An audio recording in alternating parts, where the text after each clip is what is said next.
Introduction.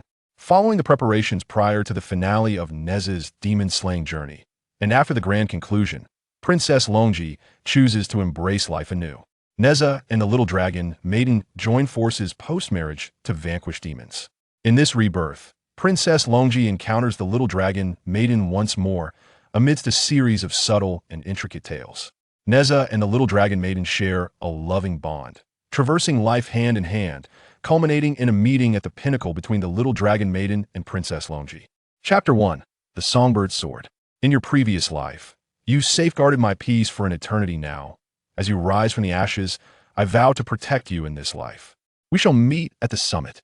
With a single note from the songbird, dreams are startled awake. I shall lead you to her, by the eastern sea. At the shores of the eastern sea, on Mount Kangxi, a colossal sword descends. With a thunderous crash, it cleaves the mountain in twain. As the giant sword falls, the very earth trembles. In the eastern sea dragon palace, Nezha, your humble son-in-law, pays his respects to father. The eastern sea dragon king, placing his hands upon Nezha's shoulders, remarked, "Excellent. Very good, Nezha. I have but one precious daughter since you are now wed to my dragon child. You must cherish her well." Nezha, beaming with joy as he glanced at the little dragon maiden, replied, "Indeed." The little dragon maiden gazed at Nezha, her face alight with uncontainable delight. The eastern sea dragon king then furrowed his brow, pointing at Nezha. "Though I have forgiven you for the unfortunate incident with my daughter, should you allow such a thing to occur again, I shall not spare you." Nezha immediately vowed, "Father, rest assured, it shall never happen again. I shall protect the little dragon maiden with all my might." The little dragon maiden playfully clung to the dragon king's arm, swaying as she said, "Father, you've been married for several days now upon your return. You scold Nezha? That is all in the past." The eastern sea dragon king, looking at Nezha and teasingly pointing at the little dragon maiden, remarked, "Ah, look at that. Truly, a merry daughter turns her elbow outward. I merely spoke a few words to Nezha, and you defend him so fiercely. Alas, it seems I have no place in my daughter's heart anymore." With that, the dragon king waved his hand and proceeded to his throne. Nezha smiled blissfully. The little dragon maiden, pouting playfully, followed suit. "That is not true, father. You will always be the most beloved and cherished father in my heart." Saying this, she plopped down beside the dragon king on his throne, leaning against him. Nezha observed the delightful banter between the father and daughter, shaking his head with a smile, and took a seat among the guests. The three engaged in light-hearted conversation. Suddenly, the eastern sea dragon king sighed. "Ah, Nezha, little dragon maiden, you may not be aware that recently, during the great war between deities and demons, the heavenly realm dispatched myriad immortals to battle in the Hanyuan secret realm." Nezha and the little dragon maiden exchanged glances. The little dragon maiden's expression darkened as she anxiously inquired of the dragon king, "By the way, father, I have been meaning to ask, have you heard any news regarding Princess Longji after that battle?" The dragon king stroked his beard. "Ah, my dear daughter, please allow me to finish my tale." Nezha, maintaining a respectful demeanor, interjected, "Father, we are aware of that great conflict. Please continue." The dragon king nodded and continued, "The foremost female warrior of the celestial realm, the goddess of the ruins of the immortals, is none other than the dragon princess you speak of. After leading countless immortals into the secret realm, she has yet to return even after a fortnight. Subsequently, the celestial emperor dispatched individuals to search for any trace of the dragon princess. Alas." Nezha furrowed his brow and exchanged a glance with the little dragon maiden. Suddenly, the little dragon maiden felt a wave of anxiety and, shaking the dragon king's arm, implored, "Father, what has become of her? Please tell me." The dragon king raised his hand and continued, "In a cataclysmic battle between gods and demons, not a single immortal or demon emerged unscathed. The conflict was brutal, filled with sorrow." Upon hearing this, Nezha understood that the little dragon maiden must have been overwhelmed with worry, and he immediately turned to her. The little dragon maiden, taken aback, let go of the dragon king's arm, and after a moment, murmured, "Impossible, impossible. What, the pendant? Have you found the pendant?" The dragon king, with a pained expression, replied, "Yes, I understand your concern for her. I made it a point to inquire, and alas, the dragon princess, she has perished in battle." The dragon king, oblivious to the little dragon maiden's expression, continued, "This dragon princess is truly remarkable with millennia of cultivation. She managed to confront the formidable leader of the demonic realm, the master of the heavenly path, who has reigned for eons, and she even succeeded in vanquishing him. Truly extraordinary.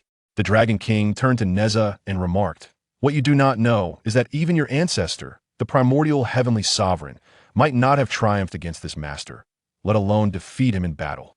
Yet, the Dragon Princess fought valiantly to uphold the peace of the three realms. It is truly commendable." Nezha, with his mouth slightly agape, exhaled deeply, gazing at the little dragon maiden with sorrow, uncertain of what to say, fully aware that she would struggle to accept such a harsh truth. The little dragon maiden listened silently, tears glistening in her eyes. Forcing a faint smile, she addressed the Dragon King. "I understand. There's no need to worry. I believe my body is merely fatigued. I shall retire to my chambers and not disturb you any further." With that, the little dragon maiden rose swiftly and headed towards her room in the Dragon Palace. Observing her abrupt departure, the Dragon King raised his hand and said, Dragon Maiden." Nezha, recognizing the situation, also stood and clasped his fists, saying, "Father, I shall go check on the little Dragon Maiden." Without looking back, he followed her. The Dragon King watched the two leave, murmuring softly, "Very well. Very well." Upon entering her room, the little Dragon Maiden shut the door behind her and sat at the table, tears cascading down her cheeks. Nezha entered the little Dragon Maiden's chamber, gradually approaching her side, contemplating how best to console her. After a moment, Nezha placed a hand on her shoulder and said, "Little fish, the Dragon Princess is so formidable. Did she not promise you she would return? I believe she will, for in my many encounters with life and death, my intuition tells me she cannot have perished so easily." Nezha contemplated. Although Longji often confronted him, she was indeed a remarkable individual. Not only had she saved his life several times along their journey, but she had also rescued the little dragon maiden countless times, remaining by her side. Nezha had vowed to repay her kindness, yet he had not found the opportunity to do so before. However, given Longji's formidable strength, having achieved an immortal state, it seemed improbable that she could perish so easily, even when faced with the formidable Tongtian Jiao master. There must be a way for her to preserve a sliver of hope. The little dragon maiden wiped away her tears and, after a moment, spoke to Nezha. "Nezha, I refuse to believe she is truly gone. She promised me, and if she were to break that promise, I would never forgive her." As she spoke, she sobbed softly, unable to stem the flow of tears. Seeing the little dragon maiden so heartbroken, Nezha furrowed his brow, feeling a deep sense of compassion. He stepped forward and embraced her, saying, "My dear, your tears pierce my heart when you are in pain. I am at a loss for what to do." Suddenly, the little dragon maiden pressed against Nezha's waist and released the embrace. She extended a hand, summoning the dreaming sword and raising it high. Nezha's eyes widened in alarm as he exclaimed, "My dear, please do not act recklessly. I assure you, Princess Longji will not perish. Put down the sword for my sake."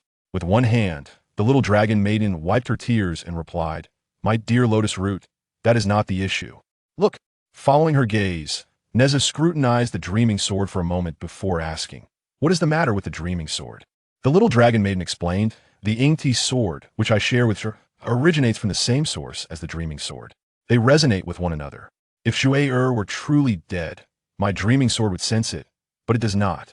Nezha, Zhou must still be alive."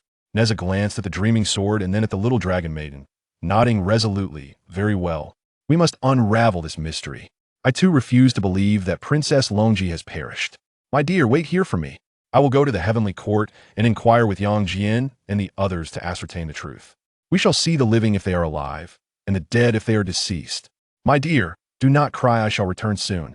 As he spoke, Nezha gently cradled the little dragon maiden's face in his hands, comforting her.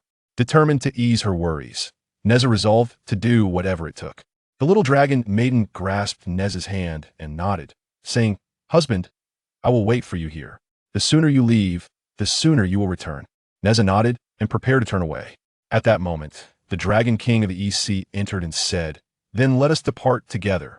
The Heavenly Court has issued a decree requiring all immortals, the four seas dragon kings and cultivators, regardless of their location, to attend the funeral of the myriad immortals and Princess Longji at Jilling Mountain, Wanxian Tomb, to honor the heroes who sacrificed themselves to protect the three realms. Therefore, I too shall go, and we must set off immediately. Nezha, come with me." The little dragon maiden immediately interjected, "Father, I wish to go as well." Nezha nodded at the Dragon King, suggesting that the little dragon maiden be permitted to accompany them. The Dragon King glanced at the two of them and nodded in agreement. Thus, the trio donned dark blue garments and made their way to the heavenly court. A multitude gathered at the serene Ling Mountain, where an expansive square paved with white marble was encircled by 8 towering stone monuments. At the forefront of the square, a long flight of stairs led directly to the tomb of 10,000 immortals. From a distance, the tomb appeared ethereal, shrouded in a misty aura, adorned with crystal white coffins, their transparent lids revealing the divine beings who had passed away within. Above the tomb, spiritual energy swirled, and a colossal stone monument hovered in the air, inscribed with divine symbols and sacred texts. The entire scene of the tomb of 10,000 immortals exuded a sense of solemn grandeur. Nezha and the little dragon maiden stood behind the Dragon King of the East Sea, surrounded by a regimented assembly of celestial beings and warriors. The sheer number of attendees made the ceremonial tribute an imposing spectacle. Nezha scanned the crowd, spotting Mo Ong and Qing Yao standing together nearby. Yet he could not find Yang Jian or Lei Jinzi among the throng. The crowd was vast, leaving only a wide path leading straight to the heavenly staircase. After a moment, 8 heavenly soldiers descended from above, gently lowering a delicately carved white glazed coffin. Accompanying them were the celestial emperor and empress. They led the procession, followed by those carrying the magnificent coffin and a host of celestial maidens bearing white eternal lamps, all descending in orderly rows. As the celestial emperor and empress touched down, the clouds above parted to reveal countless celestial Buddhas seated in meditation, including many from the Western paradise, with Guanyin also present. Upon sighting the grand white glazed coffin, the little dragon maiden felt her legs weaken, longing to rush forward. Nezha quickly grasped her arm, whispering, "My dear, do not act impulsively. I understand your eagerness. Let us wait until the ceremony concludes and the crowd disperses before we approach the tomb of 10,000 immortals." With tears welling in her eyes, the little dragon maiden nodded slowly in response to Nezha's calming words. The celestial emperor and empress led the bearers up the heavenly staircase, and, as the coffin ascended, the celestial Buddhas closed their eyes and began to chant scriptures for the departed.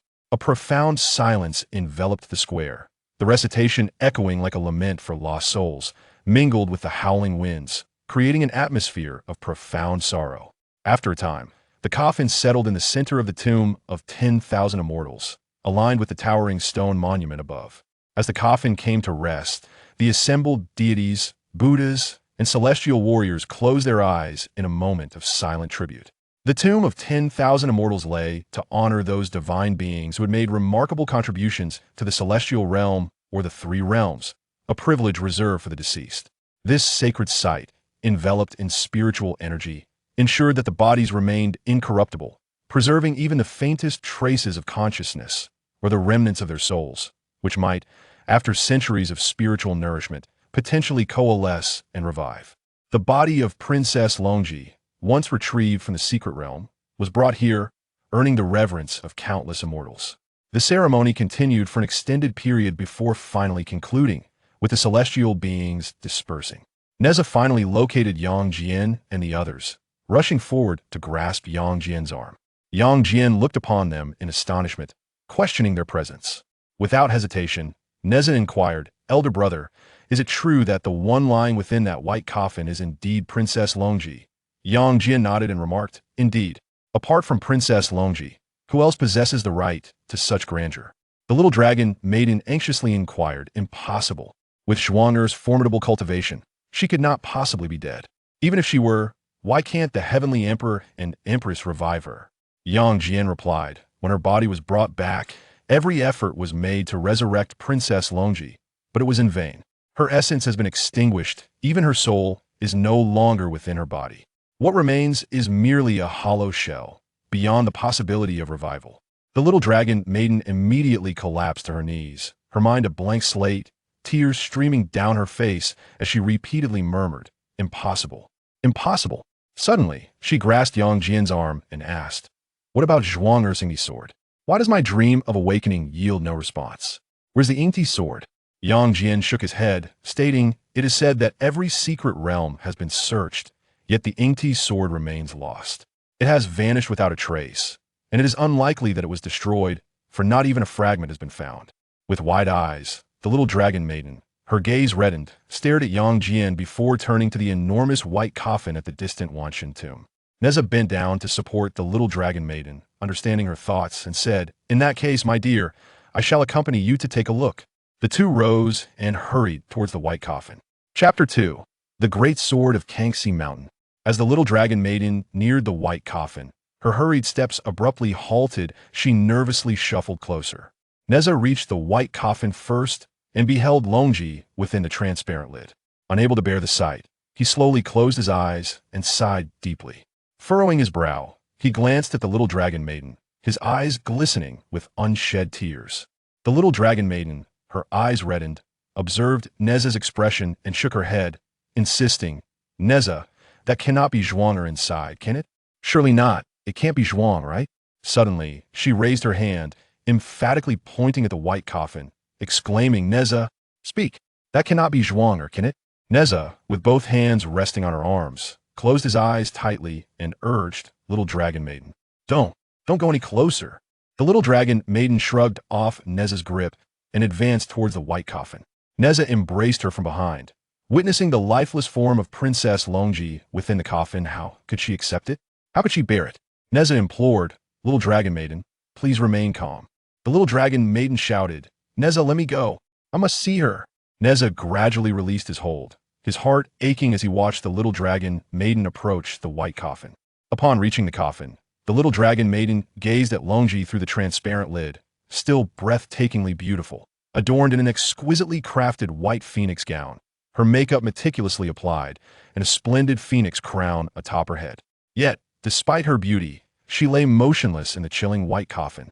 The Zhuang who once smiled upon her, who cherished her, who danced gracefully in the lotus pond and penned poetry for her, seemed to flash before her mind with every smile and frown. For over a decade, Zhuang had been her unwavering companion, and now she lay within the white coffin, never to see her smile again, never to hear her voice once more.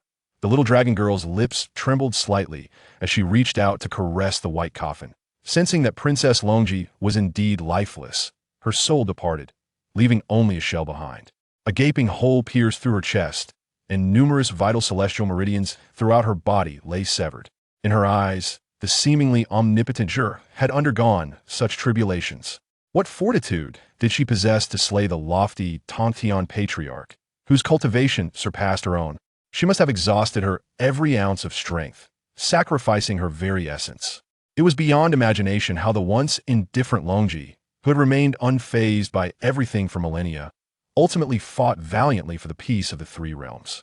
Overwhelmed by this realization, the little dragon girl could no longer bear it. Grasping the white coffin, she let out a heart-wrenching scream. "Ah, Zhou, ah!" Nezha had never witnessed the little dragon girl in such despair, and he was taken aback, his heart aching deeply. He was at a loss as to how she could accept this reality, so he gently supported her, remaining steadfastly by her side. After her outpouring of grief, the little dragon girl collapsed, utterly exhausted, in Nezha's embrace. With red-rimmed eyes, he held her close. The little dragon girl continued to gaze at Longji within the coffin, tears flowing silently as she spoke. "You promised me you would return, that you would not deceive me, right?" Crying, she turned to Nezha and said, "Do you know what Zhou sacrificed for me? I understand she joined the war between gods and demons solely for my peace. Do you realize what she gave up for my happiness? Nezha, do you comprehend the depth of her despair? Her life was so filled with suffering. Why am I only now beginning to understand? If I had known, I would never have allowed her to enter that war, choosing death to end her life. Nezha, I am truly heartbroken." Nezha, with his eyes glistening, nodded slowly and replied, "I understand, little dragon girl." He remained quietly by her side for a long time until her emotions gradually settled. Nezha then took the little dragon girl back to the East Sea, choosing not to disturb her thoughts as he glided on his windfire wheels, her quietly resting against him, finding solace in his presence. Perhaps only Nezha's reassuring shoulder could bring peace to the little dragon girl's heart. At least she had him, who cared for and loved her. As this thought crossed her mind, tears fell anew. Now, she possessed everything, yet she lacked her. She had found happiness, but Zhou departed alone, leaving her without the love she yearned for most.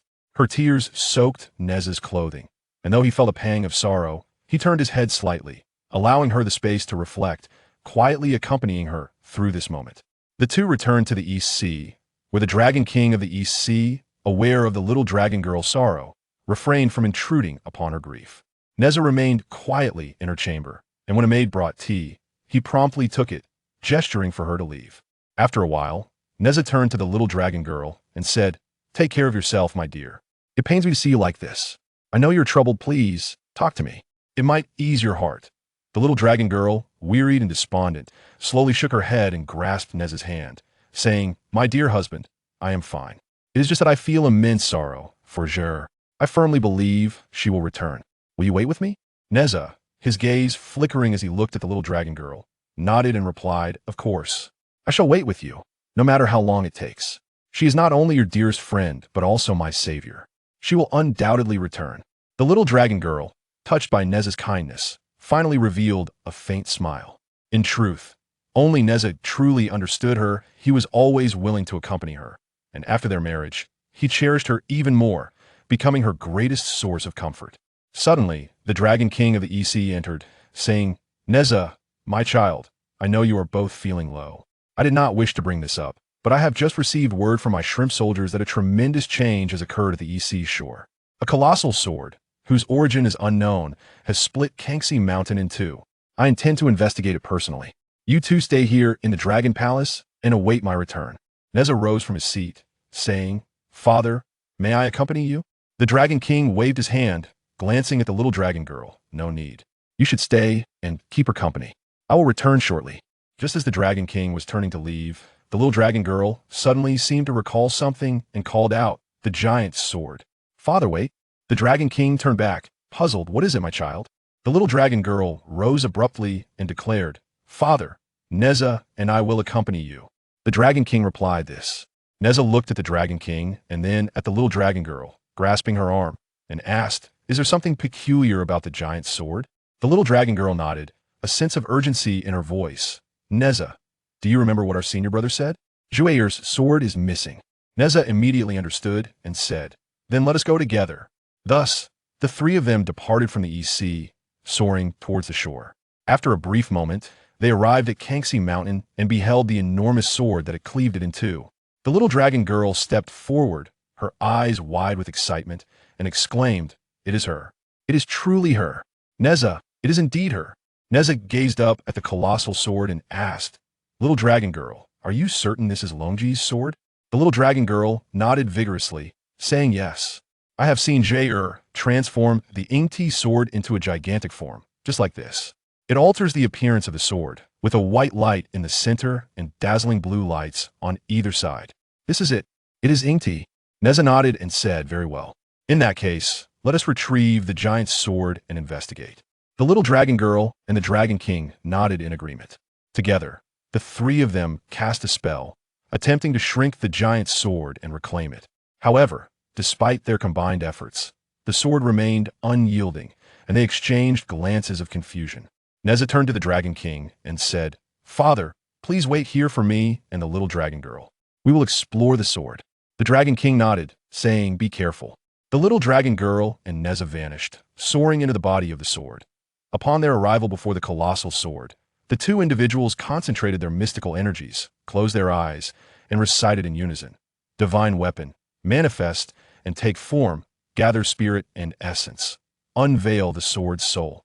Once the incantation was complete, a brilliant white light emanated from the great sword, causing both to instinctively shut their eyes against the dazzling brilliance.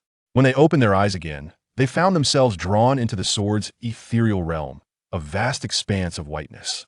This illusion was strikingly unique, reminiscent of the resplendent fairy palace of Princess Longji. Yet while the latter was adorned with celestial palaces, this realm was merely a boundless white, punctuated only by a magnificent, resplendent fairy palace that stood before them. The little dragon girl, increasingly convinced and exhilarated, exchanged a glance with Nezha before they ventured into the palace together. In a flurry of excitement, she dashed toward the palace, only to discover it was deserted. She then made her way to the enormous cherry blossom tree behind the palace. Suddenly, she halted, entranced, for she beheld a figure reclining peacefully on one of the loungers beneath the peach blossom tree. Nezha's eyes widened in astonishment as he gazed at the figure, which appeared almost translucent, flickering in and out of visibility. Approaching cautiously, the little dragon girl dared not touch the ethereal essence of Zhou, instead softly calling out, "Zhou, can you hear me?" Nezha, equally careful, called out, "Princess Longji, can you hear us? I brought the little dragon girl to find you. Please awaken." Suddenly, a charmingly beautiful woman appeared before them, declaring, "The master cannot hear you. This is but a fragment of her soul." Nezha and the little dragon girl turned towards the voice, recognizing the woman. The little dragon girl, having seen her before, quickly rose to inquire, "You are the spirit of the Ying Ti sword. I have encountered you. Do you know what has become of Zhou?" The spirit replied, "I am aware. The master foretold that you would find her. I have awaited your arrival here." The little dragon girl pressed on. Does she know? Does she realize her fate? Why did she not tell me directly? The spirit continued. Before the onset of the divine and demonic war, the master expressed her desire to embrace death wholeheartedly, yet she would exert every effort to vanquish the Tongtian sect leader. She succeeded, but at the cost of her millennia of cultivation, leading to her demise. She instructed me that before her soul perished, I must ensure her essence is preserved within the sword, preventing its annihilation. The little dragon girl's expression softened with compassion as she asked, "Did she ever mention how we might rescue her?" The spirit of the Ying Ti sword replied, "The master's soul has been shattered beyond repair. I can only strive to gather her dispersed essence, but I cannot restore it into a singular form." She gestured toward the ethereal, resplendent fairy palace, where fragments of white soul essence drifted aimlessly. Looking at the translucent soul upon the white glazed lounger beneath the peach blossom tree, the spirit explained, "This is the primary essence. It was the master's wish for me to place her here." It became evident that Longji had anticipated everything, her composure and meticulous arrangements for her own departure now fully understood. Nezha inquired then, "How can we assist Princess Longji in gathering her souls? She cannot hear us, nor can she reclaim her essence on her own."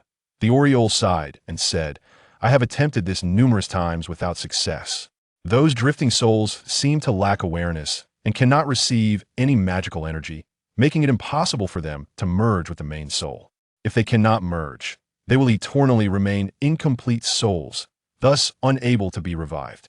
Princess Xiaolong, I implore you to devise a way to save our master." Princess Xiaolong furrowed her brow, pondering how to gather the souls. Yet, she was resolute in her determination to save Longji. Slowly, she approached Longji, diligently ransacking her mind for every shred of knowledge she had acquired throughout her life. Nezha observed Xiaolong deep in thought, refraining from interrupting her. He had never been fond of studying, and whatever little he had learned had long since faded from his memory. He decided it was best to wait for Xiaolong to find solution. After a considerable time, Xiaolong suddenly lifted her head slightly and murmured, "Stimulation. It is the stimulation of the one dear to her, of the most familiar essence." Nezha immediately inquired, "My lady, have you thought of a solution?" Xiaolong nodded and promptly summoned the jade flute, a gift from Zhou. Gazing at the flute, she said, "I am relying on you. Zhou, you must listen." With that, Xiaolong began to play the melody Longji had once cherished, a tune she had learned from her, composed solely by Longji, known only to them both. Before long, the drifting souls in the air began to stir in response to her music. A wave of joy surged through Xiaolong, prompting her to continue playing. Nezha, with his mouth agape, anxiously watched the state of the wandering souls. Xiaolong boldly stood up and moved closer to the drifting souls, continuing her performance. Indeed, the souls were drawn to the melody, gradually swirling around her. As Xiaolong observed the surrounding souls, she carefully maneuvered her steps, guiding them toward Longji's main soul. Dozens of drifting souls, enchanted by the flute's tune, gravitated towards Longji's essence. Suddenly, the souls appeared even more agitated, compelling Xiaolong to play the melody repeatedly without pause. The souls, in their frenzy, circled Longji's form before sequentially entering the main soul. After a brief moment, all the wandering souls had merged, and Longji's essence became distinctly visible. Xiaolong gently lowered the flute, her eyes sparkling with excitement as she exchanged a satisfied smile with Nezha. The Oriole, equally exhilarated, exclaimed, "Indeed, Master was right. Only Princess Xiaolong possesses the means." Xiaolong, with tears of joy welling in her eyes, gazed at Longji and said, "I knew it. I knew you were not deceiving me. You will return." Nezha smiled at Xiaolong, wiping her joyful tears, and said, "This is a splendid occasion. Why are you crying?" Xiaolong pouted and replied, "I'm simply overwhelmed with emotion." Nezha chuckled softly. "Well then, let us gather Princess Longji's soul and seek her physical form." Xiaolong nodded enthusiastically. However, the Oriole furrowed her brow and said, "But the essence of our master's physical body has been depleted, though the body remains. It has sustained grave injuries and may not awaken in a timely manner." Chapter 3. The abduction of Longji. The little dragon maiden appeared to hear distressing news as she furrowed her brow and inquired, "What does this mean? How long will it take for Zhou to awaken?" Ingti replied, "I cannot say for certain. It may take 3 to 5 months, or perhaps 3 to 5 years, or even decades." Nezha, skeptical, retorted, "How can that be? I have died before, my physical form was shattered. Reviving is not so slow, especially since Princess Longji's soul is present and her body remains intact. It cannot take that long." The little dragon maiden seemed to find hope in his words and nodded slightly. Ingti smiled gently and explained, "But you are not in your own body after revival. Your magical power has diminished, hasn't it? And your memories have faded too, I presume? At what level was your cultivation then? And how advanced was my master's cultivation? Those abilities are deeply rooted in my master's body. If the cultivation dissipates before it is fully absorbed, awakening will be impossible. Although the Wanxian tomb is surrounded by spiritual energy, the restoration of the physical form is slow, let alone the recovery of one's cultivation." Nezha and the little dragon maiden exchanged glances, Nezha gasping in disbelief. The little dragon maiden leaned over, her heart aching as she gazed at Longji, and declared, "No matter what, as long as Zhou can be resurrected, I will wait for her, no matter how long it takes." After speaking, she collected Longji's soul. With Nezha, she soared out of the illusory realm of the sword, and the enormous sword automatically shrank, coming to rest beside her. The little dragon maiden, accompanied by Ingti, addressed the Dragon King, saying, "Father, you should return first. Nezha and I have matters to attend to. We will come back to see you afterward." The Dragon King nodded, advising them to remain safe before returning to the East Sea. Nezha and the little dragon maiden flew towards the Wanxian tomb in the celestial realm. The little dragon maiden slowly approached Princess Longji's white coffin, gently caressing the transparent cover, saying, "Dear, I have come to rescue you. You must awaken. Do you remember your promise to me? I know you are not as strong as you appear, for otherwise you would not have chosen to embrace death and seek a new beginning. I understand you can no longer endure the life you once led. From now on, I shall protect you. I know what you desire, and I will ensure you do not tread the same path again." Turning to Nezha, she implored, "Husband, assist me." Nezha nodded and cast a spell to open the coffin lid. The little dragon maiden reached out, releasing Longji's soul from the jade vial, then used magic to guide the soul into Longji's body. As she gazed upon Longji's form, the little dragon maiden made a silent vow to take her away. If she did not wish to be a princess, then she would not be one. The glory of the Wanxian tomb was not worth enjoying. The little dragon maiden declared to Nezha, "Husband, I wish to take Longji with us." Nezha widened his eyes and asked, "My dear, are you certain?" She nodded, looking at Longji, and replied, "Yes, I know she is simply weary of her past life. I want to take her away, to live the life she has always desired." Nezha approached the white coffin, furrowing his brow as he regarded Longji, and nodded in agreement, saying, "Whatever my wife decides shall be done. We shall steal Longji away. I will guard Longji, and I shall protect you." The little dragon maiden looked at Nezha, her face illuminated by a blissful smile. Moments later, the two vanished from the Wanxian tomb, taking Longji's body with them, leaving only an empty, crystal-clear, white coffin behind. On the journey, Nezha inquired of the little dragon maiden, "My beloved, have you determined how to arrange for Princess Longji's settlement?" The little dragon maiden pondered briefly before responding, "The East Sea." Thus, the two of them arrived at the East Sea, placing Longji's body upon a grand shell bed within the hidden chamber. The shell shimmered with an ethereal glow as the little dragon maiden gently caressed Longji's hairpin, whispering softly, "Rest well here. Sure. When you awaken, you shall no longer be Princess Longji. Only Zhou remains." Nezha, ever thoughtful, approached the little dragon maiden and gave her shoulder a reassuring pat before moving to the shell bed. With practiced ease, he cast a spell, raising Longji into a seated position, their palms pressed together. Princess Longji's celestial meridians are shattered, and her chest bears grievous wounds, Nezha declared solemnly. "Yet time and again, she has saved my wife and me. It is only right that I repay her kindness. I shall mend her and restore what was broken." Moved to tears, little dragon maiden nodded gently at Nezha and softly uttered, "All right." Nezha began to weave his magic, meticulously mending Longji's wounded form.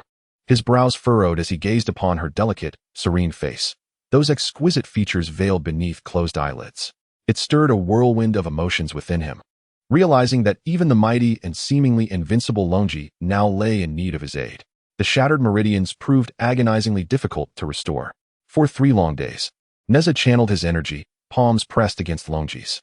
Sensing his exhaustion, Little Dragon Maiden tenderly wiped the sweat from his brow and whispered, "Nezha, do not overexert yourself. If it is too much, let me take over. You must rest." Nezha shook his head and said, "It will be ready soon." As the final meridian in Longji's body was restored, a radiant golden light shimmered across her form. Suddenly, her figure dissipated into nothingness, gradually coalescing into tiny golden specks of light. In the blink of an eye, they streaked away and vanished with astonishing speed. Nezha and the Little Dragon Maiden stood wide-eyed, watching Longji disappear before them. Before the Little Dragon Maiden could even react, the ancient sword hidden within her sleeve abruptly flew out, chasing after the direction where Longji's golden motes had vanished. Frantically, the Little Dragon Maiden cried out into the empty air, Where are you going?" Nezha swiftly grasped the anxious Little Dragon Maiden's hand and said, "My beloved, compose yourself. Perhaps Longji has her own aspirations. She no longer wishes to remain here nor continue her former existence. She has chosen to forge her own path." The heartbroken Xylong collapsed into Nezha's embrace, yet found his words resonating with undeniable truth. Nezha continued softly, "Do you not possess the Dreamstartle sword? And the jade flute? The folding fan, all bestowed upon you by Princess Longji? Surely these sacred relics shall guide you back to her side. Now she could truly be said to have been reborn. As long as she lives, isn't that enough?" The thought resonated with Xiaolong. Indeed, as long as she breathes, all is well. No matter what path she chooses in life, he will stand by her side.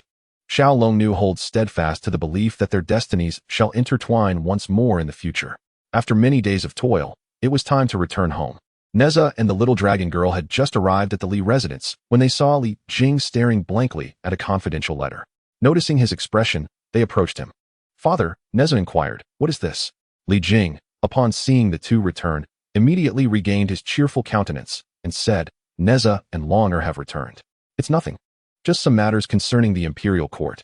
Have you had your meal yet? After being away for several days, it's time to return home and rest properly. Little dragon girl has caused her father some worry. I have settled some matters with Nezha and had a meal before returning. If you have any concerns, father, please share them with us and allow Nezha and me to assist you." Li Jing spoke with a benevolent smile, revealing that it was a secret letter from King Wu. He informed that not far from Chuntang Pass, in Dongji, the people had been suffering from years of warfare, leading to dire straits. Subsequently, a famine struck Dongji, followed by an outbreak of plague, resulting in a staggering loss of life. In such tumultuous times, when the heavens seemed unresponsive and the earth offered no solace, King Wu, upon unifying the Western Zhou and ascending the throne, dispatched substantial relief funds. However, reports surfaced claiming that the citizens of Dongji had seen not a single coin or grain from the court's relief efforts. The governor of Dongji, Feng Mingli, was incarcerated. Li Jing recounted that he had met Feng Mingli once, a man of integrity, untainted by corruption, and not the type to embezzle disaster relief funds. Thus, King Wu, recognizing the proximity of Chuntang Pass to Dongji, tasked Li Jing with investigating the matter. With the kingdom newly unified and in a state of reconstruction, the people's trust was paramount. Such corruption regarding relief funds was as grievous as the harm inflicted by malevolent spirits. Nezha nodded in agreement, expressing the necessity for a thorough investigation, stating that he had endured hunger and understood the suffering involved. Moreover, with the plague rampant, the powerless citizens were being robbed of the very aid meant to rescue them, which was truly abominable. The little dragon maiden, gazing sympathetically at Nezha, turned to Li Jing and said, "Father, Nezha and I shall assist you. However, is there something else troubling you? It seems that merely starting the investigation would not cause you such distress." Li Jing acknowledged her observation, stating, "Indeed, the investigation itself is not the issue. I have just learned of a menace at Shelling Mountain threatening the populace, and I was preparing to exorcise the creatures. Yet, just as I was about to depart, I received King Wu's urgent missive about the embezzlement case, which cannot be delayed.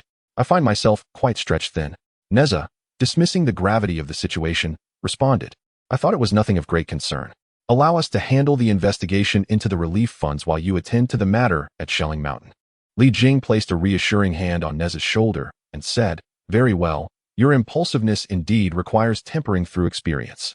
With the little dragon maiden by your side, I can rest easy.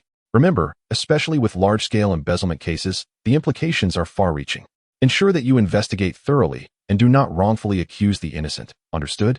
The little dragon maiden smiled and assured him, "Do not worry, father. Nezha and I shall certainly be diligent."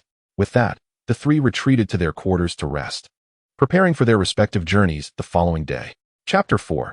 Longji. A gentle stream babbled under the midday sun, casting a warm glow over the landscape.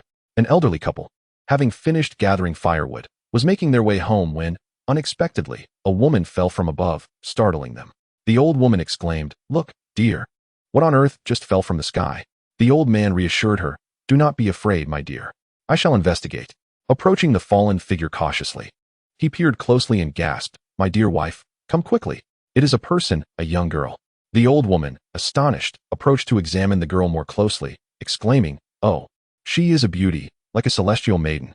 By her attire, she is no ordinary person. Where could she have fallen from?" The old man shook his head and glanced at the towering tree above, pondering whether the girl had fallen from it. "My dear, shall we attempt to save her?" The old woman, striking the old man's arm, replied, "How could we possibly stand by and do nothing? The war has just ended, and this poor girl deserves our compassion. She is not some lost young lady of a wealthy household. Let us take her home and see if she can be saved." The scene shifted to a humble dwelling on the outskirts, where the elderly couple had summoned the village doctor to examine the girl they had discovered. "Doctor," the old man inquired, "is there any hope for this girl?" The doctor furrowed his brow, perplexed, and shook his head. "It is indeed strange. Her pulse is quite unusual. Unlike that of a typical person. I cannot discern any ailment." The old woman gasped, "Could she be a monster?" The doctor shook his head, "I cannot say. From her demeanor, she does not resemble the grotesque creatures we fear. Alas, I cannot stay any longer." With that, he hastily waved goodbye and departed. The elderly couple exchanged glances, troubled by the uncertainty of the girl's fate. They feared abandoning her alone in the mountains, where wild beasts could devour her. Yet they were equally concerned about her remaining with them, unsure if she would ever awaken, or worse, if she were to perish in their care. Just as they hesitated, the girl slightly furrowed her brow and slowly opened her beautiful eyes, surveying her surroundings. Noticing her awakening, the elderly couple approached her eagerly. "Dear girl, you have awakened." The girl regarded them curiously, remaining silent. The couple pressed on, "What is your name? Where is your home? We can have my husband escort you back." After some contemplation, the girl hesitated before responding, I am. Who am I?" The couple exchanged wide-eyed glances. "Surely, you do not remember who you are?" The old man speculated. It seems she may have fallen and injured her mind. The old woman nodded in agreement. "That is a possibility. Dear girl, please try to recall. Do you remember anyone or anything?" The girl closed her eyes tightly, straining to remember. Suddenly, a fleeting image of a maiden appeared in her mind, and she unconsciously murmured, "Long." The old woman, filled with excitement, asked, "Longya? Is that your name?" The girl pondered carefully and replied, "No, it seems that is not me." Rubbing her temples, she lamented, "I do not know. I cannot recall where I am." The old man sighed. "Well, let it be. If you cannot remember, take your time. You are in Wu village of Longji, a small place where everyone shares the surname Wu." The old woman, captivated by the girl's exquisite beauty, found her presence delightful. As if she were a living painting, each smile and frown a work of art. She gently grasped the girl's hand and said, "In that case, let us give you a new name for convenience. When you remember your past, it will not be too late." Upon seeing you, I felt an affinity akin to apricot rain and pear clouds. Since you have come here, there must be a reason. Let us call you Li Yuan for now, deriving from those two words. The young woman softly murmured, "Li Yuan Hao, thank you, my dear aunt." The elderly woman, filled with joy, continued, "Though my husband and I are not affluent, we have no children of our own. Since you cannot recall for the moment, you may stay here for now. Our simple home will feel more lively with another presence." The kindness of the elderly couple warmed the young woman's heart. A gentle smile graced her lips, her expression radiant as if kissed by the spring breeze. The old couple beamed with affection at the sight. After their conversation, they departed from her room, and the young woman rose slowly, making her way to the window. With an air of tranquility, she tilted her head slightly towards the sky, softly calling, "Long air, long air." Meanwhile, Nezha and the dragon girl arrived in Longji city. Nezha, observing the bustling and vibrant atmosphere, smiled at the dragon girl and said, "My dear, you must be weary from our journey. Let us find an inn to rest before we investigate further." However, The dragon girl, arms crossed and one hand stroking her chin in contemplation, remarked, "Husband, do you not find something peculiar about this Longji city?" Nezha glanced around and replied, "What is so strange? Is it odd that there are many people?" The dragon girl playfully slapped Nezha's arm and said, "No, I am serious. This Longji does not seem to reflect what my father described, famine and plague abound. Just look. It is quite prosperous." Prompted by her words, Nezha surveyed the surroundings and exclaimed, "Indeed, my dear, you make a valid point. Let us inquire with someone for answers." The dragon girl nodded and approached a small vendor, asking, "Excuse me, I have a question. Did I not hear that Longji was recently afflicted by famine and plague? It certainly does not appear to be as dire as described." She feigned the demeanor of a curious traveler. Upon realizing they were not there to purchase anything, the vendor assessed the pair, noting their fine attire and elegant appearance, and decided it prudent to remain silent. He responded, "You must be outsiders. I am not well informed about such matters. If you do not intend to buy, please move along." With that, he dismissed them. Nezha, protective of the dragon girl, pointed at the vendor and exclaimed, "How rude." The dragon girl grasped Nezha's arm and said, "Nezha, let it be. We should move on." As they continued their journey, Nezha and the dragon girl asked several individuals, but whenever famine or plague was mentioned, they fell silent. Nezha sighed, "In all my life, I have never felt so speechless." The dragon girl smiled and replied, "Nezha, do you not find this silence even more troubling? It seems we must devise a strategy to find someone willing to speak the truth." Nezha inquired eagerly, "My dear, do you have a plan?" As they walked, the dragon girl suddenly spotted a poor boy begging on the street. With renewed confidence, she declared, "Of course, we shall seek those in need of assistance." She took Nezha by the hand and led him to the beggar, placing several gold coins into his bowl, and then raised an eyebrow, watching for the boy's reaction.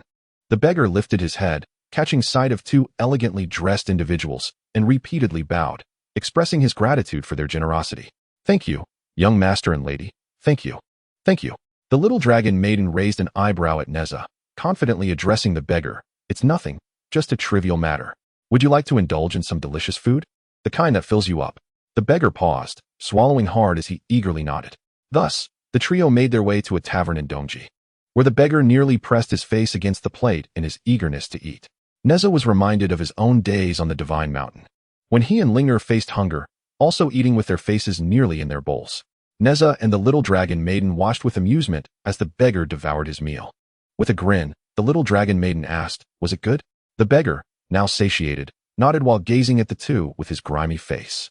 The little dragon maiden smiled broadly, saying, "Since you've enjoyed our hospitality, you must assist us in return."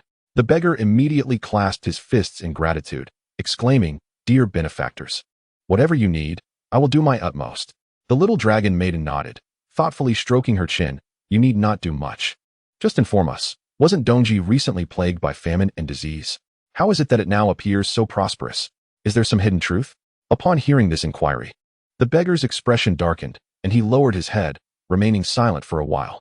Nezha clapped the beggar on the shoulder, encouraging him, "Think carefully.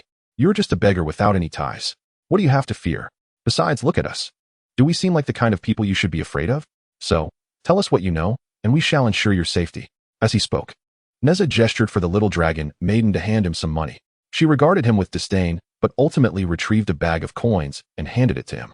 Nezha placed the bag into the beggar's hands, saying, "We have plenty of money. This bag is filled with golden coins, enough for you to leave this place, buy a home, and live without worry." Agreed? After hesitating for a moment, the beggar mustered his courage and replied, "All right, I shall speak." The little dragon maiden looked at Nezha with delight, listening intently as the beggar recounted. Indeed, Longji faced a severe famine, which resulted in countless deaths. Then came the plague. During that chaotic time, no one cared for our lives. Our county magistrate, Master Mingli, could not bear to see our suffering, so he exhausted all his wealth and supplies to aid us. However, his integrity as an official limited his ability to assist so many. Eventually, after King Wu quelled the chaos and established the Western Zhou, Master Feng reported our plight to the court, yet they continued to neglect us. Master Feng, frustrated and with no other options, opened the official granaries, distributing porridge, grain, and money to us. It was thanks to his benevolence that we survived. And Longji looks as it does now. Had it not been for Master Feng's charity, I would have perished long ago. He is truly a good man. Alas, I do not understand why he was arrested, accused not only of embezzling disaster relief funds, but also of misappropriating the granaries. Yet, We have not seen a single grain from the court. If it weren't for Master Feng opening the granary to save us. Sigh. Nezha and the little dragon maiden exchanged worried glances. It seemed the situation was indeed far more complicated than it appeared. Chapter 5. The little dragon girl visits the brothel. The little dragon girl and Nezha entered a room, where Nezha went out to procure daily necessities for her. As the scene shifted, Nezha ascended the stairs, laden with provisions. Suddenly, the little dragon girl flung open the door, causing Nezha to nearly stumble. With wide eyes, he jested. Isn't that my attire? My lady, what is this? Dressed up like this? The little dragon girl elegantly swayed the jade folding fan gifted by her, replying with poise. Dressed like this, of course, I am off to the brothel. Nezha could not contain himself and, stifling a laugh, exclaimed, You? Visiting a brothel? I must be mistaken. However, I must admit, in this attire, you do resemble a dashing young gentleman, truly worthy of being my woman. The little dragon girl, unable to hold back her laughter, playfully nudged Nezha's arm, retorting, Go away. What do you know? The brothel is a mixed bag. It is frequented by high-ranking officials. We are going there to stir up trouble. Nezha, puzzled, inquired, Stir up trouble? Why? As they departed the inn, the little dragon girl explained. Let us discuss this as we walk. Consider this. Feng Mingli is in the eastern Zhou prison. To grasp the true circumstances, we must inquire directly with Feng Mingli about what transpired. Thus, we need to create a commotion in the brothel, which would ensure our arrest and grant us the opportunity to meet Feng Mingli. Nezha immediately grasped her plan, giving her a thumbs up and saying, My lady, you truly are remarkably astute. However, I possess the command token of the demon-suppressing general. Gaining an audience with Feng Mingli should not be difficult. The little dragon girl shot him a glance and replied, Oh, how can you be so simplistic in your thinking? This matter is evidently complex. It is not common for an ordinary person to use the Eastern Zhou governor as a scapegoat. The disaster relief funds are distributed by the Ministry of Revenue, which is too conspicuous. If the court asserts that the funds have indeed been allocated, it cannot be false. Therefore, it is likely that someone of higher rank than the ministry is involved, a person powerful enough to dominate the situation. If you expose your identity while interrogating Feng Mingli, not only may you fail to meet him, but the official who receives you might, upon hearing the news, silence Feng Mingli. In that case, not only will the truth remain elusive, but it could also lead to Feng Mingli's demise, leaving the case without any evidence. Nezha, eyes wide in disbelief, listened to the little dragon girl's analysis, exclaiming, My lady, how are you so brilliant? Your reasoning is impeccable. Nezha was profoundly impressed by the little dragon girl's intelligence, acknowledging that she excelled in her endeavors. With a sense of pride, she toyed with her fan, stating, This fairy possesses far more capabilities than any young gentleman. Moreover, before our journey, my father advised us, especially regarding corruption cases, which often involve extensive ramifications and require thorough investigation. Nezha nodded and clasped his fists, exclaiming, I am truly in awe, my dear. With a lady present, no, with a young master here, I need not exert my intellect at all. It is splendid. Meanwhile, on another street, an elderly woman, grasping Li Yuan's hand, strolled along and remarked, Li Yuan, you do not appear to be a local. Staying at home can be rather dull. Allow me to take you for a walk through the bustling streets of Longji City. Li Yuan smiled radiantly, her tall and slender figure moving gracefully alongside the elderly woman. Her striking beauty frequently captured the attention of passers-by, with numerous men praising her exquisite looks, exclaiming, How lovely! Truly enchanting. I wonder from which family this maiden hails. She is a beauty that could topple kingdoms. Li Yuan, seemingly oblivious to the admiring gazes, quietly accompanied the elderly woman on their excursion. At a fork in the street, the little dragon maiden and Nezha walked ahead, engaged in conversation. Li Yuan and the elderly woman entered the street behind them, heading in the opposite direction. Suddenly, a glimmer caught the eye of the little dragon maiden as her jade folding fan sparkled. She abruptly halted, gazing at the fan and softly calling out, Zhou. Nezha, noticing her reaction, exchanged a glance with her and began to scan the surroundings. But despite searching the crowd for a long while, there was no sign of Zhou, and the fan offered no further response. After a moment of silence, the little dragon maiden's expression darkened. Nezha comforted her, saying, Fear not, my lady. Fate will bring us together again. We shall search slowly, without haste. The fan's reaction suggests that Princess Longji is likely in Longji. We have investigated the matter, so let us remain here a while longer. What do you think? With a sigh, the little dragon maiden replied, It seems we have no choice but to proceed as such. Alas, Nezha, let us be off. Together, they arrived at the grandest tavern in Longji, known as the Shaoxiang Courtyard.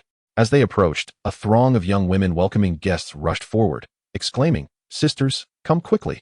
These two young gentlemen are remarkably handsome, with delicate skin and charming features." Nezha, adjusting his hair, confidently replied, "Oh, where? You flatter me."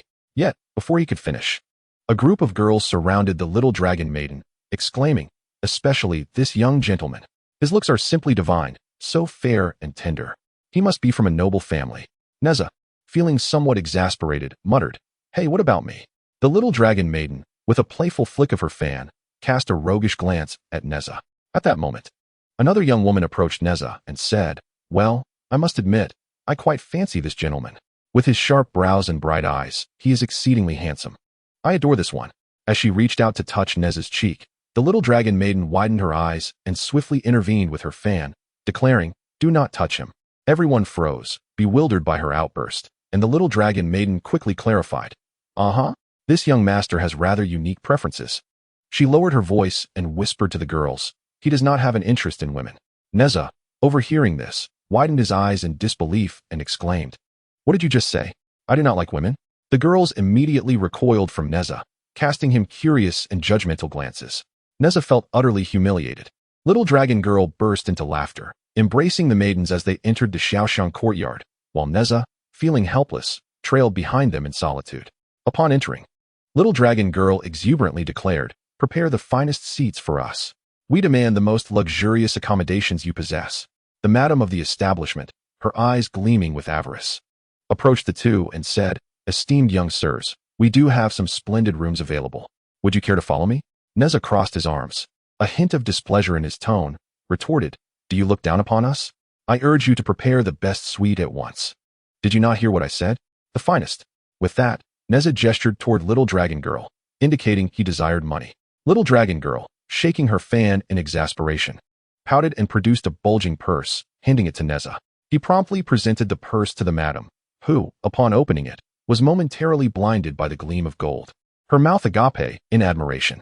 She ingratiatingly remarked, "Although those exquisite rooms have been reserved by other noble gentlemen, your generosity compels us to prioritize your needs. Please, follow me."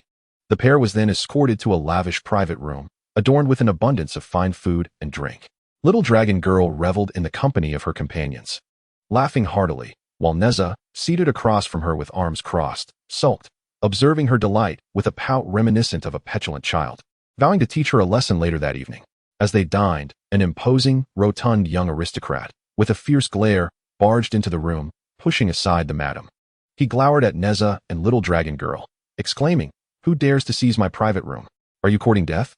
Nezha furrowed his brow, looking defiantly at the hefty nobleman, and retorted, "What do you want, you bloated fool?" The nobleman, eyes wide in outrage, pointed at Nezha, indignantly declaring, "How dare you? I am Zhou Shaoying. You will rue your insolence. Guards, seize them." Disgusted by the nobleman's immediate aggression, Nezha and little dragon girl braced themselves. Zhou Shaoying lunged for little dragon girl's shoulder, prompting the surrounding women to flee in terror. In a flash, Nezha's eyes narrowed, and he slammed his hand on the table, sending chopsticks and teacups flying. With a swift motion, he struck the chopsticks, which pierced Zhou Shaoying's hand just as it reached for little dragon girl, sternly warning, "Do not touch her." Zhou Shaoying recoiled in pain, wailing, "Ah, my hand. Quickly, bring me assistance. Beat these two to a pulp." His entourage of 7 or 8 lackeys immediately closed in, ready to attack Nezha. Meanwhile, Zhou Shaoying seized little dragon girl's arm with a vicious grip. In retaliation, she swiftly withdrew her fan and delivered a resounding slap to his face. Zhou Shaoying, gritting his teeth in fury, glared at little dragon girl, then, overwhelmed by pain, began to weep, releasing her arm and pointing accusingly, "You dare strike me? Do you have any idea who I am? I will make certain my father does not let this go unpunished." Nezha swiftly subdued the 7 or 8 henchmen with effortless grace, executing a dashing somersault over the table to position himself beside the dragon princess. Shielding her protectively behind him, he simultaneously delivered a powerful kick that sent Zhou Shaoying flying.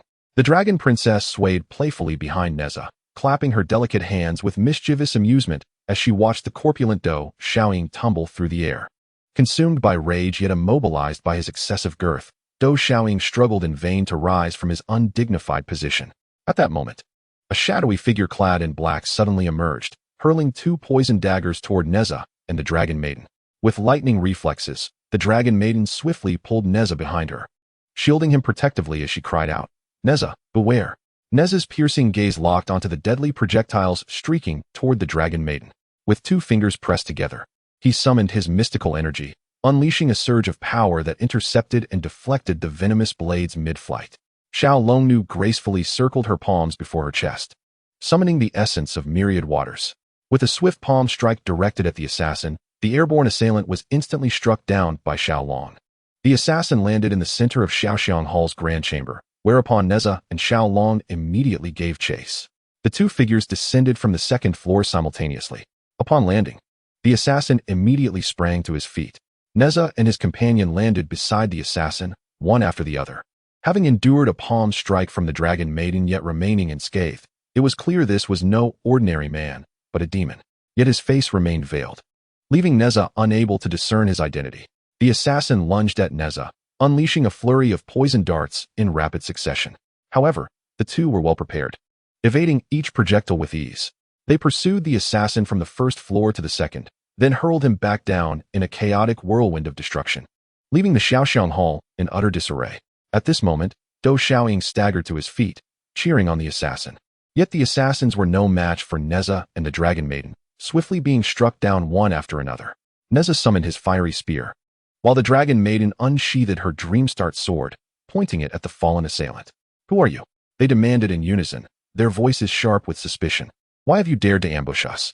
The assassin remained silent, merely flicking his wrist to unleash a billowing cloud of black smoke. Nezha and the dragon princess raised their arms to shield their faces, and when they lowered them again, the assailant had dissolved into the dark mist and vanished. The Xiaoxiang courtyard descended into chaos, with terrified cries of "Monster! There's a monster!"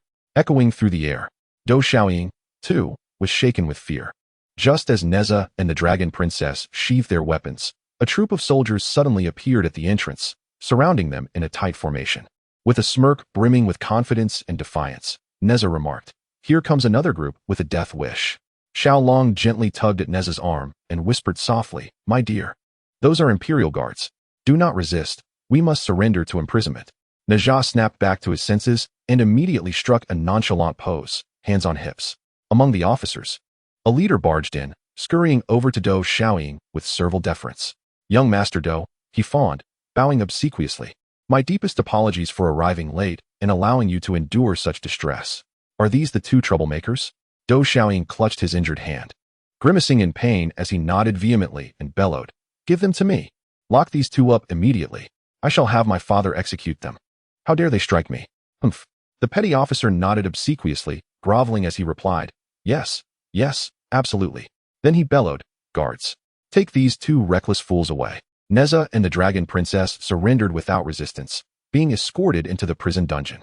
Once inside, Nezha gently grasped the dragon princess's hand while surveying their surroundings.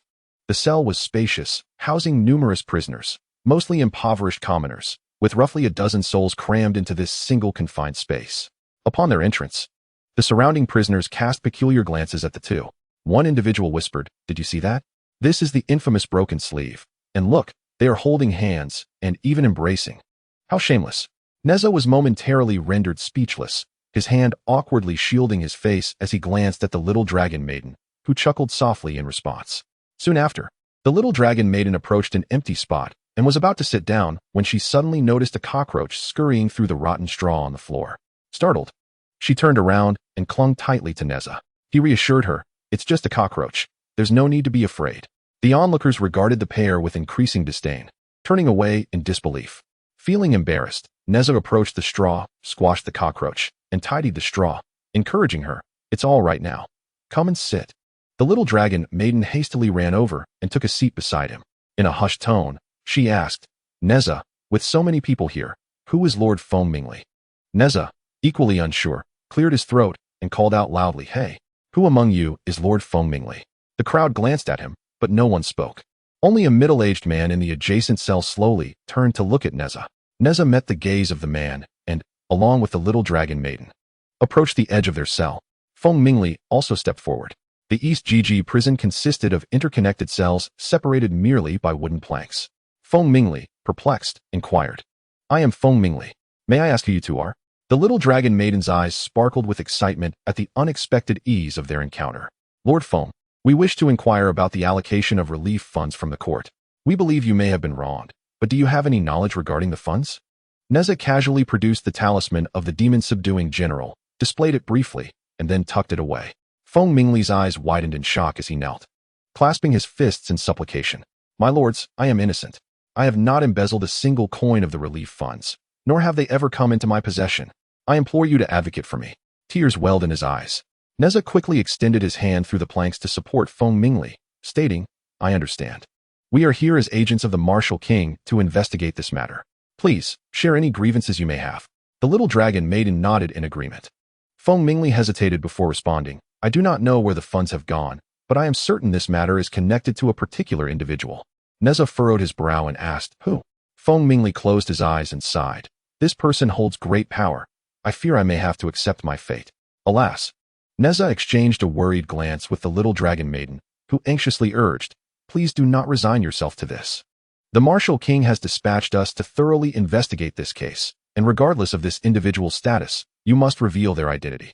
Are you truly willing to take the fall for them, allowing them to continue their tyranny, oppressing the people? Nezha added fervently, whoever they may be, those who harm the populace must face justice. Rest assured, I, Li Nezha, will act on behalf of heaven and champion your cause. Feng Mingli gazed at the two figures with tearful excitement, having long heard of Li Nezha's reputation as a valiant young general and a man of virtue. Clasping Nezha's hand tightly, he uttered with emotion, it is none other than that Chu Xiaowang, Bowen. Nezha and the dragon princess exchanged bewildered glances. Chu Zhao's King Bowen was the younger brother of King Wu of Zhou. During King Wen's lifetime, Bowen was still very young. On his deathbed, King Wen entrusted King Wu with the solemn duty of protecting his younger brother, ensuring he would never suffer oppression, granting him a lifetime of carefree peace and joy. The Martial King had only this younger brother left, thus indulged him with excessive lenience and affection. Before the Martial King, Bowen appeared exceptionally docile and obedient. Yet away from the sovereign's presence, he grew arrogant and tyrannical, committing numerous atrocious deeds. Cunning and treacherous by nature, he never soiled his own hands, always employing underlings to execute his vile schemes. When consequences arose, he would disavow all involvement with immaculate detachment. Nezha furrowed his brows and declared, no matter what. If one commits wrongdoing, they must face the consequences. The dragon maiden nodded in agreement with Nezha's words. Just then, the prison meal was served. Feng Mingli accepted the food and began eating. The dragon maiden found the prison fare utterly unappetizing at first glance, so she and Nezha abstained from eating. Suddenly, Feng Mingli's bowl clattered to the ground as he clutched his stomach, blood gushing from his mouth. After a brief struggle, he ceased breathing. With his dying breath, he retrieved a piece of cloth from within his robes. Nezha and the dragon maiden exclaimed in shock, Minister Feng. Feng Mingli. Nezha swiftly cast a spell, transferring the cloth from Feng Mingli's grasp into his own hands. Unfolding it with haste, his eyes widened upon glimpsing its contents. Chapter 7. Pursuing the assassin, clenching his fists in fury, Nezha exclaimed through gritted teeth, how despicable. To silence witnesses by murder. Had we entered the prison cell a moment later, the truth might have been forever lost. The dragon maiden took the cloth from Nezha's hands and unfolded it carefully.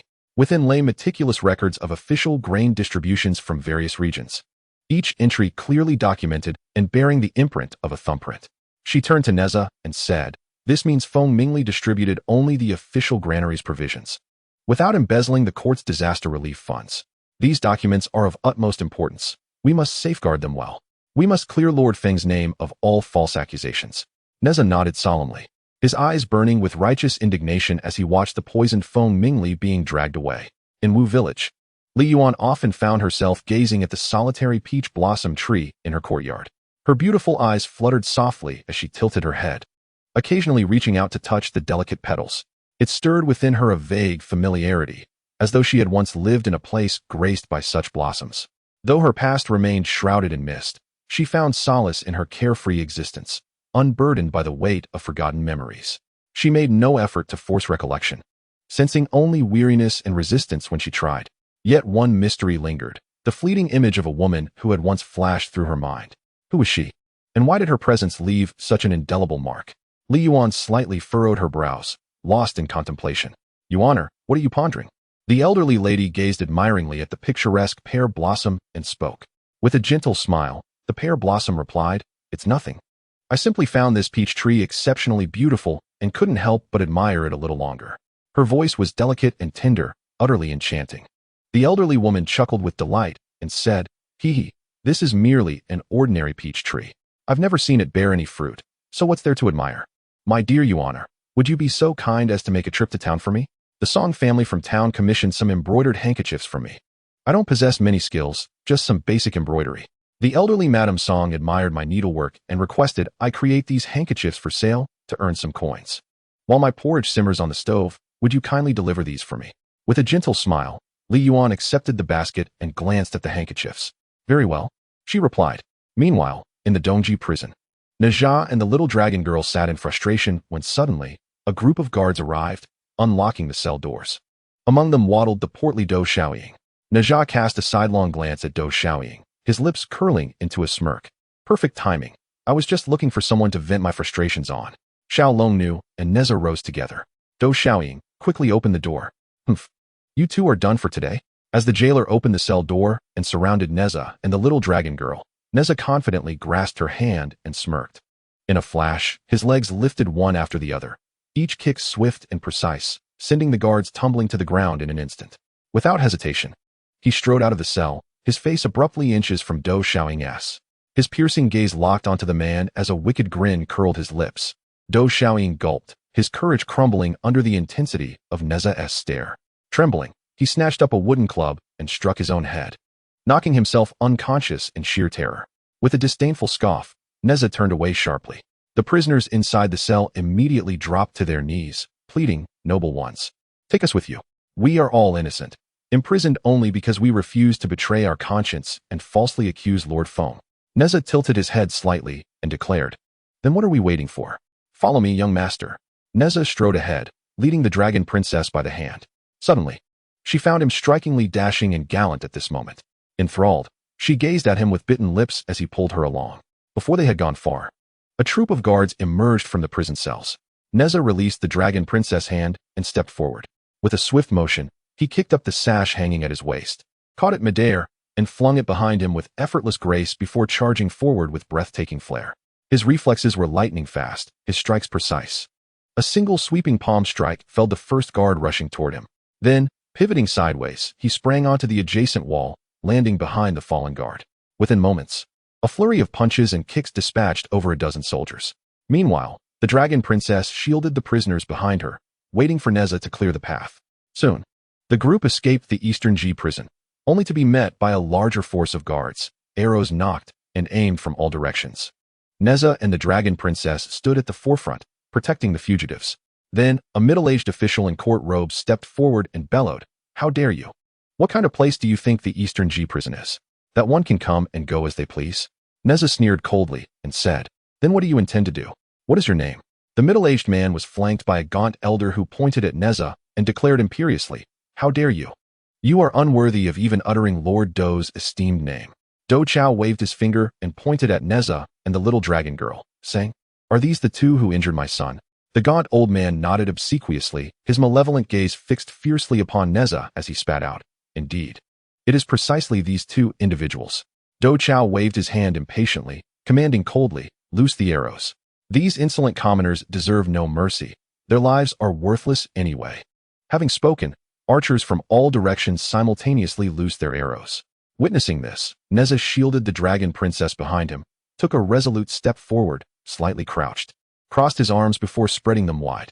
In an instant, the 9-dragon divine fire shield at his waist emitted a golden radiance, enveloping the entire group within its protective glow. All the arrows were deflected by the 9 dragons' divine fire shield, leaving Nezha and his companions completely unscathed. A sinister smirk crept across Nezha's face. After a prolonged moment, Dou Chao, realizing the futility of the arrow barrage, raised his hand to signal a ceasefire. With a perplexed expression, he stared at Nezha and demanded, "Who in the heavens are you?" Nezha withdrew his magical power and straightened his posture, retorting to Dou Chao with the thin old man's words, "The name of this young master. Are you even worthy to know?" Having spoken, Nezha retrieved the golden badge of the demon-suppressing general from his embrace, twirling it deftly between his fingers. Dou Chao's eyes widened in recognition of the prestigious insignia, and in an instant, his demeanor transformed. His knees struck the ground with haste, as he prostrated himself in reverence. "Forgive this humble servant's blindness," he stammered, "for failing to recognize the esteemed general's arrival in Longji. I beg your mercy, great general, and pray you will not hold my ignorance against me." Xiao Long let out a cold chuckle and remarked, "How swiftly your demeanor changes. Weren't you just moments ago too indifferent to even inquire before deciding to shoot us down? And now you cower in fear?" At that very moment, the black-clad figure reappeared, simultaneously launching over a dozen poisoned darts towards Nezha and the little dragon maiden. Their cold eyes flashed as they swiftly dodged the attack. Seeing yet another failure, the assailant turned to flee, seeking another opportunity. But how could Nezha possibly let him escape again, allowing future attempts on their lives? Nezha and the Dragon Princess swiftly soared into pursuit. In a desperate bid to atone for his misdeeds, Dou Chao cried out, "Young general, this humble servant shall assist in apprehending the assassin." With a wave of his hand, he signaled all the guards to give chase. The assassin fled toward the bustling marketplace, where the dense crowds would make escape easier. Nezha and the little dragon girl pursued closely behind, followed by a swarm of soldiers. The assassin sprinted desperately to shake them off. Yet Nezha and the little dragon girl remained hot on his heels. The soldiers, being mere mortals, struggled to keep up, but had no choice but to continue the pursuit. At that moment, Li Yuan turned onto the market street from a narrow path, carrying a small basket in her hand. Suddenly, a group of soldiers came charging toward her. Before she could react, they barreled into her, knocking the basket from her grasp. Staggering from the impact, Li Yuan nearly fell, until instinct took over. A surge of magical energy gathered in her palm as she braced against the ground, righting herself in an instant. Her gaze lifted to the scattered contents of the basket, handkerchiefs and trinkets tumbling through the air. In a moment of urgency, she raised 2 fingers, channeling her power. The handkerchiefs obediently fluttered back into the basket, which then floated neatly into her waiting hand. Everything happened so naturally. Once the moment passed, Li Yuan stared at her own hand in bewilderment. What just happened? Did I use magic? Since when do I know spells? How is this possible? Li Yuan turned her head to observe the group of officials and soldiers, her gaze drawn to the distant figures of 2 men soaring gracefully through the air. With a slight sigh, she murmured to herself before continuing on her way. Those 2 men were none other than the little dragon maiden and Nezha. Chapter 8. Dou Xiaoying's forceful pursuit of Li Yuan after delivering a handkerchief to the Song residence. Li Yuan made her way back, retracing her steps through the bustling marketplace. At that moment, Dou Chao was twisting Dou Xiaoying's ear, reprimanding him as they returned home. Li Yuan, holding a small basket, strolled elegantly through the market. Her beautiful eyes briefly closing as she glanced at the sky, moving gracefully. As she brushed past Dou Xiaoying, who was still wincing from the ear tug, he turned his face towards her, his expression shifting dramatically. His eyes widened, his legs momentarily weakening, and his mouth formed an A-shape as he instinctively exclaimed how beautiful Li Yuan was. He attempted to pivot and pursue her, but Dou Chao yanked him back by his ear. Frustrated, Dou Xiaoying frantically signaled to his attendant to inquire about the enchanting maiden he had just encountered. The attendant promptly understood and followed Li Yuan discreetly. Li Yuan sensed someone trailing her. After all, she was once the dragon princess. Though her memories eluded her, her body retained its keen awareness. Frequently glancing back, she inadvertently intimidated Dou Xiaoying's attendant, who dared not draw too close. Upon reaching Wu family village, the attendant ceased his pursuit. At the Dou residence, Dou Chao chased after Dou Xiaoying throughout the house, wielding a stick while berating him. "You little rascal, what have you done now? Do you realize the gravity of the situation? You've dragged me into trouble with the demon-subduing general. How do you expect me to resolve this? With the pressure from King Chu Xiao, I must manage the situation with Feng Mingli properly. If I fail, I will become a pawn discarded by King Chu Xiao. Do you comprehend? The demon-subduing general has entered the prison to meet Feng Mingli. What am I to do now? If Feng Mingli is harmed, I will have offended the general. Oh, why is my life so fraught with hardship?" Dou Chao slumped helplessly to the ground, anxiously patting his legs, seething with resentment towards his unworthy son for creating such a significant dilemma. Yet, he was his only son, and in his fury, Dou Chao longed to administer a sound beating. Seeing Dou Chao seated on the floor, Dou Xiaoying sighed in relief as the pursuit had ceased. "Father, it's not as dire as you claim. You are the prefect of Longji, the most valued asset to King Chu Xiao. Even if trouble arises, he will surely protect you. Besides, how can the demon-subduing general overshadow King Chu Xiao? He struck first, after all. Look at my hand. It's still bandaged." Dou Chao, infuriated by his son's nonchalance, rose again to confront him, but Dou Xiaoying quickly retreated to his room. Once in his chamber, the attendant who had followed Li Yuan returned to report. Dou Xiaoying immediately inquired, "Did you find out anything? Whose daughter is she?" The attendant reported, "Young master. The woman is exceedingly cautious. I followed her all the way to Wu village. She belongs to the Wu family. A simple inquiry would reveal whose family it is." Dou Xiaoying stroked his chin with a lascivious grin and declared, "This makes things easier. Tomorrow, bring some men and accompany me to Wu village." On the side of Nezha and the Dragon Princess, the assassin's escape techniques were exceedingly skillful, coupled with his mastery of dark sorcery. He repeatedly vanished into crowds, constantly altering his appearance. After several such transformations, Nezha and the Dragon Princess lost sight of him completely. Gradually, they could no longer sense the assassin's demonic aura.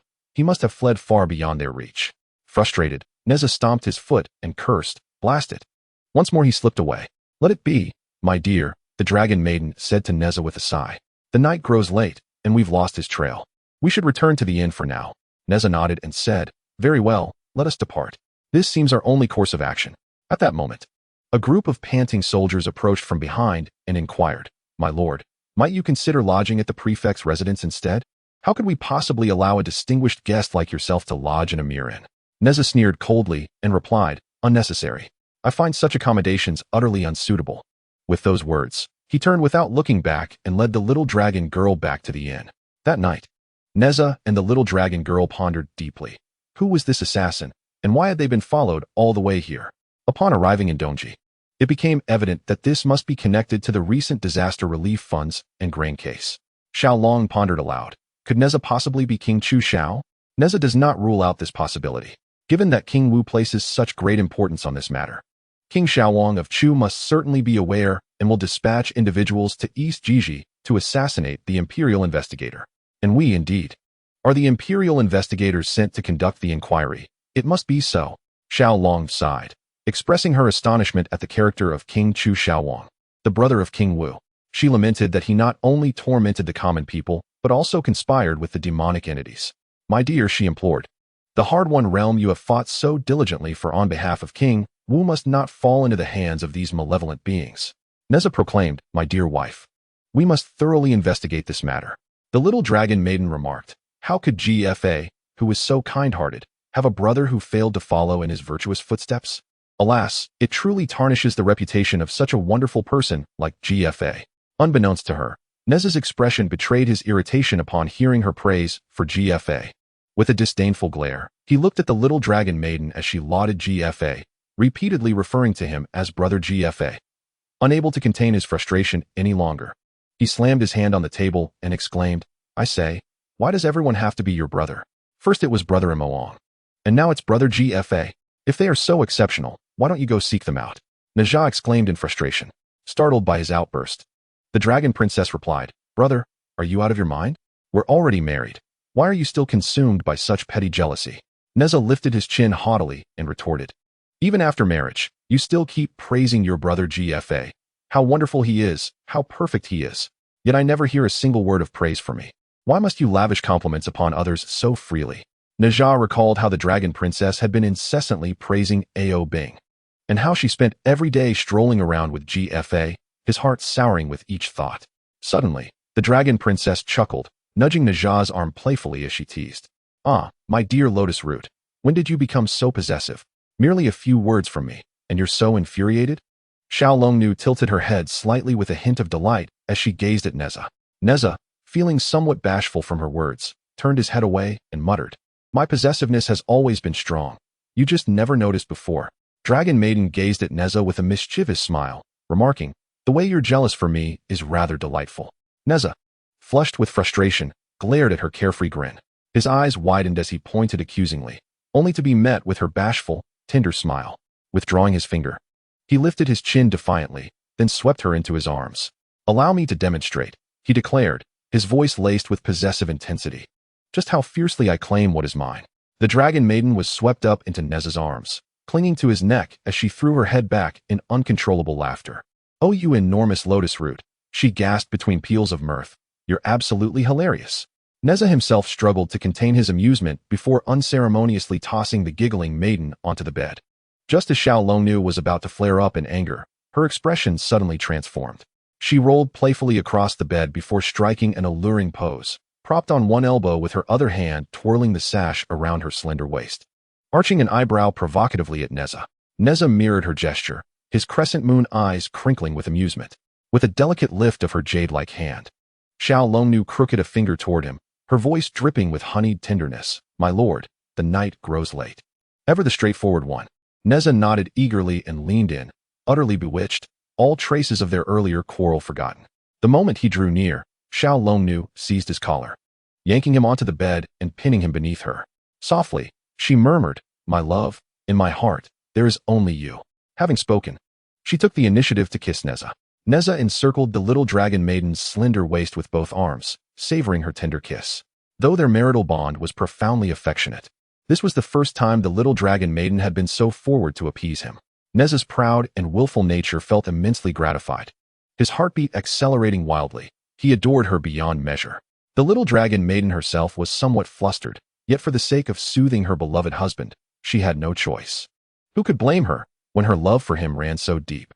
As their garments slipped away, the little dragon maiden slowly raised a hand and snapped her fingers, drawing the bed curtains shut. A fleeting moment of spring night was worth 1,000 pieces of gold. What followed was an evening of exquisite delight. The next day, Zhou Xiaoying arrived at Wu village with a retinue of men. Halting before the elderly Wu couple's doorstep, he commanded, open the courtyard gate. Startled by the commotion, the old couple and Li Yuan emerged from the house, only to find Zhou Xiaoying and his aggressive entourage storming into the residence. Old man Wu, bewildered, clasped his hands respectfully toward the lavishly dressed Zhou Xiaoying and inquired, honored sirs, what is the meaning of this? The elderly Madame Wu also clasped her hands and inquired, what seems to be the matter here? Zhou Xiaoying tossed her hair with an air of confidence and gestured to her entourage with a wave of her hand. One of her lackeys raised his head with a roguish demeanor and inquired, old man Wu, is it? Congratulations. My esteemed young master has taken a liking to your honorable daughter and wishes to take her as his concubine. This is truly a most fortunate blessing. The elderly couple, Mr. and Mrs. Wu, exchanged bewildered glances, their mouths agape in astonishment. Within the chamber, Li Yuan cast a fleeting glance at Zhou Xiaoying, her delicate brows knitting ever so slightly in subtle disapproval. Zhou Xiaoying suddenly caught sight of Li Yuan in the room, his face instantly blossoming into a beaming smile as he exclaimed, Miss. Then he scurried over with an unctuous and lecherous gait, fawningly remarking, what exquisite beauty you possess. My lady, from the very first glimpse of you yesterday, my soul has been utterly captivated by your enchanting grace. Zhou Xiaoying carefully observed Li Yuan, her graceful and slender figure, her delicate features, especially those mesmerizing eyes. Her fair and tender skin seemed so fragile one could almost blow it away. Her lips, neither too thin nor too thick, were a perfect shade of rosy. Though her expression was cold and aloof, just a flutter of her lashes could make one's knees go weak. Not only was Zhou Xiaoying utterly enchanted, but even his attendants were left dumbstruck. The elderly couple, Wu and his wife, immediately stepped forward, clasping their hands in supplication. She is not from our family. Merely a girl we rescued. Could you perhaps choose someone else? We beg you, spare Miss Li Yuan. The elderly couple repeatedly clasped their hands in supplication. Li Yuan approached them and gently supported their frail forms, her voice as light as a breeze as she inquired, why must you plead with him? Old man Wu whispered in a hushed tone, this is someone we cannot afford to offend. He is the son of Governor Zhou Xiaoying. Immediately, Zhou Xiaoying seemed as though his soul had been swept away, murmuring, Li Yuan. Such a beautiful name, worthy of such a breathtaking beauty. I can bear it no longer. Today, I must marry Lady Li Yuan. With a sly grin, he bared a row of yellowed teeth at Li Yuan. She frowned slightly in disgust, but maintained her icy composure as she replied, impossible. Please leave. With a graceful flick of his sleeve, he finished speaking. The elderly couple surnamed Wu nodded fearfully as they gazed at Zhou Xiaoying. Gradually, Zhou Xiaoying's smile faded, his eyes turning ruthless as he said, not getting married? You have no choice but to marry me, for I am utterly captivated by you and cannot extricate myself. I advise you to be sensible, lest you meet an untimely demise without even knowing how it came about. Seeing his reluctance to depart, Li Yuan icily inquired, what is it you desire? Though Li Yuan had lost her memories, the noble bearing of the dragon princess still lingered within her. Before all, she remained an icy beauty, appearing aloof and indifferent to everything around her. With a confident smile, Zhou Xiaoying commanded, attendants, come forth. Send these two old fools to an early grave. After speaking, Dou Xiaoying's subordinates rushed forward and seized the elderly couple, Mr. and Mrs. Wu. Li Yuan let out a faint sigh, her beautiful eyes closing slightly in quiet resignation. With a tone of weary acceptance, she murmured, "Enough, let them be. I shall go with you." After speaking, Li Yuan lifted her head, maintaining an expressionless demeanor as she rolled up her sleeves and stepped outside. Upon hearing this, Dou Xiaoying was filled with delight. He waved his hand to signal for others to cease their actions and follow suit.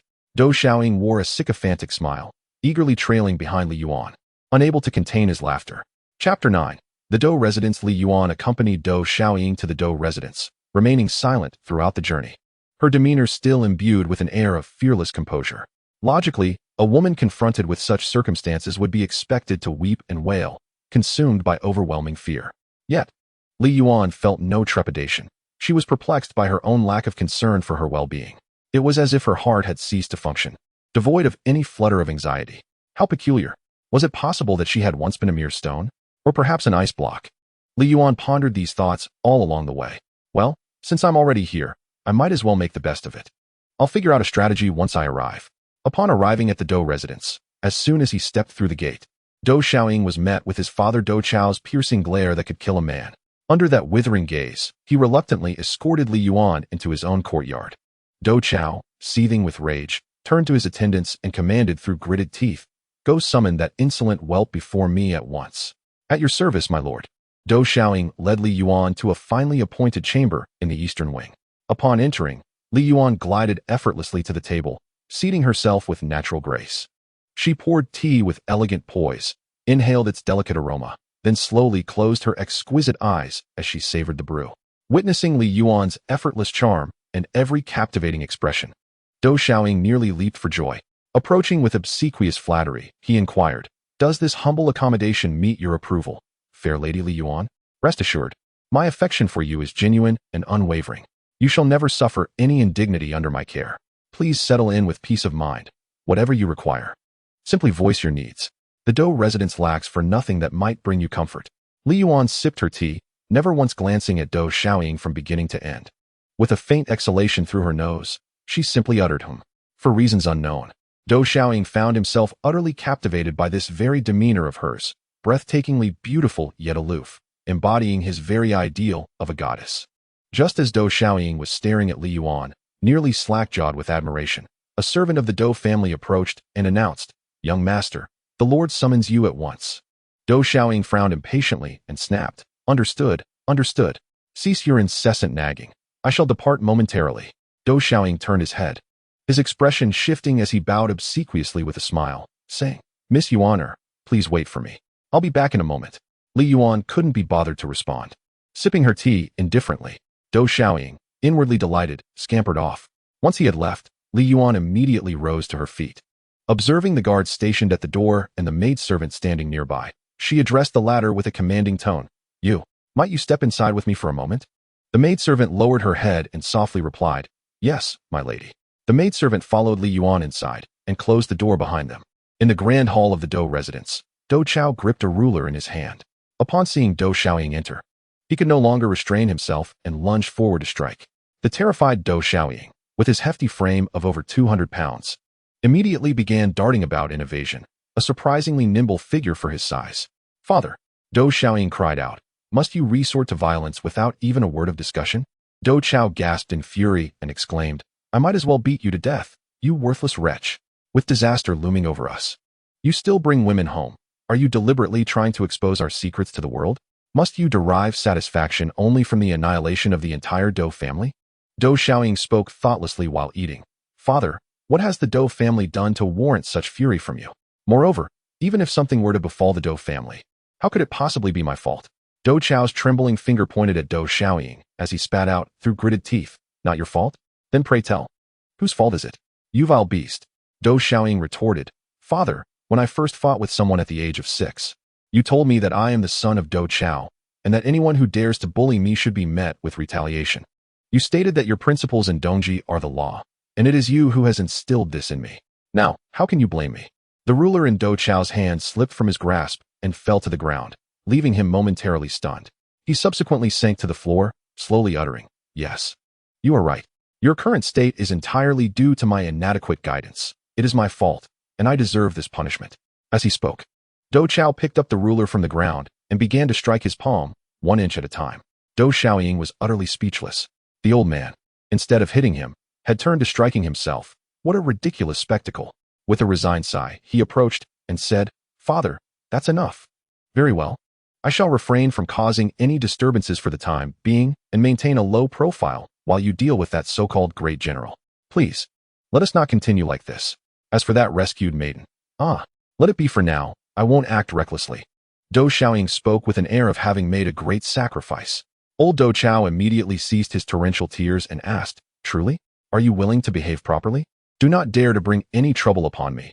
I warn you, if the person you bring back dares to take their own life within my estate, I swear I shall make you pay dearly for it." After speaking, Dou Chao rose abruptly and stormed off with a dramatic flick of his sleeve. Dou Xiaoying, vexed and restless, made his way toward the rear courtyard. Upon entering Li Yuan's chamber, he found her casting a sidelong glance his way.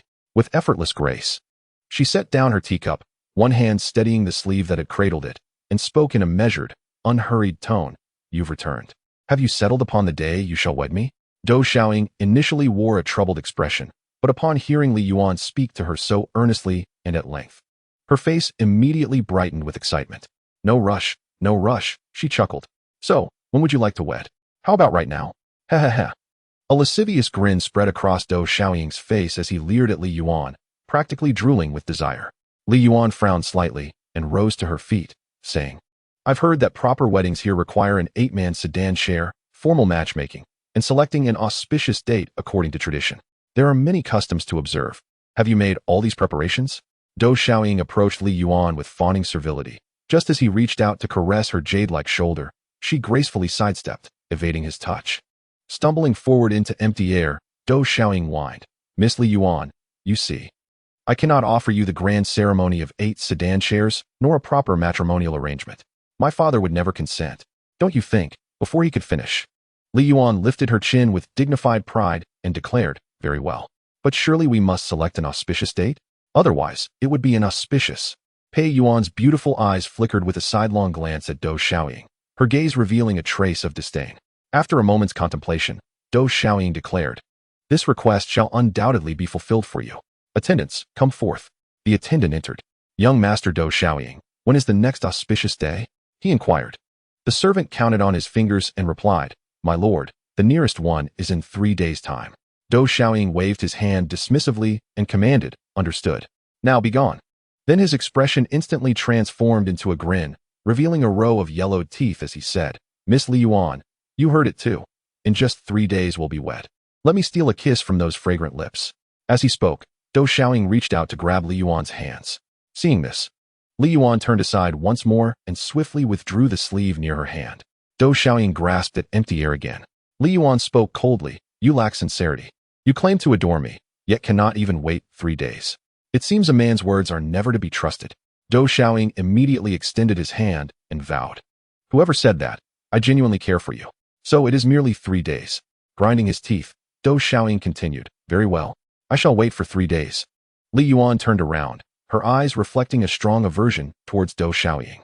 She remarked that she was weary and needed to rest, urging him to leave. Dou Xiaoying couldn't fathom why, yet he found her words utterly melodious, chillingly beautiful despite their frosty tone. Nodding in agreement, he responded with warmth, "Very well then. You must rest properly." Turning to the attendants, he commanded with authority, "See to it that she is tended with utmost care. Do not neglect Miss Yuan, do you understand?" Then she departed. Seeing Dou Xiaoying leave, Li Yuan returned to her seat with a slight frown, pondering silently. For now, she must maintain composure. Direct confrontation would only invite trouble for old Wu and the others. Strategies would have to be devised gradually.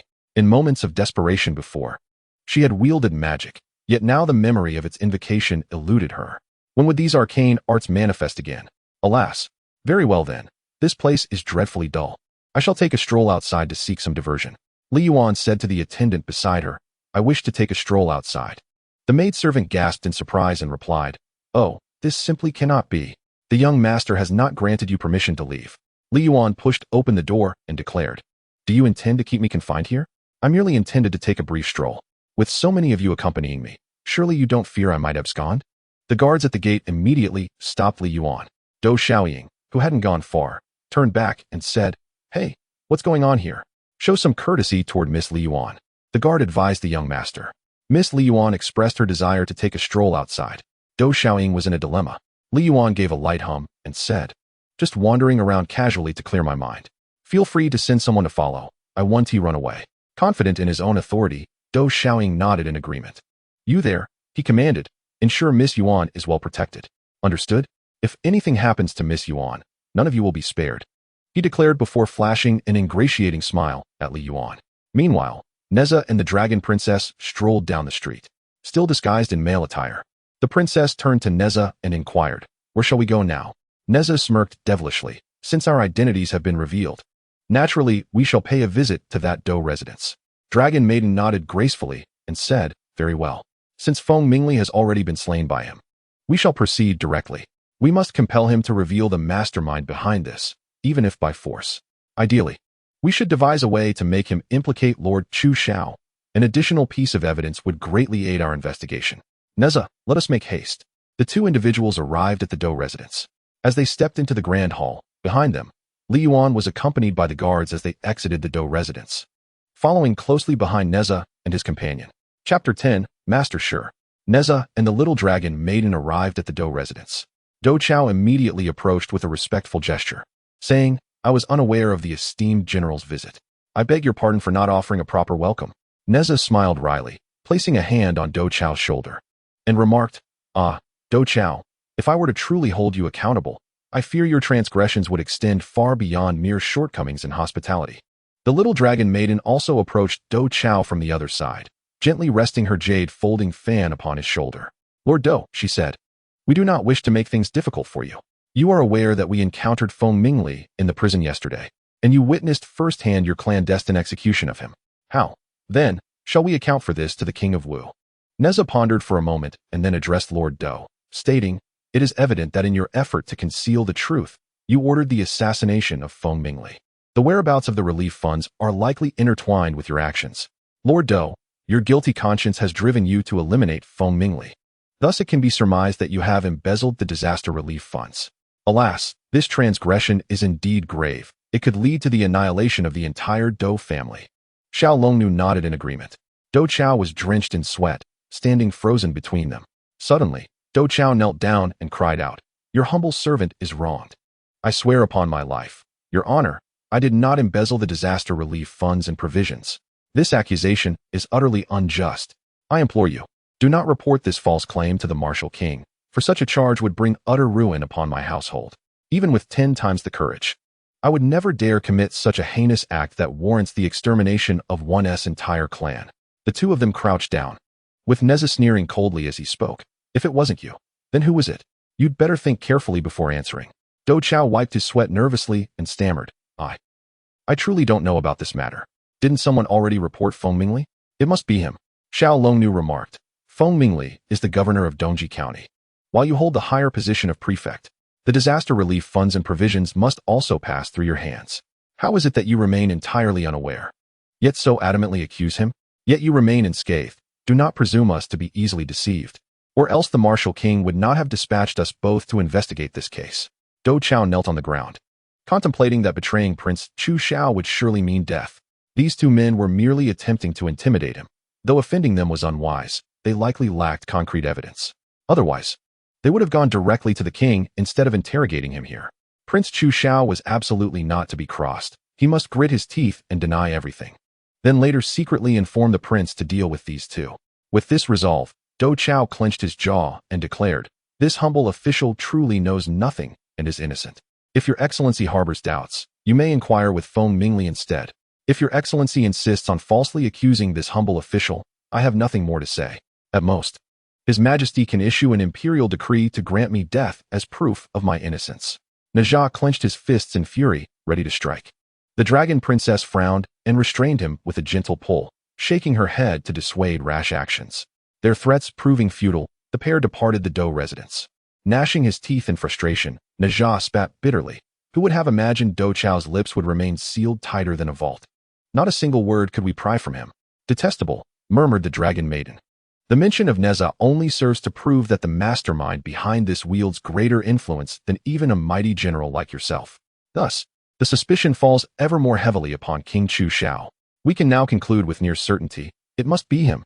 Nezha and the Dragon Princess strolled side by side in quiet conversation when suddenly the maiden spoke. Nezha, there remains one place we have yet to visit. Turning slightly to regard her, the young deity inquired with gentle curiosity, and what might that be? The residence of Feng Mingli, the Dragon Maiden. Judging by Feng Mingli's age, there should be other family members in his household. Let us pay a visit to his estate and inquire further. Perhaps his kin may possess some clues left behind by Feng Mingli. Nezha nodded in agreement, remarking that it was a sensible course of action, urging everyone to proceed with haste. After the two departed, Dou Chao immediately collapsed onto the ground. Suddenly, a dark mist materialized before him, revealing the figure of the cloaked assassin. The enigmatic figure spoke. Fortunately, you have revealed nothing. I shall ensure that you do not speak a word.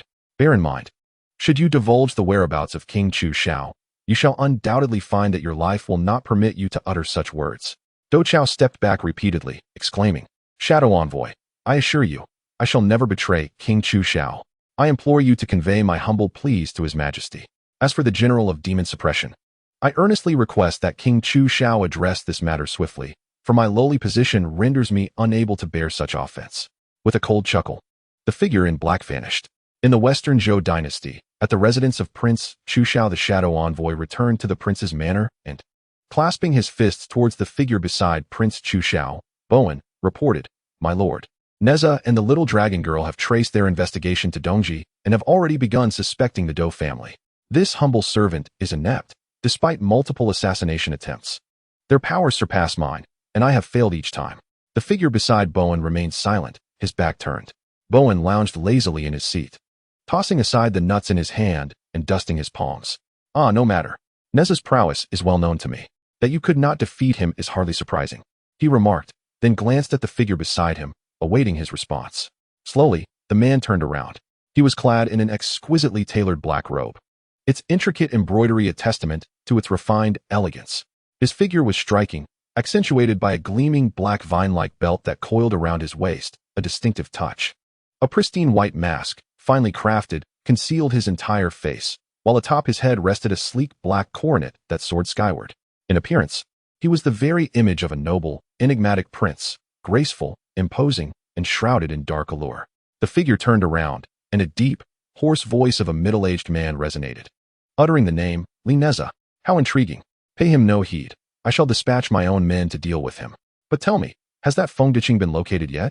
The shadow enforcer lowered his head and spoke in a subdued tone. Master Stone, this unworthy subordinate has failed you. With a dismissive wave of his hand, Master Stone commanded, Begone. Continue your search. The shadow envoy vanished. Bowen approached Stone Elder with trepidation and inquired, Honorable Stone Elder, might you possess any profound insights on this matter? My royal brother attaches great importance to this matter. We absolutely must not allow Nezha and his companions to continue their investigation. Help me think of a solution. Shirlauda slightly raised his head, exuding an air of confident profundity as he spoke. There's no need to worry. Even if Nezha and the others obtain the evidence, it will never reach the king's hands. With those words, a portal of time and space materialized before Shirlauda. He stepped through it unhurriedly, vanishing without a trace.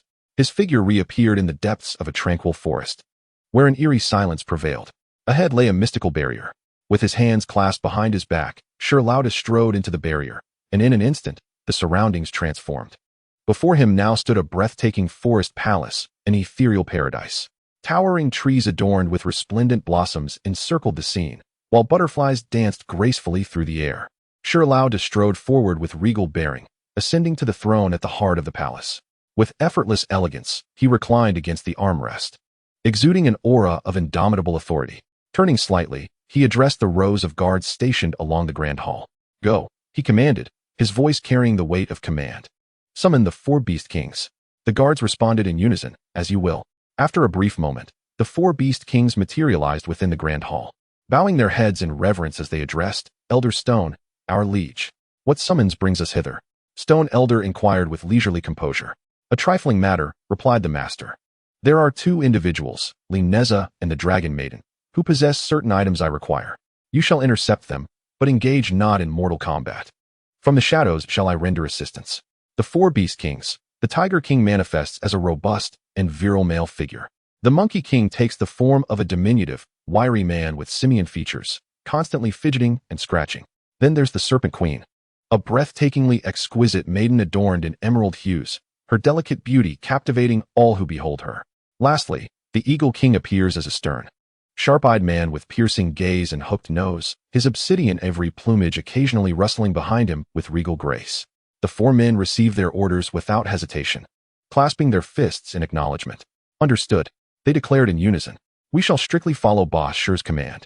With those words, Chief Stone rose from his throne, gazing skyward as he proclaimed with conviction, I, Chief Stone, shall lead you all to alter the destiny of the primordial forest.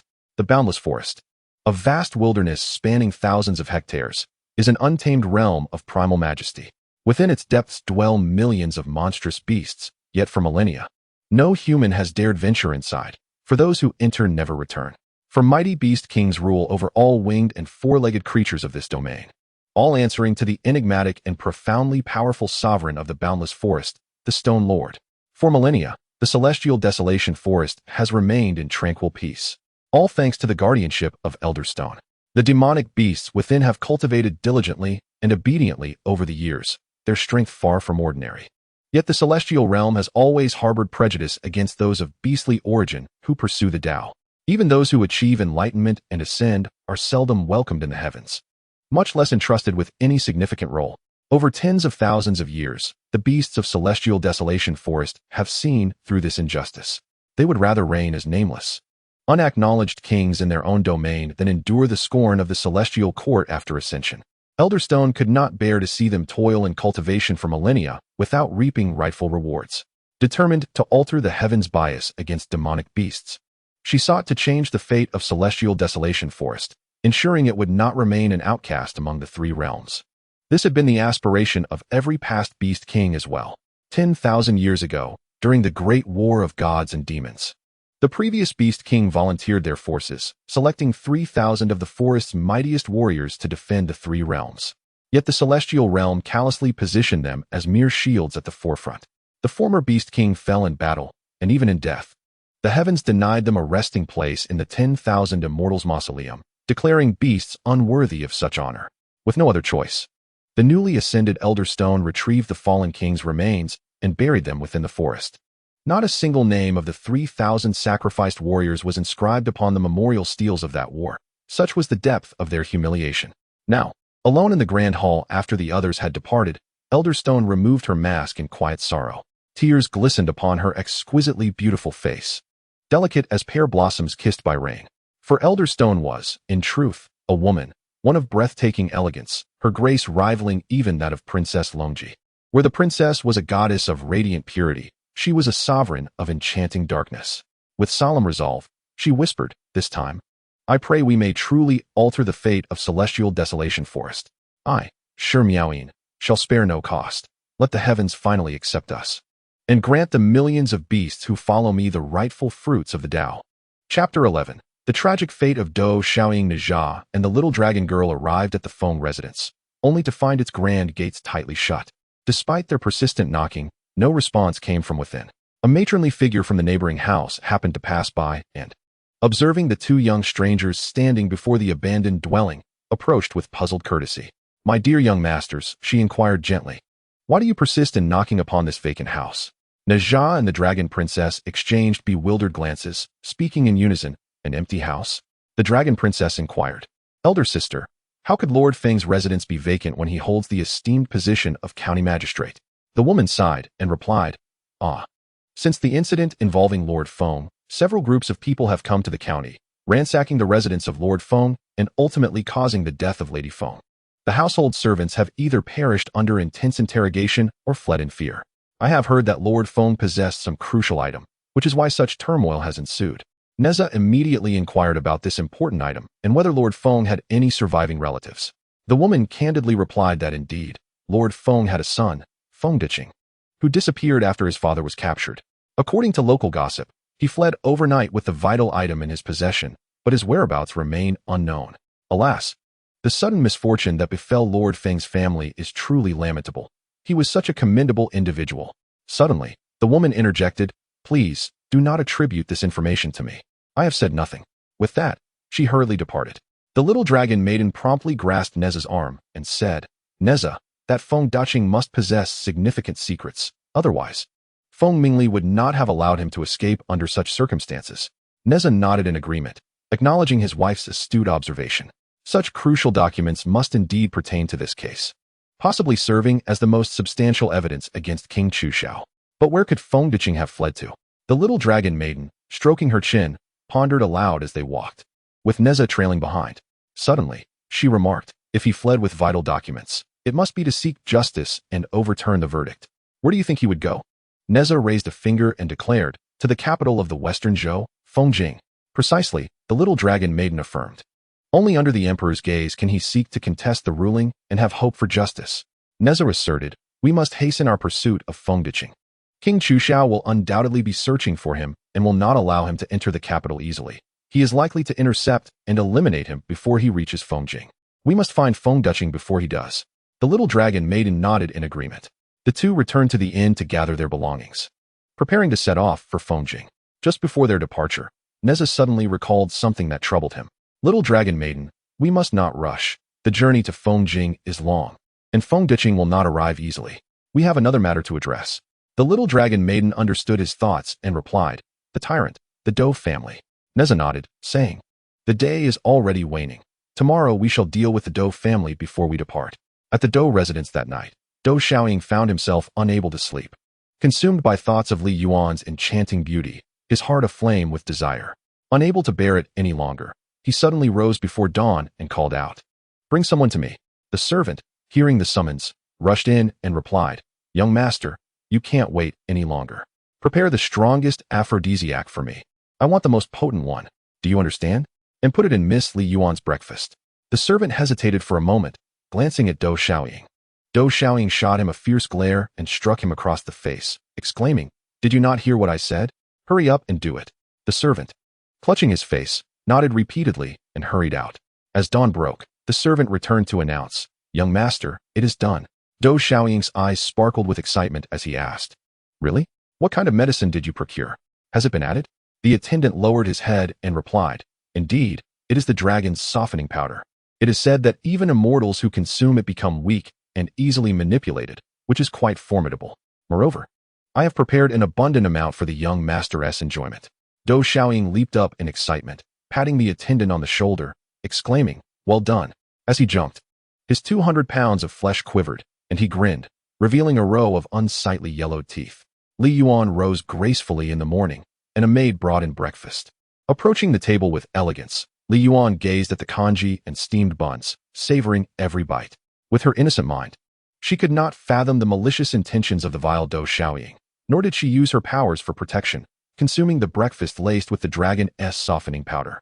Zhou Xiaoying, having changed into a fresh outfit, paced back and forth in his room, rubbing his hands in anxious anticipation. Soon after, a maid timidly entered his chamber. Her head bowed, and said, "Young master, Miss Yuan has eaten." Zhou Xiaoying's eyes immediately sparkled with excitement as he shouted, "Excellent. Miss Yuan, I am coming."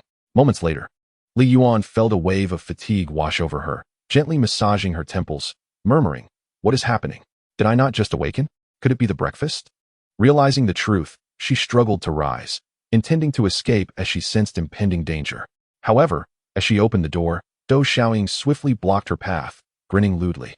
"Where do you think you're going, Miss Yuan?" With that, he turned and shut the door. Li Yuan did not respond, slightly closing her beautiful eyes and retreating a few steps. Zhou Xiaoying licked his lips with his large tongue, rubbing his hands together as he said, "How do you feel?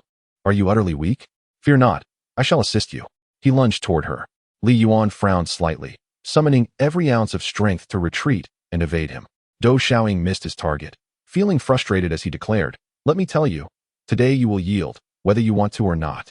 I am determined to possess you." Just as he prepared to pounce again, Li Yuan steadied herself against the table by the wall, pointing at Zhou Xiaoying and stating, "You despicable fiend. If you come any closer, I shall not hold back." Zhou Xiaoying abruptly halted, eyeing her with increased desire, swallowing hard as he replied, "Oh? Not holding back? Then do not hesitate, come to me." Li Yuan, with cold eyes fixed on a nearby vase, summoned her strength to grasp it tightly and, With a swift motion, smashed it over Dou Xiaoying's head. Blood gushed from the wound, and he howled in pain, cursing, "You wretched woman! You still have strength? I had hoped to spare you suffering, but now I shall torment you thoroughly." Li Yuan fought against her overwhelming weakness, struggling to maintain her balance. Beads of sweat forming on her forehead, her beautiful eyes shimmering with tears. Dou Xiaoying, captivated by her glistening gaze and delicate figure, momentarily forgot his pain, his desire clouding his judgment as he slowly withdrew a long whip from his sleeve. Li Yuan gripped the edge of the cabinet behind her tightly. Her brow furrowed as she watched the whip in Dou Xiaoying's hand, but she felt utterly drained.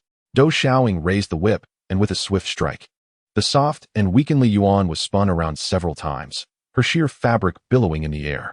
Though she appeared disheveled, her movements retained an elegance that captivated the heart as she fell to the ground. Li Yuan, resolute, remained silent, her head held high, glaring defiantly at Dou Xiaoying.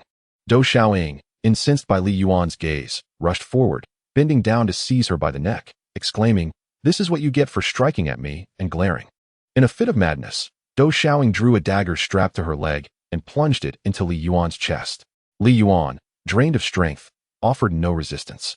Allowing herself to be grasped, a thin trickle of blood escaping her lips, yet she continued to glare at Dou Xiaoying in silence. Dou Xiaoying withdrew the dagger, taunting, "Let us see how long you can maintain that defiance." With that, she raised the dagger once more, poised to strike at Li Yuan. Suddenly, Dou Xiaoying caught sight of Li Yuan's subtly revealed collarbone, a rush of desire flooding her senses. Discarding the dagger, she reached out to tear away the sheer fabric from Li Yuan's shoulder, exposing her alluring jade skin. Dou Xiaoying's eyes widened in astonishment as her lips trembled in awe, her hand slowly reaching toward Li Yuan's chest. Li Yuan frowned slightly, her cold gaze flashing. With a palm pressed to the ground, she gathered her magical energy and executed a graceful flip, propelling both herself and Dou Xiaoying upright. As Li Yuan stood, she deftly stepped onto the dagger lying on the ground, seized it in one hand, and leaped backward, her sharp eyes fixed on Dou Xiaoying. With a swift turn in midair, she tossed the dagger upward and executed a sweeping kick, sending the dagger hurtling toward Dou Xiaoying's lower body, piercing through with precision before embedding itself into the wall. The entire sequence of movements flowed seamlessly, executed with extraordinary speed and grace. Dou Xiaoying stood in disbelief, her eyes wide as she witnessed Li Yuan's breathtaking display of skill, too fast for her to comprehend. In an instant, Li Yuan vanished from sight, reappearing before Dou Xiaoying, her expression impassive and her gaze piercing. The swiftness of her movements caused her fabric and hair to trail behind her, exuding an aura of fierce elegance. Subsequently, Li Yuan summoned the Ying Ti Jian, stepping back to thrust the blade into Dou Xiaoying's shoulder. She then spun rapidly, withdrawing the sword and executing a stunning series of 3 kicks, each more impressive than the last, sending the 200-pound Dou Xiaoying crashing to the ground. The entire display was marked by an overwhelming dominance, devoid of any emotion or expression. As Dou Xiaoying fell, the momentum from Li Yuan's aerial maneuvers carried her body in a series of graceful rotations, her soft form swirling upon the ground, the sheer fabric and hair dancing about her. The Ying Ti Jian lay poised before her as she elegantly descended, the fabric draping over the shoulder that Dou Xiaoying had torn.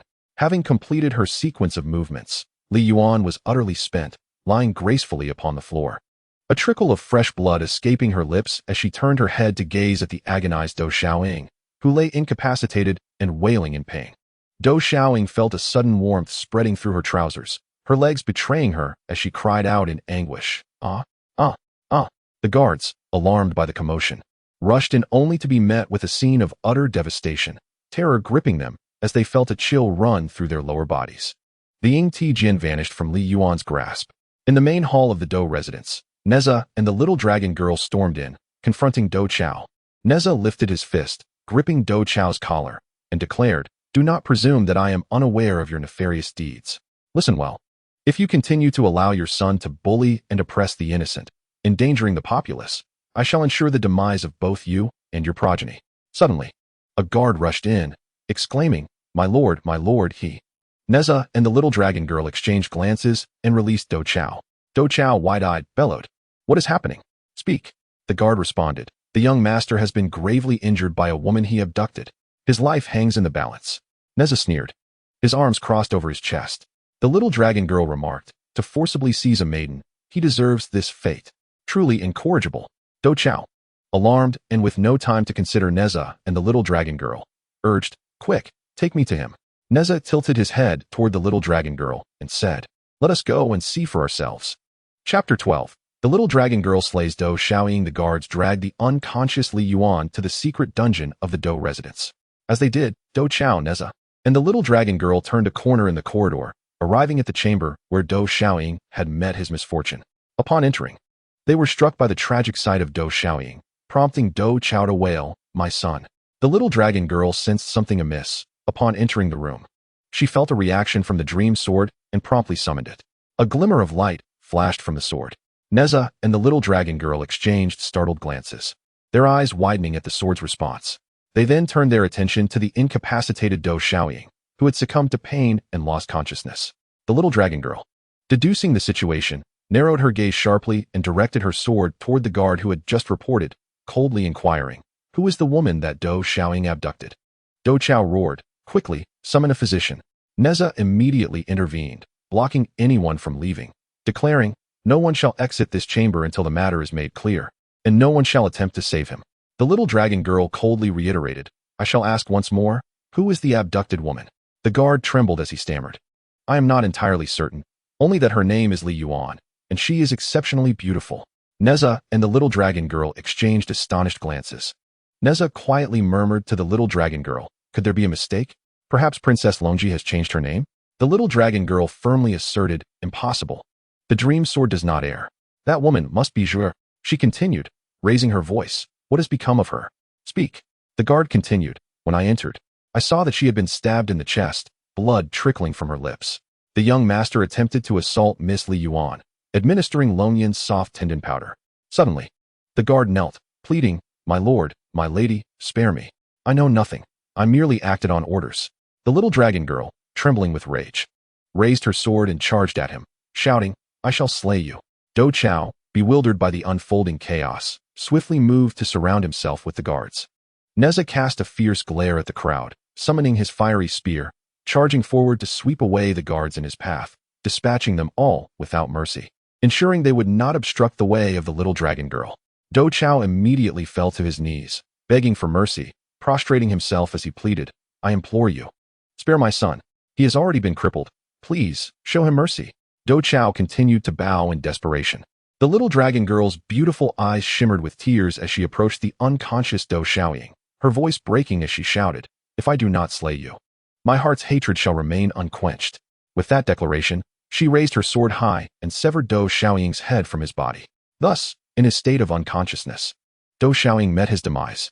Nezha strode over with a grim expression, declaring, "Such beasts should not be allowed to roam the earth. They deserve to perish." He then gently touched the arm of the little dragon girl, saying, "My dear, vengeance has been served. Judging by Zhou Xiaoying's fate, he has not triumphed." Taking a deep breath, the little dragon girl gazed at the severed head, her legs buckling as she fell into Nezha's embrace. Nezha held her close and turned to the dazed Zhou Qiao, commanding, "Lead us to that woman." Upon hearing this, the little dragon girl's spirits lifted. "Yes, I must see Zhou. I have finally found her." Meanwhile, Li Yuan, dragged to a private dungeon, thought to herself, "I cannot succumb to unconsciousness. This place is too perilous to linger. I must find a way to escape, for these people are truly malevolent." She concentrated on the sensation she felt while casting a spell, lying on the ground, furrowing her brow, closing her eyes. In a flash of light, her form vanished. Li Yuan was unaware of where she had been teleported. The gentle sound of a nearby stream indicated she was likely out of danger. Exhaling softly, her weary body collapsed by the creek's edge. Nezha and the little dragon girl, accompanied by the guards, arrived at the private dungeon. To their dismay, the dungeon was entirely empty. Nezha, infuriated, seized the collar of the leading guard, demanding, "Are you mocking me?"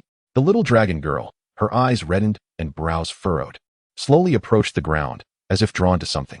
She bent down, retrieving a small jade four-leaf clover, her eyes shimmering as she softly uttered, "Nezha." Upon hearing her voice, Nezha immediately released the guard and knelt beside the little dragon girl, gazing at the jade clover in her hands. Tears streaming down her cheeks, she pouted, "My dear, this is hers. It fell from her. She adored wearing the four-leaf clover at her waist, but where has she gone? Where can she possibly be? My beloved, I miss her so much, truly." Nezha lifted the little dragon girl, his heart aching as he furrowed his brow, saying, "My dear, We shall certainly find her.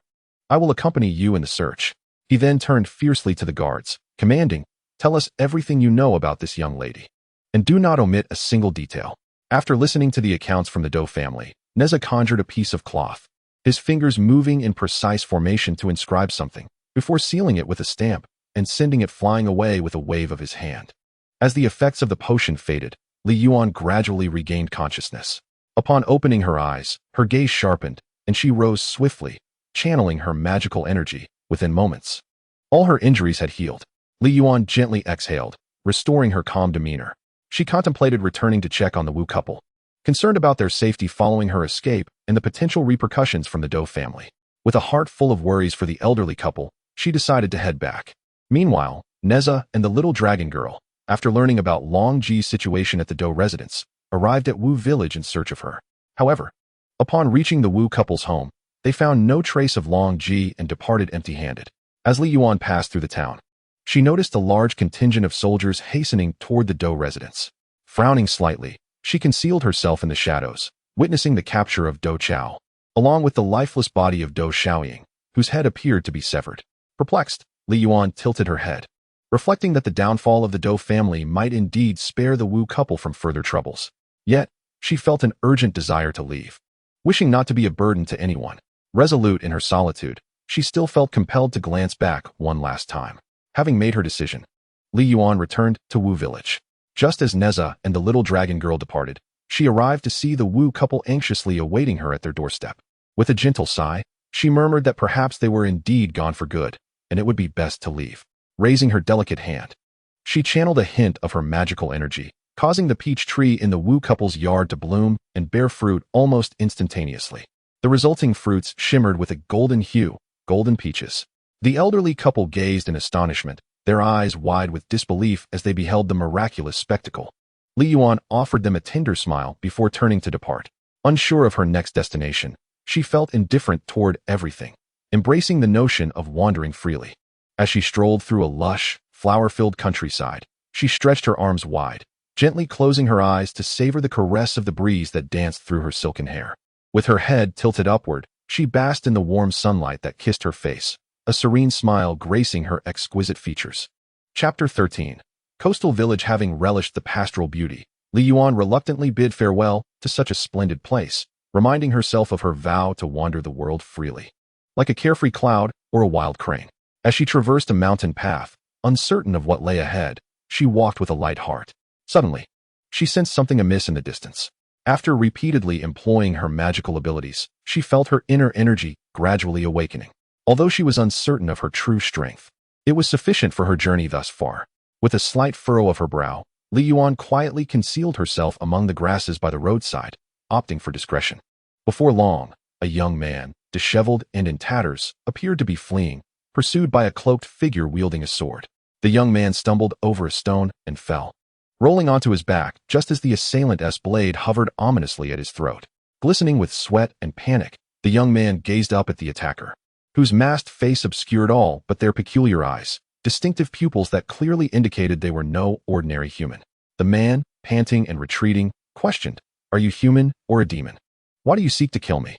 The figure in black slowly advanced, commanding, "Hand it over." The man's eyes widened in realization. "Ah, you are a minion of that person. I never imagined he would conspire with demons. You are ensnaring the loyal, and you shall not die well. Even if I perish, I will not surrender it to you. You have brought about my father's demise. I shall fight you to the death." Aware that he was no match for the demon, and with no hope of survival, he grasped the black-clad man's sword with both hands, blood instantly seeping out as he glared fiercely at his adversary.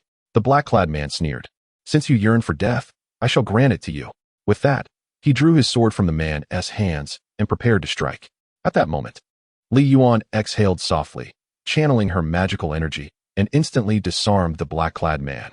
The man, now alert to the sudden disturbance, turned to see Li Yuan soaring forth with incredible speed, delivering a powerful strike that sent the black-clad man crashing, causing him to spit out a mouthful of blood. Realizing that Li Yuan possessed formidable power, the black-clad man vanished in a cloud of black smoke. Li Yuan examined her palm, uncertain if she could contend with the demon. Instinctively, she unleashed another blow, astonished by her own strength. Setting aside her thoughts, she turned her attention to the man. The man, taken aback, thought, did a fairy just save me? Am I dreaming? He stared at Li Yuan, momentarily dazed, until her voice snapped him back to reality. Furrowing her brow, Li Yuan asked, are you unscathed? The man quickly shook his head and rose, declaring, I am fine. With an impassive nod, Li Yuan prepared to leave. The man called out, thank you, fairy sister, for saving my life. My name is Fengdiqing. May I know your esteemed name? If I survive this calamity, I shall repay you. Li Yuan paused. Glancing back, there is no need. Fengdiqing, unwilling to remain ignorant of his benefactor's name, pursued her, saying, it is ungrateful not to repay a kindness. Though I am currently destitute, I shall certainly repay you. Please, I. Before he could finish, Li Yuan halted once more, taking a breath and turning to face him. Observing his disheveled state, hair unkempt, clothes tattered, and face grimy, she thought he resembled a beggar in even worse condition. Feeling pity for his plight, she decided against offering cold words of rebuke and instead inquired, how did you come to be in such a dire situation? From the demon's words, it seems you possess something he desires? Fengdiqing instinctively clutched his chest, nodding gravely. Yes, my father exchanged his life for it, instructing me to safeguard it at all costs and not let those fiends seize it. As they walked, Li Yuan raised her chin slightly. If you cannot even ensure your own safety, how can you protect that which you hold dear? Are you not placing yourself in jeopardy? Fengdiqing replied earnestly. I must do all I can to protect it. Regardless, I must go to Fengjing to seek justice for my father. Li Yuan mused to herself. This man still possesses a sense of honor. The black-clad man is no ordinary foe and will likely not relent easily. A pity indeed. Fengjing. I have yet to set foot in Fengjing and am unaware of its appearance. Li Yuan coldly remarked for a while. You wish to go to Fengjing? So do I. Fengdiqing, filled with excitement, responded, really? What a coincidence. How about we travel together, my benefactor? Li Yuan slightly closed her eyes in acquiescence and added, I cherish tranquility and abhor noise. You may follow at a distance, and I shall ensure your safety. Fengdiqing nodded repeatedly. For having a celestial guardian was a blessing he would not dare to disregard. Indeed, he obediently trailed behind Li Yuan, only running ahead at crossroads to inquire about their next direction. Benefactor, the coastal village lies ahead, Fengdiqing announced. Li Yuan nodded gently and continued on her way. Meanwhile, Zhou and Nezha journeyed towards Fengjing, refraining from using magic to hasten their pace, as they were on a quest to gather information about Fengdiqing. Zhou pointed towards the distant mountains and said, My lord, beyond that range lies the coastal village, the essential route to Fengjing. Nezha nodded, taking Zhou's hand as they walked together. Before long, Nezha suddenly grasped Zhou's hand, alertly exclaiming, Wife, be cautious. Zhou sensed it too, for figures. They exchanged glances. And Nezha called out loudly, Who goes there? If you have followed us, why not reveal yourselves? He scanned the surroundings, and both he and Zhou summoned their weapons, the fire-pointed spear and the dreaming sword. Suddenly, four monstrous beings emerged from all directions, surrounding Nezha and Zhou. The 9-dragon divine fire shield around Nezha sensed that these were beastly demons, and he instantly wore a confident, boastful smile, casting a sharp gaze at the 4 adversaries. What a surprise!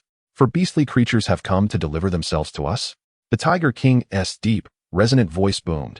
You speak with arrogance. Today, you shall meet your demise.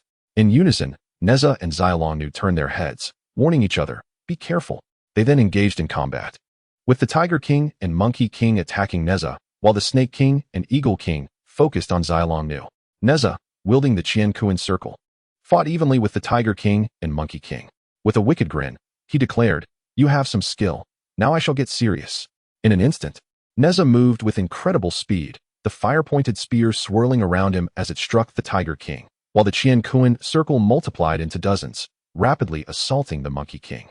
Despite their formidable prowess, the 2 against 1 found themselves somewhat overwhelmed. On Zhou's side, she swiftly transformed the dreaming sword into hundreds of blades, sending them darting through the air towards the Eagle King and Snake King.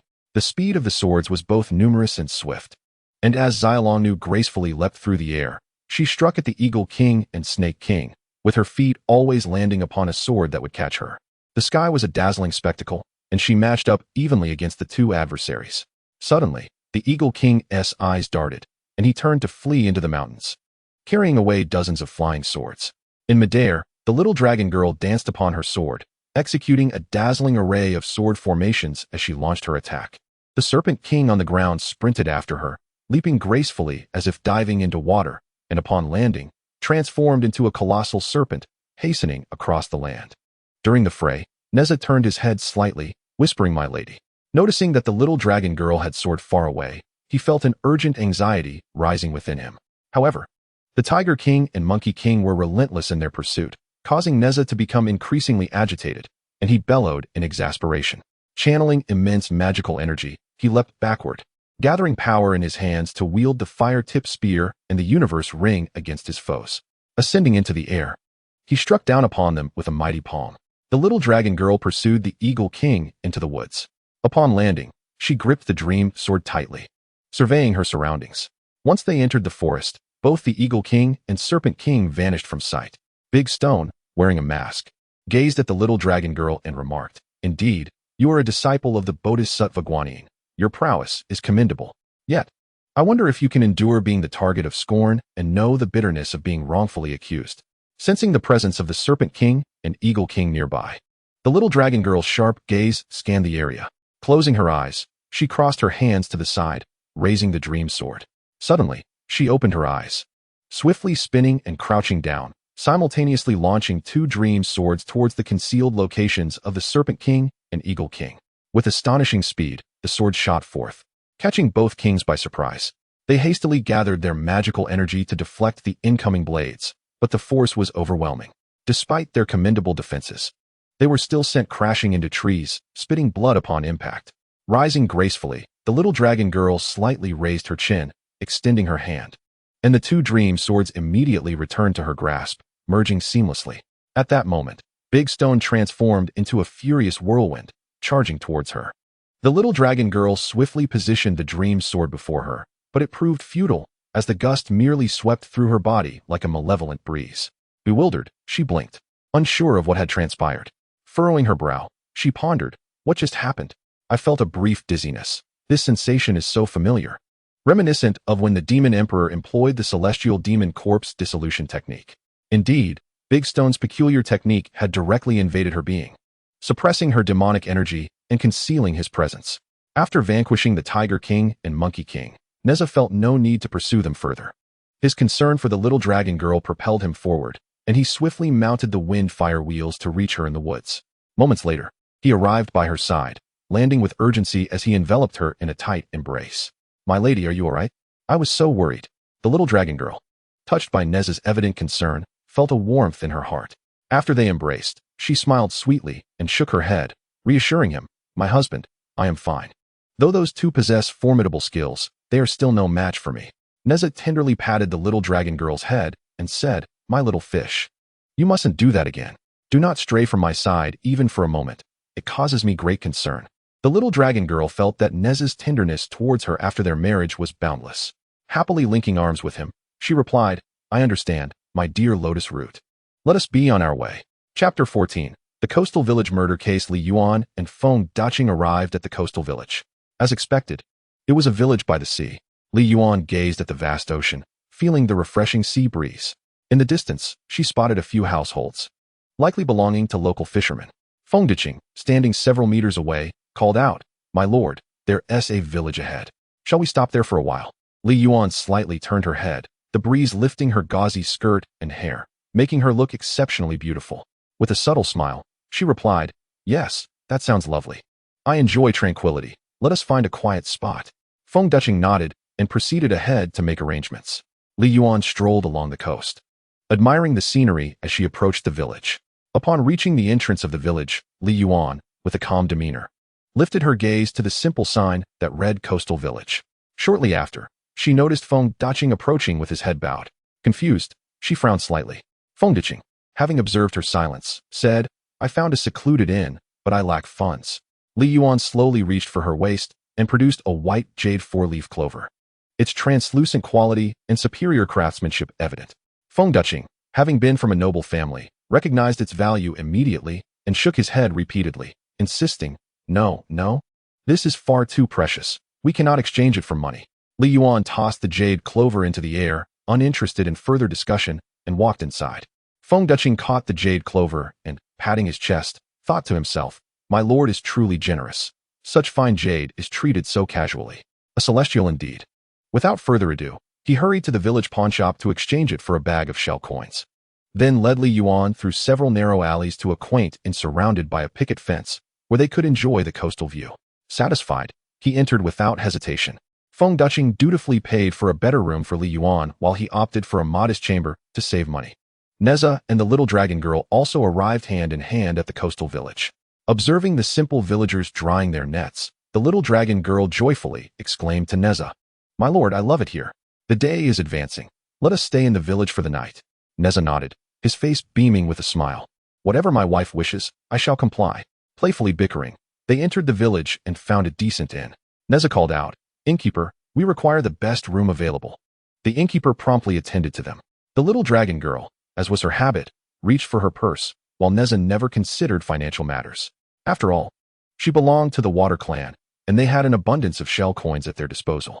The two requested a superior room, and the innkeeper, with a beaming smile, led them upstairs, sweetly praising the couple as a pair of strikingly handsome individuals, a true match made in heaven. He remarked how rare it was to see such beautiful people in their small village. The woman, unable to resist the flattery, covered her mouth and stifled a giggle, while Nezha, waving his hand with a beaming smile, affectionately embraced the little dragon girl, saying, "Innkeeper, your words are truly charming." The innkeeper chuckled heartily, saying, "Make yourselves at home. If you need anything, just let me know. I shall not disturb you further." The little dragon girl and Nezha nodded politely in response. Once in their room, the little dragon girl, in high spirits, remarked on the simplicity and warmth of the coastal villagers. Nezha, smiling and nodding, agreed, "Indeed. This is indicative of their connection to the water tribe. I quite like it." The little dragon girl, perceiving Nezha's subtle compliment, shyly smiled and said, "My dear, your words are becoming increasingly sweet."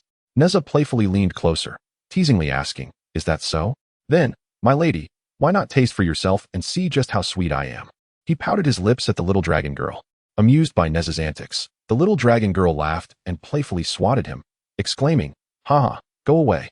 Nezha, still suppressing laughter, replied, "What are you afraid of? There's no one here. Come, taste and find out." The little dragon girl playfully grabbed Nezha's ear, shaking his head side to side. And after a hearty laugh, she leaned in and pecked his lips several times. The couple, both mischievous, often filled their interactions with laughter and joy, playfully frolicking in their room. As night fell, both were weary from their travels over the past few days. Nezha held the little dragon girl in his arms, deep in slumber, when suddenly she opened her eyes, her pupils transforming into a vivid crimson, radiating a bright red light. Accompanied by her striking beauty, she possessed an unusual allure. However, it seemed as though her consciousness was not her own. With wide, scarlet eyes, she turned her head, her hair cascading down, turning snow white, adorned with a silver chain across her forehead.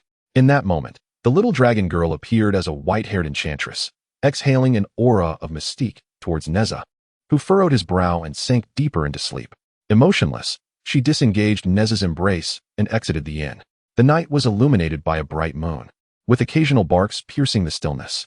As dawn broke, Nezha stretched lazily, glancing at the peacefully sleeping little dragon girl. He turned to smile at her, and she, rolling over, slightly opened her eyes to meet his gaze, resulting in a sweet moment of connection between them. Upon rising, the little dragon girl rubbed her shoulders and said, "Nezha, did you move around too much last night?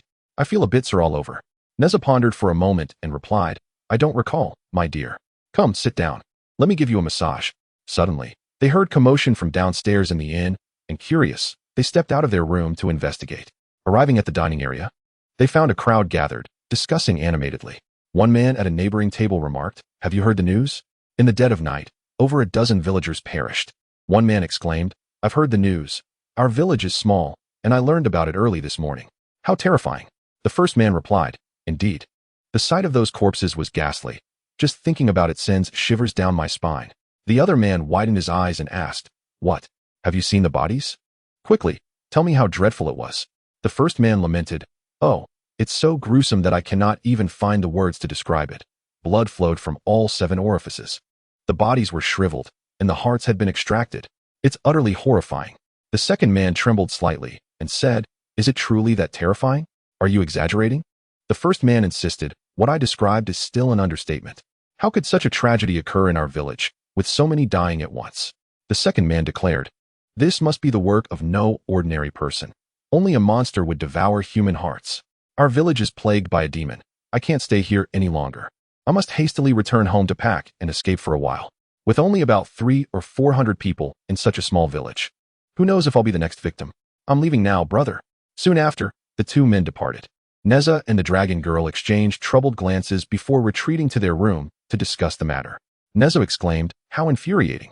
Wherever I go, I encounter monsters. This fiend not only drains human essence, but also extracts hearts. Its methods are exceedingly cruel. My dear, what are your thoughts?"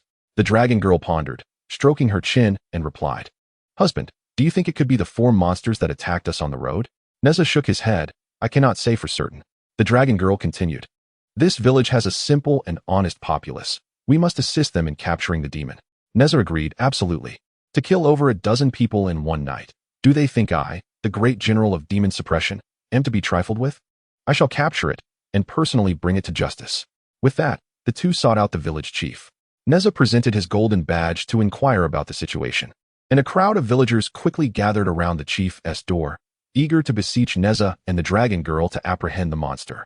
Observing their earnest pleas, Nezha resolutely declared, "Rest assured, I will catch the demon and slay it with my own hands to give you all an explanation." From a distance, Li Yuan and Feng Duching watched the gathering around Nezha and the dragon girl, furrowing their brows. Li Yuan turned her gaze toward the dragon girl, musing. "She looks so familiar. Isn't she the woman who briefly flashed through my mind when I first awakened from my amnesia? It seems to be her. What connection do I have with her?" Li Yuan concentrated hard, only to find that the more she forced herself to think, the more discomfort she felt deep within her soul. Closing her eyes, she gently massaged her temples. Noticing her distress, Feng Duching inquired, "My lady, what troubles you?" Li Yuan slowly opened her eyes, glanced at the dragon girl, then turned and left, saying, "It's nothing." Li Yuan did not wish to compel herself to remember. Instead, she returned to the inn to enjoy the seaside view, relishing the beauty of the sunrise and sunset. Chapter 15. You are a monster. Nezha and the dragon girl returned to the inn, deciding to venture out later that night in hopes of encountering the demon. As night fell, Nezha prepared to rest alongside the little dragon maiden, intending to venture out once the hour grew late. As they lay together, Nezha unknowingly drifted into slumber. The little dragon maiden's gaze transformed into a crimson hue, her snow-white hair cascading around her as she exhaled a breath of demonic energy towards Nezha. He fell into a deeper sleep, while the transformed little dragon maiden slipped away into the night. When dawn broke, the little dragon maiden shook Nezha's arm, calling out, "My lord, awaken. The sun is shining bright." Startled, Nezha opened his eyes and suddenly sat upright, exclaiming, "How did I fall asleep? Oh no, my dear. Why didn't you wake me?" The little dragon maiden pouted, equally perplexed. "I just woke up myself. I don't know why I slept so soundly." Nezha quickly leapt from the bed, hastily donning his shoes and clothing, while the little dragon maiden rushed to assist him, saying, "Do not hurry, my lord." Nezha replied, "How can I not be anxious? I promised the villagers I would capture the monster. What if more lives were lost while I slept? How can I face them?" Once they were dressed, they stepped outside the inn, only to find a throng of villagers gathered around, blocking the entrance. As Nezha and the little dragon maiden emerged, the crowd fell silent. Nezha furrowed his brow and inquired, "What has happened?" With tears brimming in their eyes, the villagers collectively knelt before Nezha, pleading, "Esteemed sir, please, you must help us catch the murderer. Last night, over 20 lives were lost." A woman, cradling the lifeless body of a girl about 7 or 8 years old, rushed forward, collapsing at Nezha's feet. Through her heart-wrenching sobs, she cried, "Oh heavens, take me too. My daughter. Why was her heart torn from her chest? Why not mine instead?" The little dragon maiden, her eyes reddened, gazed at the mournful crowd, feeling the weight of their grief. She buried her face in Nezha's shoulder, whispering, "Nezha." Nezha gently patted her hand before approaching the grieving woman. Inspecting the girl's body, he noted the horrific manner in which her heart had been extracted, brutally clawed out, leaving a gruesome mark. Fury surged within Nezha, his fists clenched as he trembled with rage. His eyes ablaze with determination. "This is utterly despicable. I shall capture the fiend and exact vengeance for you." The surrounding villagers cried out in despair, "Please, great sir, save us. Our village is small, just a few hundred souls, and dozens have perished in recent days. Who can bear the agony of seeing their loved ones suffer such a fate?" Witnessing the heart-wrenching scene, Nezha took a step back, feeling the weight of their sorrow, while the little dragon maiden steadied him. Suddenly, the villagers' grief turned to fervent anger, their eyes aflame with hatred as they shouted, "Capture the murderer! Kill the monster! Avenge our kin!" Their rage boiled over, eager to see the fiend torn apart. Nezha raised his voice. Very well. I promise you. Tonight we shall catch the monster and avenge the villagers. In the distance, Li Yuan continued to gaze at the little dragon maiden. Yet this time she sensed something peculiar about the woman, an ineffable strangeness that she could not articulate.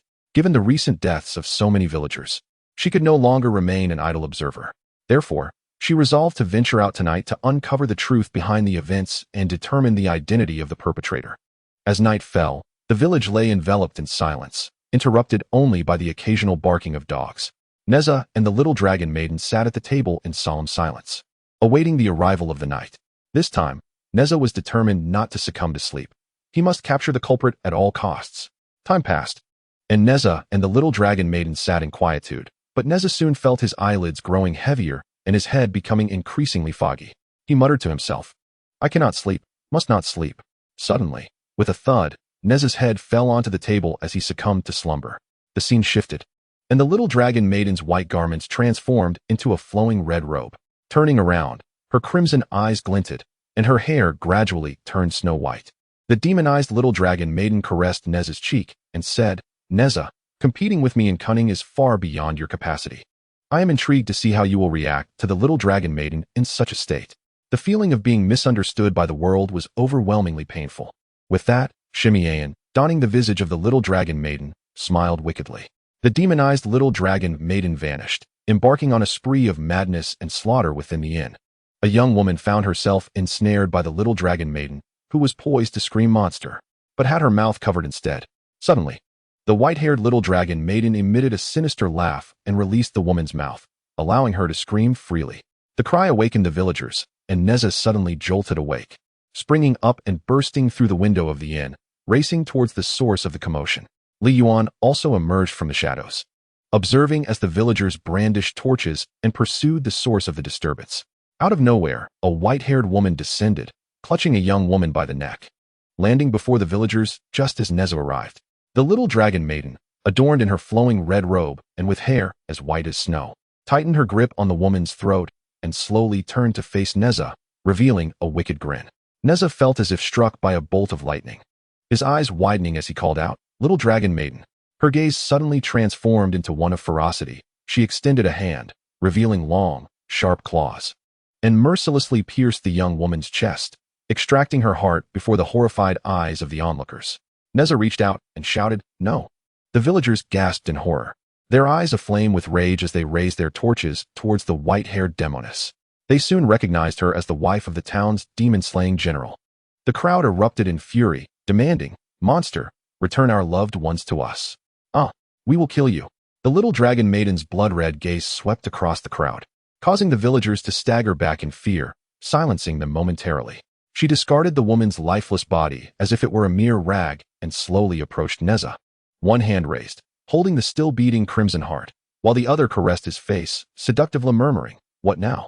Was it not said that one must take vengeance upon the murderer with one's own hands for the sake of the villagers? Here I stand, come forth. Nezha glared fiercely at the little dragon maiden, yet suddenly his expression softened with compassion. He shouted, Roll out from her body. Is this all you demons can do? If there is anything to be dealt with, let it be with me. The little dragon maiden waved her sleeve and replied, I merely wish to witness your current state. It is exhilarating, truly exhilarating. Ha ha. She laughed heartily. Nezha, witnessing the enraged villagers around him, felt a tear escape his eye as he steadied his voice, saying, Come out from the little dragon maiden. Whatever conditions you have, state them. Or you can inhabit my body. Upon seeing Nezha's tear, the little dragon maiden's expression shifted dramatically. Her body trembled slightly as she took 2 steps back, the crimson light in her eyes fading. She glanced around, slowly raised her hand, and upon seeing the heart in her grasp, it fell from her fingers. Trembling and weeping, she exclaimed, Nezha, it is not me, it is not me. How could this happen? She shook uncontrollably. Nezha immediately grasped the truth. The genuine little dragon maiden had returned. He embraced her, saying, It is all right, it is all right. I will certainly help you expel the demon within you. Everything will be fine. The little dragon maiden rose, gently caressing Nezha's cheek with a clean hand, tears streaming down her face. Looking at her own snow-white hair, she agonized. Nezha, I have transformed into a demon once more. I have taken a life. Nezha, I am so frightened. It was not me, was it? Nezha, gazing at her with profound sorrow, reassured her, "No, it is not you. My dear dragon, it is not."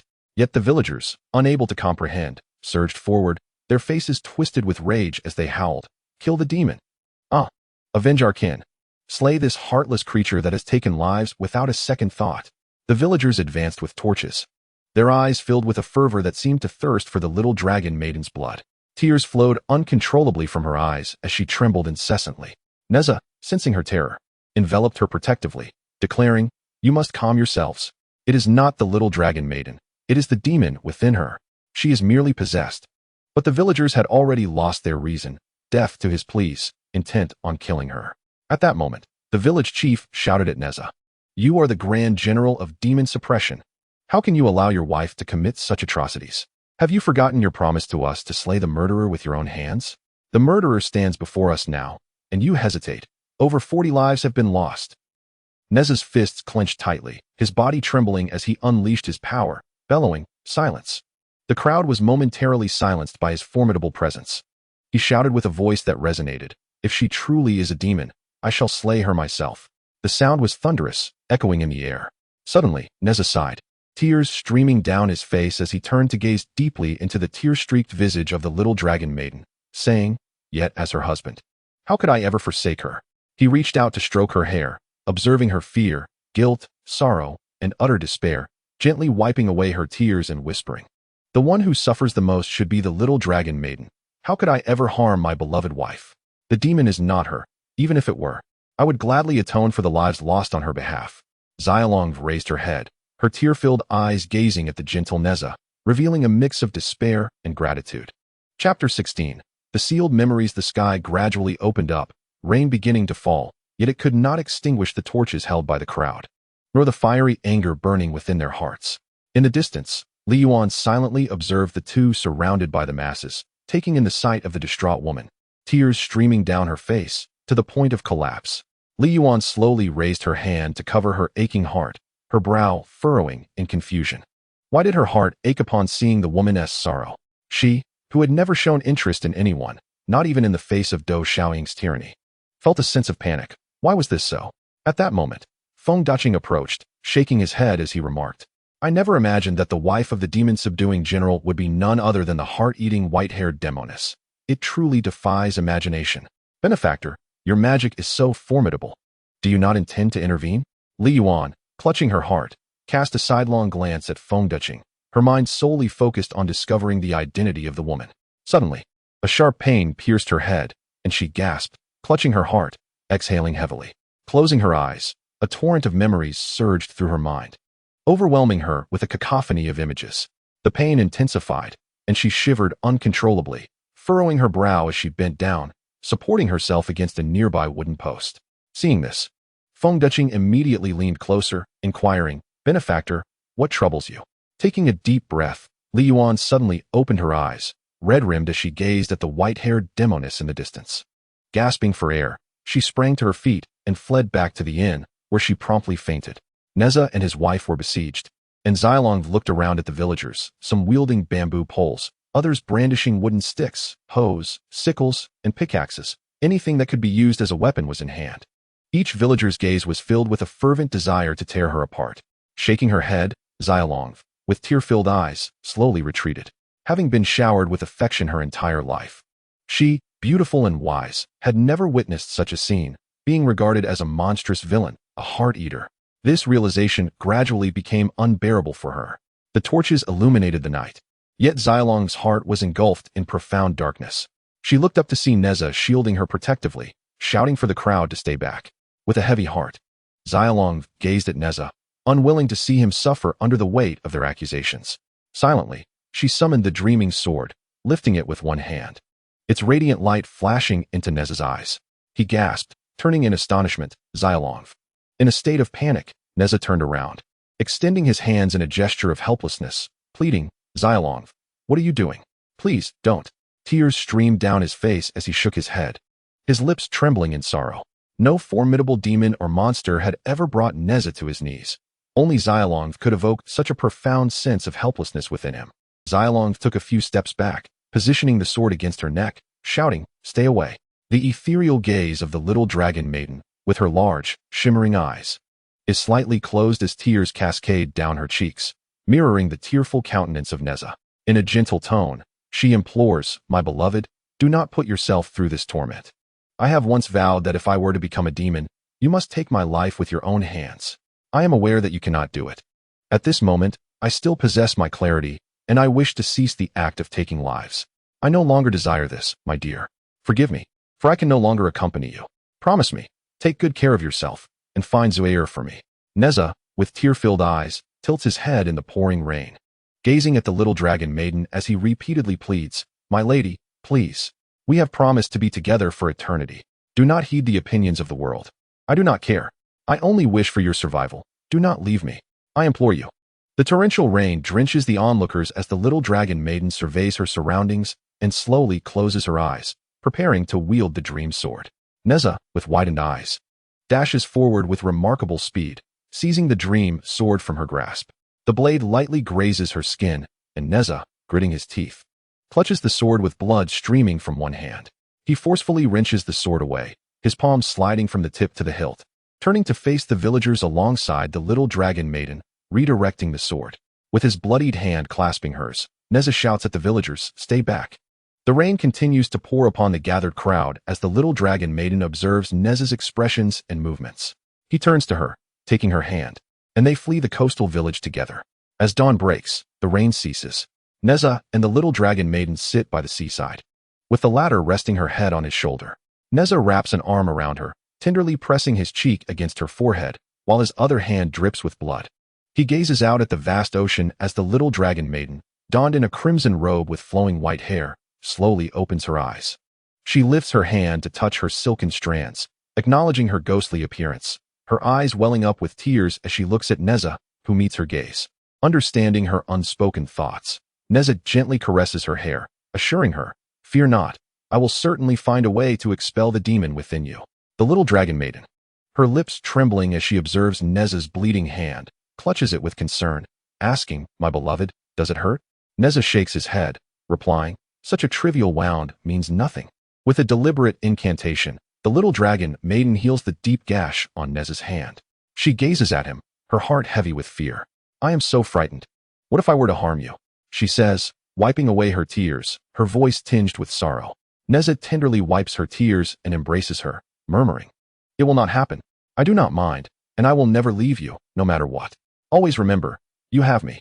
With that, Nezha closes his eyes, affectionately nuzzling the back of her neck. After a moment, he rests his forehead against hers, saying, "My lady, do you know what I fear most? It is not death. It is a life without you. I am your husband now, and regardless of what the future holds, I will face it beside you. Therefore, I will not give up.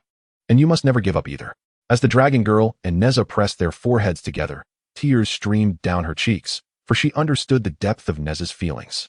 She realized that, like her, he could not bear the thought of separation, and her heart ached at the prospect of leaving him alone in this world. Slowly, she lifted her head and kissed his lips, for in that moment, words paled in comparison to the intimacy of their kiss. They sat by the sea, and in her current state, the dragon girl was at a loss as to where to go. Nezha, unwilling to let her endure further heartache, held her close, steadfastly guarding her as they awaited the night when the malevolent forces would emerge. This time, he vowed to remain calm and expel the demon from the dragon girl's body. As darkness enveloped the world, Pear Blossom suddenly opened her eyes and sat up. With her movement, an ethereal aura surged around her, causing her hair to float gracefully. Her cold and solemn expression might have led one to believe that it was Pear Blossom who had been possessed by a demon. This startling transformation caused Fengdiching, who had been dozing at the table in Pear Blossom's room, to tumble from his chair in shock. With a gleeful exclamation, Fengdiching called out, "My benefactor, you are awake. How wonderful. I was so worried." Pear Blossom paid him no heed, softly murmuring, "My dragon child, seeking death." She swiftly rose from the bed, her stern gaze fixed on the door. Fengdiching, filled with delight, rushed over, but Pear Blossom dismissed him with a powerful sweep of her sleeve, sending him sprawling to the ground, utterly bewildered. Without a backward glance, she strode out of the inn. Chapter 17. She has returned. The night deepened, and the dragon girl rested on Nezha's shoulder, who vigilantly watched over her without daring to close his eyes. After witnessing the white-haired demoness with her scarlet eyes, the villagers were haunted by the memory of her gruesome act of carving out a heart in front of so many. Suddenly, Someone reported to the village chief that they had spotted Nezha and his wife not far from the shore, still within sight. The village chief promptly rallied several hundred villagers, declaring, "The demon has taken lives and ripped out hearts. Our loved ones must not have died in vain. The demon is still close and has not perished. With nightfall upon us, we cannot allow this fiend to continue its reign of terror. Let us all take up arms and seek out the demon, tonight. We demand an account from the demon general." The villagers echoed their agreement, shouting, "Yes. Until the demon is vanquished, we cannot find peace. Let us avenge our loved ones. Slay the demon. Slay the demon. Come, let us all go." As the dark winds howled, the villagers brandished torches and weapons, converging upon the shoreline where Nezha and his wife stood. Hearing the commotion, Nezha's expression darkened, and he gently lifted the dragon girl, turning to face the approaching crowd. The dragon girl, with her flowing white hair, furrowed her brow, reluctant to confront the villagers, not wanting to present the visage of a demon before them. As Nezha turned, his attire transformed. His white robes became a resplendent golden-red armor. In one hand, he wielded a fiery spear, and in the other, the universe ring with the long, flowing mystic silk billowing behind him. As he slowly opened his eyes, a piercing gaze met the crowd, and with that, a fierce wind howled, stirring the waves of the sea. Nezha resolutely declared, "If I cannot lead you away from the abyss, then I shall descend into it with you." The villagers, witnessing this scene, gasped in shock and fell silent, slowly retreating. The village chief spoke cautiously, "You are the great general of demon suppression. Do you truly intend to protect your monstrous wife?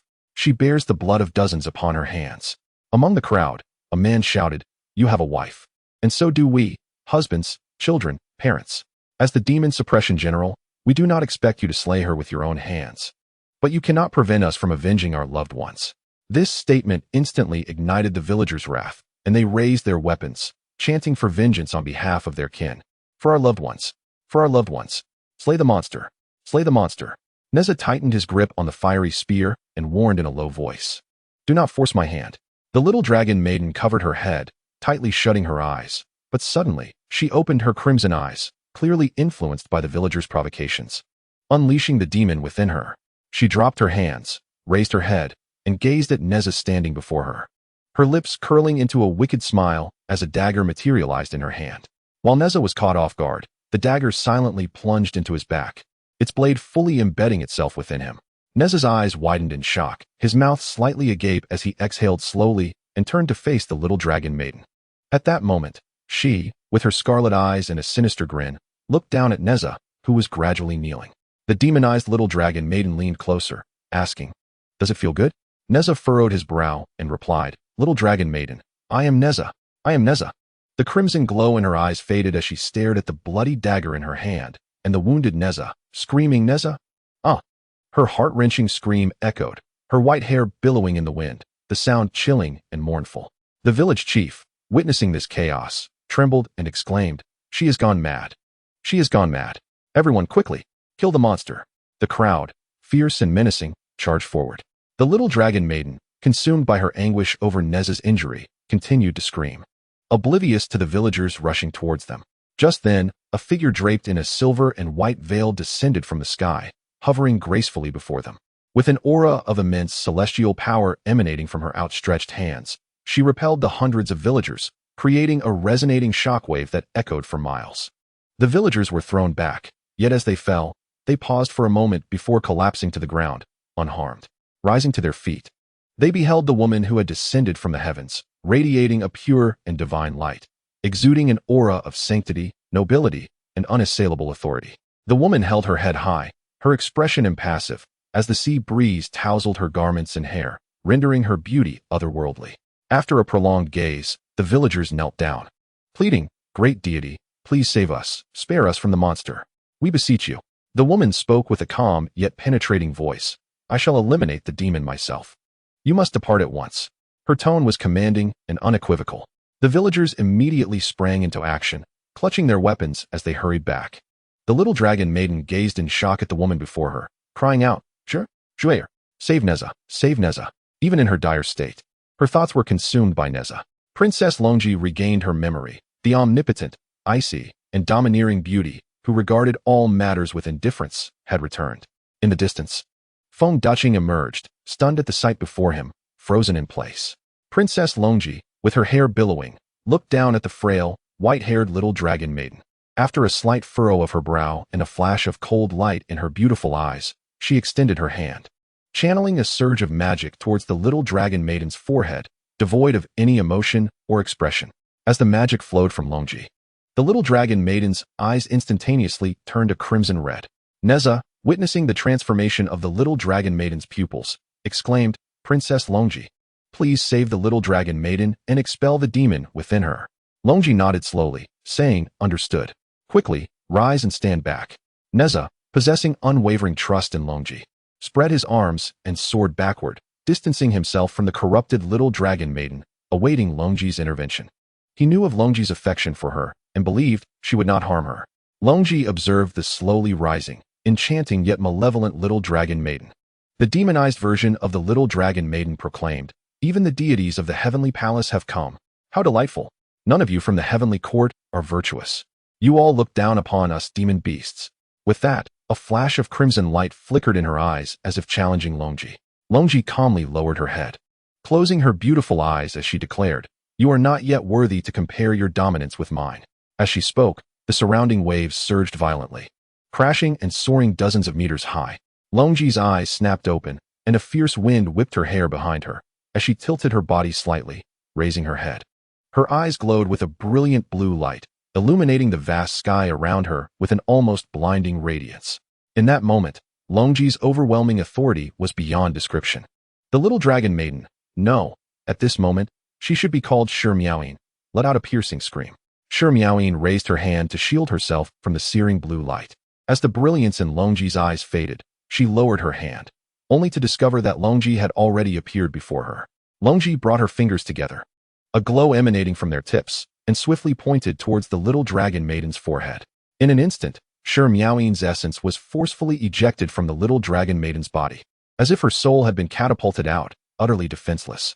The little dragon maiden, her eyes wide open, gazed up at the night sky, her hair turning black once more. The body, long possessed by Shimiaoyin, bore significant corruption and was on the verge of collapse. Princess Longji remained remarkably composed, swiftly wrapping her delicate arms around the little dragon maiden's slender waist, while her other hand opened to embrace the unconscious form of the little dragon maiden, retreating away from the expelled Shimiaoyin. In midair, Longji gazed tenderly at the little dragon maiden, a charming smile gracing her lips, gentle and serene, as if no perilous situation could overshadow the significance of having her before her. Chapter 18. The secret of Feng Daching. Longji held the little dragon maiden closely as they floated in the air. At that moment, Nezha, witnessing the demon being repelled, felt a surge of anger and grasped his fiery spear, preparing to charge forward. Longji called out to Nezha, "Catch her." With that, she tossed the little dragon maiden towards him. Nezha, upon seeing this, immediately crossed his arms and soared to receive her. After catching her, he spun several times before crouching down and calling out repeatedly, "Little dragon maiden, little dragon maiden." Noticing that she had fainted, he stayed vigilantly by her side, realizing that this matter was best left to Longji. From the moment the demon was expelled, Longji sensed that the creature was a formidable beast. As she hovered in the air, she noticed a man in a delicate black robe and a white mask, casually standing with his hands behind his back on the surface of the sea. Longji spoke. "Have not your kind remained in the Tianhuang forest for millennia without venturing out? Why do you now choose to wreak havoc upon the world?" The man's deep voice replied, "Is it not because you celestial beings have forced us out?" Longji furrowed her brow slightly and replied, "Though the celestial realm may treat you unjustly, it does not concern these two. I advise you to cease your harassment of them." The black-robed man, taken aback by Longji's words, pondered. Is she not from the celestial realm? How can she agree with our plight? He sensed that her power might surpass his own, and her words indicated that she did not wish to take his life. "What do you mean?" he asked. Longji responded, "Many things are not as they appear on the surface." Reflecting on her own helplessness, Longji thought, if it were not for her desire to escape the constraints of the heavenly court, she would not have chosen to be reborn. Life is fraught with frustrations and misunderstandings, much like the predicament of the Beast clan. During her time in the Ruatian palace, she had perused records of the great demon wars from 1,000 years prior, gaining considerable insight into the plight of the Beast clan. She felt a profound kinship all beings in the world can cultivate. Yet the ultimate outcome is either to become a demon or an immortal. Under the governance of successive beast kings, they had diligently cultivated their skills, avoiding the path of corruption yet they were ultimately labeled as demons. Does the classification of being a celestial or a demon truly rest with the heavenly court? It is merely a matter of power dynamics. Had the Beast clan been in control of the three realms, the designations of celestial or demon would likely have been determined by them. Longji understood this deeply, feeling a sense of injustice for the Beast clan. The black-robed man said, "I had no intention of harming anyone. It was merely a matter of necessity. However, I find myself intrigued by you." With that, he unleashed a surge of power, directing a palm strike toward Longji. Maintaining her calm demeanor, Longji suddenly vanished, reappearing with her hands positioned elegantly in a half-orchid gesture, poised both gracefully and dominantly. In an instant, she launched several palm strikes at the black-robed man from all directions. Longji's nature was such that she preferred to avoid complications. If a single strike could resolve the issue, she would not waste words. After finishing, she still needed to attend to the little dragon maiden. Since the black-robed man had taken an interest in her, she would ensure he lost it just as swiftly. The man in the black robe remained composed, skillfully tracing intricate seals with his hands, which immediately conjured vibrant, colorful symbols around him, effectively shielding him from the onslaught of Longji's attacks. The impacts resounded with a series of bangs as Longji's strikes collided with the man's protective symbols. Though her assaults were neutralized, the symbols shattered, and the black-robed figure swiftly rolled up his sleeves, retreating gracefully with a single foot poised in the air. Is this how masters engage in combat, favoring dramatic postures? Yet, it undeniably exuded decisiveness and elegance. Once he stabilized his position, the man clutched his chest. Despite having deflected her blows, the tremors from his defense had nonetheless inflicted injury upon him. She was indeed no ordinary opponent. The rapidity and decisiveness of her strikes offered no opportunity for evasion. Each blow carried about 70% of her full power, and had it been at full strength, I would likely have been turned to ash by a single hit. It appeared she had intentionally spared me. Longji was astonished, realizing this man was likely the Beast King of the Tianhuang forest. Few could withstand such a blow from her, and he had merely retreated slightly, sustaining only minor injuries. The Beast clan, absent for millennia and yet to ascend to the heavenly realm, possessed such formidable strength. It seemed necessary to re-evaluate the capabilities of the beasts of Tianhuang forest. Her earlier intention to severely injure him, to impart a lesson, had proven hasty. The black-robed man chuckled deeply, his voice resonating. Longji, slightly turning her body, regarded him with curiosity. Suddenly, a small jade vial appeared in his hand, which he tossed towards Nezha before vanishing from sight. Having chosen to spare him, he wished to avoid any debts. Inflicting harm was not his desire. The little dragon girl, under his influence, would certainly suffer from the damage to her celestial body. So he deemed it appropriate to offer her the beast recovery pill as compensation. Nezha swiftly reached out to catch the vial, looking at Longji with confusion. Longji soared to their side, promptly opening the vial in Nezha's hand. A fragrant aroma wafted from the small jade container as she poured out a completely snow-white pill, adorned with beautiful patterns, and placed it into the little dragon girl's mouth. Nezha coughed a couple of times, inquiring, "What is this, Princess Longji?" Longji replied, "It's the beast recovery pill, a splendid item." Afterward, the trio returned to the inn, joined by a fourth, Fengdiqing, who stood outside, dazed. Once inside, Nezha pondered deeply, bewildered as to why that creature would bestow a beast pill upon the little dragon girl. Nevertheless, his harm to her was unforgivable. Nezha questioned Longji, "Why did you not kill him?" Longji gracefully poured herself a cup of tea, responding patiently, "There are many things you do not comprehend." She then recounted the circumstances surrounding the Beast clan to Nezha. Fengdiqing leaned against a pillar in the room, observing Longji as she spoke. He had not anticipated her ability to articulate so much. It was evident that she shared a profound bond with these two individuals.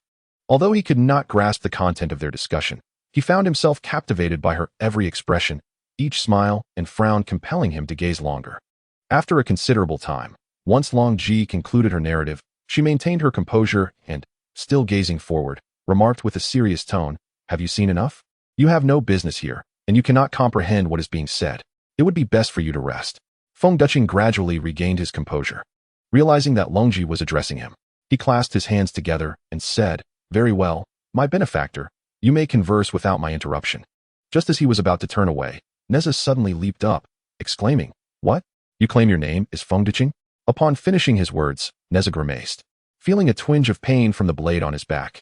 Longji observed Nezha's expression, set down her teacup with a gentle smile, and approached the bedside.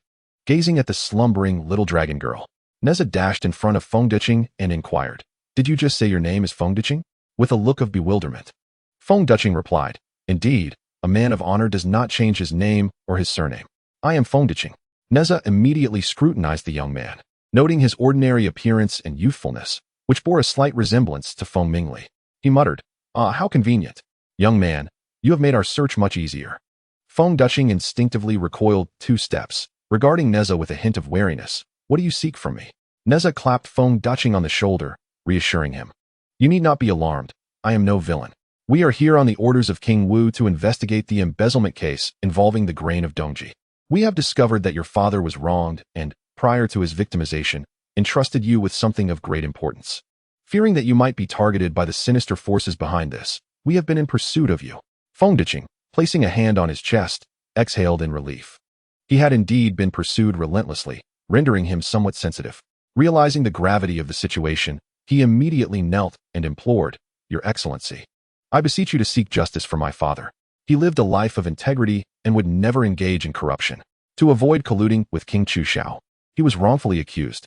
Upon uncovering King Chuxiao's unspeakable secrets, he fell victim to foul play.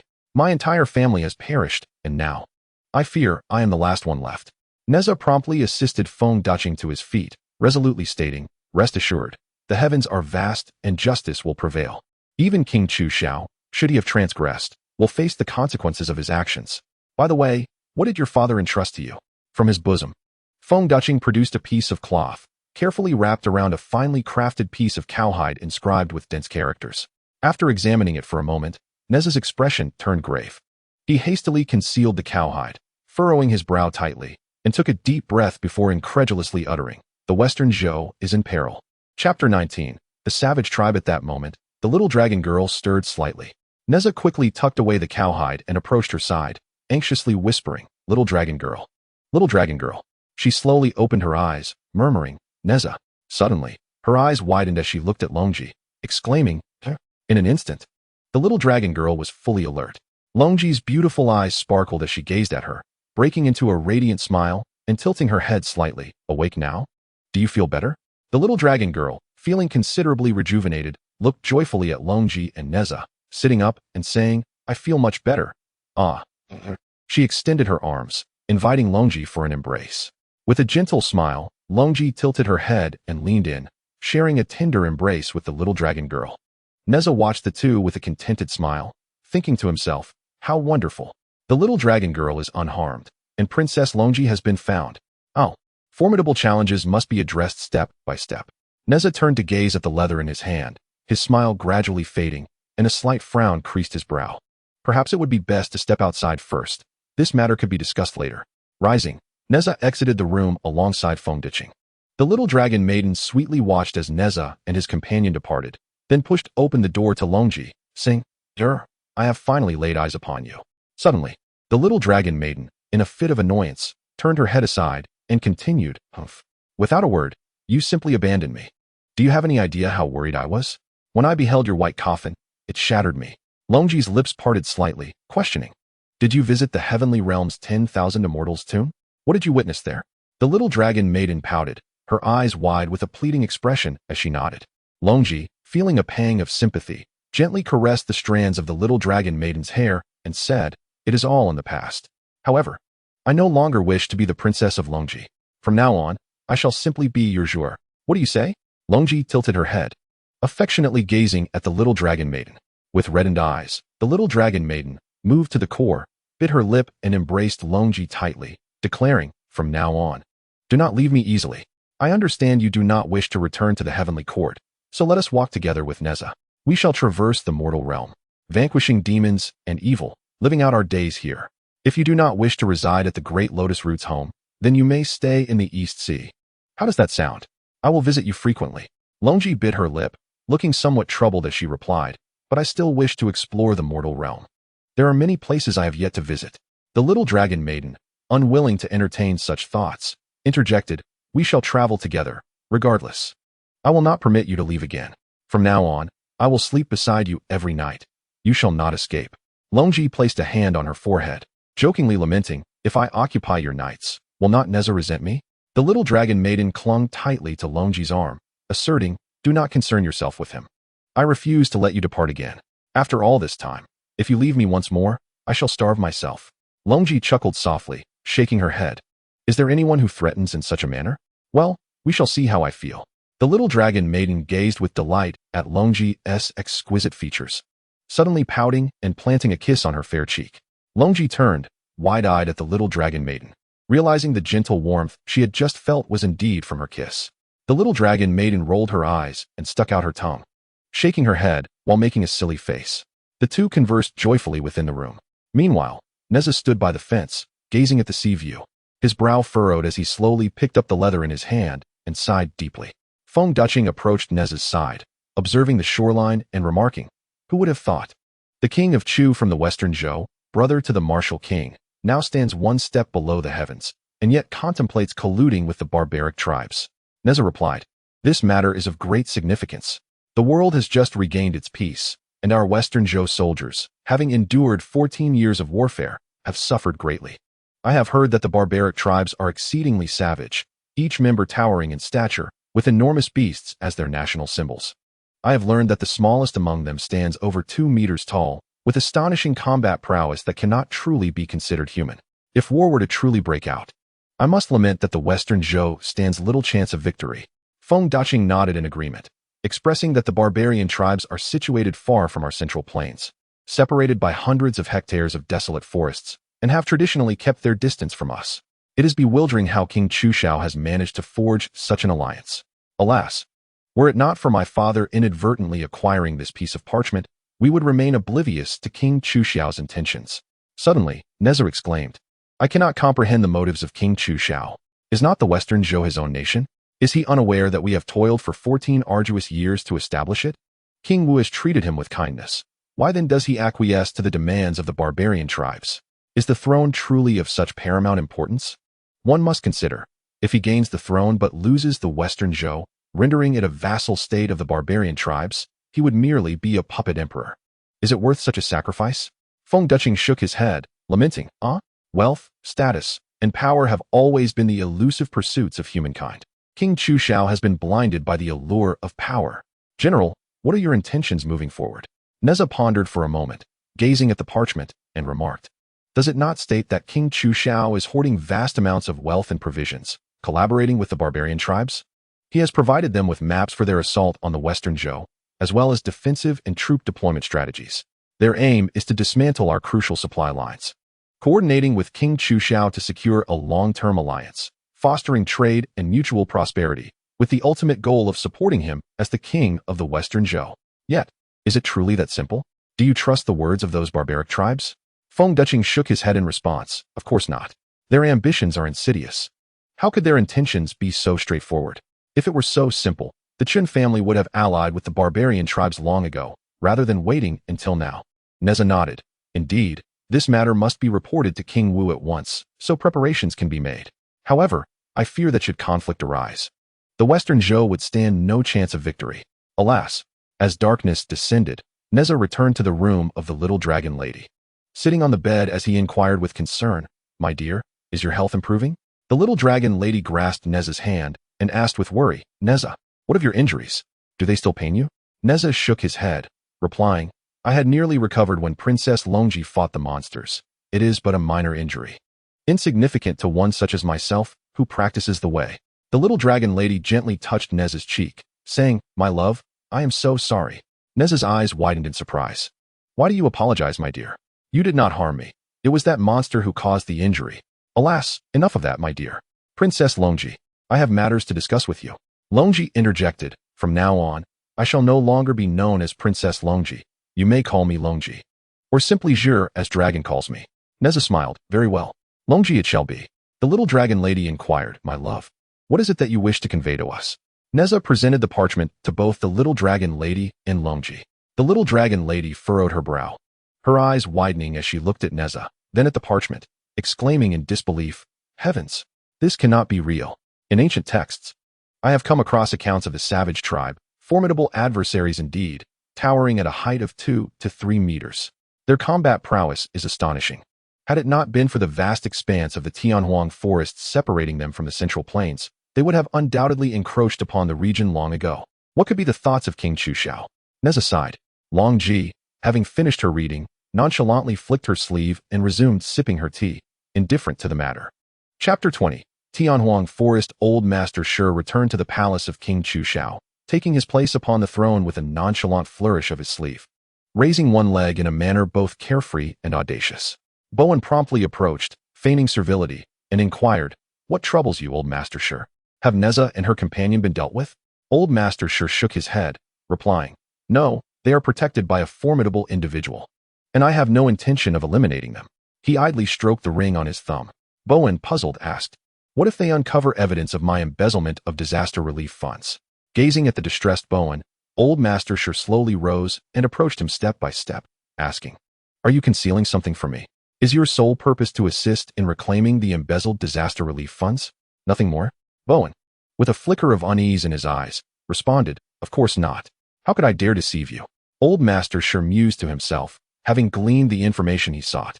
Indeed, as foretold by the previous Beast King, the reincarnation of Nezha, the spiritual pearl, is destined to become a pivotal figure in the celestial realm, one who will reshape the perception of our beast kin.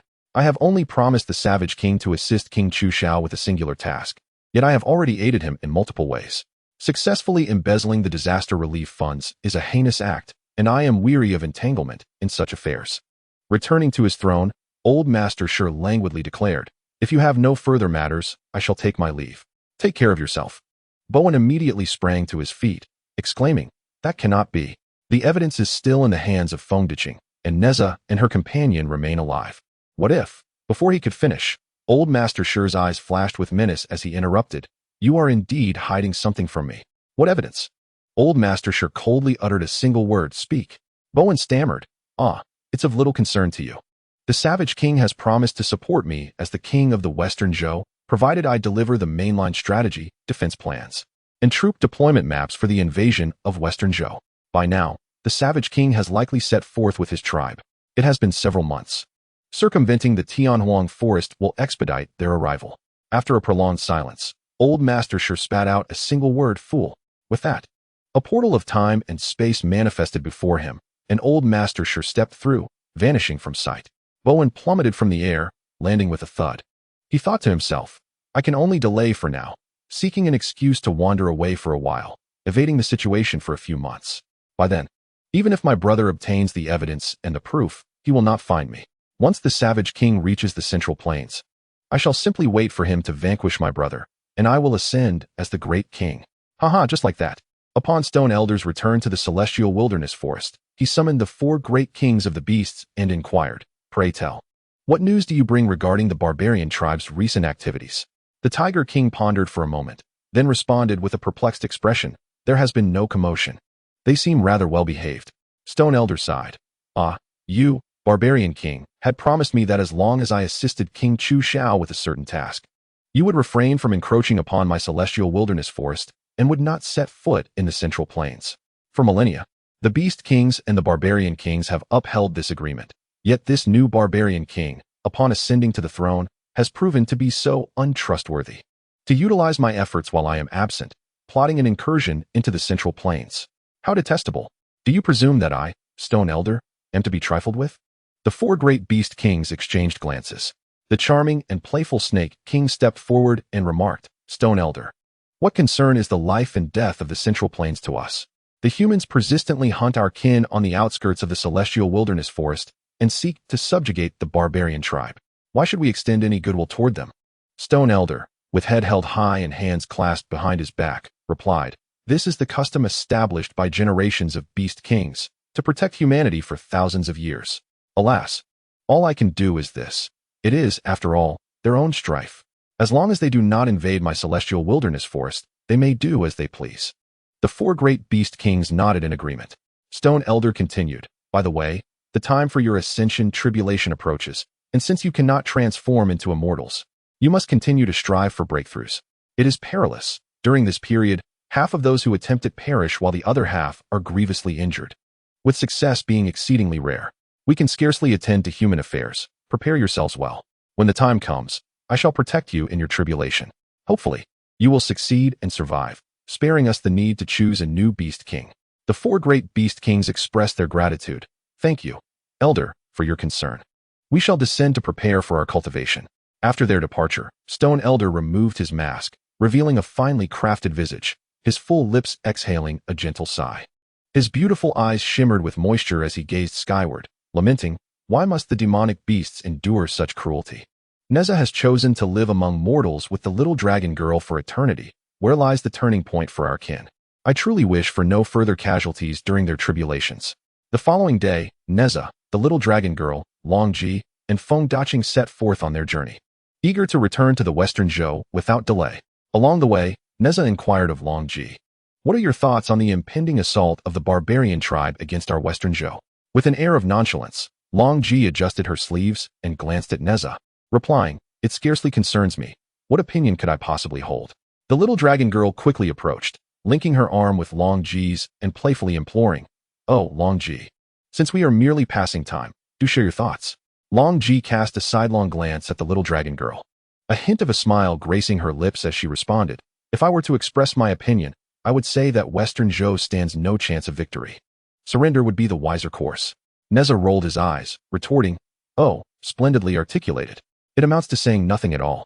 Longji continued her stroll, stating, it is not my desire to speak, it is you who insist on querying me. Nezha countered, why is it that when I pose a question, you respond with impatience? Yet when the little dragon girl inquires, you answer with delight. How unfair. With a light laugh, Longji replied, do you not know you're standing in my heart?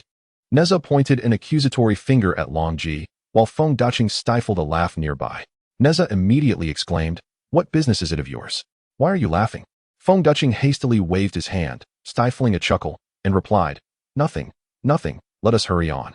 With that, he quickly dashed ahead. Nezha, feeling dejected, lagged behind for a while before catching up with the trio. Undeterred, Nezha continued to inquire of Longji, do you have any means to ensure our victory in this battle for the Western Zhou? Would you not lend us your assistance?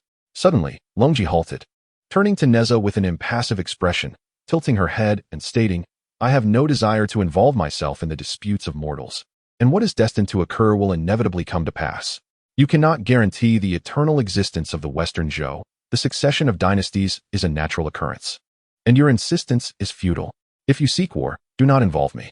I find it bothersome. With that, Longji turned and grasped the hand of the little dragon maiden. Resuming her stride, Nezha, mouth agape, called out from behind, how can you be so heartless? If the Western Zhou falls, our home will vanish as well. Do you not wish to remain with Long Air forever? If our home ceases to exist, how can you be together? This statement struck a chord with Longji, causing her to furrow her brow in contemplation. The little dragon maiden, pouting, looked at Longji and remarked, indeed, I do not wish to have those towering, brutish giants as neighbors. Longji nodded gracefully and responded, you make a valid point. While I have no particular interest in appearances, I have encountered that savage tribe. Alas, since Long Air dislikes them, very well. Allow me to offer you a hint, the Tianhuang forest. With that, Longji's beautiful eyes sparkled, her gaze shifting, as she chuckled lightly and continued on, her thoughts profoundly contemplative. Chapter 21, Journey to Fengjing. Nezha, alongside the little dragon maiden and Feng Daching, exchanged glances. Observing Longji ahead as they spoke in unison, the Tianhuang forest? Nezha pondered aloud while stroking his chin. What connection does this have to the Tianhuang forest? Ah, this Longji. She speaks in riddles, much like demanding her payment. Feng Daching analyzed. The savage tribe is separated from our central plain by the vast expanse of the Tianhuang forest. Does this imply we are to engage in battle within the Tianhuang forest? The little dragon maiden puffed up her cheeks in thought and declared, no. I believe that Zhou does not mean that. Musing on the Tianhuang forest and the savage tribe, she suddenly clapped her hands and exclaimed, husband, I believe I have grasped Zhou's intention. Nezha's eyes sparkled with interest as he gazed at the little dragon maiden, and Feng Daching leaned in to listen. Nezha inquired, what have you deduced? As she walked, the little dragon maiden explained, this vast Tianhuang forest separates the central plain from the savage tribe, which is why for millennia they have not invaded us. Yet, why now do they choose to attack? It must be because of that King Chu Shao, conspiring with the savage king. Nezha asserted confidently. Of course, it is due to that very reason. The little dragon maiden shook her head and clarified, no, the primary issue lies with the Tianhuang forest. With millions of beasts residing within it, how formidable it is. Should the savage tribe assault the Western Zhou, it would stand no chance of victory. Thus, why have they not acted for thousands of years? It is because they fear not the central plain, but the millions of beasts lurking within the Tianhuang forest. Upon hearing the analysis from the little dragon maiden, Longji walked ahead with a subtle smile, reflecting to himself that indeed, only Long truly comprehends me. Nezha, suddenly enlightened, exclaimed, "Oh, I see. So your implication is that in order to vanquish the savage tribe, we must enlist the aid of the beasts from the Tianhuang forest? But what reason would they have to assist us? Just days ago, we clashed with one of those beasts, and I believe it is quite impossible." The little dragon maiden responded, "It is not entirely impossible. I believe Longji is not merely speaking idly. There must be a solution. Let us brainstorm together." Nezha nodded in agreement. At that moment, Longji interjected, "Let us proceed at a leisurely pace. It is possible that before we even reach the western Zhou, the savage tribe may attack." The group immediately quickened their pace, hurrying back to the western Zhou. Longji, the little dragon maiden, and Nezha flew through the sky, bringing considerable fright to Feng Duching along the way. Within a few days, they arrived at the capital of the western Zhou, Fengjing. Nezha produced a golden token, and with Feng Duching, they successfully entered the palace to meet King Wu. Meanwhile, the little dragon maiden accompanied Longji in the capital, indulging in a leisurely stroll. Although the realm had only just begun to stabilize, Fengjing, as the capital, was undeniably bustling and prosperous. Longji observed that among their travels, Fengjing was indeed the most vibrant. Though it could not compare to the opulence of the celestial court, nonetheless, it was quite satisfactory for the mortal realm. Hand in hand, the little dragon maiden and Longji explored various stalls, marveling at the multitude of wares available in Fengjing. Although Longji did not exhibit much interest, witnessing the joy of the little dragon maiden filled him with happiness.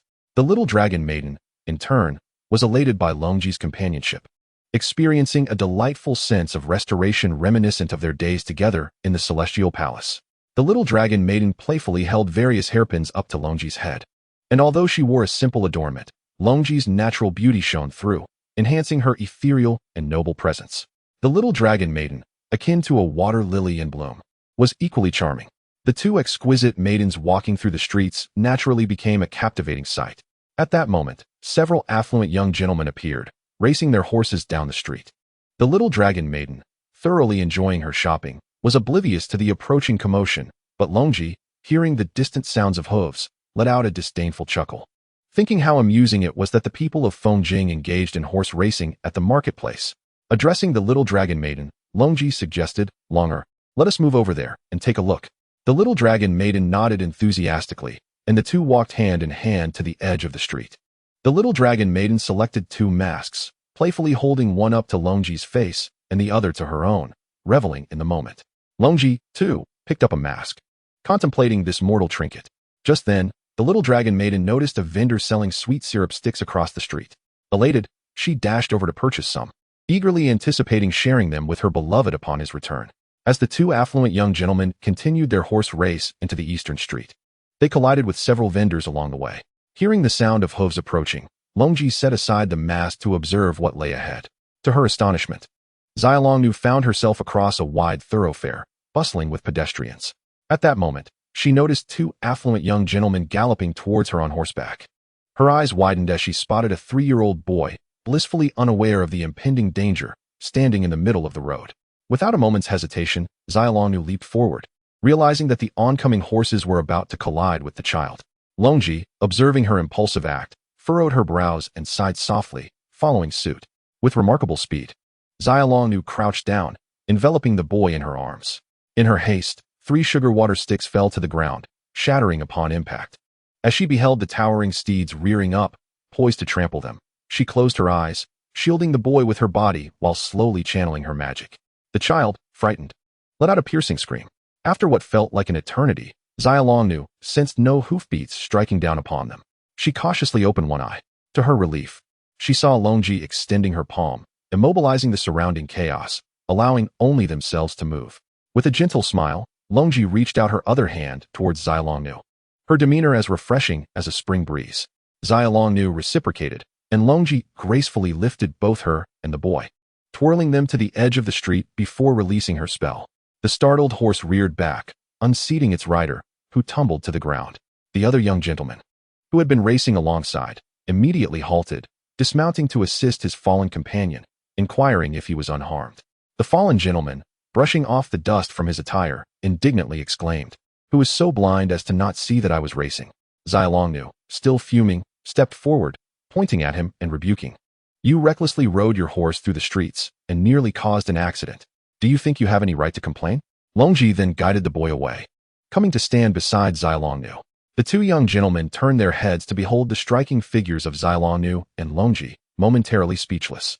The other gentleman, fanning himself, gazed at Zhou and remarked, "Such grace and elegance, light as a feather." One can barely contain their admiration for such unmatched beauty. The fallen gentleman, now transformed from anger to infatuation, looked at Longji and said, "A beauty captivating enough to sway the tides, racing through the streets with such flair. Ladies, I am unscathed, and I forgive you. I am Wang Ziju. May I inquire if you are well?" The other gentleman immediately sheathed his fan and introduced himself. "I am Meng Firen, son of the prefect of Fongjing." Zhou, hands on her hips, retorted, "I care not who you are. You nearly harmed someone and ruined my sugar water sticks. Compensation is in order, and you must also apologize to those vendors you knocked over." Wang Ziju, dismissively waving his hand, replied, "Oh, it's merely money. My family has plenty." He then glanced across the road, beckoning the sugar water vendor who promptly approached. Wang Ziju retrieved a pouch from his sleeve, offering a handful of coins to the vendor, before taking a large bunch of sugar water sticks and gesturing for them to leave.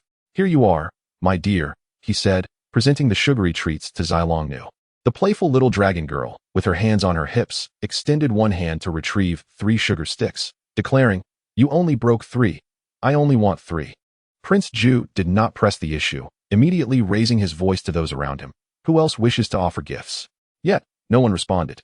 With a dismissive huff, little dragon girl turned to grasp Longji's hand, preparing to depart. Meng Firen promptly stepped forward to obstruct their path. Longji frowned, scrutinizing the intruder. Little dragon girl took a step forward, lifting her chin defiantly, and inquired, "What do you want? Looking for trouble?" Meng Firen greeted her with a broad smile, replying, "Not at all. We can compensate everyone financially, but the two young ladies did indeed startle our fine steed. How about this? You both join us for a meal. Just one meal. Once we settle this with friends, the matter will be resolved. What do you think?" Little dragon girl turned her head, pouting, and tugged at Longji, saying, "Not eating." Longji chuckled softly, admiring little dragon girl's adorable expression. Just as Prince Zhou prepared to intervene, Meng Firen confidently interjected, holding his fan across to block him. "Brother Wang, there's no rush. It will eventually be ours." Meng Firen beckoned, and a breathless attendant hurried over. "Go and find out where these two young ladies are primarily residing." The attendant nodded and set off to gather information. Little dragon girl handed a sugar stick to Longji, saying, "What a bore. Let us not stroll anymore. Let's find an inn ahead to rest until Big Lotus returns." Longji nodded, and the two entered the inn to lodge. After learning the room number of Longji and Little Dragon Girl, Meng Firen's attendant returned to relay the information to Meng Firen and Prince Zhou. In the Fongjing Palace, King Wu trembled with rage as he read the contents inscribed on the leather, slamming his hand on the table, exclaiming, "I thought he was merely spoiled. I never imagined he would commit such an act. I have failed the late emperor's trust in raising my brother." He bellowed, "Someone, summon King Chu Shao to me." Nezha and Feng Duching stood silently in the hall. An outer guard entered, kneeling to report, "Your Majesty, King Chu Shao has gone on a journey. Those at his residence say he will not return for some time." King Wu, his anger boiling, retorted, "Command General Song to pursue him outside the city. Turn everything upside down to bring him back." The guard complied. Nezha clasped his hands together, addressing the king, "Your Majesty, it is futile to retrieve King Chu Shao now. According to the records, the wild barbarian king has already set out for some time. If they circumvent the Tianhuang forest and step onto our central plains, it will be no more than 6 months. I implore you to make a swift decision." King Wu furrowed his brow, clenching his fists, lamenting, "The wild barbarian tribes are formidable. How can we in the Western Zhou hope to withstand them? Alas, I have been foolish." Nezha sighed, "Your Majesty, remain calm. Regardless, our first priority must be to gather elite troops to guard the periphery of the Tianhuang forest. We cannot allow the wild barbarians to enter the central plains unimpeded." King Wu nodded, issuing a decree to assemble the most elite forces of the Western Zhou and dispatch them to fortify the outer perimeter of the Tianhuang forest. Chapter 22. The coming battle. King Wu hesitantly spoke, "My dear Li, I am aware that you have only recently entered into matrimony, and I do not wish to broach this subject. However, the barbaric tribe has encroached upon our central plains, intending to attack and seize our Western Zhou. You are well aware that this tribe has grown beyond the capability of our people to contend with. Thus I, Nezha, understanding the king's unspoken thoughts, interjected respectfully. I comprehend your concerns. This barbaric tribe is no longer comprised of ordinary humans. Their presence in the Central Plains will undoubtedly bring untold suffering to our citizens. I cannot remain idle. I shall ally with my father and march forth to confront the barbaric tribe. However, given their formidable strength, I cannot guarantee that we will be able to repel them. The king nodded, acknowledging, I am aware of their overwhelming power. Each warrior is exceptionally fierce. Not to mention the countless monstrous beasts they command. It is said that there are warriors among them whose physical prowess rivals that of deities. Had it not been for the heavenly wilderness forest that has kept them at bay for millennia, our Central Plains might have long since perished. Nezha furrowed his brow, contemplating, then remarked, I have heard whispers of millions of demon beasts residing within the heavenly wilderness forest. If I could persuade them to aid us, we would be able to easily vanquish the barbaric tribe. Intrigued, the king inquired, Oh, do you possess a means to convince the demon beasts of the heavenly wilderness forest to assist our western Zhou? Nezha shook his head. This is my first encounter with the tales of the heavenly wilderness forest, let alone any strategies to gain their favor. I have no connections there. And the beasts are notoriously disciplined, having remained within the forest for thousands of years. It is uncertain whether we would even encounter them. The king, appearing despondent, lamented. What shall we do then? Nezha resolutely stated, We must attempt it regardless. There is no other option. My king, I shall remain in Fengjing for the next few days until my father arrives. We will then depart with the army to the outskirts of the heavenly wilderness forest. At that point, I shall enter the forest to negotiate with the beast king. The king nodded, stepping down from his throne, placing his hands on Nezha's shoulders, and declared, Excellent. I have faith in you. You are now our sole hope for Western Zhou. We await your good news. Subsequently, the king granted Feng Ming a pardon for his merits and appointed Feng Ducheng to replace Dou Chao as the governor of Longji. He commanded that Li Jing be summoned to the capital. Nezha acknowledged this and departed with Feng Ducheng. Upon exiting the grand hall, Nezha bid farewell to Feng Ducheng. He sought out the little dragon maiden, while Feng Ducheng remained in the palace to receive his commendation and prepare for his return home. Before entering the palace, Nezha had heard from the little dragon maiden that she would be waiting for him at the finest inn on East Street. He made his way to the best tavern in East Street in search of her. Meng Firen exclaimed, Brother Zhou, those two young ladies are residing in room 3 of the Haoyue Pavilion. I have gathered all the information. They are from out of town. Wang Ziju responded eagerly. What are we waiting for? We must go invite them. They are utterly enchanting. I can hardly contain my excitement to meet them. Meng Firen retorted, Why the rush? Patience is a virtue. There are countless women who yearn to marry us in Fengjing. Even if we cannot have them, we have other means at our disposal. Do we not? He raised an eyebrow at Wang Ziju. Wang Ziju, let us proceed, for that item is exceedingly precious, a true rarity, and I possess the last bottle. Should these two ladies remain uncooperative, we shall resort to alternative measures. Meng Firen, with a charming demeanor, elegantly unfurled his fan and remarked, Indeed, we should frequent Haoyue Pavilion more often to engineer serendipitous encounters. Haoyue Pavilion boasts the finest vantage point in Fengjing for moon gazing. Hence it attracts a multitude of visitors in the evenings. Let us tempt fate. Perhaps we shall chance upon those two lovely ladies who might share the moonlight with us. Ah, a mere glance has rendered them indelibly etched in my memory. Wang Ziju gazed longingly ahead, affirming, Indeed, I have encountered many beauties. Yet I have never beheld such ethereal charm. They are truly breathtaking, transcending mere words. Especially that girl in the delicate pink attire. Her beauty is beyond compare. Meng Firen, however, expressed admiration for the girl clad in pale azure, calling her exquisite and vivacious, her allure captivating his very soul. I beheld her sparkling eyes, and my heart. The two young men silently resolved to pursue the affections of these enchanting ladies. Nezha arrived at Haoyue Pavilion, inquiring of the innkeeper, Pray tell, have two exceptionally beautiful ladies taken lodgings here? The innkeeper pondered briefly before responding, At Haoyue Pavilion, we receive many guests daily, and to us, every lady who lodges is indeed a vision of beauty. Could you be more specific? Nezha, a bit exasperated, exclaimed, Ah, it is the little dragon girl. On the 3rd floor, calling out to me. He glanced upward, responding, No need, I have found them.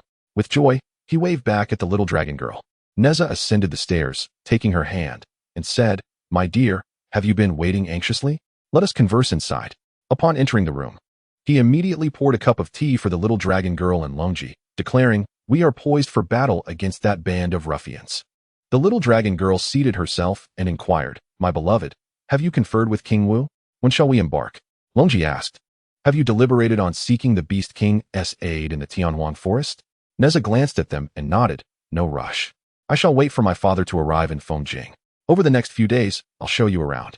Longji, if there is anything you wish to purchase, do not hesitate to let the little dragon girl know. Once my father arrives, I shall send someone to escort you back to the Li residence while I accompany him to the borders of the Tianhuang forest. Longji hesitated. Will you venture alone? Immediately. The little dragon girl grasped Nezha's hand, insisting, No, my love, I shall accompany you. Nezha sighed. What purpose does a woman serve in a battle? You have already endured much on the journey. Simply return to the Li residence and await my return. Longji chuckled lightly. And what of women? Can you truly contend with us? Her words carried a hint of challenge. Nezha, aware of his inability to outmatch Longji, stubbornly replied, War is exhausting. Do you not dread complications? It would be far better for you and the little dragon girl to remain at home and amuse yourselves. The little dragon girl pouted. What is there to enjoy at home? I yearn for lively places, and I wish to accompany you. I cannot bear the thought of you venturing alone. Longji furrowed her brows slightly and remarked, What Long said is not without merit. The wild tribe is not as easily dealt with as you might think. And neither you nor Li Jing can handle them alone. It would be better if I accompany you alongside Long. However, her heart was troubled by the thought that Nezha would be unable to persuade the Tianhuang forest to aid them. This matter required her intervention, as Long's beloved. She could not allow him to be in danger. She had descended to the mortal realm to experience tribulations, and she could not stand idly by in such a situation.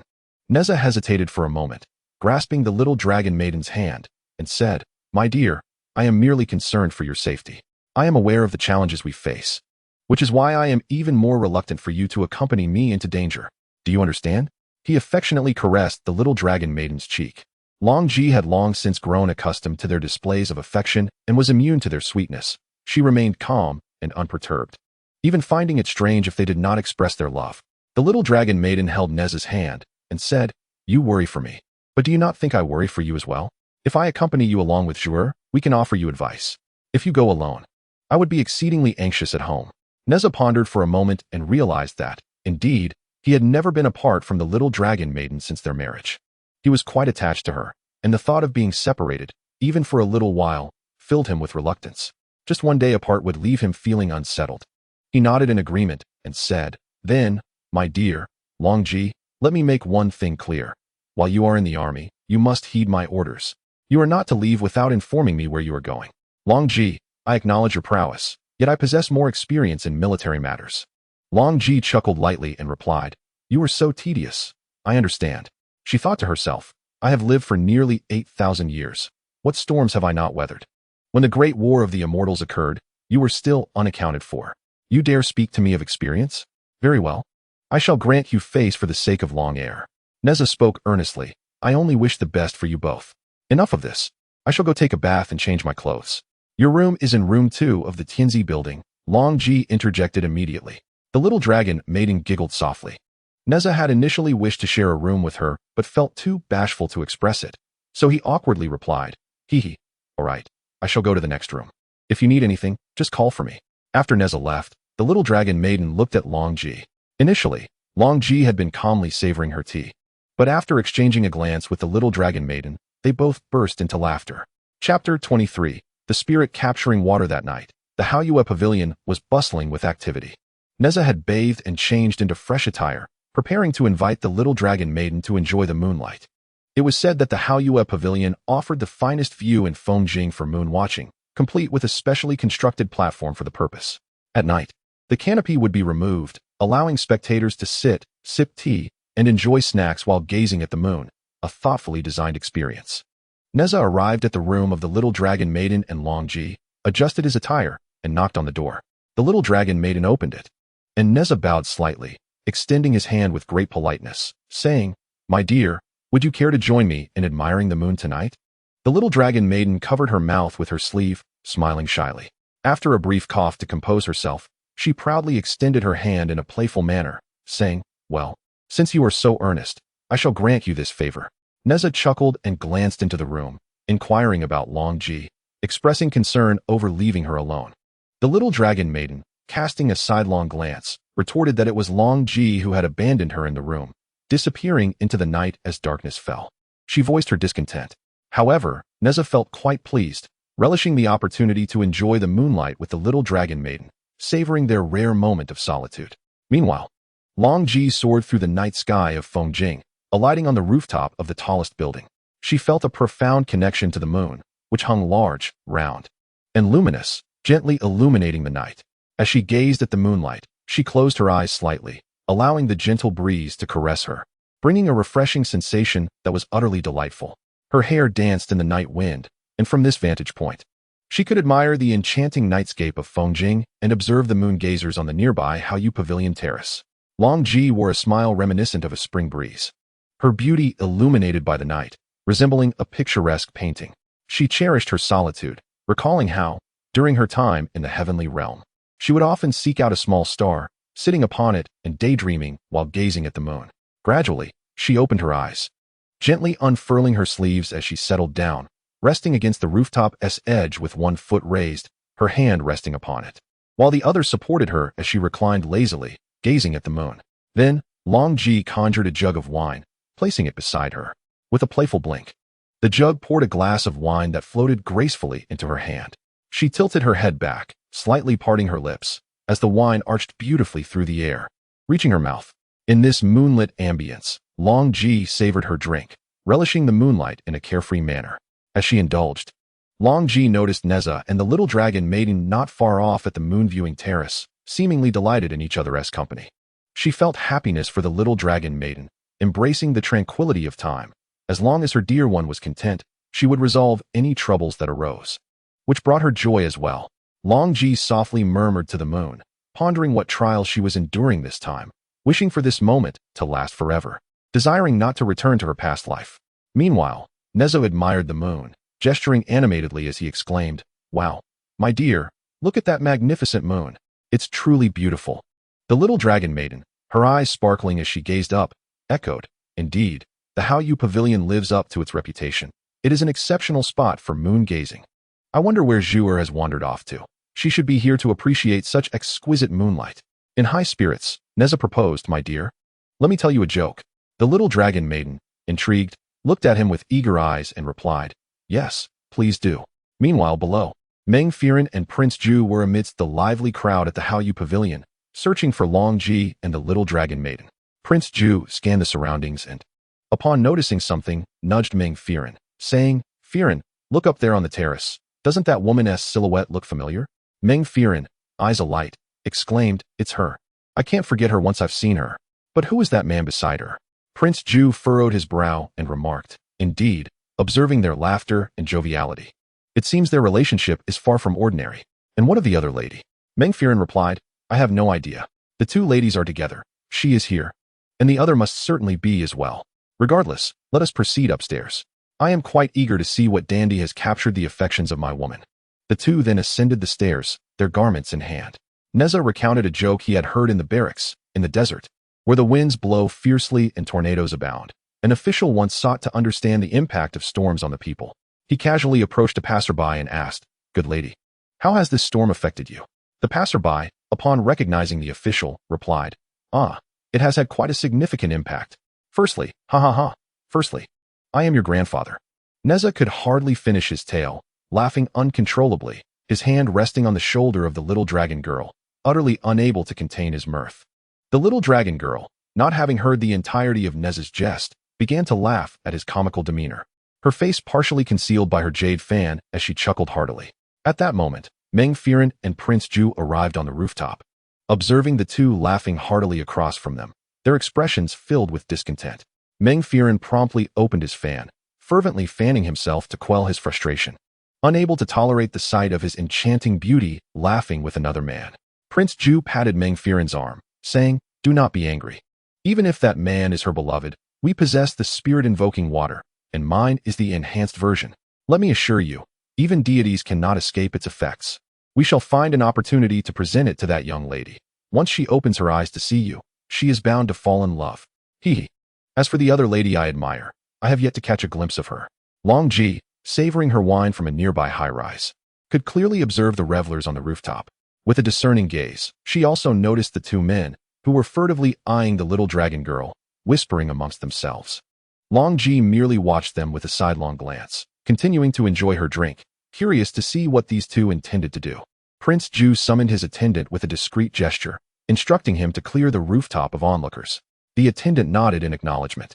After a brief exchange of laughter between Nezha and the little dragon girl, the two gazed into each other's eyes, oblivious to their surroundings. Under the moonlight, Nezha's delicate and handsome visage shone, his spirited eyes fixed on the little dragon girl, his smile exuding confidence and charm. The little dragon girl had always found Nezha's smile to be extraordinarily captivating, tilting her head in a flirtatious manner, her fingers elegantly holding the jade fan to her lips. Lost in admiration for him.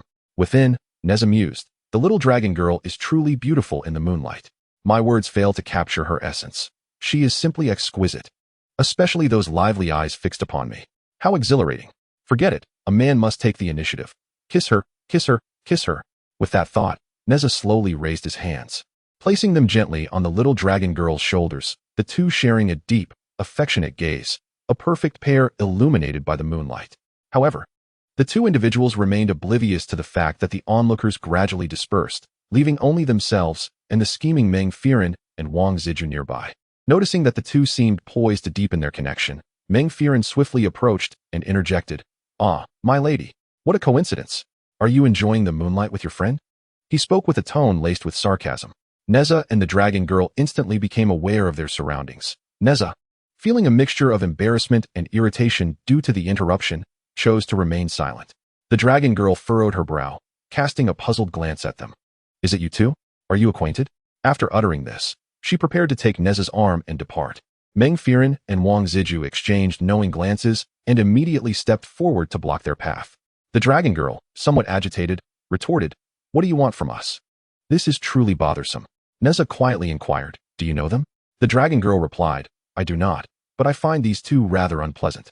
Nezha nodded and attempted to push past the two blocking their way, ready to leave. Meng Firen and Wang Ziju continued to pursue, stating, "Please don't be like this.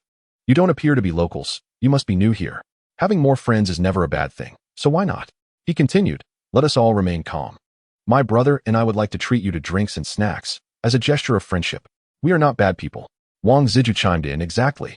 Wang Ziju approached Nezha and discreetly handed him a vial of spirit-collecting water, then led Nezha aside.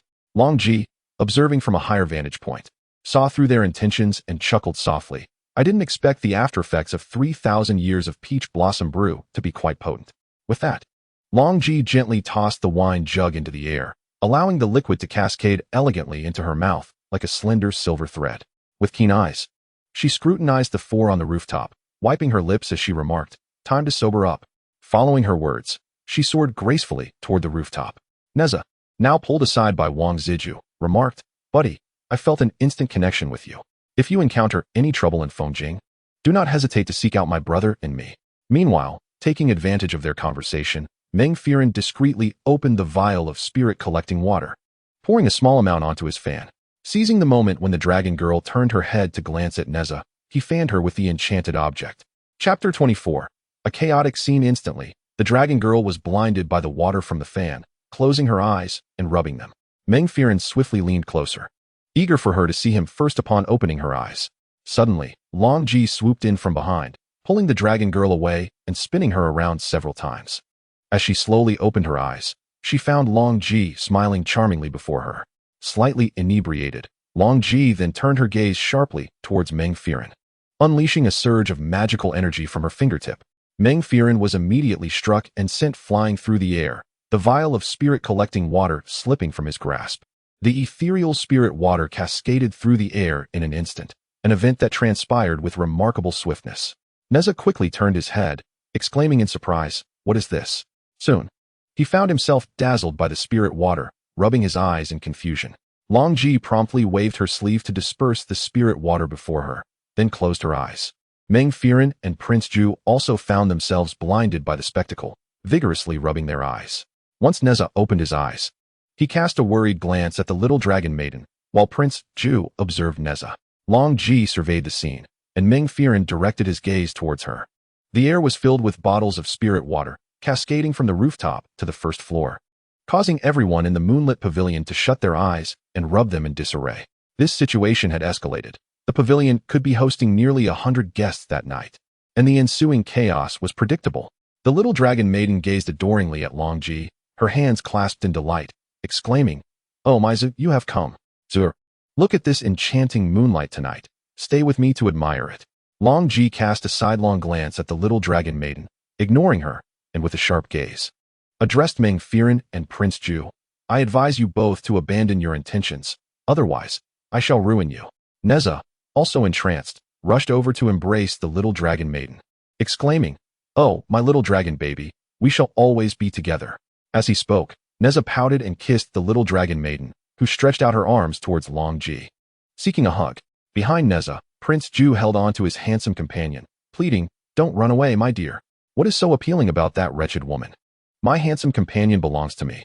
Meng Firen rose, his eyes sparkling as he gazed at Longji, extending his arms and rushing towards her. "Divine sister, I am coming." Longji frowned slightly. As Meng Firen approached, she turned away just in time. When Meng Firen brushed past her, Longji swiftly grasped his belt, spinning him around before pushing him back with a forceful shove, sending him tumbling down the stairs, rolling all the way to the first floor. Meng Firen cried out in pain, tears streaming down his face. Suddenly, he snapped back to reality, surveying the chaotic scene on the first floor. This was disastrous. People were running amok, embracing wildly, with men chasing men and women chasing women, creating a scene that was as chaotic as it was unsettling. Frustrated, Meng Firen looked up at the rooftop and exclaimed, "Ugh, this is infuriating. I'll just leave." He swiftly exited the scene. Longji glanced down at the first floor, observing the tumultuous chaos that was quite distressing to behold. Turning her attention to Nezha, the little dragon maiden, and Prince Zhou, who were still entangled in their own antics, she sighed softly. What a spectacle indeed. Approaching the trio, the little dragon maiden pouted, seeking affection from Longji. With a resigned sigh, Longji momentarily closed her eyes. Unable to bear the situation any longer, she gently pushed the little dragon maiden's face away with one hand, while with the other, she forcefully removed Prince Zhou from Nezha's embrace, throwing him out of the moonlit pavilion. In an instant, the anguished cries of Longji echoed like that of a slaughtered pig. Subsequently, a few individuals below glanced up at the rooftop and rushed upstairs, with one reaching out to Longji, yearning for an embrace. Without hesitation, Longji turned and delivered a swift kick, sending the individual sprawling. Supporting the face of the little dragon maiden, Longji found herself at a loss for words, a rarity in the span of several millennia. The little dragon maiden, held tightly by Nezha, reached out but could not grasp Longji. The trio presented a rather comical sight. Longji glanced down at the chaos below and, exasperated, decided to disregard it for the moment, resolving to take the two back to her room. Grasping their shoulders, Longji vanished in an instant, flinging open the door and propelling them inside. The little dragon maiden immediately pushed Nezha away, just as Longji was turning to secure the door. The little dragon maiden lunged at Longji, pushing her against the door, while Nezha charged forward, bracing his hands against the door and driving the two against it. With wide eyes, the little dragon maiden found her lips abruptly pressed against Longji's, as Nezha, also puckering his lips, attempted to kiss her. The little dragon maiden tilted her head, resulting in Nezha's lips colliding with Longji's forehead instead. Once again, Longji found herself the unwitting victim of their antics. Initially stunned by the little dragon maiden's kiss, she was now faced with Nezha's unexpected impact upon her forehead. In that moment, she could no longer contain her frustration, closing her eyes and forcing herself to temper her anger, fearing she might reduce the two to ashes. The scene froze for a brief moment as Longji unleashed her magical energy, sending the two sprawling away. Nezha and the little dragon maiden crashed to the ground, Nezha grimacing and clutching his chest, tears streaming from his eyes. The little dragon maiden comically crawled out from beneath the table, wincing, "Oh my waist," with tears welling in her eyes. Soon after, both regained their composure. Nezha, rising, called out, "Dragon baby." The little dragon maiden, steadying herself against the table, suddenly spoke to herself, "Ah, I'm all right." Nezha, also awakened, remarked, "It seems I'm fine now." How infuriating. Where did these two obtain that spirit-ensnaring water? Even the little dragon maiden fell victim. Yet Longji, how did you escape? The little dragon maiden and Nezha turned to Longji, who glared at them, her eyes glimmering with a hint of water.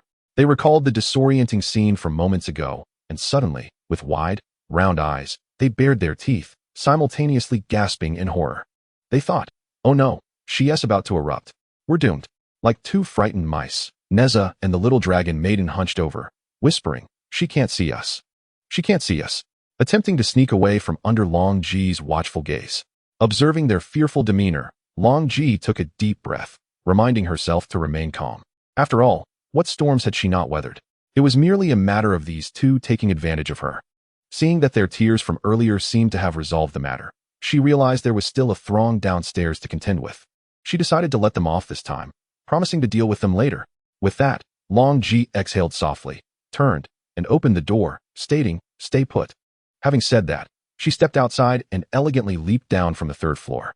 Longji cast a sharp gaze around, then swiftly maneuvered through the crowd, moving with such speed that only a fleeting shadow of her presence could be discerned among the throngs. A charming smile graced her lips as she decisively fanned her palms among the people, and within moments, she halted at the doorway. With unwavering confidence, Longji raised her head, turned, and looked at the crowd.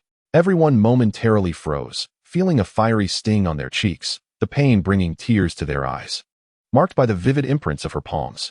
In an instant, they all regained their senses. Longji smiled gently. The matter was resolved. Chapter 25. The awkward trio. After resolving the situation, Longji approached the room of the little dragon maiden. Hesitating briefly at the door, she reached out and knocked. Just as the little dragon maiden opened it, both quickly turned their heads away, avoiding eye contact, while simultaneously touching their lips with their fingers. Just as the little dragon maiden was about to speak, Longji interjected, inquiring about Nezha's whereabouts. Realizing that Nezha had also taken advantage of the situation, the little dragon maiden's eyes widened as she pleaded, please don't be angry with us. We were merely under the influence of the spirit control water, and Nezha accidentally stumbled upon us. With her head bowed, she extended her index fingers, nervously tapping them together. Longji, maintaining a stoic expression, glanced at her and reiterated, I merely asked where Nezha is. Oh, Nezha? He said he was going out to find something and would return shortly. The little dragon maiden exclaimed suddenly, grabbing Longji's arm. Zhou, you wouldn't actually hit Nezha, would you? It's all their fault. It has nothing to do with him. If you strike him, he'll be completely incapacitated. Please, don't hurt Nezha. The little dragon maiden shook Longji's arm, playfully coaxing her. Longji closed her beautiful eyes momentarily and sighed helplessly. It was impossible to stay angry with the little dragon maiden. She felt a sense of frustration akin to suffering a loss, yet being forced to stifle her grievances. At that moment, Nezha briskly descended from the rooftop and rushed into the hallway. Upon seeing Longji turn to face him, he abruptly skidded to a halt. A look of terror plastered across his face, and instinctively attempted to flee. Stop right there, Longji commanded sharply. Nezha froze in shock, awkwardly turning around as if he had seen a ghost. He lowered his head, thinking, this is it. It wasn't intentional. I was aiming for the little dragon maiden. But she suddenly tilted her head. Oh well, if I must face the consequences, so be it. As Nezha contemplated this, he braced himself for the storm. Longji, her eyes narrowed, approached him and declared, I am staying in room 2 today. You, go next door. With that, she pushed open the door to room 2 beside Nezha, slamming it shut with a resounding bang. Nezha stood there, bewildered. She didn't hit me? Never mind. Haha, I get to share a room with my lady tonight. His spirits lifted, he swiftly entered the little dragon maiden's room, where she was scratching her head in confusion. Is Longji really that flustered? How strange. I thought she would be furious with Nezha. She had me all worked up. Nezha closed the door and raised an eyebrow at the little dragon maiden, who playfully responded in kind. After ensuring that all the doors and windows were securely shut, Nezha pulled the little dragon maiden aside and said, My dear, look what I have found. He produced a small vial. The little dragon maiden, covering her mouth with one sleeve, pointed at the vial in Nezha's hand and exclaimed, Nezha, isn't this the bottle that those two used to contain the spirit water? It's all spilled. Why did you pick it up? With a mischievous grin, Nezha replied, there's still a tiny bit left in the bottle. He shook the vial with a cheeky demeanor and declared, My dear, I've ensnared you twice, yet you have never ensnared me. This time, you must fall into my trap. Unable to contain her laughter, the little dragon maiden retreated while playfully warning, What are you doing? Don't come any closer, Nezha. I'm serious. Don't cause trouble. Nezha, undeterred, playfully advanced towards her. Suddenly, the little dragon maiden lost her balance while retreating and fell backward. Nezha instinctively reached out to catch her, but he too lost his footing, and they both tumbled to the ground. Nezha landed atop the little dragon maiden, and in a stroke of unfortunate luck, the last remnants of the spirit water spilled directly into her eyes. Nezha gasped, glancing at the empty vial, exclaiming, "Oh no, it's all gone." When he turned to look at the little dragon maiden, he found her gazing at him with an enamored expression. Startled, Nezha sprang to his feet, his eyes darting between the little dragon maiden and the empty vial, his face betraying sheer panic. The little dragon maiden, blushing and alluring, sat up gracefully, her hands twisting nervously as she propped herself up between her legs, casting a flirtatious glance at Nezha. The spirit water vial slipped from Nezha's grasp, and in a daze, he stammered, "My dear, I was merely joking. I'll fetch you an onion from the kitchen," as he clumsily scrambled to his feet and turned. The little dragon maiden caught hold of his waist, saying, "Lotus root baby, where do you think you're running off to?" One hand caressed Nezha's waist while the other gently traced his cheek, seductively circling around the mesmerized Nezha. Then, she pulled down her collar, delicately stroking her collarbone, asking, "Lotus root baby, do you think my collarbone is beautiful? Is it alluring?" Nezha gasped, taking a moment to respond, "It's beautiful and alluring, but I really should go get you that onion." The little dragon maiden smiled coyly, saying, "Oh dear lotus root baby, are you not interested in me? Come, let dragon child give you a kiss." She closed her eyes and puckered her lips towards Nezha. Feeling embarrassed, Nezha chuckled awkwardly, swallowing hard. In truth, the little dragon maiden was quite enticing like this, and since they were already married, it wouldn't be inappropriate to indulge, would it? With that thought easing his mind, Nezha began to smile excitedly, saying, "Then I'll get you that onion later." He closed his eyes, preparing to kiss the little dragon maiden, only to be unexpectedly pulled by the collar and found himself unceremoniously drawn onto the bed, sprawled out. With a hint of grievance, Nezha exclaimed, "My dear, what are you doing? Please, be gentle." Little dragon girl, with a triumphant grin, raised her head and laughed heartily, drawing the bed curtains and reassuring, "Do not worry. I shall be gentle with you." Soon, joyous moans emanated from the bed. Nezha, exerting himself deliberately, caused little dragon girl to cry out in pain, tears streaming down her face. What a relief, no need to fetch onions for her. It was yet another beautiful night, with gentle rain cascading in Longji. One cannot deny, this couple certainly knew how to enjoy themselves.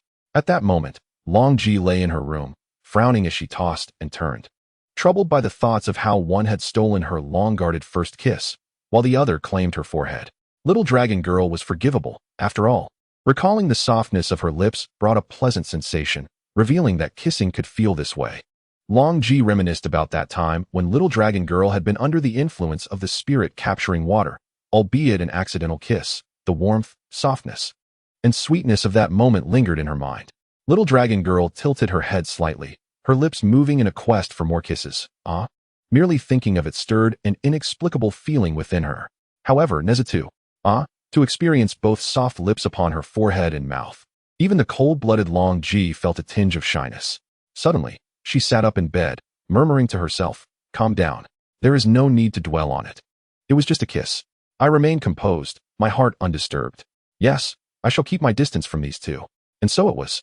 The following morning, the three emerged from their rooms simultaneously, exchanging awkward glances, Nezha, little dragon girl, and Longji.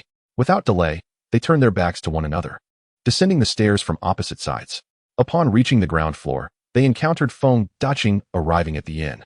Upon spotting Nezha and the others, he joyfully clasped his hands together and approached, exclaiming, "My esteemed benefactors, at last, I have found you. I have come to bid you farewell and to express my gratitude for your assistance. I have no means to repay you, so I bow deeply in respect.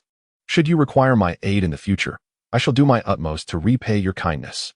Nezha immediately helped Feng Daching to his feet, saying, "Oh, it is nothing. Your father has been exonerated, and you, too, may return in glory. Strive to be a good official and work for the welfare of the people as a means of repaying us." Little dragon girl nodded, adding, "Having a good official like you in Dongji will certainly be a blessing for its citizens. Do not let us down." With a beaming smile, Feng Daching nodded earnestly, then turned to Longji, clasping his hands and bowing deeply. "Traveling alongside you, I am grateful for your rescue, Miss Longji. You are my greatest benefactor. I shall redeem your jade pendant and return it to you. No act of gratitude could ever suffice." Longji coldly replied, "No need for that. Such things are unimportant. Just be a good person. Wishing you a safe journey." Having offered a few curt responses, Longji preferred not to remain too close to Nezha, seeking out an empty table to enjoy a pot of tea. Little dragon girl, feeling awkward, chuckled lightly and explained to Feng Daching, "Please do not take offense. She is simply like that." Haha. Having grown accustomed to Longji's cool demeanor, Feng Dushing inquired, "Have you eaten yet? This meal is on me." The three gathered at Longji's table and ordered their food. Nezha and Longji simultaneously speared a piece of fish, their eyes locking in a fierce gaze. In unison, their chopsticks jabbed at several other dishes, as if they were in a silent contest. Longji, still harboring resentment from the previous day's events, decided to set down her chopsticks with a flourish, shattering the entire table of dishes in an instant. Rising to leave, she exclaimed, "Eat, eat, eat. What more is there to eat?" and promptly retreated to her room. The remaining three were left in shock, staring at the tragic remnants of their meal, exchanging bewildered glances in a state of disarray. Feng Dushing, in the midst of eating, was equally taken aback, his eyes widening in confusion at the scene unfolding before him. Nezha clutched the hem of the little dragon maiden's garment, his brows furrowing adorably as he pleaded, "Help me, help me, help me." The little dragon maiden gently ruffled Nezha's hair, assuring him, all right, I will go and soothe her." She then rose and made her way to Longji's room. Chapter 26. Narrow paths of enmity. The little dragon maiden entered Longji's room, the door left ajar, indicating Longji's acceptance of her presence. Without a glance at her, Longji poured herself a cup of tea, savoring it with an air of indifference. The little dragon maiden cleared her throat twice and approached, feigning modesty as she took a seat across from Longji. "Oh dear, what splendid weather we have today. The sun is shining so brightly. I know of a shop where the garments are simply exquisite. I believe our Zhou, with such a fine figure, would be the perfect model. Shall we go and select a few outfits?" Longji let out a soft chuckle, turning her head away to sip her tea without responding. The little dragon maiden slowly rose, advancing toward Longji, and asked, "Are we going or not?" "Oh, come now, when a woman is upset. A little shopping can work wonders, truly." Longji exhaled lightly, lifting her gaze to the little dragon maiden. "I am not angry. If you have no other matters, kindly leave." With hands on her hips and biting her lip, the little dragon maiden retorted, "I refuse to believe I cannot resolve this today. You think I cannot tell whether you are upset? I know you feel wronged. Tell me, what would it take for you to forgive? Would you prefer to punish the two of us?" In an instant, Longji rose, her expression devoid of emotion as she advanced toward the little dragon maiden. The latter, feeling the shift in energy, took a comical step back, her voice trembling. Please don't hit me. I was just joking." Longji suddenly leaned in, her face mere inches from the little dragon maiden's, their breaths mingling. Longji's captivating eyes blinked softly as she tilted her head, teasingly asking, "You can be afraid sometimes? How curious. Mind your own large lotus root. I will let him off this time out of consideration for you. Should there be a next time, I will prepare lotus root soup to nourish you." The little dragon maiden chuckled, mustering her courage to wrap her arms around Longji's slender waist. "So, you are not angry after all." Truthfully, the large lotus root did not mean to cause trouble. He was merely affected by the spirit capturing water, and it was an unfortunate coincidence. He is aware of his mistake. I assure you he will never bully you again." Longji responded with a cold laugh, exuding confidence. "There has yet to be anyone born who can bully me." Her gaze fixed on the little dragon maiden, she commanded, "Release me. You have become increasingly mischievous. Yesterday, you kissed me, and today you embraced me. Do you realize that this was my first kiss, a precious moment I have guarded for thousands of years? Taken away by you, this little dragon? Upon reflection, I shall let it be." The little dragon maiden immediately released her hold, obediently standing by as Longji expressed her frustrations, lowering her head and softly asking, "Are we good now? Not angry anymore, right? Zhou, you are the best. I love you the most." Longji gazed into the little dragon maiden's beautiful eyes, recalling the kiss from the previous night, and her heart softened. Well, perhaps it wasn't so bad after all. Longji slowly revealed a faint smile and said, "I will come find you shortly." The little dragon maiden, filled with excitement, replied, "Then it's settled. I will wait for you." As she bounced out of the room, she suddenly turned with a mischievous grin, saying, There's lips are truly soft, fragrant, and carry a pleasantly cool sensation. Apologies, but I shall do it again next time." With that, the little dragon maiden dashed away. Longji, feigning anger, called out, "You." With a flick of her sleeve, she released her magic towards the fleeing little dragon maiden, deliberately allowing her to escape. Watching her retreating figure, Longji gently rubbed her forehead, then a warm smile graced her lips. After dinner, Feng Dushing and Nezha bid their farewells. The little dragon maiden nudged Nezha's arm, and together they approached Longji's room. Nezha, feeling somewhat embarrassed, said, "Longji, I apologize, it was unintentional. How about this? I will cover all your meals and entertainment today." Longji returned to her cool demeanor, chuckling softly. "Aren't you already letting Longer foot the bill?" She then bypassed Nezha, took the little dragon maiden's hand, and with a radiant smile, her eyes crescent-shaped, said, "Longer, let us go shopping." The little dragon maiden was captivated by Longji's smile, a rare sight that felt different from her usual light laughter. Surprised, she nodded repeatedly, unable to take her eyes off Longji. "All right, Zhou, by whatever catches your eye, dear husband, do keep up." Nezha could only obediently reply, "Oh. Today I shall simply play the gentleman, serving these two extraordinary ladies." As the trio strolled through the streets, Nezha's spirits lifted upon reaching the bustling marketplace.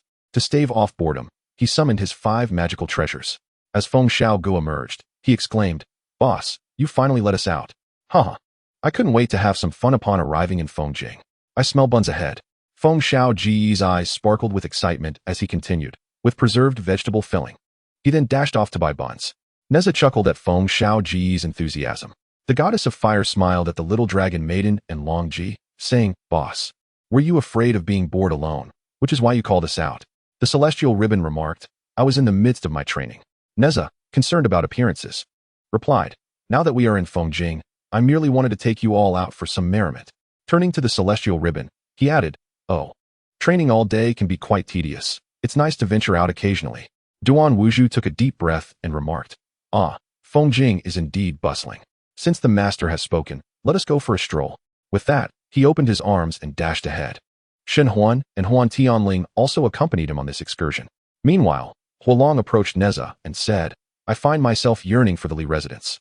It is far more enjoyable, tranquil, and leisurely there." Nezha turned his head in surprise, asking, "Are you feeling all right? What do you miss about the Li residence in such a vibrant place as Fengjing? Were you not weary of staying there all day?" Huolong extended a finger and replied, "Not weary at all. How could I tire of being with the master day in and day out? Moreover, I long for the delicious meals at the Li residence, especially the dishes prepared by Xiang'er. They are truly delectable." Nezha, with an exaggerated expression, teased, "Oh, so you have taken a liking to Xiang'er from my household, have you? No wonder you frequently wandered into the kitchen before." Huolong quickly defended himself, "Not at all. I merely appreciate her cooking." As the two engaged in playful banter, Xiaolong and Longji leisurely strolled ahead. Suddenly, a group of individuals blocked their path. Xiaolong, with her head lowered and arm linked with Longji, attempted to maneuver through, but the crowd stood firm, refusing to yield. Frowning and biting her lip in frustration, she raised her gaze and found herself confronted by a dozen burly men. Longji, maintaining a stoic expression, scanned the obstruction and, upon noticing more individuals approaching from behind, turned to Xiaolong. At that moment, Nezha and Huolong, sensing something amiss, rushed forward, parting the rear ranks of hulking figures to reach Xiaolong and Longji. The bystanders were swiftly cleared from the scene, as over 30 thugs armed with clubs encircled Nezha and the others. Nezha and Huolong positioned themselves protectively in front of Xiaolong and Longji. At this juncture, Duan Wuzhu, Shen Huan, Huan Tianling, and Feng Huolun also observed the unfolding situation and swooped in from above, forming a tight circle around Xiaolong and Longji, ensuring their safety. Suddenly, the burly men parted to create a pathway. Meng Firen, leaning on a cane and shrouded in bandages, limped towards Nezha and the others, accompanied by Prince Zhou. Upon seeing these two, Nezha immediately retracted his hands and, placing his hands on his hips, said, "Ah, it is you two. What a performance as disabled individuals." Meng Firen, fanning himself with an air of nonchalance, retorted, "Young man, you ought to inquire about the identities of my brother and me. I am the son of the governor of Fengjing, and he is the son of the grand secretary. In Fengjing, no one dares to offend either of us." Nezha scoffed. "Under the emperor's rule, you dare to be so audacious? You two have caused us trouble multiple times. What exactly do you intend?" Prince Zhou nudged Meng Firen, signaling him to continue, as his bandaged state rendered him speechless. Meng Firen, with a smug toss of his hair, declared, "What do we want? Let us not beat around the bush. My brother and I have taken a fancy to those two young ladies." Meng Firen, wielding a folding fan, pointed at the petite figure of the little dragon maiden and Longji, who were being shielded by Nezha and his companions. Nezha, unable to contain himself, scoffed, "Have you two looked in a mirror before stepping out? With your appearance, do you dare to show yourselves? Aren't you afraid of scaring people?" His laughter echoed, while the 5 treasures stifled a chuckle at the duo's disheveled state. Prince Zhou, infuriated, moved but felt a wave of pain wash over him. With a sinister smile, Meng Firen declared, "I am resolute in my desire to claim these two ladies. You pretty boy, step aside." The little dragon maiden, casting a disdainful glance at Longji, muttered, "What a narrow road for enemies." Longji, with her enchanting eyes lowered, turned to the little dragon maiden and affectionately smiled. "Long-er, let us retreat to the tea pavilion. It is unbearably noisy here." The little dragon maiden nodded in agreement. "All right." Chapter 27. The reunion with Li Jing. Longji led the little dragon maiden towards the nearby tea pavilion.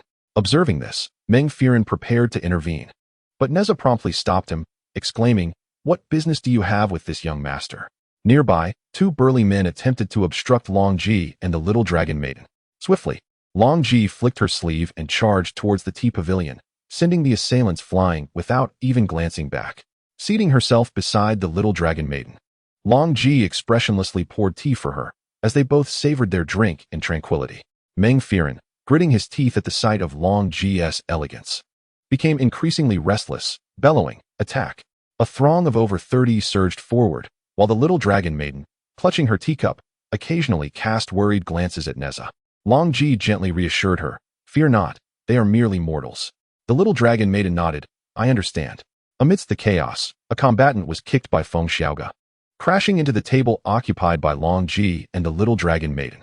Longji held her teacup with one hand while stabilizing the table with the other, preventing it from toppling over.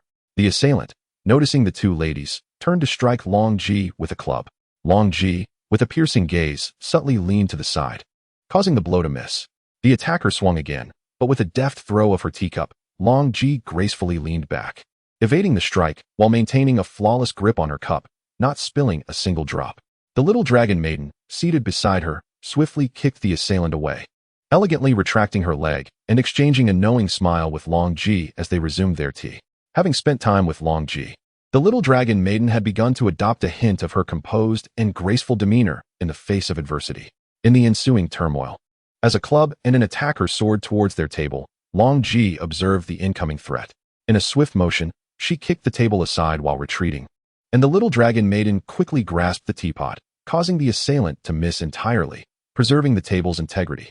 Longji, with a blink, disassembled the incoming club mid-flight, and using her magic, caused the table to levitate and spin, returning to its original position while simultaneously pinning the attacker beneath it. The little dragon maiden and Longji simultaneously shifted their chairs, instantly returning to their original positions. The little dragon maiden set down the teapot and, with a swift kick, rendered the underhanded assailant beneath the table unconscious, playfully chiding Nezha, "My dear, could you please be more mindful during your scuffles? You're disrupting our tea time, how bothersome." Nezha descended gracefully, his knees striking the ground with force, incapacitating the assailant beneath him as he replied, "Understood, my lady." A confident and charismatic smile spread across Nezha's face as he struck the ground with one hand, launching himself into the air in a dazzling display. He spun rapidly, approaching Meng Firen with flair, seizing him by the throat with one hand while brandishing a golden medal with the other, thrusting it directly into his face. All the assailants were swiftly dealt with. The little dragon maiden set down her teacup, clapping her hands in admiration as she gazed at Nezha, exclaiming, "My dear, you fight so splendidly." Longji also laid down her teacup, joining the little dragon maiden at Nezha's side. Meng Firen struggled to comprehend the golden medal before him, stammering, "Jinjin, the great general of demon suppression." His expression instantly morphed into one of terror. Observing this, Nezha grinned widely, releasing Meng Firen and pocketing the medal. "I didn't realize this token was so effective. I would have revealed it sooner." Nezha's 5 magical companions gathered around, their arms crossed defiantly as they regarded Meng Firen and Prince Zhou. The two men were immediately struck with panic, collapsing to their knees and repeatedly bowing, pleading, "We were blind to your greatness. Please spare us, great general." Nezha approached the little dragon maiden, exchanging a knowing glance as he chuckled, "This is my wife." "Oh my, you dared to covet my wife? You truly have audacity. I admire you." The little dragon maiden pouted at the two kneeling figures, haughtily stating, "Indeed. And do you think you can lay hands on this one beside me? Do you even know who she is?" Longji, lifting her chin, interjected, "Ahem. The son of the prefect of Fengjing, the son of a minister." Longji hinted. Nezha immediately responded, "All right. You're relying on your father's status? This time, your fathers cannot save you." At that moment, Li Jing rushed in, weary yet determined, and inquired, "What is happening here, my son?" Spotting his father, Nezha joyfully exclaimed, "Father, how did you arrive so swiftly?" Li Jing replied, "I received urgent reports and hurried here without delay." "Nezha, Longji, are you both unharmed?" Suddenly, Noticing Princess Longji's presence, he prepared to bow in greeting, but Longji quickly raised her hand to assist him, saying, "I am simply Longji now." Li Jing nodded in understanding. Nezha then bellowed, "Father, they plotted to steal my wife and her dear friend." Li Jing's eyes widened in astonishment as he turned to the kneeling men, exclaiming, "What? Guards, seize them at once. This is outrageous." At his command, a battalion of soldiers surged forth, apprehending the two men along with over 30 assailants. The little dragon maiden smiled sweetly as she called out, "Father." Longji nodded slightly in agreement. Li Jing replied with a warm smile, "All right, let us return to the official quarters to discuss matters." Nezha turned and affectionately patted the little dragon girl's head, suggesting, "Why not accompany Longji on a shopping excursion to procure some new garments? Meanwhile, I will join my father and Feng Xiaoga in discussions with the translator. I shall arrange for someone to collect you shortly." The little dragon girl, obediently gazing at Nezha, nodded in agreement. Subsequently, Nezha and Li Jing proceeded to the translator's quarters for a meeting, while the little dragon girl and Longji ventured out shopping, followed by a dozen or so of Li Jing's subordinates. In the translator's office, Li Jing slammed his hand onto the table in exasperation, exclaiming, "This King Chu Xiao is utterly audacious. He has brought such calamity upon the Western Zhou.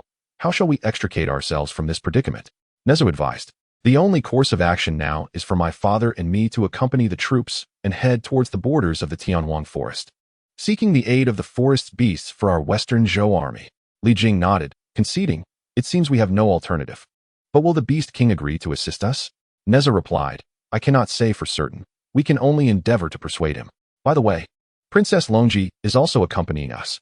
You are aware of her prowess. Although she may not partake in mortal battles, her presence significantly enhances our chances of victory." Li Jing, puzzled, inquired, "I have heard from our celestial friends that Princess Longji perished in the battle against the divine beings. How is it that she appears here with you?" Nezha sighed and responded, "That is a lengthy tale, but I shall summarize. In short, Princess Longji is not deceased. She was revived by the little dragon girl and me. Now, she has chosen not to return to the heavens and travels with us, having saved my son and the little dragon girl countless times." Li Jing nodded in understanding, stating, "Indeed, we must treat her with utmost respect.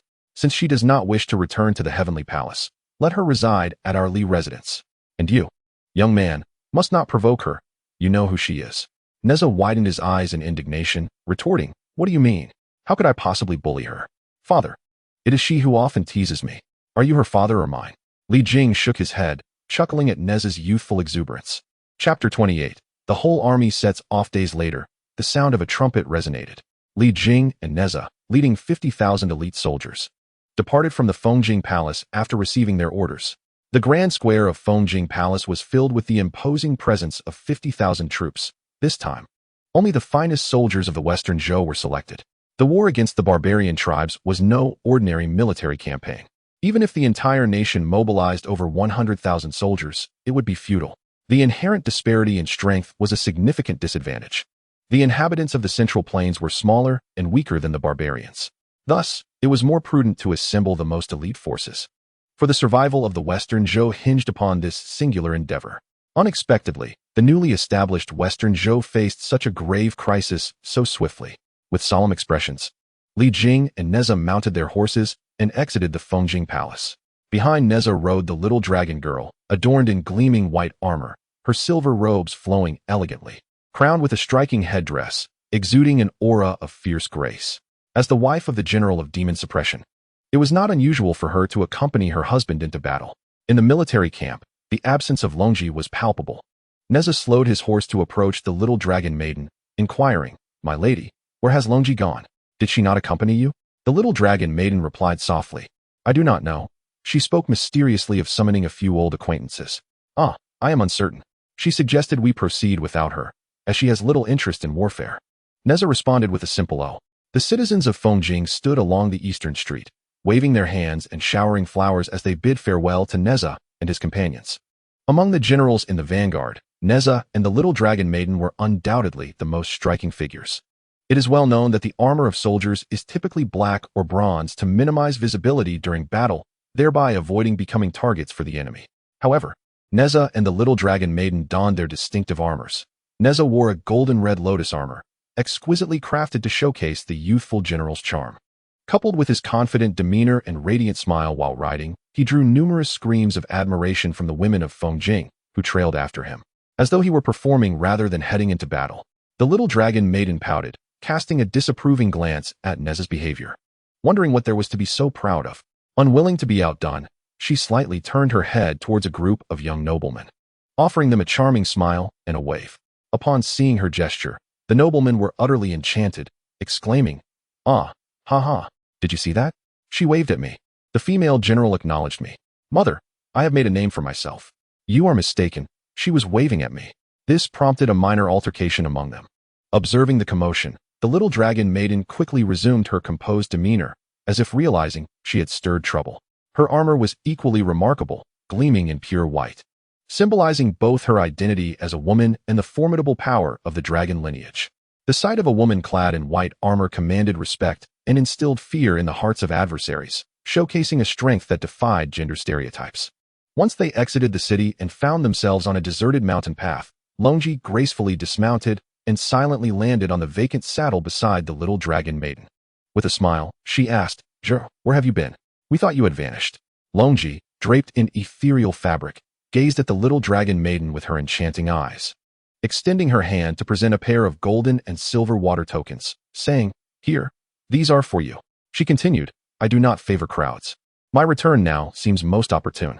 The little dragon maiden, delighted, accepted the tokens, exclaiming, "You went to fetch the golden and silver water tokens. Are the water sprites and fire crystals within?" Longji shook her head gently, replying, "They are not here. I have sent them back to the mystical mountain. I merely brought these artifacts to assist you and Nezha. With your current cultivation, you can summon them on your own." The little dragon maiden tucked the tokens away with a sweet smile, saying, "You are truly thoughtful," and playfully blew a kiss in Longji's direction. Nezha glanced over. Disdain mingled with a hint of jealousy, scoffing quietly. Longji cast a sidelong glance, her brow slightly furrowed. Ever since their last kiss, the little dragon maiden had become increasingly unrestrained towards her, leaving Longji with an unsettling feeling, as if she were being debased. Overwhelmed by a sense of vexation, she maneuvered her horse away from the little dragon maiden, retreating to the outskirts of the army where she could find solitude and tranquility. As night fell, Li Jing commanded the camp to be set up. Nezha promptly soared into the air, disappearing to procure some game for the little dragon maiden and Longji, ever mindful of the fact that they were the only two women in the camp. Though he spoke little, his actions revealed his thoughtfulness. During dinner, Longji sighed gently and remarked, "You may continue your journey on your own tomorrow. I shall wait for you in the Tianhuang forest." Nezha, puzzled, inquired, "Why won't you accompany us?" The little dragon maiden nodded, unwilling for Longji to leave her. She found the situation perplexing. Longji, maintaining a stoic demeanor, replied nonchalantly, "I'm not accustomed to it. It's too slow." Nezha shrugged at the little dragon maiden, indicating that there was nothing he could do. The little dragon maiden was discontented and was about to conjure a pleading expression, but Longji promptly interjected, "Spare me. I truly have matters to attend to. I will wait for you in the Tianhuang forest. Be obedient." With that, Longji dismissed their chatter and vanished from sight. The little dragon maiden pouted and playfully hit Nezha. Nezha, furrowing his brow, lamented, "What does that have to do with me?" Longji's thoughts were far beyond their comprehension. For the past few days, she had been calculating the imminent breakthrough of the four great beast kings through their tribulations in the Tianhuang forest. If she accompanied the little dragon maiden and the others, she would likely miss the opportunity. The four great beast kings, unwilling to ascend to immortality or serve as mounts for the celestial court, would inevitably choose to advance their cultivation. However, they could not escape the tribulation of heavenly lightning, which was inherently perilous. The simultaneous trials faced by the four great beast kings would be fraught with danger, a veritable dance with death.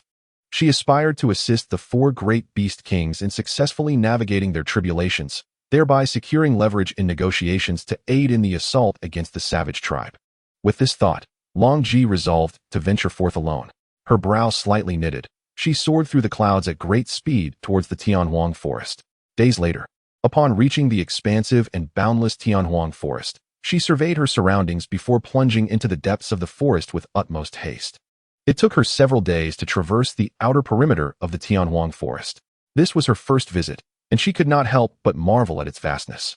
Even at her speed, it was only now that she had penetrated the outer layer to arrive at the perilous middle tier of the forest, where the majority of beasts possessed higher cultivation levels. No human had ever lived to enter this domain. Hunters could only pursue basic prey in the outermost regions. Once a mortal ventured deeper into the Tianhuang forest, they would meet a grim fate, their bones consumed without a trace. To avoid unnecessary trouble, Longji chose to conceal her presence, employing a technique of spatial displacement to arrive at a marshy area not far from the center of the Tianhuang forest. In this dense thicket, Longji discovered that the Tianhuang forest was indeed a treasure trove.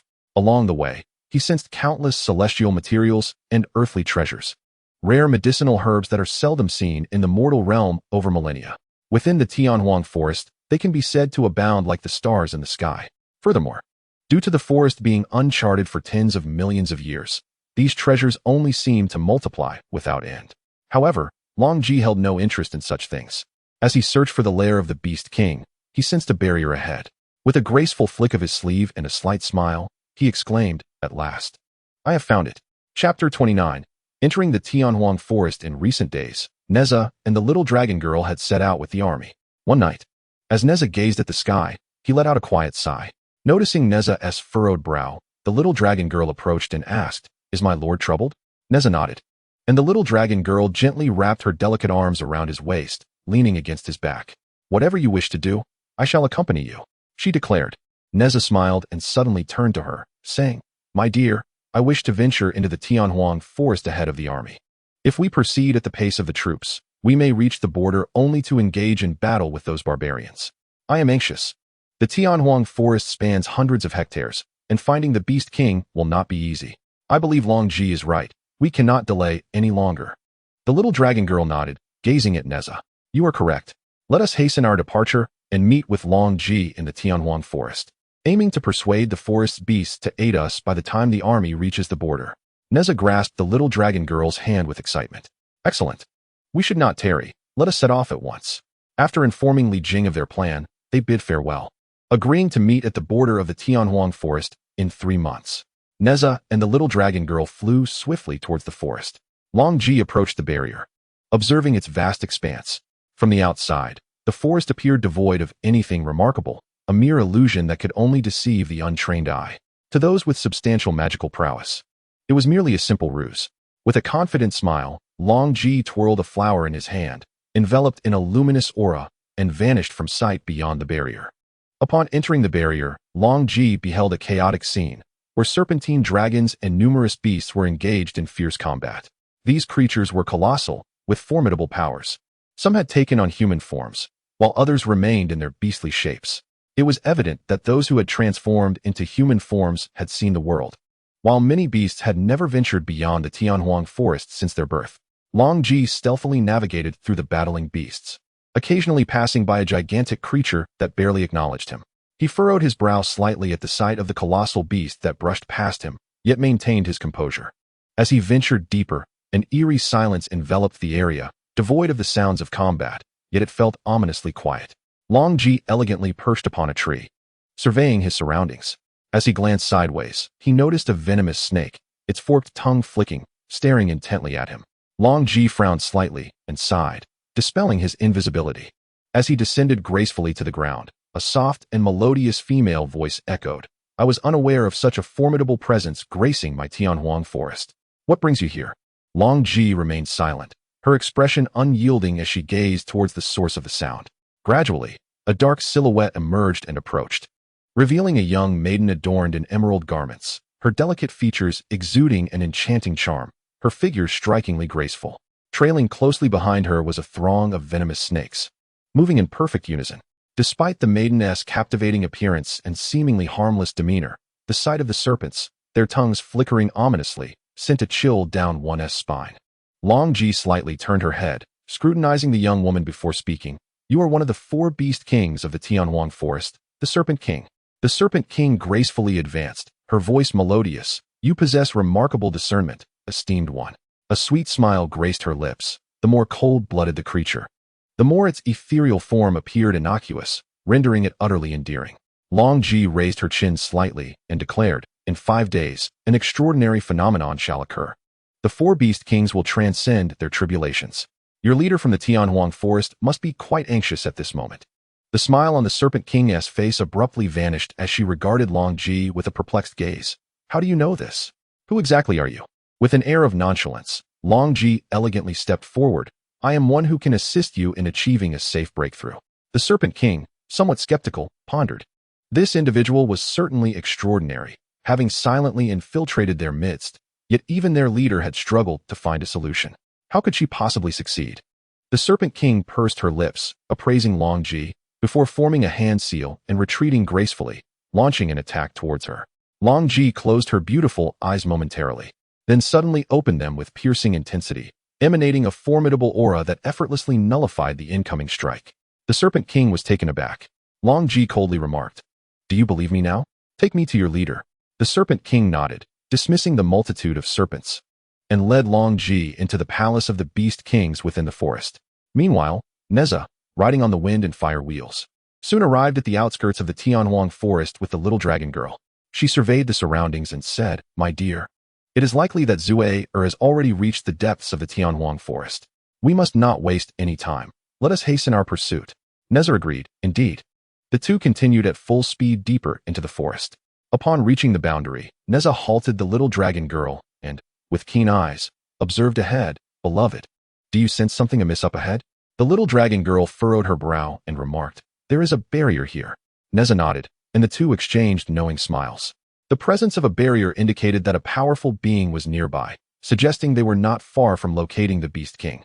Subsequently, Nezha and the little dragon girl brought their fingers together and performed a spell, successfully entering the barrier. Upon entering, Nezha immediately heard the distant sounds of titanic beasts clashing, their roars creating a cacophony. Closing his eyes to attune to the vibrations, he opened them wide moments later and said to the little dragon girl, "This must be a gathering place for formidable demon beasts. There are many of them. We must tread carefully." The petite dragon maiden nodded and said, "My dear, the number of demon beasts is vast and densely packed. It will not be easy for us to pass through. We must devise a plan." Nezha, with a twinkle in his eye, suddenly grinned and, glancing at the dragon maiden, cast a spell to transform into the form of the Monkey King he had once battled. With the Monkey King's visage, he raised an eyebrow at the dragon maiden. She covered her mouth with her sleeve and chuckled, pointing at Nezha. "Huh, my dear you." After a moment, she added, "All right, I shall join you." The dragon maiden then cast her own spell, transforming into the form of the Serpent King she had previously encountered. Nezha inspected her from head to toe and exclaimed, "Indeed, splendid. You have captured the likeness perfectly, my lady. What remarkable skill." He gave her a thumbs up. Then, with a hand resting on the dragon maiden's shoulder, he said, "Let us proceed." The dragon maiden, charmingly concealing her laughter, started to walk, but after just 2 steps, she abruptly brushed aside Nezha's hand, declaring, "Wait a moment. We are currently the Serpent King and the Monkey King. How can we walk shoulder to shoulder? Keep your distance." Nezha, unfazed, replied, "What's the worry? There's no one around. Just a friendly embrace." The dragon maiden immediately pushed him away, hands on her hips, regarding him with a peculiar gaze, and stepped closer, saying, "Hey, with your eagerness, are you perhaps enamored with that Serpent King? Just look at your expression." Nezha, shaking his hands in protest, retorted, "That's absurd. How could that be? You are my wife. I would only embrace you. What does it have to do with me?" The dragon maiden, lifting her chin and turning her head, huffed, "You insolent Nezha, I warn you, behave yourself. If I catch you misbehaving, I shall deal with you." With that, she strutted forward in her Serpent King guise, hands on her hips. Nezha, mimicking her posture, followed suit. Remarkably, despite the formidable powers of the demon beasts in this realm, their minds were simple, and they often paused to greet the Monkey King and Serpent King as they engaged in battle. Nezha, with an air of arrogance, waved his hand, feeling quite pleased. He approached the dragon maiden and whispered, "You know, this transformation spell works quite well. Our journey has been rather smooth." However, the dragon maiden, observing the bizarre creatures around her, felt a growing sense of anxiety and whispered back, "Do not speak." Thus, Nezha and the dragon maiden cautiously navigated through the battlefield of colossal beasts for 3 days before emerging into a profoundly quiet and eerie place. The dragon maiden, frightened, released her transformation and grasped Nezha's arm, saying, "My dear, I am afraid. It feels so ominous here." Nezha, also reverting to his original form, held her hand and surveyed their surroundings, reassuring her, "Fear not, my dear. Follow me. Everything will be fine." As they walked ahead, they remained blissfully unaware of the multitude of venomous snakes that had silently trailed behind them. After a while, the dragon maiden halted and said to Nezha, "My dear, Do you hear any sounds? Nezha stopped to listen intently and replied, I hear nothing. The dragon maiden, pouting, insisted, No, no, my dear, listen closely. Nezha, shifting his gaze, listened again. Just then, a hissing sound emerged, and a soft voice from a woman asked, Is this the sound you mean? With a delighted clap of her hands, Xylon exclaimed excitedly, Yes, yes, that's precisely the sound. Nezha waved his hand dismissively and said, Ah, it's merely the hissing of a serpent, nothing to be afraid of. After exchanging a foolish grin, they suddenly sensed something amiss. Their eyes widened as they slowly turned around. Chapter 30, Here we come. As they turned around, a colossal emerald serpent head loomed behind them, its maw agape and forked tongue flickering menacingly. Nezha and the dragon princess instantly bared their teeth in a sharp intake of breath. With a tilt of his head, Nezha surveyed the enormous serpent's body stretching at least several dozen meters long. The dragon princess' eyes rolled back in terror as she fainted on the spot. Instinctively catching her limp form, Nezha chuckled nervously at the giant serpent. Heh, no worries. She's just frightened into unconsciousness. So am I, frankly. After speaking, Nezha rolled his eyes and fainted. The Serpent King transformed back into human form and said playfully, These two really can't handle a scare, huh? TSK. No fun at all. They don't have half the courage of that master who came before. A nearby serpent inquired, Your Majesty, what shall we do with these humans? The Serpent King playfully flicked the tattered strips of cloth on his garment and inquired with a mischievous tone, Do you fancy the taste of human flesh? The surrounding snakes swayed their heads in unison, hissing, No, no, human flesh is utterly repulsive. We've subsisted on mountain berries for years. This human looks positively unpalatable. Let us retreat. The Serpent King cast a disdainful glance. His delicate lips pursed in contemplation as he observed the pair. Could they have perished from sheer terror? Surely their fortitude isn't so feeble? These two had crossed paths before, and it was rather amusing. Particularly the woman. Her swift, dazzling moves were truly impressive. I should keep her around and have her teach me those techniques later. The Serpent King ordered his minions to carry Nezha and the little dragon maiden back to his lair. After some time, Nezha regained consciousness and found himself in a small palace densely adorned with blooming flowers resembling serpent fruits. Beside him lay the unconscious little dragon maiden. Nezha immediately helped her up and gently called out, Little dragon maiden, my beloved, wake up. After being awakened by Nezha, Xiao Longnu softly inquired, My dear husband, where's this place? Nezha shook his head and surveyed the surroundings, murmuring, I'm uncertain myself. This place resembles a sylvan palace. At that moment, a graceful maiden clad in verdant robes appeared, bearing a tray of fruits. She approached Nezha and the dragon maiden with light, skipping steps. Instantly on guard, Nezha shielded the dragon maiden behind him, his piercing gaze sharp with warning as he commanded, Halt. Come no closer. You seem to be the demonic beast we encountered that day. The azure-clad maiden widened her round, innocent eyes. This human is so ferocious. Does it bite? Let me first feed the lady, murmured the maiden in blue as she gently picked up a fruit and brought it to the lips of the dragon princess. Nezha and the dragon princess exchanged bewildered glances. With a sweet smile, the blue-clad maiden arched an eyebrow at the dragon princess, urging her to eat. The dragon princess responded with an awkward smile, accepting the fruit with her hand before inquiring, Where is this place? The woman remarked, This is my home. My name is Qingdi. And what about you? What brings you here? Entry is prohibited for outsiders here.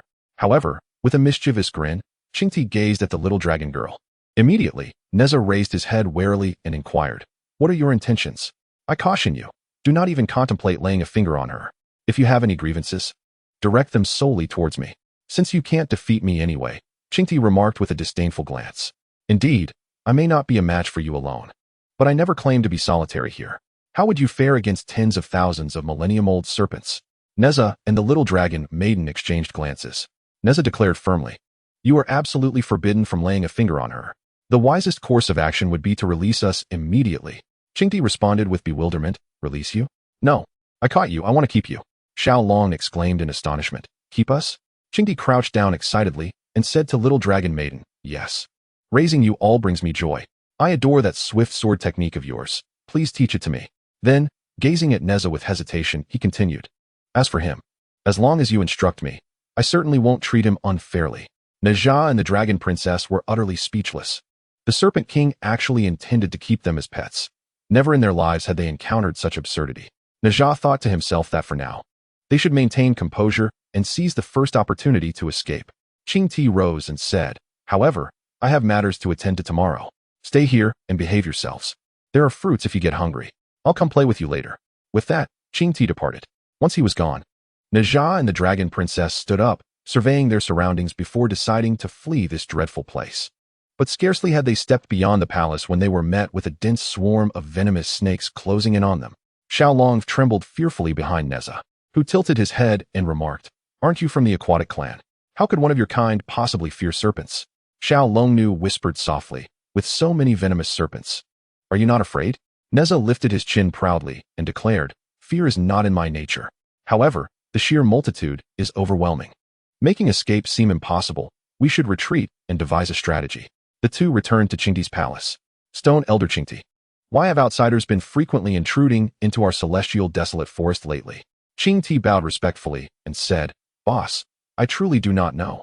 They are merely humans." Sure, the boss nodded thoughtfully and replied, "It must be due to the impending war between the barbarian tribes and the Central Plains." "Very well. If they are not here to cause trouble, simply issue them a warning and cast them out." The azure eyes shimmered as they replied, "Understood." Master Sure is entirely focused on the impending breakthroughs of the four great beast kings tomorrow, leaving no room for other thoughts. He remarked, "Tonight, the four great beast kings should seek out a spacious area in the nearby forest. A wise person once mentioned that this would aid you in safely transcending your tribulations.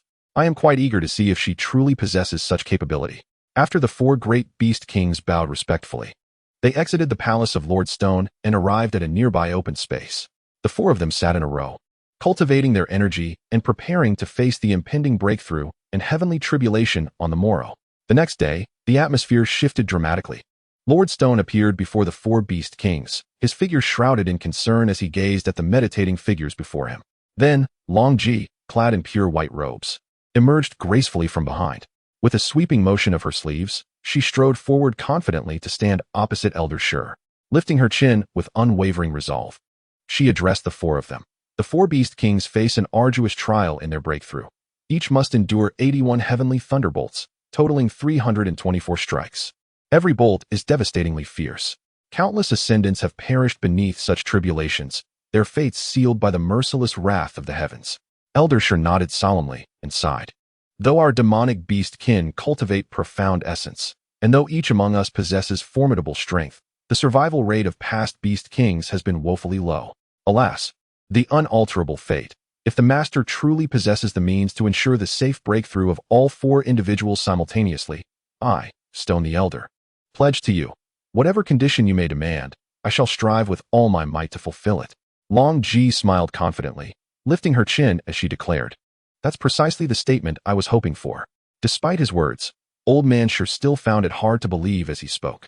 Not only did you help them break through smoothly, but there were also 324 heavenly thunderbolts.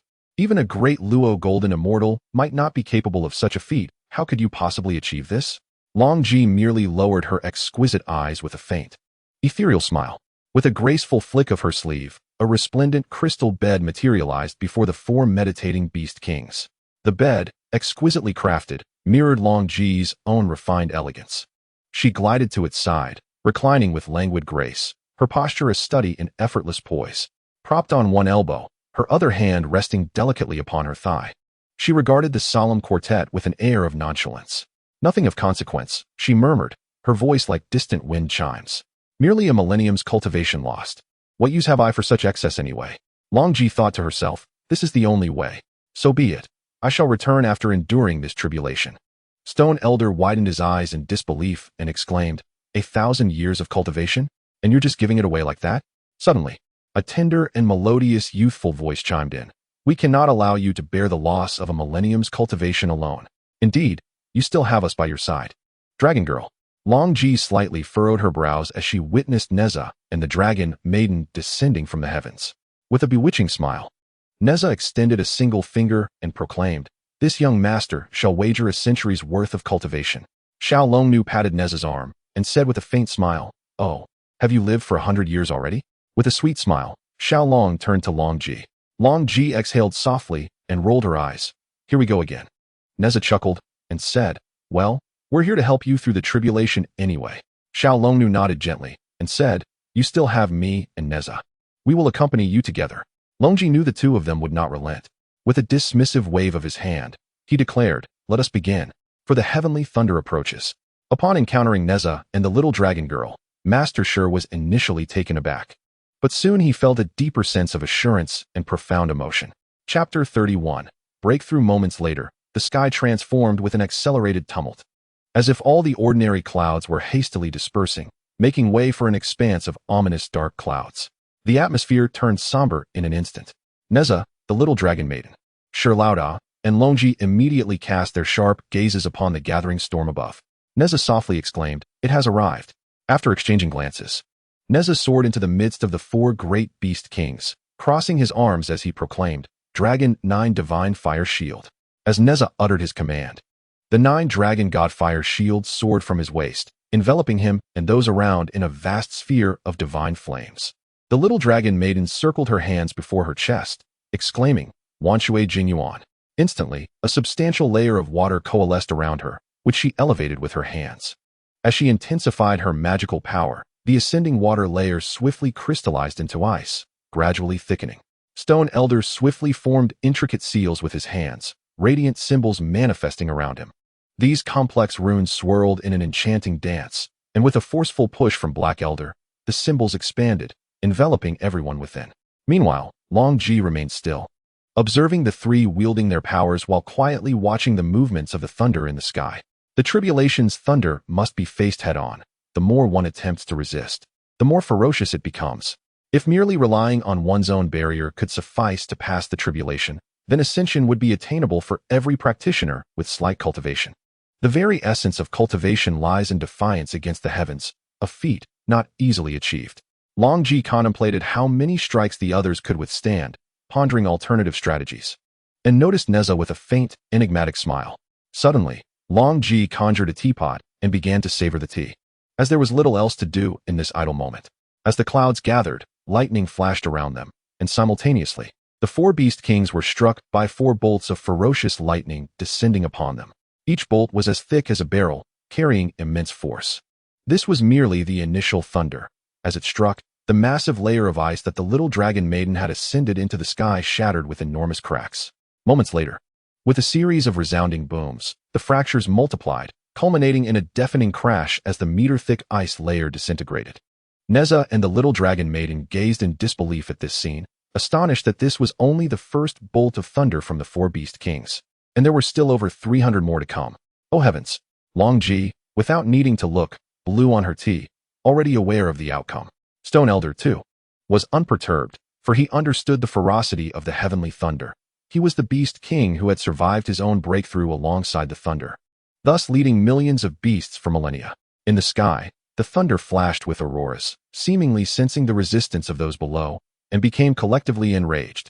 Witnessing this, the others lifted their gazes sharply towards the heavens, their initial confidence rapidly dissipating into despair. The little dragon maiden was preparing to conjure the rivers and seas once more when Nezha, sensing something, cautioned, "My lady, do not summon the waters. It seems to provoke the thunder even further." The little dragon maiden halted her gestures, questioning, "Then what should we do? There are still over 300 more." Nezha replied uncertainly, "I will bear it for now. You should stand back to avoid harm." Knowing Nezha's constant concern for her, she looked at him with affectionate eyes. However, upon noticing Longji leisurely sipping tea, she approached her, hands on her hips, and remarked, "Hey, sister, do you not see that the situation is quite dire? How leisurely you are, savoring your tea," Longji remarked with a gentle smile, casting a glance at the individuals around her. "There are still over 300 bolts of thunder left. It will take quite some time to finish. Why the rush? Let us enjoy a cup of tea first. I said I would take my turn, yet you insist on going first. I'm merely giving you a chance to shine." With a graceful gesture, Longji extended her hand in invitation. As she spoke, the second wave of heavenly thunder struck simultaneously, more ferociously than the first. The air around them seemed to tremble with the force of the 4 bolts, causing the surrounding trees to be uprooted in an instant, leaving the woodland ablaze with light. The seal of stone Big Brother began to crack, while the thunder grew increasingly tumultuous. Little Dragon Girl gasped, fearing that the lightning might inadvertently strike her precious Nezha. She turned to glare at Longji, but then her expression shifted, and she said in a sweet, childish voice, "Oh, sisters, I know you must have a way. Please act quickly. Look, it seems Nezha and the others cannot withstand much longer. Just think of something." As she spoke, Little Dragon Girl nuzzled closer to Longji. her demeanor playful. Longji nearly choked on her tea, the momentary enjoyment of her beverage evaporating. It was truly impossible to predict Little Dragon Girl's next move. With an expressionless gaze, Longji admonished, "Speak properly." Unfazed, Little Dragon Girl wiggled her body, sliding closer to Longji on the glass bed, her eyes fluttering rapidly as if they were cramping. Unable to endure any longer, Longji raised a hand, seemingly ready to swat her. Quick as a flash, Little Dragon Girl recoiled, her voice hurriedly apologetic. "All right, I'm sorry. I meant no offense." Her tone returned to normal. Longji found this much more agreeable. The earlier staccato of her speech had been quite unbearable. With a flick of her hand, Longji rose, her gaze sharp as she regarded the increasingly ferocious bolts of thunder descending once more, which shattered Stone Big Brother's seal. One must concede that Stone Big Brother's seal was indeed formidable. It had withstood 2 enhanced strikes of thunder before breaking apart. Stone Big Brother turned his attention to Nezha, realizing that only the 9-dragon divine fire shield remained, uncertain of how many strikes it could withstand. While this shield was remarkably effective against malevolent entities, he had no confidence regarding its defense against heavenly thunder and felt a surge of anxiety within. Once more, Stone Big Brother gathered his magical energy, bellowing, "Chaos Beast, embrace the universe. Heavenly Essence, grant your protection. 5-color star array, gather the thunder." Upon completing his incantation, a massive array of stellar radiance appeared above him. With arms outstretched, he pushed upward, causing the array to expand and meet the next bolt of thunder descending from the sky. Boom, boom, boom. 4 resounding cracks echoed as the ferocious bolts of thunder struck the star array, illuminating the surroundings with flashes of lightning. Nezha frowned, observing that Stone Big Brother still possessed a secret technique. As the star array successfully repelled over 20 bolts of lightning, Stone Big Brother coughed up blood, crimson staining the interior of his mask. It seemed he had exhausted every ounce of his strength to resist. Longji immediately reached out, drawing the weakened Stone Big Brother into her grasp, placing him gently on the glass bed, saying, "Do not overexert yourself." Subsequently, 4 bolts of heavenly thunder descended, and Nezha's 9 dragons divine fire shield radiated an extraordinary brilliance, remarkably withstanding the increasingly ferocious thunder. Nezha gritted his teeth, inwardly cursing, "What a wretched thunder! So relentless. I feel as if I am about to ascend to the heavens. No matter. I shall endure as best as I can." Boom, boom, boom. As the thunder continued to strike relentlessly, Nezha's shield finally retracted, crashing to the ground with a sizzling sound, as if its temperature had soared to an unbearable height. The 9 dragons divine fire shield simply could not withstand it any longer. What should I do now? There are still over 200 more to come. Chapter 32. Nezha calls upon thunder again. Longji cast a gentle smile towards Nezha, her beautiful eyes shimmering with excitement, before turning to the little dragon maiden and saying, "I shall borrow your Nezha for a moment." With that, Longji's form instantly appeared before Nezha. Before he could comprehend the situation, Longji beamed at him with a charming smile, her heart brimming with joy, and seized Nezha's arm, tossing him into the air, exclaiming, "Onward." Nezha flailed in the air, shouting, "No, no." Meanwhile, 4 bolts of thunder swiftly targeted the airborne Nezha, crashing down with great force. The little dragon maiden covered her mouth in horror, exclaiming, "How can you use Nezha to block the thunder? He will perish." Without hesitation, she prepared to rush forward. Longji quickly grasped the little dragon maiden's hand, saying, "I will not harm him, just watch quietly." The little dragon maiden, uncertain, glanced between Longji and Nezha, her heart aching as she heard Nezha's anguished cries. After a moment, unable to bear it any longer, she pleaded with Longji to let Nezha down, but Longji dismissively replied, "There is no stopping it now." Resigned, Nezha silently endured the onslaught of over 200 bolts of thunder, and as the final wave struck, the surroundings fell eerily silent. The thunder completed its task and swiftly dissipated. Exhausted from the ordeal, Nezha called out in weariness, no longer having the energy to shout, and drifted down from the air. The little dragon maiden, filled with concern, immediately flew to catch him, but Longji swiftly restrained her, saying, "Allow me." Longji cast a spell, gently lowering Nezha to the ground. The little dragon maiden rushed forward, but as soon as she touched Nezha, she recoiled in pain from the intense heat. With teary eyes, she looked at Longji and asked, "What has happened to him? I feel as if he is burning up." Longji furrowed her brow as she observed Nezha, then crouched down to inquire, "How do you feel?" Nezha sat up, smoke billowing from his mouth, and with an expressionless face replied, having been struck by over 200 bolts of lightning. "What do you think I would feel?" Longji rose, brushing off her sleeves as she returned to the crystal bed, stating, "He can still speak. He is fine. The little dragon maiden gazed at Nezha with great concern, gently asking, Darling, does it hurt? Where does it hurt?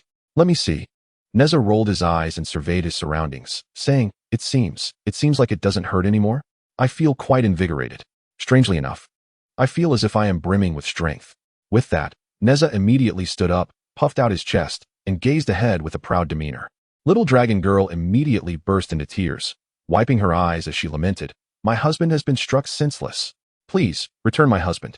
Nezha swiftly crossed his arms, his magical energy surging and his body temperature plummeting. Approaching little dragon girl, he comforted her, My dear, I am unharmed, truly. In fact, I sense that my powers have greatly improved.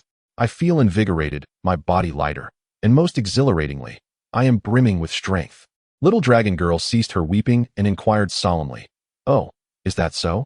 Nezha nodded firmly, then dashed to Longji's side, asking, Is there any more of that heavenly thunder?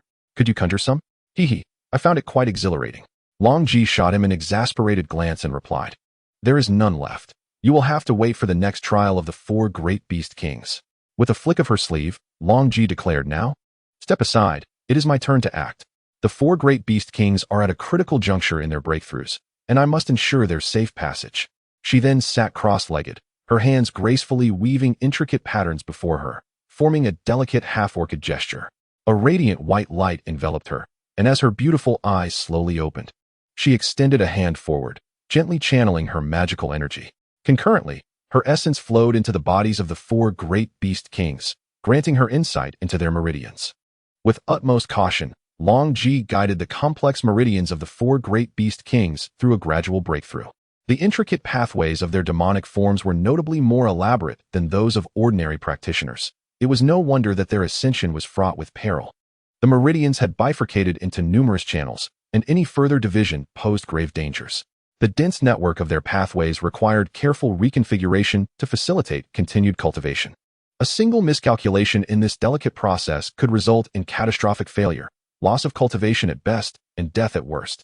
The 4 great beast kings found themselves stalled at the most intricate juncture. Longji furrowed her brow, then shifted her gestures to execute another spell, taking the lead in restructuring their meridians, thus reshaping their pathways anew. Days slipped by unnoticed, and the task of dividing the meridians into thousands of channels proved to be monumental, demanding meticulous attention. It was no small feat to assist 4 beast kings simultaneously. It required immense magical support, sharp intellect, and unwavering patience. Longji astonishingly managed this task with remarkable prowess. Meanwhile, Nezha, little dragon girl, and stone old man stood nearby, safeguarding Longji and the 4 great beast kings. On the 4th morning, Longji withdrew her hands, exhaling slowly, her captivating eyes gradually opening as a sense of confidence enveloped her. As she retracted her gestures, the magical energy surrounding the 4 great beast kings surged magnificently, and they mirrored her movements. Above the Tianhuang forest, vibrant clouds materialized, accompanied by celestial birds, heralding the emergence of 4 astonishingly powerful beast kings. Nezha, brimming with excitement, turned to little dragon girl and exclaimed, It worked. It truly worked. Little dragon girl beamed at Nezha. The 4 great beast kings slowly opened their eyes, and upon inspecting their hands, they approached Longji, bowing in gratitude as they knelt before her. Longji smiled gently, her expression reminiscent of a spring breeze, which brought great comfort. Subsequently, the 4 great beast kings knelt before Stone Elder, expressing their concern for him and pledging to diligently accompany and protect him in the Tianhuang forest. Stone Elder, with one hand behind his back and the other lifting the beast kings, remarked, I am genuinely delighted for you all. The simultaneous breakthrough of the 4 beast kings marks an extraordinary occasion for Tianhuang forest. Convey my orders to host a banquet in your honor, as well as to express gratitude to our 3 benefactors. The 4 beast kings, having received their command, retreated. Stone Elder turned to Longji, Nezha, and the little dragon girl, saying, Thank you all. I promised that if you aided the 4 beast kings in safely overcoming their tribulations, I would grant you a condition, and I shall not go back on my word. Nezha, with a beaming face, replied, It's no big deal. I am indeed quite hungry. It has been 3 days since I last ate. Let us dine and converse. Stone Elder nodded and led Nezha and the others to the grand hall of the forest, awaiting the feast. At that moment, Tianhuang forest was abuzz with celebration. All the magical beasts sprang into action. The monkeys brought forth the treasured monkey wine, The flying beasts delivered the finest fowl, and the serpents carried the rare fruits of the forest. Every creature in Tianshuang Forest rejoiced in unison. It is important to note that the 4 beast kings commanded millions of magical beasts, a staggering number, and the extraordinary capabilities of these creatures, coupled with the elevation of the 4 sacred beast kings, signified a monumental advancement for Tianshuang Forest. While it may not rival the 3 realms, it was certainly not a force any faction could easily bully. Nezha felt a surge of excitement, having successfully aided Tianshuang Forest. He could also see the resolution of the conflict with the barbarian tribe. Moreover, establishing a connection with such a formidable power was indeed fortuitous. The greatest contributor to this success was undoubtedly Longji, yet she appeared indifferent, as if the outcome bore no relation to her. Her nonchalant demeanor suggested that she was neither overly joyful nor excited. Her composed nature was deeply ingrained, almost imperceptible. Nezha exchanged a delighted glance with the little dragon girl. Fully aware that Longji's actions were primarily for her sake, he resolved to repay this great kindness in the future. For assisting the little dragon girl was tantamount to aiding him. Should the occasion arise, he would undoubtedly repay her favor. Chapter 33, Bonfire Night at Noon. Under the radiant sun, Tianshuang Forest was enveloped in festivity. Stone Elder raised his cup, expressing gratitude to Longji, Nezha, and the little dragon girl. Nezha summoned 5 magical treasures to join in the merriment. Suddenly, he stood up and raised his cup, declaring, "Stone Elder, I, Nezha, am truly delighted to count you as a friend today. Hee. In truth, our visit carries a request." As Laoda rose to lift his cup, he remarked, "I am aware that the beast kings of the Tianhuang Forest have safeguarded the Central Plains for nearly 10 millennia, ensuring that the barbaric tribes do not encroach upon our territory. This has become a tradition, rooted in the desire to keep the savage tribes at bay, given their treacherous ambitions. Unfortunately, I happen to be preoccupied with the tribulations and breakthroughs of the 4 great beast kings, which allowed the barbaric tribes to exploit the opportunity." Nezha interjected, "Are you suggesting that the barbaric tribes have plotted against you?" Laoda set down his cup, clasping his hands behind his back, and nodded slowly. "Indeed. Since the ascension of the new barbaric tribe, they have disregarded our customs, seizing this chance to circumvent the Tianhuang Forest and collude with your King Chu Shao of the western Zhou to attempt to seize the Central Plains. You must not trust their pretexts." "Of course," Nezha replied, "but King Chu Shao is ignorant and foolish. I wonder if Laoda could assist us in some way." With a sigh, Laoda responded, "You are benefactors of the Tianhuang Forest, and given the barbaric tribe's blatant disregard for rules, it is time to teach them a lesson. They will soon reach the borders of the Central Plains, and when they do, I shall unleash millions of beasts from the Tianhuang Forest to aid you." Nezha and the little dragon maiden exchanged excited glances. "Really? That is splendid.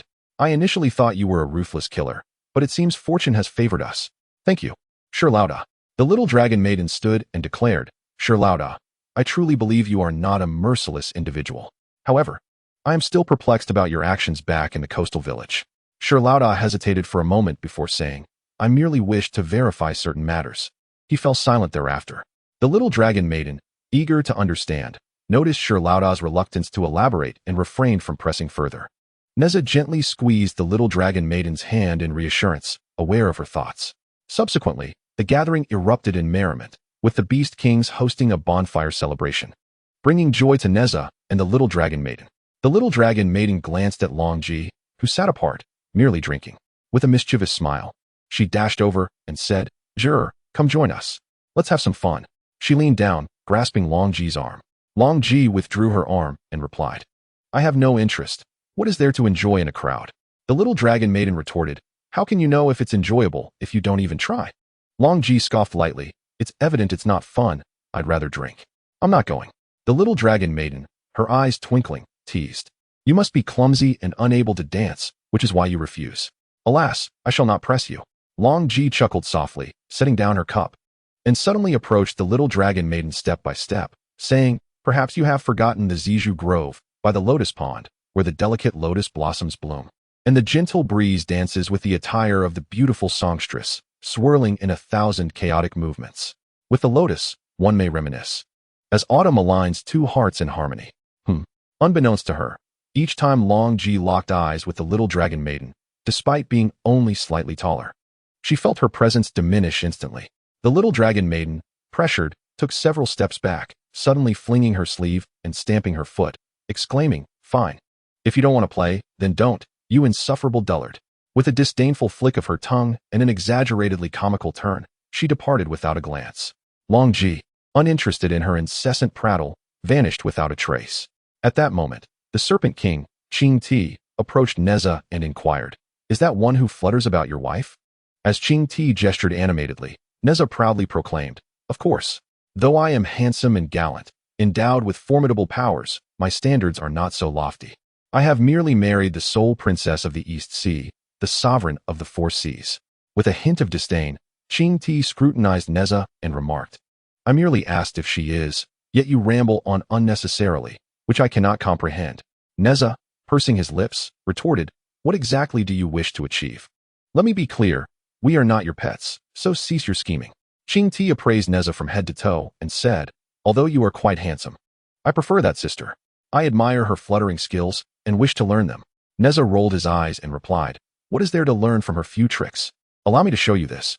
He produced the Qianquan circle from his wrist, declaring, "This is the Qianquan circle, remarkably powerful. Would you not prefer to learn this instead?" Qing Ti scoffed at the Qianquan circle, stating, "What is the merit in a broken circle? It is not even aesthetically pleasing on the wrist. No, thank you." Nezha then summoned the diminutive fire-tip spear, now merely the size of his palm, and asserted, "What about this? This is truly formidable, my most powerful treasure. Observe, it can grow larger, split in two, breathe fire, and even act as a toothpick."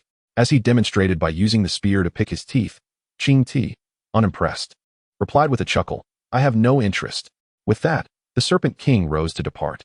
Nezha, feeling indignant, reached out to retain her, only to suddenly notice the little dragon maiden glaring at him with fiery eyes. Gradually lowering the fire-tip spear, he sighed and muttered to himself, "Alas, being handsome is indeed a burden." Qing Ti, excitedly carrying fruits, dashed to the little dragon maiden, eager to please her. However, the little dragon maiden, hands on her hips, stormed towards Nezha in a fury. "You are something else. I leave for but a moment, and you are already chattering away with another woman. Tell me, have you lost your senses?" Nezha countered, "It was not I who sought her. She approached me, asking if you were my wife. I merely affirmed." The little dragon maiden scoffed, "She approached you inquiring about your marital status, and yet you claim it is nothing? I recall how suddenly you were so enthusiastic back in the Tianhuang forest. Was it all premeditated? Brother, how long have we been married?" Nezha sprang to his feet, eyes wide, and retorted, "You are speaking nonsense. She merely asked about your dream sword. How can you spin such tales?" Nezha and the dragon girl glared at each other intently, while the Serpent King, Qing Ti, poked his head from below, holding a fruit platter, and said, "Gentlemen, I." Before he could finish, both Nezha and the dragon girl simultaneously bellowed, "We have no time." The Serpent King, Qing Ti, attempted to clarify, "No, I was merely asking." Yet, Nezha and the dragon girl continued to fixate on one another. Echoing in unison, "We don't know." Qing Ti was left utterly speechless. The dragon girl casually snatched a piece of fruit from the platter in Qing Ti's hands, grinning mockingly as she stated, "Someone has brought you fruit. It would be quite impolite not to partake." With that, she shoved the fruit into Nezha's mouth.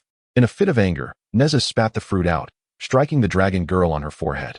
A marital skirmish was imminent, with the dragon girl pursuing Nezha in a fracas. What had begun as a splendid banquet devolved into chaos, with fruits scattered all over the ground. Nezha dodged everywhere, picking up whatever he could to fend off the incoming fruit projectiles. When nothing else was available, he resorted to using the four great beast kings as shields, who were adorned with branches of fruit. The grand hall, once beautifully decorated with fresh flowers and bamboo baskets, now lay in utter disarray. The scene was a disheartening sight, and soon after, both of them, panting heavily, collapsed onto their seats. Nezha, in a tone of surrender, implored, "My dear wife, I admit my fault. Please, cease your pursuit. Just look at this mess we have created." The dragon girl surveyed the surroundings, breathless, and waved her hand dismissively, saying, "Listen here, if you dare betray me, I shall make you pay dearly." Following this, Nezha sprawled out on the ground. Upon seeing Nezha lying down, the dragon girl joined him. Those present either succumbed to intoxication, lying on the floor, or fled the scene. After a while, Longji returned to the grand hall, her sleeves raised, and upon witnessing the spectacle before her, her eyes widened in disbelief as she murmured, "Have they been attacked? That shouldn't be the case." Observing Nezha and the dragon girl sprawled on the ground, her beautiful eyes blinked in surprise, and she shook her head, saying, "Nezha and the dragon girl are merely here in the Tianhuang forest to assist the Western Zhou. They were not summoned here to provoke a conflict." Longji noticed a flower basket overturned atop a sculpture at the entrance of the hall and casually remarked, "Was this flower originally placed here?" With a gentle smile, she waved her hand, restoring the grand hall to its former glory. After a brief departure, she mused, "How could these two manage to create such havoc at a banquet? Truly remarkable." Chapter 34. The Great Stone Elder in recent days. Nezha and his companions had been residing in the Tianhuang forest ever since they aided the four great beast kings in successfully transcending their tribulations. The beast kings had shown exceptional warmth towards Nezha and his friends. Longji, with her reserved demeanor, often vanished, leaving Nezha to indulge in playful interactions and sparring with the five magical treasures and the four great beast kings. Despite their millennia of existence and profound cultivation, the beast kings had seldom ventured beyond the Tianhuang forest, rendering them genuinely curious about humanity. Each day, they surrounded Nezha, eager to hear tales of the human world. The Tiger King, with a na-ve expression, inquired, "Nezha, how do you humans usually cultivate?" Nezha waved his hand dismissively, stating, "In truth, very few humans engage in cultivation. I am a rare entity, possessing celestial bones, thus most humans do not practice cultivation." The Monkey King's eyes widened in astonishment. "What? Humans do not cultivate? How do they survive? Are they all endowed with innate divine strength?" Nezha responded, "Not quite. The manner in which humanity exists differs vastly from yours. Your survival hinges upon relentless cultivation and fierce combat to elevate your status, whereas for humans, the intricacies are far more complex. Even if I were to explain, you would scarcely comprehend. Nonetheless, it must be said that the esteemed Stone Master manages the Wild Heaven Forest exceptionally well." When discussing Stone Master, Nezha was beset with questions. Firstly, he perpetually donned a mask, even in the presence of his own kind within the Wild Heaven Forest, never removing it. Secondly, what is his true name? All that is known is that he is referred to as Stone Master. Thirdly, his prowess remains an enigma. He single-handedly withstood over 30 heavenly bolts, merely spitting blood without sustaining grave injury. Furthermore, he effortlessly parried a strike from Longji at Coastal Village, indicating he is no ordinary being. Additionally, he frequently vanishes without a trace, shrouded in mystery. Nezha voiced his inquiries, and the four great beast kings listened as if to a tale, yet none could provide answers. They confessed their ignorance, only aware that Stone Master is an exceedingly benevolent individual. Since assuming the role of Beast King of the Wild Heaven Forest, they have followed his commands without question. Burdened by doubts, Nezha found himself gazing at the night sky outside his dwelling in the Wild Heaven Forest, contemplating the myriad uncertainties from the day. Suddenly, his gaze shifted towards the deeper recesses of the forest, where he mused. "We have only ventured to the center of the Wild Heaven Forest and have not explored further. I wonder what lies beyond. It appears ominously dark." Driven by curiosity, he ventured deeper into the woods. After attending to matters concerning the Wild Heaven Forest, Stone Master would often vanish and retreat to the forbidden depths of the forest. There, in a secluded chamber, he commenced his solitary practice, removing his mask to reveal a visage as exquisite as a blooming lotus. His delicate lips and fair skin rendered him a true beauty, yet he cloaked himself in a black robe and mask, speaking in a deep, masculine voice. Who could have guessed that beneath the mask lay such a captivating face? Stone Master furrowed his brow in concern, contemplating, alas, I am so close to mastering the final layer of the Crane's Spirit Immortal technique. Today marks a pivotal moment. I must achieve the 10th layer during this seclusion. Gradually, he began to harness his energy, striving for a breakthrough. The further Nezha ventured, the more he unearthed the forest's mysteries. The latter half of the Wild Heaven Forest was not only replete with extraordinary flora, but also harbored rare treasures of heaven and earth, seldom seen in a millennium. Even the poisonous fruit consumed by Longji seemed unremarkable here. Nezha marveled, "This place is truly astonishing." As he delved deeper, Nezha suddenly sensed a surge of spiritual energy, one that felt particularly ancient. Compelled by curiosity, he moved toward the source, only to discover a formidable barrier laid before him. Without hesitation, he rushed forward, examining the vast barrier. With 2 fingers aligned before his chest, he vanished into the barrier. Upon opening his eyes, he was astounded by the scene before him. Surrounding him, the darkness transformed into daylight. To be precise, it had morphed into a realm of celestial beauty. Nezha softly exclaimed, "Is this an illusion?" But it is simply too magnificent. Nezha gazed upon the ethereal realm before him, a breathtaking landscape adorned with blossoming peach flowers, an aura of celestial energy enveloping the surroundings, vibrant flora in full bloom, and meandering streams flowing gracefully throughout. In the distance, a floating island drifted in the sky, an astonishing sight indeed, as a small island floated effortlessly in the air. With his eyes gleaming with curiosity, Nezha could not resist the urge to soar onto his wind-fire wheel, eager to explore this wondrous place. Moments later, Nezha arrived at the floating island, where he beheld an expanse of radiant flowers encircling a vast plaza. In the center stood a colossal stone tablet, and Nezha widened his eyes, scrutinizing both the tablet and its surroundings. He mused to himself that this scene bore an uncanny resemblance to the myriad tombs of deities in the heavenly court. Upon closer inspection of the stone tablet, Nezha instantly comprehended that this was the burial ground of the beast kings from the ancient Tianhuang forest. No wonder he sensed a profound spiritual energy emanating from this place. It must be derived from here. The formidable powers of the beast kings must have been extraordinary, for even after millennia, their essence still radiated such rich spiritual energy. As Nezha ventured toward the heart of the island, he noticed that behind the towering tombs, at the pinnacle of the burial ground, there stood a resplendent palace. Intrigued, Nezha wondered who could possibly reside in such a place. Driven by curiosity, he sought to uncover the mystery. Meanwhile, Miaoyin, who was in a state of seclusion, suddenly furrowed his brow, sensing an intruder at the Beast King's tomb island. Someone was approaching. Alarmed, he realized that he was in a crucial phase of his cultivation and could not afford any interruption, lest he fall into chaos. Infuriated, he pondered, who could it be? Nezha, too, sensed a powerful surge of magical energy emanating from the palace atop the peak, a force that seemed to surpass his own. Filled with a mixture of trepidation and curiosity, he cautiously approached. Just as Nezha reached the entrance of the palace, Miaoyin, beads of sweat forming on his forehead, abruptly opened his eyes and coughed up a mouthful of blood. Exhaling slowly, he fixed a piercing gaze upon the entrance, clutching his chest in discomfort. It was him. How did he breach the forbidden grounds? This cannot be revealed. Alas, he was on the brink of losing control, with vital meridians severed, rendering him unable to escape. Resigned, Miaoyin immediately transformed back to his true form. Knocking on the door, Nezha called out, "Is anyone here?" After a prolonged silence with no response, he pushed the door open and stepped inside. Upon entering, he spotted a white crane lying feebly on the floor, barely clinging to life. Nezha's eyes widened as he rushed over, hesitating for a moment before gently cradling the small crane, asking, "What happened to you?" A closer inspection revealed that the little crane was bleeding from its beak, severely weakened. Furrowing his brows, Nezha caressed the crane's head, saying, "How pitiful. You are but a fledgling, yet you have sustained such grave injuries." The little crane mustered the strength to lift its head, glaring at Nezha with wide eyes. Suddenly, Nezha broke into a smile, exclaiming, "Ah, this little crane possesses a spirit of its own, its snowy feathers utterly adorable. Do not worry, I will surely save you."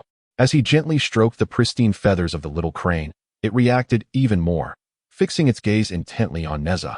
Blood seeping from the corner of its beak once more. Nezha gazed anxiously at the little white crane, unwilling to delay, and said, "I will take you away from here immediately. We have been out for too long, and the little dragon girl must be worried." He cradled the little white crane in his arms, turned, and exited the palace, soaring onto the wind-fire wheel, racing back to his abode. Before long, Nezha arrived at his chamber, where he found the little dragon girl and Longji savoring tea. Bursting in with fervor, Nezha exclaimed, "Wife, look what I have brought back." Both the little dragon girl and Longji turned their gazes towards him. Upon seeing the little white crane in Nezha's embrace, Longji momentarily froze, choking on her tea. Hastily wiping her mouth, she sighed softly, "What a playful one."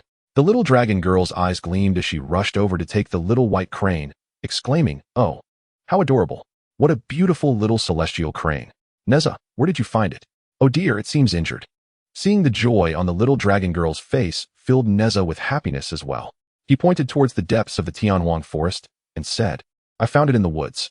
Hee, since you like it, let us heal it, and you can take care of it." Cradling the little white crane, the little dragon girl pouted in concern, saying, "Oh, my dear little one, what happened to you? Come here, let me take a look." With a gentle touch, she began to channel her magic, and moments later, she gasped in astonishment. "Oh, my dear, how did you sustain such grave injuries? Your meridians are severely damaged. You poor thing. Do not worry, I will surely heal you." With that, she leaned down to plant a tender kiss on the crane's forehead, expressing her sympathy. Longji, unable to contain herself, closed her beautiful eyes briefly and shook her head in resignation, then raised her thumb towards the two, remaining silent, unsure of what to say. Chapter 35. The eve of battle, the little dragon girl presented the little white crane to Longji, saying, could you please take a look at the little crane? It is gravely injured. Do you have any means to help it recover? Longji examined the little crane, then glanced at the little dragon girl, reluctantly accepting the crane and placing it on the table. She sighed, reflecting, such serious injuries are clearly a result of practicing too recklessly. Could it be that Nezha inadvertently wandered into the training grounds of old Master Shi, causing this mishap? In recent days, I have become quite familiar with the Tianhuang forest. Although old Master Shi possesses profound magical abilities and conceals himself well, he cannot evade my scrutiny. Interestingly, his true form is quite remarkable and, as I suspected, it is female. As Longji contemplated, she looked at the little white crane and smiled gently. The little dragon girl, puzzled, asked, Zhou, what are you daydreaming about? Quickly, examine the little crane. Suddenly, Longji rose, scooping up the white crane as she walked away, stating, I will take it with me for now. If it wishes to see you after it has healed, we shall discuss it then. With that, she strode out of the little dragon girl's chamber. Nezha and the little dragon girl exchanged glances. Nezha, hands on his hips, scoffed, what a mysterious act. That night, Nezha recounted to the little dragon girl the wondrous events he had discovered beyond the Tianhuang forest, promising to secretly take her to explore the next day. Longji accompanied the little white crane into the forest, where her figure vanished, arriving at the palace atop the floating island. Subsequently, Longji placed the little white crane on the cultivation platform and began to gently weave her spells, mending the crane's meridians. The little white crane lifted her head to gaze at Longji, pondering how she possessed such knowledge. Her magical prowess was profound. It was puzzling how such a remarkable individual had emerged from the heavenly court after thousands of years. She had feared she would not endure this trial, only to find unexpected assistance in Longji. Poetry Miaoyin watched Longji with admiration. She was truly beautiful, although Miaoyin had always considered herself quite lovely. The sight of such a captivating figure stirred feelings within her. Yet, amidst her admiration, there was a deeper respect for Longji, who radiated a divine aura. As Miaoyin absorbed the magical energy flowing from Longji, she luxuriated in the gradual restoration of her meridians, her mind racing with thoughts. These three individuals were certainly extraordinary. Nezha, unaware of his transformation after enduring over 200 heavenly lightning strikes, had forged an indomitable physique that transcended even that of a sage. As for the little dragon girl, she was not to be underestimated. Having only recently matured, she had already received the profound teachings of Guanyin, suggesting that she too would become a significant figure in the future. Just as these thoughts crossed her mind, Longji, with her eyes closed, softly remarked that if Miaoyin continued to indulge in such musings, she might as well mend her own meridians. For reasons unknown, when Longji channeled her magical energy for internal observation, she couldn't help but delve into the little white crane's thoughts.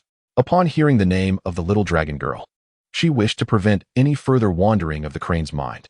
After a considerable time, Longji concluded her efforts, waving her sleeve to forcibly transform the little white crane into human form. Poetry Miaoyin had no time to react before she was abruptly changed, her mask left unadorned, and she instinctively turned away. Longji chuckled lightly, saying there was no need for concealment. She could not hide the truth from Longji, who had already been aware. Upon hearing Longji's words, Miaoyin slowly turned, her demeanor equally dignified as she clasped her hands behind her back and regarded Longji. Then, I shall thank you here. As for Nezha, Longji tilted her head slightly, inquiring how she intended to proceed. You desire to breach the final barrier, do you not? I have already cleared your meridians. Overcoming the 10th layer should pose little challenge. Thus, Nezha has unwittingly benefited from this predicament, and I suggest you let the matter rest here. For reasons she could not comprehend, although Miaoyin sensed a trace of dominance in Longji's tone, it was impossible to harbor resentment. After all, she was the beast king of the Tianhuang forest. While her cultivation was inferior to Longji's, few could rival her strength. She believed that Nezha, having offended her, deserved a severe lesson, yet upon hearing Longji's words, she could only nod slowly and sigh, conceding, since you have restored me, I shall let this matter go. However, Miaoyin revealed a subtle smile. You have quite a remarkable interest in Nezha. Longji, her expression impassive, replied, for now. Focus on your cultivation here. May you soon attain great prowess. With that, Longji waved her sleeve and vanished from the palace. Nezha and the little dragon girl raced to the forbidden area of the Tianhuang forest. Upon reaching the boundary of the forbidden zone, Longji suddenly appeared behind them, silently tapping the little dragon girl's shoulder and inquiring, where are you headed? The little dragon girl was drawn by the barrier, swatting away Longji's hand without a glance, and disdainfully shrugged, saying, "Oh, don't touch me. There's a barrier here." Nezha exclaimed, "There are fun things inside." He looked at the little dragon girl with a sweet smile, but suddenly caught sight of Longji behind him. His eyes widened, and he tapped the little dragon girl's shoulder, prompting her to respond with a cheerful, "Sure, you're here too. It's not that we intentionally left you out. I wanted to see if this place is indeed as beautiful as Nezha claims before bringing you along." Longji closed her beautiful eyes and sighed, saying, "All right. It's not fun here. Come with me." With that, Longji turned, pulling Nezha with one hand and the little dragon girl with the other, leading them back to their residence. Upon returning to the room, Longji admonished them. The latter half of the Tianhuang forest is a forbidden area.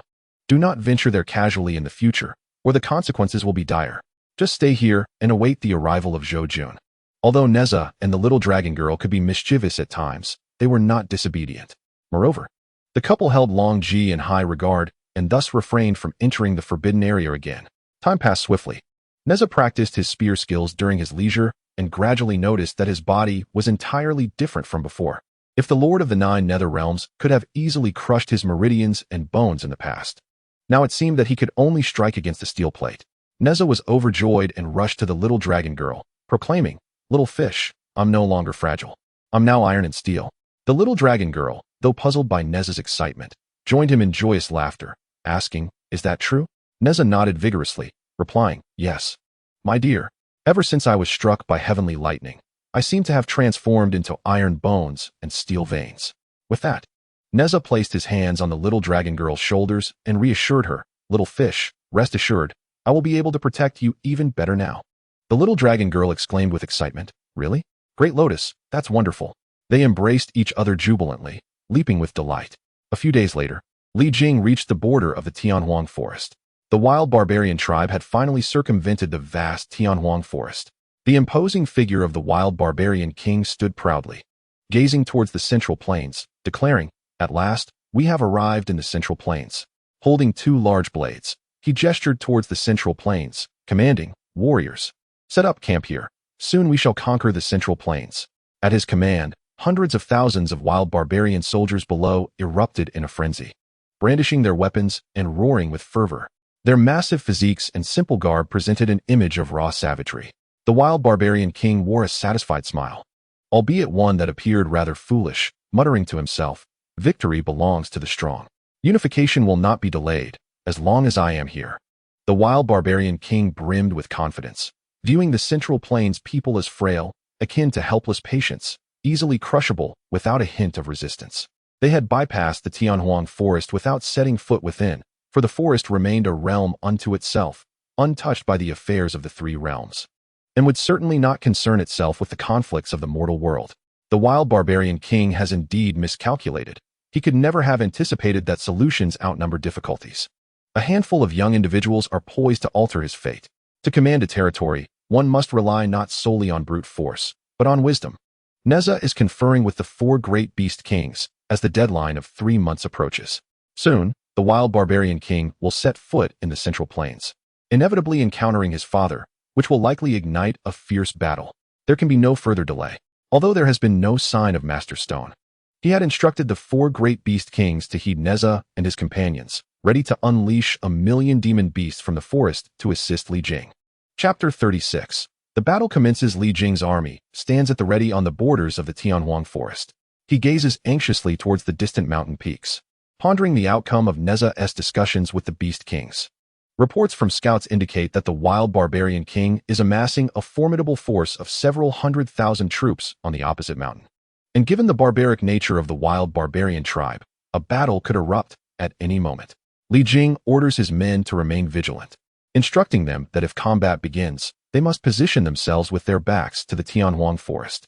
Should they find themselves unable to withstand the onslaught, they are to gradually retreat into the forest.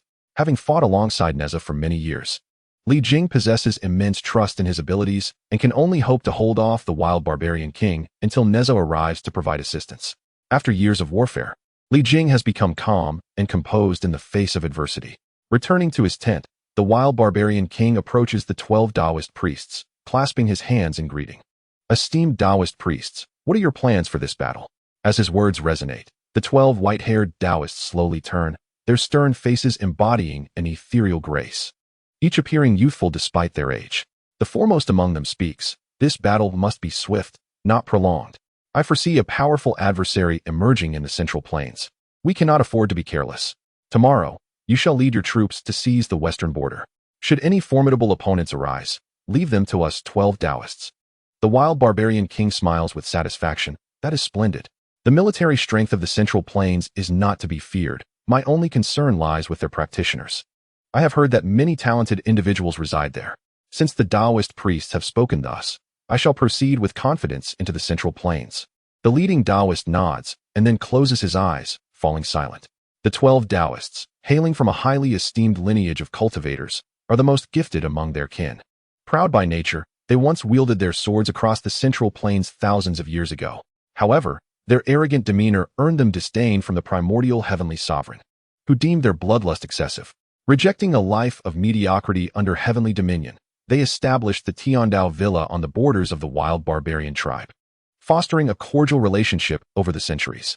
Now, with the opportunity to step into the central plains and conquer the mortal realm, they forge an alliance with the newly appointed wild barbarian king, whose ambitions are vast. Recognizing the 12 Taoists as divine beings, he holds them in high regard as they pursue their plan for supremacy. The following day, the wild barbarian king orders an all-out offensive. In the Tianwang forest, Nezha and the little dragon girl gather the 4 great beast kings, rallying 1,000,000 demon beasts from the forest for their imminent departure. Li Jing commanded the entire formation. As 100 colossal square formations emerged at the periphery of the Tianhuang forest, comprising 100,000 elite soldiers. In front of these formations, thousands of fierce Mambo cattle stood as a formidable barrier, while the rear was fortified with robust shield walls, crafted from heavy shields. Between the shields, gaps were intentionally left, housing immense crossbow carts, and behind them stood a cadre of skilled archers. Further back, stalwart soldiers clad in black iron armor wielded hefty blades, each a towering figure among the ranks of valiant warriors. Li Jing, seasoned in the art of warfare, devised such a complex formation with remarkable ingenuity. The barbarian king rode atop a massive beast, adorned with luxurious seating, brandishing a double-edged sword with an air of regality, leading a throng of giants onto the battlefield. With eyes as large as saucers and adorned with substantial earrings, the barbarian king displayed his bare blue torso, intricately inscribed with complex runes, while a silver skull pendant dangled from his waist. His lower half was similarly clad in iron armor, and an exquisite pendant graced his neck, epitomizing the raw essence of his barbaric demeanor. He disdainfully addressed the diminutive human adversaries, proclaiming their resistance futile, declaring, "The central plains shall be mine." His voice resonated with gravity and strength, imbued with a primal ferocity. Li Jing, resolute and indignant, grasped the delicate pagoda in one hand and a dagger at his waist in the other, retorting, "You uncouth barbarians, harbor no illusions of breaching the central plains." The barbarian king twirled his 3-meter-long double-edged sword, signaling the giants to demonstrate their might. As he gestured, the front row of giants parted, revealing countless ferocious beasts, each 2 to 3 meters tall, restrained by iron chains. These creatures bared their teeth and let out thunderous roars, as though the moment the chains were released, they would surge forward to tear Li Jing's forces asunder. Nervously tightening his grip on his sword and furrowing his brow at this daunting spectacle, Li Jing realized that this horde of beasts, coupled with the multitude of giants, posed a dire threat. If Nezha did not arrive soon, the 10,000 elite soldiers of the western Zhou might become mere fodder for these monstrous creatures. Meanwhile, Nezha led 1,000,000 demon beasts from the depths of the Tianhuang forest, their speed astonishingly swift, shaking the very earth beneath them. Anxious for his father's safety, Nezha took to the wind-fire wheels, instructing the little dragon girl to rally the 1,000,000 demon beasts in pursuit. The barbarian king signaled for 10 colossal beasts to be unleashed upon Li Jing, as 10 giants led these creatures from the ranks. Li Jing, resolute, pressed forward, contemplating that he must engage the front lines and buy time. As he grimaced, watching the 10 beasts draw nearer, a golden arrow soared from the depths of the Tianhuang forest, radiating a dazzling light. With swift precision, the golden arrow split into 10 as it reached the battlefield, piercing through the bodies of the 10 beasts before they could react, causing them to crash to the ground. The golden arrows did not cease their flight. They veered to eliminate the giants that had tethered the beasts. The 10 golden arrows converged and returned. In the place where the merged golden arrow returned, a young man clad in splendid armor descended from the distance, gliding on wheels of wind and fire. With one foot forward and the other back, he executed a swift side-split stop, arms outstretched, a fiery spear held in his rear hand, while the front arm bore the universe circle, gracefully pausing in midair, with the mystic tapestry swirling behind him. His arrival was timely and remarkably elegant. The Savage King immediately leaned forward, observing the sudden appearance of the youth who effortlessly vanquished his colossal beast. The glimmer of triumph in his eyes swiftly transformed into wrath as he raised his blade, shouting at Nezha, "Do not revel in your victory. Tear them apart." Nezha's gaze sharpened as he surveyed the formidable array of the savage tribe. Indeed, it was astonishing. In response to the Savage King's command, the beasts and giants surged toward the Zhou army. The ground trembled under the pounding of their massive feet, clouds of dust rising in their wake. Li Jing initially felt a surge of joy upon seeing Nezha, but he quickly bellowed orders to the entire army, "Stay calm. Hold your positions." Yet the ferocity of the countless beasts was overwhelming, crashing through the ranks like a relentless tide, scattering the imposing barbarian bulls, which seemed utterly insignificant before the behemoths, akin to mere frail calves. Nezha and Li Jing leaped forward to engage the monstrous creatures, but their sheer numbers and ferocity proved daunting. Li Jing found himself encircled, struggling to break through the siege. Noticing his father's predicament, Nezha swooped down to fight alongside him. Each beast they felled demanded considerable effort, for these creatures were fierce, with thick hides and tenacious vitality, making them difficult to slay. Nezha gritted his teeth in frustration. Damn it!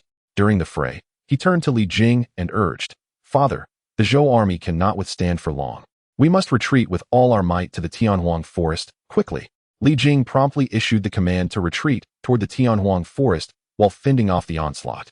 The Zhou soldiers withdrew while firing their weapons, but the beasts were alarmingly swift, breaching the barbarian bull formation and advancing upon the shield wall. Increasing numbers of the colossal beasts crashed through the defenses, viciously attacking the frontline soldiers. The troops in the rear, witnessing the unfolding chaos, felt a chill of terror, exclaiming, "What on earth are these creatures?" As the Zhou army retreated under Li Jing and Nezha's leadership, they continued to shoot and resist. In their flight, countless lives were lost. The disparity in strength was overwhelming, and Nezha felt a growing anxiety within, silently imploring, "Little dragon maiden, hurry. When will the army of beasts arrive?" Moments later, as the Zhou forces retreated halfway, a tremor rippled through the ground. The soldiers halted in confusion, sensing the intensifying quake emanating from the depths of the forest. They hesitated to venture further in, yet fierce beasts were nipping at their heels. Sensing the tremor, Nezha's heart leapt with joy, and he shouted, "Everyone, clear the way. For those who cannot move in time, drop to the ground." Following Nezha's command, all soldiers swiftly parted to create a wide pathway. In a brief moment, as they turned back, they beheld a dense cloud of dust rising from the heart of the forest. From within the haze emerged a throng of massive demonic beasts, with the Tiger King towering at 5 or 6 meters high. The little dragon maiden, clad in white battle attire, her cape billowing majestically behind her, rode gallantly upon the Tiger King's back, wielding the dream sword as she led the charge, a million demonic beasts surging forth in her wake, propelled by the fierce tremors of the earth. The scene was utterly breathtaking as the little dragon maiden leaned forward, grasping a tuft of mane on the Tiger King's neck. Exclaiming, "Rise!" The Tiger King leapt into the air, soaring dozens of meters high, effortlessly vaulting over the soldiers who had yet to escape. Nezha gazed upwards, captivated by the little dragon maiden's magnificent presence as she rode the Tiger King, her commanding demeanor striking him with awe. What a stunning rescue! Chapter 37. 12 heavenly paths. Upon the Tiger King's leap, he landed directly amidst the enemy's monstrous beasts. His colossal form, measuring 5 to 6 meters, swiftly dispatched a dozen enemy beasts with his powerful claws. Following this, the Tiger King let out a thunderous roar, issuing commands, and a million demonic beasts sprang into action, soaring over the western Zhou army, charging directly into the fray. The little dragon maiden gracefully leaped from the Tiger King into the sky, swiftly altering her gestures as she intoned, "For swords, annihilate all beings." The dreaming sword transformed into 4 razor-sharp blades, darting through the battlefield. Given the ferocity and resilience of the enemy's beasts, unleashing 100 swords would yield diminished impact, making it harder to vanquish foes. The 4 dreaming swords sliced through the enemy beasts with remarkable precision, wreaking havoc upon them. Once her task was accomplished, the little dragon maiden descended slowly with arms outstretched, her expression stoic, yet undeniably stylish. Meanwhile, the Tiger King, beneath the little dragon maiden, swept his powerful front paws, creating a chaotic scene, appearing endearingly clumsy. He continuously tore apart enemy beasts, while his massive tail lashed out, driving away any approaching foes. As the Tiger King completed his maneuvers and saw the little dragon maiden land after her sword dance, he leapt up to grasp her cloak. Flinging her onto his back as they surged deeper into enemy territory, their teamwork impeccable. Nezha soared through the air, engaging the Eagle King in battle against the enemy forces. He enlarged the universe ring, dropping it amidst the enemy ranks, sweeping through them before propelling himself towards the Savage King on his wind-fire wheels. The Serpent King, Qingtian, slithered swiftly across the battlefield, his enormous body wreaking havoc. His serpentine form crashed through enemy beasts, creating a path as he coiled around hundreds of them. Tightening his grip until, with a resounding crash, he released them, sending the crushed foes flying amidst a shower of blood and gore. A horde of beasts reacted swiftly, surging through the gap created by the onslaught of 1,000,000 colossal demonic creatures, preparing to assault the rear ranks of the Western Zhou soldiers. Suddenly, an iron rod flew towards the oncoming enemy beasts, striking them one by one into the air. Before they could land, a giant avian beast swooped down, snatching the airborne foes and consuming them. The iron rod returned, caught by the Monkey King, who grinned fiercely as he hoisted it onto his shoulder, commanding, "Boys, tear them apart." Following the Monkey King's orders, a legion of fierce and fearsome beasts, giant monkeys and gorillas, charged forth, delivering brutal blows to the enemy beasts. On the battlefield, the Western Zhou army's disadvantaged position was instantly overturned. The Savage King watched in disbelief at this turn of events, just as Nezha launched another attack. The Savage King rose calmly from his seat, flicking his double-edged blade in a manner reminiscent of a baseball player preparing for a pitch, readying himself to confront the approaching Nezha with an imposing stance. As Nezha drew near, he executed a spinning maneuver in the air, launching the universe circle, and subsequently thrusting his fiery spear towards his opponent. The Savage King first countered Nezha's universe circle with a swift slash, then seized the tip of Nezha's fiery spear, revealing a fierce grin. It was no surprise that the Savage King had ascended to the throne among brutes. His combat prowess and courage were extraordinary. His skin as tough as steel, and towering at 3 meters tall. The Savage King tightened his grip around Nezha's fiery spear, swinging him through the air and sending Nezha hurtling away. Regaining his balance mid-flight, Nezha quickly hurled the spear, which spun rapidly above his head, and with a flick of his wrist, he directed it towards the Savage King. The fiery spear moved with astonishing speed, yet the Savage King displayed remarkable reflexes, wielding his 2-meter-long dual blades with an almost mystical grace.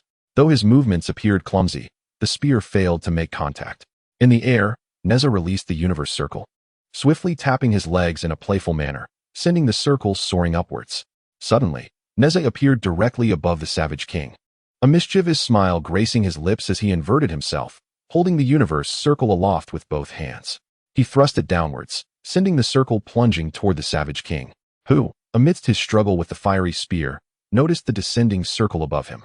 With one hand, he readied his fist to strike it away, only to discover that the circle expanded instantly, ensnaring his upper body completely. Rendered immobile, the Savage King struggled in vain. Nezha commanded, "Fiery spear, return." The spear obediently flew back into his grasp as he smirked. At that moment, the Dragon Maiden, riding the Tiger King, beamed with joy upon witnessing Nezha ensnare the Savage King. She soared to Nezha's side, exchanging a knowing smile. Together, one wielding the fiery spear and the other summoning the golden and silver water tokens, they charged towards the Savage King, determined to eliminate the brutish king, which would surely scatter his followers. Meanwhile, the surrounding beasts had been nearly vanquished by the demon creatures, and the giants, unable to withstand the onslaught, retreated in disarray. The very brutes who had once pursued the Zhou army were now being chased by even larger demon beasts. A true testament to the adage that there are always greater forces beyond what one can perceive. As Nezha and the Dragon Maiden's magical artifacts soared toward the Savage King, he struggled violently, bellowing the 12 heavenly paths, just as the fiery spear and golden and silver water tokens approached his face. A sudden flurry of 12 massive swords descended from behind the Savage King. One sword appeared seemingly out of nowhere, landing directly on his face, fortuitously blocking both the fiery spear and the golden and silver water tokens. The enormous swords, broad and towering at 5 to 6 meters, repelled the artifacts like steel, causing them to rebound back into the hands of Nezha and the Dragon Maiden. They exchanged a puzzled glance, each wondering which formidable artifact could simultaneously deflect both Nezha's fiery spear and the golden and silver water tokens. In a fleeting moment, 11 colossal swords wreaked havoc on the battlefield, slaying hundreds of monstrous beasts with astonishing speed, relentlessly pursuing their deadly path. Nezha and the little dragon maiden were taken aback. The sheer velocity at which these swords dispatched the millennia-old creatures was terrifying, adorned with intricate red runes. It was evident that these swords were specifically designed to combat the fiendish beings. Who could be the wielder of such power? Nezha shouted. Instantly, he mounted the wind-fire wheels, maneuvering at an extraordinary pace, deftly twirling the wheels as he traversed the battlefield, chasing after the 11 swords. Wherever Nezha passed, the formidable magic emanating from the fire spike spear triggered explosive bursts upon the ground, echoing thunderously as it unleashed its power against the colossal swords, momentarily capturing their attention. The sword positioned before the Wild King also soared into the air, hurtling towards the little dragon maiden at breakneck speed. With sharp, penetrating eyes, she gazed at the approaching sword, altering her stance as she summoned her full magical might, transforming the dream sword into a gigantic form. However, her magical reserves fell short compared to the massive sword that Longji had previously conjured, yet it matched the size of the incoming 5 to 6 meter long sword. The little dragon maiden proclaimed, "One sword to determine the world."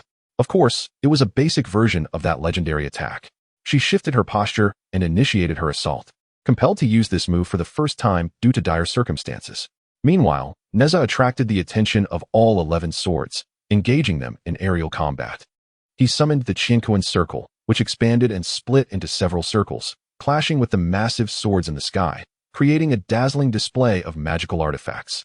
Observing that the 12 heavenly Dao had intervened, the Wild King gestured for the giants to retreat, biding his time until the 12 heavenly Dao resolved the current predicament. The giants withdrew, watching the unfolding confrontation. The monstrous beasts, overwhelmed by the onslaught of the colossal swords, ceased their movements. Both sides stood in silence, watching the duel between the little dragon maiden, Nezha, and the 12 colossal swords. Nezha wielded the fire spike spear with incredible speed, deftly evading one sword while another surged toward him. The force behind the attacks was immense and relentless. Nezha gritted his teeth, exerting all his strength to defend himself. Although his copper-skinned, iron-boned physique made him resilient against the 11 swords, he found no opportunity to break free from the encirclement. The little dragon maiden engaged the most radiant sword, her heart heavy with concern for Nezha, who was facing so many adversaries alone. Once more, she concentrated her magical energy and cried out, "Essence of 1,000 waters." A torrent of water spiraled around the colossal dream sword, launching itself toward another giant sword. Upon contact, the dream sword instantly encased its opponent in ice. Without a moment's hesitation, the little dragon maiden leaped onto the gigantic dream sword, propelling herself toward Nezha's side, ready to fight alongside him and alleviate some of his burden. As Nezha noticed the little dragon maiden soaring toward him, they both turned simultaneously, exclaiming in unison, "Be careful." In that instant, despite their swift arrival to confront the 12 colossal swords, those very swords crossed the battlefield, swiftly decimating thousands of monstrous beasts. Although the demonic beasts possessed considerable prowess, the 12 colossal swords, adorned with crimson symbols, seemed to be specifically designed to combat such creatures. How else could these beasts, with hides as resilient as steel, be so effortlessly slain without a chance to retaliate? At that moment, atop a nearby mountain, 12 ageless figures clad in exquisite white robes emerged, with 2 fingers poised together at their chests. They fixated their gaze upon the colossal swords engaged in combat with Nezha and the dragon maiden, emanating an overwhelming aura of magical power. As Nezha fought valiantly, he noticed the 12 robed figures commanding the giant swords to assail him and the dragon maiden, prompting a surge of urgency within him. The foremost figure altered his gestures to amplify their magical energy, and the other 11 swiftly followed suit, encircling to further bolster their power. The colossal swords, infused with this newfound magic, trembled and blazed with intensified radiance, launching a more ferocious and rapid assault against Nezha and the dragon maiden. The dragon maiden propelled herself forward, channeling her own magical energy to enhance the brilliance of the dream sword as it met the 12 colossal swords. However, the might of the giant swords proved overwhelming. Despite the support of her magic, the dream sword was repelled, sending her reeling backward. Nezha swiftly grasped the dragon maiden's hand, exchanging positions with her to stand at the forefront. He hurled the fire spike spear, which spun rapidly towards the colossal swords, yet like the dream sword, It too was thwarted and sent back. In a seamless display of unity, the couple attempted the maneuver once more, but their efforts against the 12 colossal swords proved futile, their magical artifacts being forced back into their hands. Nezha, his gaze sharp and resolute, gritted his teeth in frustration, exclaiming his disdain. At that moment, the 12 colossal swords trembled ominously, seemingly preparing to unleash a devastating strike that could spell doom for Nezha and the Dragon Maiden. Realizing the imminent danger, Nezha widened his eyes and instinctively pulled the Dragon Maiden behind him. His own ironclad constitution might withstand the blow, but she was different. He could not allow her to be harmed. The 12 figures simultaneously broke into smiles, the leader confidently declaring, "No matter how tough your skin, you cannot withstand our strike. Prepare to meet your end." With that, the 12 colossal swords gleamed brilliantly as they surged towards the couple. Suddenly, Longji materialized, swiftly grasping both Nezha and the Dragon Maiden, hurling them back to safety. He then turned, executing a stylish backhand strike aimed at the 12 colossal swords. A series of thunderous explosions echoed through the sky, punctuated by the sound of air being violently displaced, causing the very earth to tremble momentarily before falling silent. In an instant, fissures marred the surrounding mountains, and even the 12 figures atop the mountain felt the tremor as they staggered back. The 12 colossal swords, struck by this formidable palm, were instantly diminished, clattering to the ground like discarded scrap metal before the astonished 12 figures. Their fingers, previously poised in unison, were forcibly separated, forcing them to retreat a few steps. The leading Taoist gazed in disbelief, his eyes widening as he spoke. In the sky, a stunningly beautiful woman floated, her garments and hair billowing gracefully, her expression impassive as she slightly lowered her head, her sharp gaze fixed upon the 12 Taoists. After a prolonged examination, the foremost Taoist suddenly came to a realization, exclaiming, "It is you." Abruptly, as though struck by a revelation, he coldly chuckled and continued, "But should you insist on participating in the earthly conflict, know that there are heavenly edicts and celestial laws. Even if you have endured tribulations, you must not forget the divine decree issued by the celestial emperor. Those above the rank of saint in the heavenly realm are forbidden from engaging in earthly wars. Are you not afraid of losing all your cultivation?" Longji, with one hand tucked behind his back, nonchalantly raised his chin and declared, "I am aware. I requested that decree myself. I never intended to interfere, as long as my people remain unharmed." He then extended his other hand towards the little Dragon Maiden and Nezha, adding, "In truth, I couldn't care less." Moreover, Longji cast his gaze down upon the thousands of fallen beasts, a cold smile gracing his lips. "If I choose not to intervene, there will undoubtedly be others who will. Your adversary is not me." As Longji's words hung in the air, a deep, resonant voice echoed from all directions, declaring, "For the thousands of beasts harmed in my Tianhuang forest, you 12 heavenly Taoists shall not leave this place alive today." The voice thundered with palpable fury. As the words faded, Shirlauda, clad in an exquisite black robe and wearing a mask, appeared above the mountain where the 12 Taoists stood, surveying them with an air of authority. Dao Jing Tian furrowed his brow. Despite his profound cultivation and unshakable confidence, he remained undeterred, scrutinizing the masked figure and inquiring, "Are you the Beast King of Tianhuang Forest, Shirlauda?" Shirlauda did not respond, maintaining his stance with hands behind his back, gazing down imperiously at the 12 heavenly Taoists. Another Taoist, youthful yet silver-haired, pointed at Shirlauda, exclaiming, "What audacity! Even if you are the Beast King of Tianhuang Forest, so what? For millennia, we 12 heavenly Taoists have sought to spar with you, yet you have consistently evaded us. Likely aware that you are no match for us, hiding like a turtle." Dao Jing Tian feigned restraint as he placed a hand on the arm of the Taoist beside him, saying, "Second brother, do not be rash." Yet a hint of a smile played upon his lips. Shirlauda disdainfully tilted his head, retorting, "Ignorance. Not fighting does not imply inability. Rather, it is that you are not worthy. I shall either refrain from action, or when I do strike, it will be fatal." Longji turned, sweeping his sleeves as he returned to the ground, positioning himself beside the little Dragon Maiden and Nezha, saying, "A fine spectacle is about to unfold." Nezha, glancing at Shirlauda in the sky and the 12 heavenly Taoists, asked, "Longji, do you believe Shirlauda is a match for the 12 heavenly Taoists?" The little Dragon Maiden, anxiously gripping Longji's arm, added, "You must not intervene. If Shirlauda falters, Nezha and I will have to assist." Nezha nodded in agreement. With a gentle smile, Longji replied, "There is no need for concern. Though the 12 Taoists possess certain skills, They remain unaware that there are always greater forces beyond their comprehension. I have confidence in Shirlauda.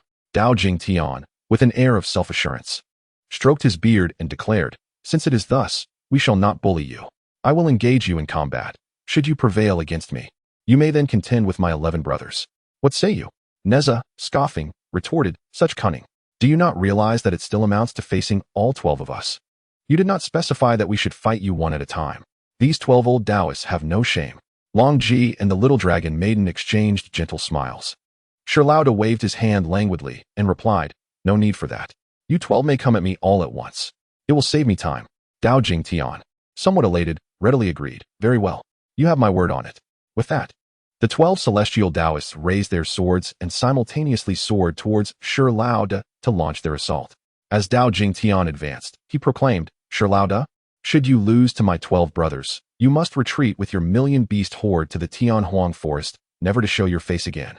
If we lose, before he could finish, Shirlauda interrupted with a single, decisive word, death. In an instant, Shirlauda's form flickered in the air, moving with such swiftness that the 12 Taoists could only perceive several fleeting shadows. Dao Jingtian, alarmed, thought, what? How can he be so fast? The spectators below widened their eyes in astonishment. Nezha, seeking to distract Dao Jingtian, called out loudly, hey, that old man with the broken sword. Are you regretting it? If you can't win, hurry up and surrender. Look at you, holding that useless sword, like a fool, unable to even catch a glimpse of Shirlauda's shadow. Truly embarrassing. Go home, wash up, and get some sleep. The crowd erupted in laughter at Nezha's words. Dao Jingtian, his face flushed with anger, shot a glare at Nezha below. For millennia, none had dared speak to him in such a manner, as he had basked in honor and prestige. Meanwhile, Shirlauda, darting with blinding speed, unleashed a barrage of slaps upon the 12 Taoists, rebuking them fiercely. You dare to harm the beasts of my Tianhuang forest. Kill. Let your fury be unleashed.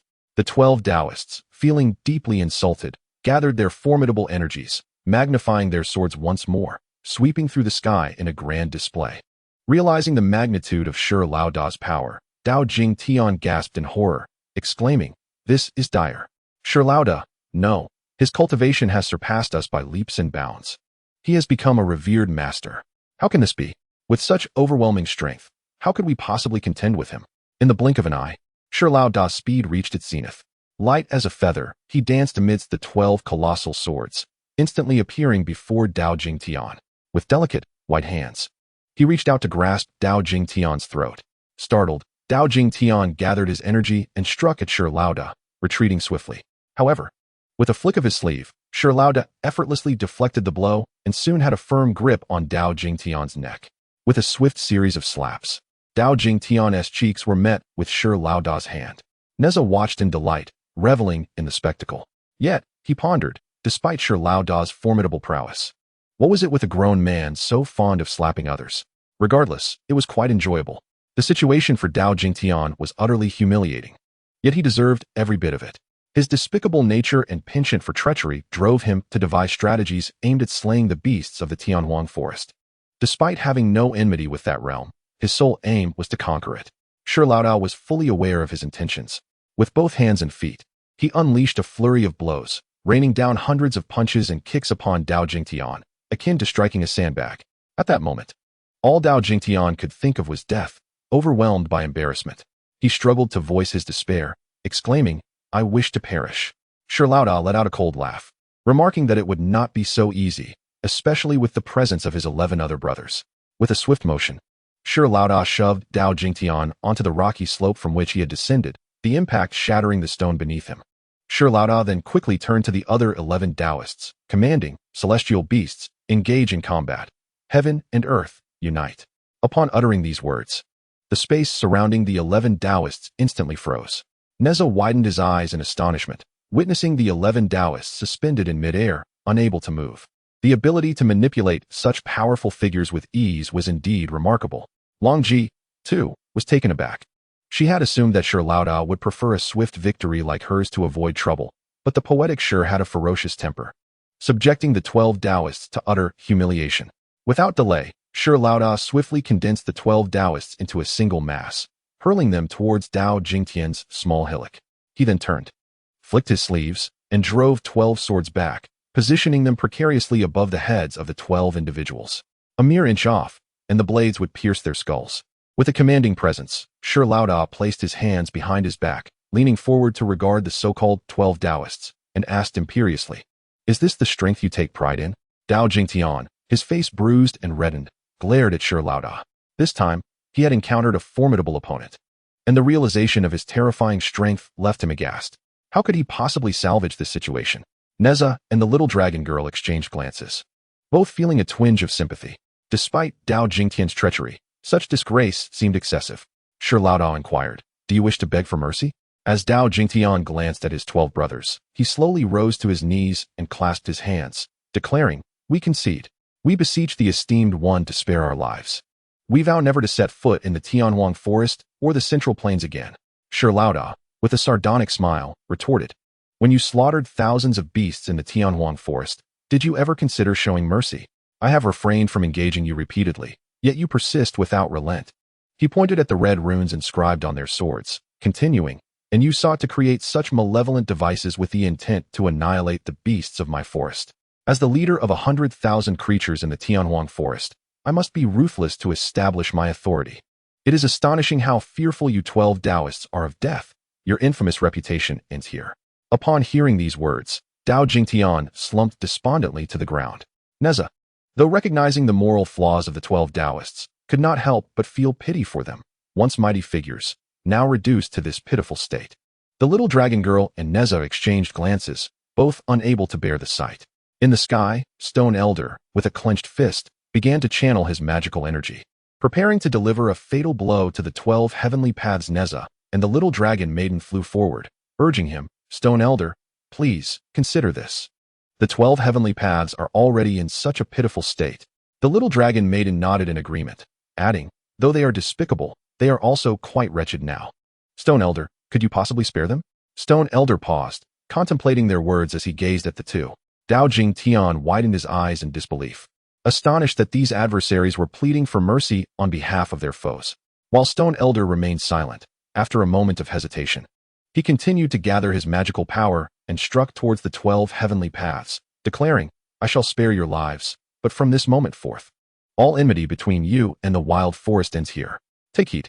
With that, as Stone Elder's palm descended, the 12 heavenly paths suffered the complete severance of their meridians. Their celestial roots shattered. Even if they escaped death, they would be rendered utterly incapacitated. Nezha exhaled slowly, resigning to this outcome. After all, it was the beasts of Stone Elder's wild forest that had perished, and it was unreasonable to expect him to show boundless magnanimity.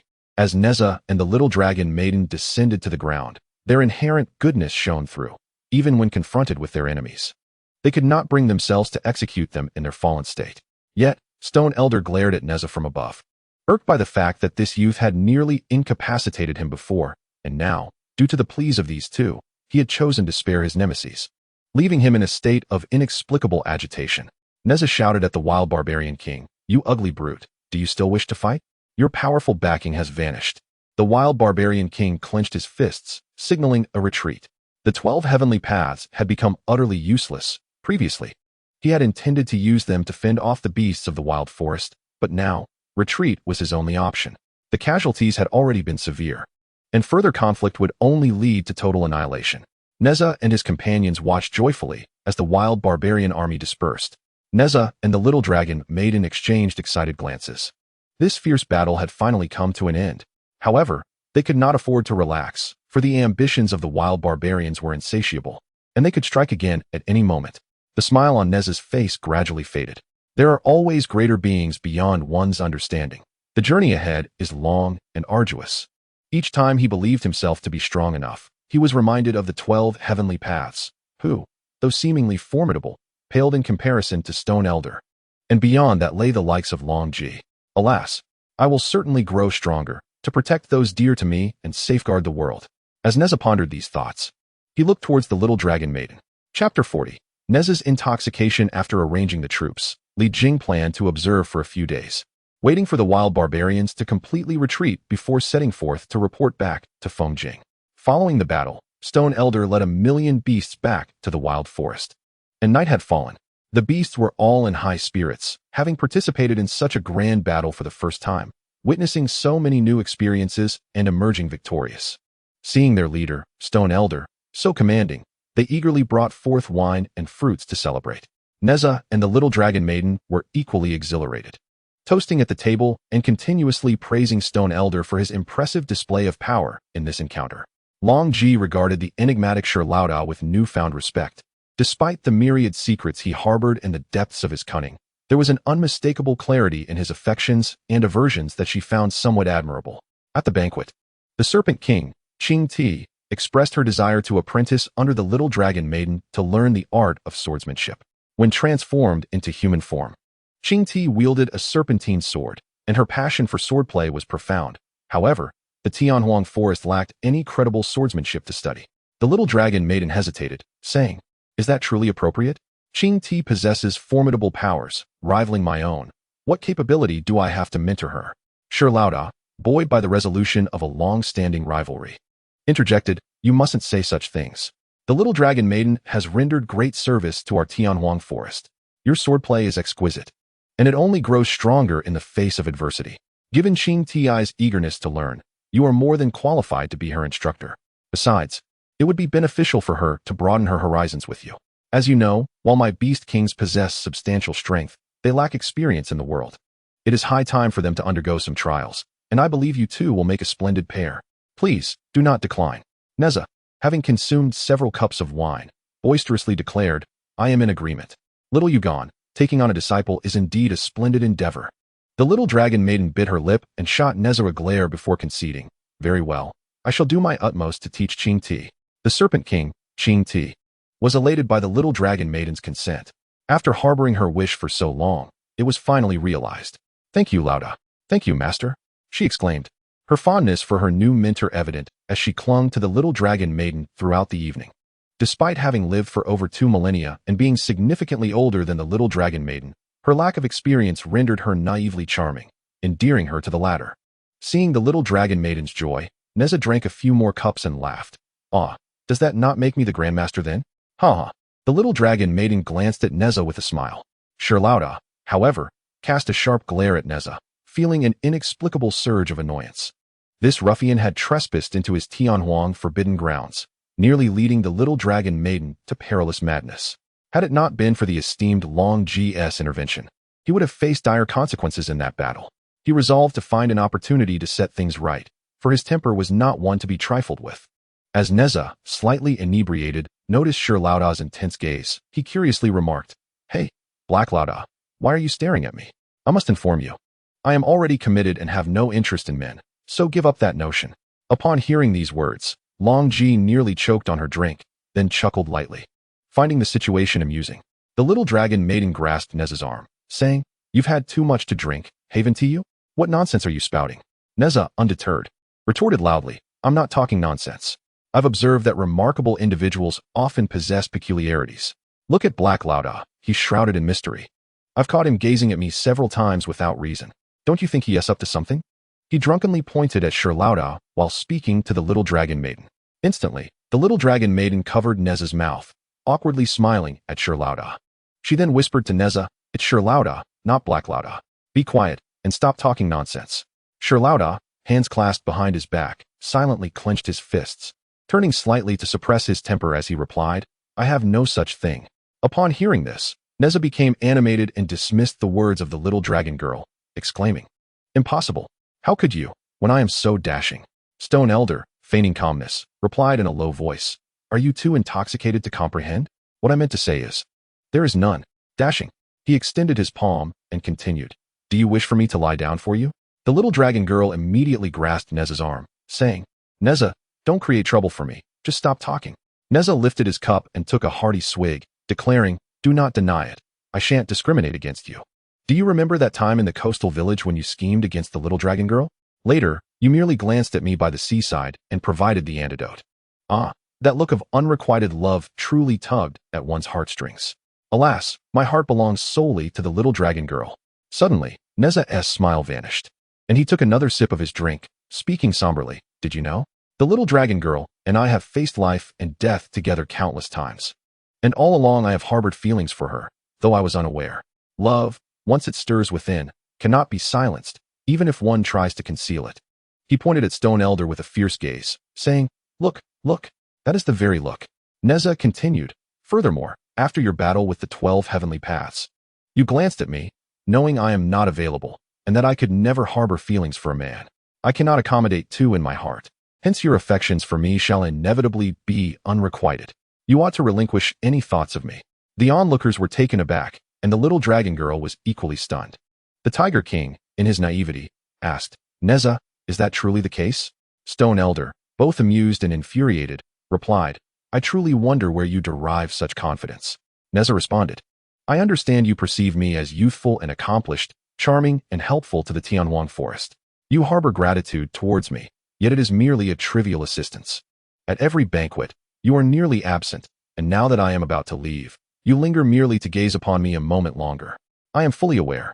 Alas, I empathize with you, but I cannot assist." Stone Elder had never felt so speechless in millennia. Extending his hand, he declared, "Very well. I shall take my leave this instant. I will change my form and depart immediately." Nezha chuckled. "Ah, you see, feeling guilty, you wish to flee." Longji rested one hand on the table, relishing the unfolding drama. Stone Elder turned back and sat down, stating, "In that case, I shall stubbornly remain." Nezha pointed a finger. "Remaining signifies you hold feelings for me." Stone Elder retorted immediately, "You are truly a master of words, fabricating content with ease." The little dragon girl shouted, "Nezha, will you ever cease? You are intoxicated." Stone Elder, "I apologize. He rarely drinks, and when he does, he speaks nonsense. Please, do not take offense. I will take him away." Nezha, being pulled up by the little dragon girl, drunkenly interjected, "I am rather perplexed as to why anyone would like me. Do not men prefer someone like the little dragon girl? Nevertheless, it is better for them to favor me than her, saving me a great deal of trouble. Haha, I never imagined Stone Elder would be the same. To tease me while knowing I cannot be responsible. Born into a prestigious family, I found it inconceivable to associate with demonic beasts, which fostered a sense of inferiority within me. Eventually, Nezha penetrated the depths of Master Shi's heart, where the notions of demonic beasts, self-doubt, and social ostracism resided. Master Shi, his aura surging with power, recognized that Nezha was merely intoxicated and that it would be unwise to hold a grudge, yet he could not contain his fury and bellowed, "Nezha, I advise you not to repeatedly cross my boundaries." In an instant, the dragon girl drew Nezha behind her, while Longji's eyes flickered, and with a wave of her sleeve, she neutralized Master Shi's furious strike. Upon entering the room, Li Jing observed the scene and mused that his son had likely drunk too much and caused a ruckus, for Nezha had rarely consumed alcohol throughout his life. Without hesitation, Li Jing, alongside the dragon girl, ushered Nezha back to their quarters, offering apologies along the way. Upon returning, Nezha shrugged off their hands, asserting, "I am not intoxicated. I am entirely lucid." With that, he tore off his cloak and tossed it onto the floor beside the bed. As he strode past the bed, he leapt heavily onto the ground, producing a resounding thud as he crashed down. The dragon girl and Li Jing stood in astonishment at Nezha's antics, marveling at how he had skillfully avoided the bed, opting instead for a direct descent onto the floor. Li Jing, wearing an awkward smile, addressed the dragon girl, "My dear, I must ask you to look after Nezha. I shall take my leave." With that, he exited. The dragon girl, exasperated, pulled Nezha up from the floor and, in a huff, flung him onto the bed, muttering, "You foolish Nezha, what nonsense were you spouting at the banquet? If you ruin the delicate relationships we have established, I shudder to think of the consequences." With a sigh of resignation, she removed Nezha's shoes, gazing at him as he lay in a drunken slumber. Unable to maintain her anger, she decided to deal with him once he awoke. The following dawn, Nezha, nursing a throbbing headache, opened his eyes to see the dragon girl pouting, arms crossed, seated at the edge of the bed, glaring at him. Instantly alert, he inquired, "Little fish, why are you awake so early, staring at me?" The dragon girl narrowed her eyes and questioned, "Do you recall what you did yesterday?" Nezha sat up, rubbing his head, and replied, "Last night? I don't remember. Quickly, bring me my clothes." Irritated, the dragon girl rose and tossed Nezha's garments at him. He glanced at her, sensing something peculiar about her demeanor that day. As he dressed, the dragon girl recounted the absurdities Nezha had uttered while inebriated the previous night. Stunned, Nezha leaped from the bed, exclaiming, "Hurry, gather our belongings. We must leave this place at once. We are in deep trouble." The dragon girl, torn between amusement and annoyance, retorted, "Oh, last night you spoke with such righteous fervor, and now you are quaking in your boots?" Nezha, clutching his belongings, trembled as he exclaimed, Why didn't you stop me? Do you realize who Master Shur is? Just thinking about the chaos he could unleash is terrifying. We must depart swiftly. Little dragon girl nodded and said, it is indeed time to take our leave.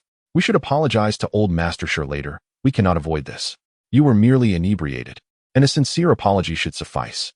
I doubt old Master Shur will hold anything against you. Nezha paused to contemplate and agreed. Indeed, a man should not flee from his responsibilities. After all, it is just an apology. He grasped little dragon girl's hand and declared, let us go. It is time to bid farewell and extend our apologies. Upon arriving at old Master Shur's grand hall, they found Longji conversing with him. As soon as old Master Shur noticed Nezha's presence, he turned away, focusing on his tea, ignoring them entirely. Nezha clasped his hands together and said, old Master Shur, I was quite intoxicated last night and uttered some thoughtless remarks. Please do not take offense. Old Master Shur coldly replied, do you think I am as muddled as you? State your business and leave swiftly. Feeling awkward, Nezha glanced at little dragon girl and said, very well, we merely came to bid farewell, and we apologize for the disturbance. Little dragon girl, feeling somewhat remorseful, added, old Master Shur, Nezha seldom drinks, and his drunken words were foolish. Please forgive him. In the future, if there is any need in the Tianhuang forest, my husband and I will surely lend our assistance. Old Master Shur did not harbor any ill will towards little dragon girl and replied, safe travels. Then, old Master Shur rose and clasped his hands towards Longji, saying, esteemed one, may your journey be smooth. Should the opportunity arise, do visit my Tianhuang forest, and I shall host you with utmost hospitality. Longji nodded, approached little dragon girl, took her hand, and smiled gently as they departed the hall. Nezha glanced at old Master Shur, not daring to linger a moment longer, and hurriedly followed them outside. Once outside, Nezha recalled that they were leaving and wondered about the little white crane he had captured, which little dragon girl seemed to cherish. He rushed to inquire, Longji, where did you send the little white crane? Without turning, Longji waved her hand and replied, it has been healed and returned from whence it came. Nezha exclaimed, and thought to himself, I caught it as a pet for little dragon girl. I shall seek it out and bring it along. With that, Nezha cast a cheerful glance at the couple ahead and turned towards the forbidden area of Tianhuang forest. As Nezha entered the forbidden ground, old Master Shur's expression immediately shifted, and he declared, you have come seeking death. Stepping into the barrier, Nezha suddenly felt a chill behind him. He swiftly turned, but saw nothing amiss. This was unusual. His alertness was typically keen, and his instincts were reliable. Standing still, he scanned his surroundings, but found nothing at all. At that moment, old Master Shur concealed his form and appeared before Nezha, hands clasped behind his back. Clad in an exquisite black robe, his fierce gaze glaring at Nezha from behind a white mask. Nezha scratched his head in confusion and continued forward in search of the little white crane. Suddenly, he sensed impending danger and halted once more. Without warning, old Master Shur kicked Nezha's backside, sending him soaring into the air. As Nezha flew, he cursed, who dared to ambush me like a cowardly turtle? Just as he landed, another kick struck him, propelling him skyward once again. Nezha executed a swift maneuver in the air, landing gracefully upon his fiery wheels, summoning his blazing spear. With piercing eyes, he commanded the surroundings, come forth, stop hiding, and face me in battle for 300 rounds. However, the formidable Stone Master paid him no heed, swiftly appearing behind Nezha. The latter, with a quick flick of his eyes, turned around and thrust his spear backward. Stone Master adeptly arched his body to evade the attack, acknowledging the impressive agility of this young warrior. In his mind, he contemplated, a cornered beast will fight back, the universe will bear witness. Nezha spread his arms wide, suddenly feeling as though the air around him had frozen, rendering him immobile. Struggling with gritted teeth, he exclaimed, let me go. Stone Master approached him, revealing himself with a smirk. Did you not seek me? Here I stand. Upon recognizing Stone Master, Nezha rolled his eyes and retorted, oh, it's you. Release me. I am looking for the little white crane, not you. In an instant, Stone Master, with remarkable speed, leaped back, performing a graceful transformation into a majestic white crane. Spreading his wings and letting out a powerful cry, he then swiftly reverted to his human form, grasping Nezha by the throat. At the crucial moment of my cultivation, you barged in, causing me to spiral into madness, rupturing my meridians and nearly costing me my life. And now you wish to keep me as a pet? You possess a great audacity. Nezha, taken aback, stammered, with your dark attire, who could have envisioned that little white crane was you? Release me. This is all a misunderstanding. Stone Master sneered. You have delivered yourself right to me today. I cannot find peace until I vent my anger. With that, Stone Master unleashed a flurry of punches and kicks, leaving Nezha howling in pain, his visage bruised and battered. In a fit of rage, Nezha bellowed. No one has ever laid hands on me like this. Empowered by his immense magical prowess, he forcefully repelled Stone Master's spell and launched a rapid punch toward him. Stone Master, quick to react, evaded, yet Nezha's strike grazed his white mask, causing it to fall away in Stone Master's retreat. As Nezha's gaze settled, he was astonished to behold the exquisite beauty beneath the mask, delicate features, rosy lips, and a radiant visage that starkly contrasted with the dark-robed figure and deep voice he had previously encountered. He stood dumbfounded, finally exclaiming, "Why, you're a woman." Stone Master turned her face, slightly frowning, her striking eyes fixed upon Nezha. With a swift motion, she retrieved the fallen mask and donned it once more. Nezha waved his hand dismissively. "Why put it back on? I've already seen your true face. I thought you wore that mask because you were hideous, but you are quite lovely. Why disguise yourself as a man?" Stone Master, now incensed, realized her identity had been compromised, and after a moment of seething silence, gritted her teeth and warned, "Forget what you have seen today." Nezha, defiantly baring his teeth, retorted, "How can I forget? You have left me battered and bruised." As Stone Elder and Nezha descended to the ground, Stone Elder slowly approached Nezha, scrutinizing him for a considerable time. Gradually, he extended his hand, channeling his magical powers to heal the injuries on Nezha's face and body, declaring, "All is well." Nezha, intrigued, inquired about his name. "Stone Elder cannot be your true name, can it?" Stone Elder, gritting his teeth, replied, "Shmoin." Nezha, stroking his chin, nodded in acknowledgement, exclaiming, "Oh, what a pleasant name. But you..." Before Nezha could finish, Stone Elder interrupted with a cold glare, "Have you asked enough? If others were to discover my identity, do not blame me for my ruthlessness." Nezha promptly closed his mouth, nodded, and muttered, "Fine, I won't say anything. What's the big deal?" Swiftly, Stone Elder waved his sleeve, forcefully propelling Nezha out of the forbidden area. Once outside, Nezha stumbled back several steps before regaining his balance, perplexed, and hurried to find the little dragon girl. He eagerly recounted to her the revelation that Stone Elder was, in fact, a woman. In his mind, he thought, "I won't tell anyone else. But the little dragon girl is not just anyone. It should be fine to share it with her." Nezha burst into laughter. Initially shocked, the little dragon girl's expression turned serious as she furrowed her brow and said in a deep voice, "Husband, let us depart." Nezha nodded in agreement, departing the Tianhuang forest with the others. As they were leaving, the Snake King kinked and the Tiger King caught up with them, burdened with various packages. "Nezha, wait for me," called the Tiger King. "Master kinked, I'm coming too." Chapter 42, Tiandao Manor. Tiandao Manor, a family of undeniable prowess, boasts a legacy of swordsmanship spanning thousands of years. The family's pride is rooted in their formidable strength. A few younger members carried the 12 Tiandao back to the manor, and upon hearing the news that the 12 Tiandao had been rendered powerless, nearly 400 residents of the manor were left in utter shock. Once the 12 Tiandao were settled after being brought back by the younger generation, the family convened an emergency meeting. An elderly woman, leaning on a finely crafted sword emblem staff, spoke with gravitas. "Since the founding of Tiandao Manor 3,000 years ago, we have been renowned in the Sword Immortal City for our strength. Though our interactions with the Central Plains have been scarce, we have garnered immense respect from the barbaric tribes and sword practitioners drawn to us. Such an occurrence has never transpired within our manor. Who is responsible for rendering our 12 Tiandao powerless?" A young man in white, bearing a sword inscribed with the characters for Tiandao across his back, knelt on one knee, one hand clasped in a fist, the other forming a sword gesture as he responded, "Esteemed ancestor, I accompanied the 12 Tiandao to assist the barbarian king as a Tiandao priest during the conflict with the Western Zhou. We encountered an assault by 1,000,000 demonic beasts in the Tianhuang forest, and the Tiandao were defeated by Stone Elder. He implored, I beseech the ancestor to avenge our masters." The elderly woman rose, her face etched with the weight of years, gazing towards the snow-capped peaks beyond the hall.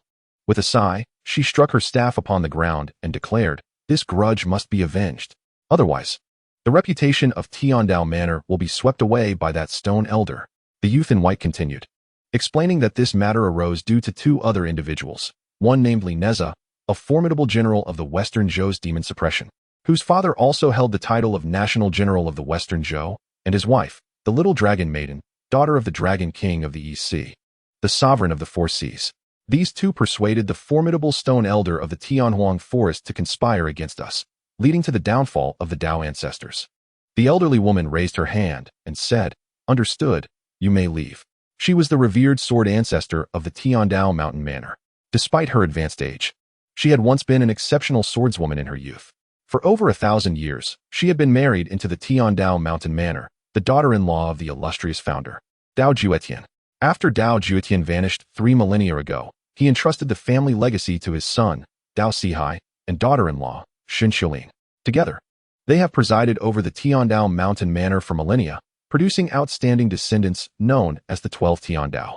With a lineage spanning thousands of years and nearly 400 offspring and disciples, all exceptional swordsmen, with the 12 Tiandao being the most remarkable talents of the past millennium. As for Dao Juetian, 5 millennia ago, he was a renowned sword god in the celestial realm. However, due to his arrogance and constant challenges to the immortals in swordplay, he proclaimed himself unmatched in the 3 realms. His repeated violations of heavenly laws led the heavenly emperor to deem him unfit for the celestial domain, believing his character was unworthy of a god. Consequently, he was cast down to the mortal realm, destined for generations to remain unacknowledged by the heavens.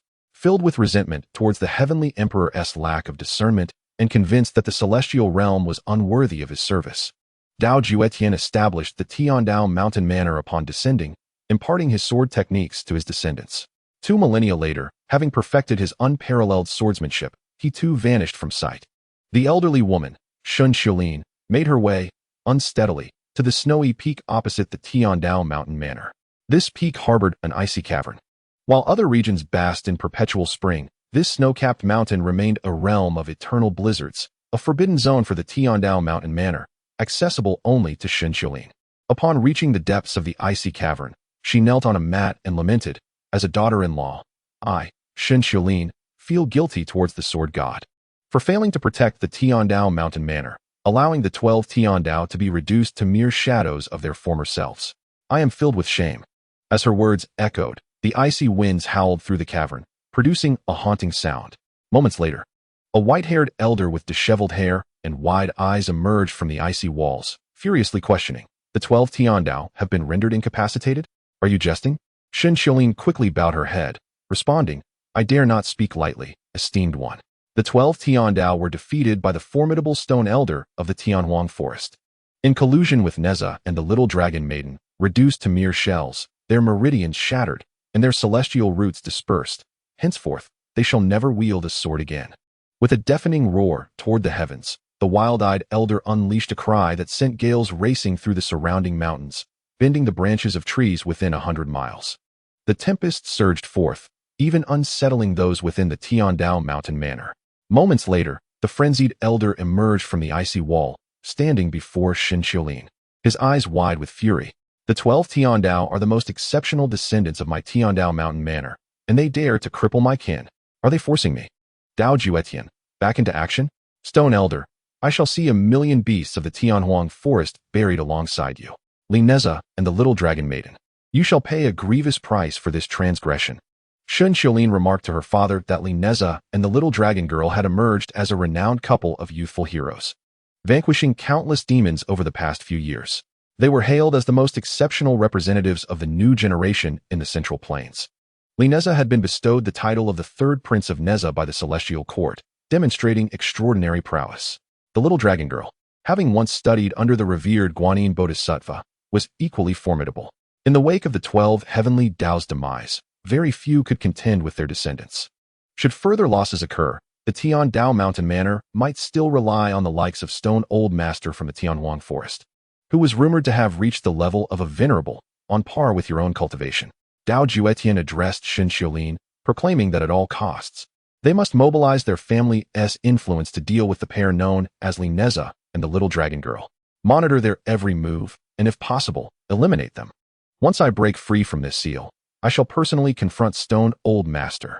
I am eager to see whether he, the venerable stone, is mightier than I. Dao Juetian, Xin Xiulin inquired, Father, how long until your seal is lifted? Dao Juetian, with his back turned, gazed at the icy cavern and replied, Soon, very soon.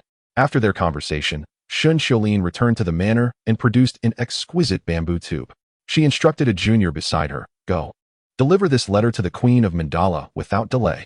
The junior, clad in white, accepted the bamboo tube and soared towards the kingdom of Mandala to convey the message.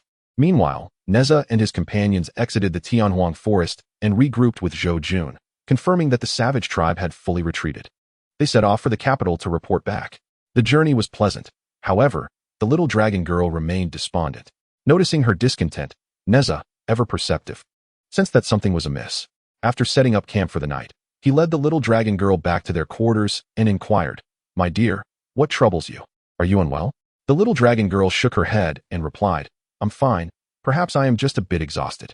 As she spoke, she brushed aside Nezha's hand and sat on the edge of the bed, lost in thought. Nezha, tilting his head slightly, approached her and said, "My beloved, if something is bothering you, please share it with me. I can take you out for some leisure. We need not accompany the troops any longer. Wherever you wish to go, I shall take you there. What do you say?" A faint smile appeared on the little dragon girl's face as she looked at Nezha and said, "Really, I'm fine. Do not worry, my dear." Nezha settled beside her and continued, "My love, can you not see that I can perceive your unhappiness? I do not wish for you to be troubled. Rest assured, should any formidable challenges arise, I shall bear the burden for you. Look at me, my little fish." The little dragon girl turned to face him. Nezha placed his hands on her shoulders and said, "We have been married for several months now. Despite the many events that have transpired, every day spent with you brings me joy. No matter how arduous the challenges we face, I feel that as long as you are by my side, no difficulty is insurmountable.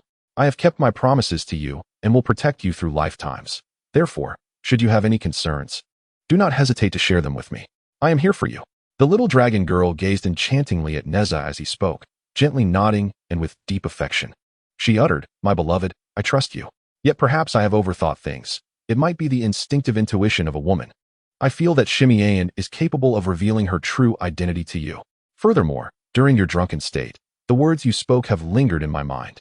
She is not only a formidable woman, but also one who has the potential to unsettle me." Nezha shot her a glance, feeling uneasy.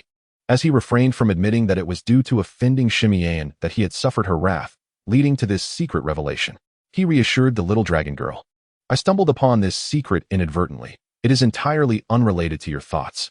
My heart belongs solely to my dear little fish. I could never harbor feelings for another in this lifetime. You need not worry. You know how I have treated you throughout our journey. Do you still doubt me?" Reflecting upon his words, the little dragon girl smiled, realizing that only Nezha could bring her joy. She leapt into his embrace and declared, "Yes, yes, I understand.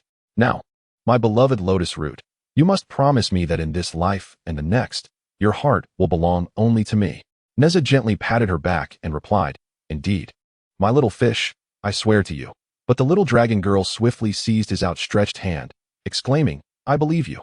There is no need for oaths." The two shared a sweet embrace, collapsing onto the bed, reveling in their first peaceful night together after many days. Chapter 43. Returning to Fongjing on the journey back to the capital, the group quickened their pace, eager to report their return and reunite with their families. Everyone hastened forward, riding swiftly, and within 2 months, they arrived at Fongjing. Nezha thoughtfully arranged for a carriage, allowing the 3 women in the army to avoid the lengthy horseback ride, providing them with an opportunity to converse and rest comfortably.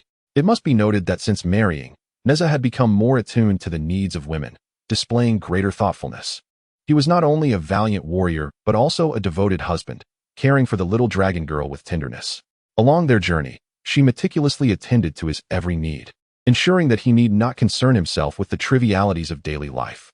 The Tiger King, Hu Kaishan, approached Nezha with great excitement, exclaiming, "Hey Nezha, you mentioned that Fongjing is particularly lively and entertaining. Are we nearing the city?" Nezha nodded, affirming, "Indeed, Fongjing is bustling with activity. I shall take you to savor delightful food and partake in enjoyable experiences." Hu Kaishan, brimming with enthusiasm, eagerly inquired, "Is there wine to be had in Fongjing? Our monkey wine from the Tianhuang forest is a rare treasure. And what of fruits? By the way, did you notice the necklace I wear around my neck? Huh, you humans surely don't possess anything like it. I made it myself." With a dismissive glance at the crude necklace fashioned from grass and beast teeth, Nezha scoffed. "In the Western Zhou, we have everything. Your trinket is so insignificant that it would be cast aside without a second thought." Hu Kaishan, skeptical, stared at Nezha and retorted, "You're just boasting. I don't believe you." He then retrieved a piece of dried meat from his belongings, taking a hearty bite as he remarked, "Fortunately, I brought jerky. I wonder if humans have something similar to eat. I must not allow myself to grow lean." Nezha shook his head with a sigh. After a while, Li Jing led the army into Fongjing. Fengjing was as bustling as ever. Upon seeing the throngs of people and the lively scene, Hu Kaishan was filled with exhilaration. In the carriage, Qing Tian drew back the curtain, her eyes sparkling as she opened her mouth to emit a stream of exclamations. Zai Longnu quickly pulled Qing Tian back, admonishing her. You should retract that, it could frighten people.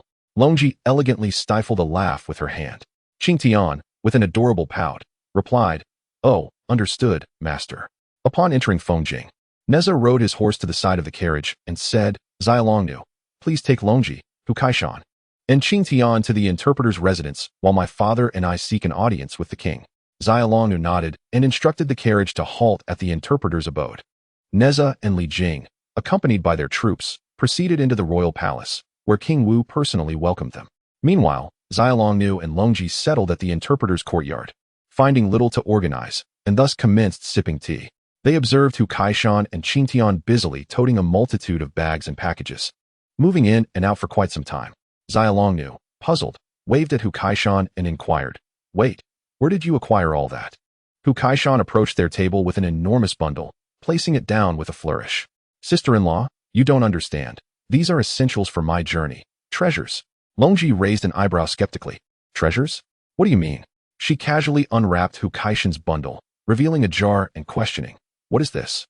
Upon seeing the shabby jar, Zai Longnu swiftly opened the bundle entirely, and they were both taken aback. What an assortment of peculiar, tattered jars, worn animal hides, sticks, battered bells, and rusty pots. In the eyes of Zai Longnu and Longji, it all appeared to be mere junk. What do you intend to do with these? Zai Longnu queried.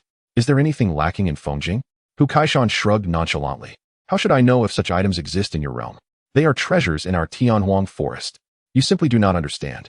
Longji replied with a serious demeanor. Well, do take good care of them. Ensure you don't misplace them. Try not to let the interpreter's attendants see them, or they might vanish. Zai Longnu chimed in. Yes, yes. They might discard your treasures as rubbish. Hu Kaishan, with a naive expression, nodded. All right, I shall take these inside. Qing Tian, having finished her tasks, skipped over. With a beaming smile, Zai Longnu poured a cup of tea for her and asked, Did you bring similar items as Hu Kaishan? Qing Tian shook her head. Of course not. I brought my collected artifacts and some dried fruits. I feared I might not enjoy the local fare. Zai Longnu and Longji exchanged gentle smiles. Tomorrow, we shall take you to explore the market. In the future, there is no need to bring anything. The mortal realm has everything you need. Just carry some coins. That suffices. Qing Tian, quick-witted, understood immediately and nodded. The three enjoyed a leisurely afternoon, sipping tea in the courtyard. Longji stood up, lifted her gaze to the sun, and remarked to Zai Longnu, Dragon Girl, I wonder, if Nezha were to take multiple wives, would you be able to accept it? The little dragon girl pouted, tilting her head, and said, No, he wouldn't dare. Besides, he is not that kind of person. He has professed that I am the only one in his heart. Longji's beautiful eyes sparkled as she smiled lightly, gazing at the sky and reflecting, there are countless inevitabilities in this world. Many matters are beyond our control. If Nezha were to betray you, I would not let him go. The little dragon girl chuckled dismissively, entwining her arm with Longji's, and inquired, Chuyer, I heard something about 12 heavenly pathways and your tribulations. What does that mean? Longji turned her head, her gaze profound, and replied to the little dragon girl. The creation and destruction of the universe constitute a tribulation. Life is a cycle of rebirth. For those who cultivate the Tao, their fated calamities and great tribulations are all part of their trials. You know, my 8,000-year fate was to perish in the battle against the gods and demons. The cycle of life repeats itself, and it is my belief and concern for you that has allowed me to be reborn, transforming this into a tribulation. I am still undergoing my trials now. Whether I will be reborn through fire or repeat the past remains unknown. However, as long as you are by my side, all shall be well. After speaking, Longji gently closed her beautiful eyes for a moment, tilting her head to reveal a smile as refreshing as a spring breeze. Breathtakingly beautiful, her words flowed effortlessly, leaving a serene and comforting impression. The little dragon girl gazed at Longji, then buried her head in Longji's embrace, exclaiming, Ah, Chuyer, with such a face and uttering such words, who could resist? Ah, I truly envy not being a man. Otherwise, I would never marry anyone but you. Longji chuckled softly, playfully patting the little dragon girl's head, and said, You love-struck fool. The little dragon girl lifted her head defiantly, declaring, Regardless of the trials ahead, I will accompany Chuyer, never depart. Oh, and Nezha too. Qing Ti, clasping her hands together in admiration, gazed at the pair and exclaimed, "You two are simply too stunning." The little dragon girl and Longji exchanged smiles with Qing Ti. Chapter 44. The envoy from Mandu Kingdom. The king of Wu led Li Jing and Nezha back to the Grand Hall. Nezha and Li Jing reported all the events of the recent battle and the assistance from the million beast army of the Tianwang forest, which excited the king of Wu immensely. As the king contemplated what rewards to bestow upon Nezha and Li Jing clasped his fists and said, "Your Majesty, the favors bestowed upon the Li family are already ample. There is no need for daily audiences. We may enter the palace freely, unbound by the regulations governing military officers. The Li family shall enjoy the salary and treatment of a great general for life. We may even mobilize the 3 armies at a moment's notice. This demonstrates your immense trust in the Li family. My father and I need not seek further rewards. Serving the king is our duty." The king of Wu nodded with appreciation. At that moment, the chief eunuch reported to the king, "The envoy from the Mandu Kingdom and Princess Qian Yin have arrived outside the Grand Hall." The king immediately assumed a serious expression and commanded, "Quickly announce their presence." Nezha and Li Jing stood up and moved to the side, exchanging glances. Soon, dozens of individuals clad in exotic attire entered the Grand Hall. The envoy, placing a fist over his heart, bowed and proclaimed, "We pay our respects to the king of the Western Zhou. As the king has established peace in the realm, our Mandu Kingdom wishes to witness your Majesty's grandeur and has brought the princess to pay our sincere respects. Our king and queen also wish to foster amicable relations with your esteemed country. This is our most esteemed princess, Qian Yin, behind me." The King Wu immediately rose from his seat, extending his hands as he addressed the esteemed princess of your nation. "Ambassador, please be at ease. I should have welcomed your envoy personally, but due to pressing matters, I was unable to do so. I hope your nation will not take offense." After the foreign dignitaries in the Grand Hall straightened up, the envoy stepped aside slightly, revealing a woman of striking figure, her waist elegantly exposed. She possessed a slender silhouette, adorned in exquisite attire that bore a hint of exotic charm, yet her skin was fair, and her clothing also reflected the style of the Central Plains. A delicate veil concealed the lower half of her face, leaving only her captivating eyes and forehead visible, suggesting her beauty was indeed remarkable. The woman bowed gracefully and spoke. "I, from the Manduo Kingdom, have heard that your Majesty has recently established order in the realm, and myriad endeavors await revival. Our Manduo Kingdom has long enjoyed stability and peace, fostering friendly relations along our shared border. My father and mother wish to forge an alliance with your esteemed nation, to exchange mutual benefits and open trade routes between our 2 lands. Furthermore, our kingdom offers advanced textile and metallurgy techniques, along with a substantial supply of cattle, sheep, and horses, as well as rare gemstones, all of which serve to demonstrate our sincerity." King Wu, somewhat exhilarated, replied, "Why does your nation extend such earnestness towards the nascent Zhou dynasty? Perhaps you might share your own requests, and I shall endeavor to accommodate those I can. It is known that the newly established Zhou dynasty is indeed in need of revitalization, whether it be trade routes, metallurgical expertise, or livestock. The strength of the Manduo Kingdom is precisely what the Zhou lacks." Previously, King Wu had contemplated sending envoys to the Manduo Kingdom to negotiate diplomatic ties, yet he hesitated. Feeling the weight of his status as a major power, and with the Zhou's limited resources, he had postponed such efforts. Now that the Manduo Kingdom has taken the initiative to approach, this is truly fortuitous, especially given the generous terms they offer. King Wu resolved that he would establish diplomatic relations at all costs, for soon the entire nation of Zhou would undergo a remarkable transformation. Princess Qian Yin lowered her head slightly, her eyes betraying a hint of shyness as she confessed, "In truth, I have long admired the valor and noble bearing of the men from the Central Plains. I seek to find a suitable husband from your esteemed nation, to solidify our bond and ensure lasting friendship between our kingdoms." King Wu, filled with enthusiasm, exclaimed, "Ah, I see. Indeed, there are many fine young men in Zhou. I wonder if Princess Qian Yin has someone in mind, or would you like me to arrange an introduction?" Qian Yin nodded gently, saying, "There is one. I have heard of the son of your kingdom's esteemed general, Nezha, who at a young age has already become the demon-subduing general. Recently, he led 100,000 troops to repel the marauding tribes that threatened the Central Plains, earning him the title of hero across the region. His bravery has captured my heart, and during my journey to your nation, I have heard numerous tales of his heroic deeds. Thus, I wish to seek a union with General Nezha and humbly hope for your approval of my audacious request." Nezha widened his eyes, pointing at Princess Qian Yin, but before he could speak, He was restrained by Li Jing, who whispered, "Patience, let us first hear the king's response." Nezha frowned, clearly displeased.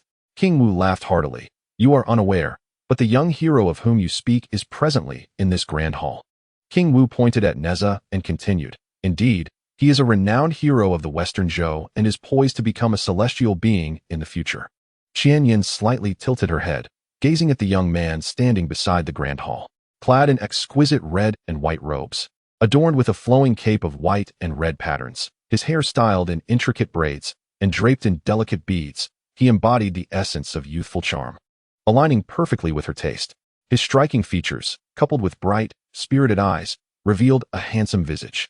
Though his stature was somewhat smaller than she had envisaged, he exuded an undeniable comfort and youthful vitality. Qian Yin mused that the Nezha described by her ancestors did not quite align with this individual. Nevertheless, marrying such a person would not be a source of disgust or grievance. She could seize an opportunity for revenge, thereby avenging the humiliation suffered at the Tian Dao Mountain Manor. King Wu continued to express his dilemma. However, this General Li already has a wife, and Lady Li is the Princess of the Eastern Sea, a title of equal nobility. I fear the Eastern Sea would not consent to General Li taking another wife. In our kingdom, only those who have achieved great merit may be granted additional concubines. Princess Qianyan, what do you think? Qianyan raised her head slightly, her gaze resolute as she replied to King Wu, "I am only interested in General Li. No one else will suffice. If your majesty finds such a trivial matter troublesome, it may indicate a lack of intent for diplomatic relations with my Mandala kingdom. If so, then let it be." With that, Princess Qianyan turned to leave. King Wu quickly extended his hand and said, "Princess Qianyan, please wait. Diplomatic relations are of utmost importance between our two nations. We cannot dismiss this matter so easily. Let us deliberate on this issue further. I implore you to stay." Qianyan turned back with a confident smile, saying, "I am not a domineering person. I am aware that General Li's wife is also a princess of the Eastern Sea, holding an equally noble status. I do not mind this. As long as I can marry the general, both the Eastern Sea princess and I shall be wives, standing on equal ground. My Mandala kingdom will also maintain a lasting friendship with your esteemed nation, helping each other mutually. Why should your majesty not consider this splendid arrangement?" King Wu nodded, recognizing the reasonableness in Qianyan's words. Li Jing immediately knelt and implored, "Your majesty, please reconsider. My son is not accomplished, and there are many fine young men in our Western Zhou. Why does Princess Qianyan not take her time to choose? My son can only have one wife, and they have only been married for a few months, with no grounds for him to remarry. I beseech your majesty to think it over." Nezha also nodded in agreement and knelt, stating, "Your majesty, I, Li Nezha, do not wish to take another wife. I can only have one spouse, and that is the little dragon girl. I will not marry Princess Qianyan. I urge your majesty to consider this." This left King Wu in a difficult position.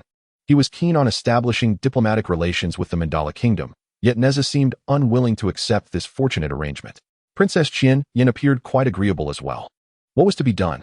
As King Wu pondered his predicament, Qianyan raised her chin and looked at Nezha, asserting, "Matters of affection can be nurtured over time.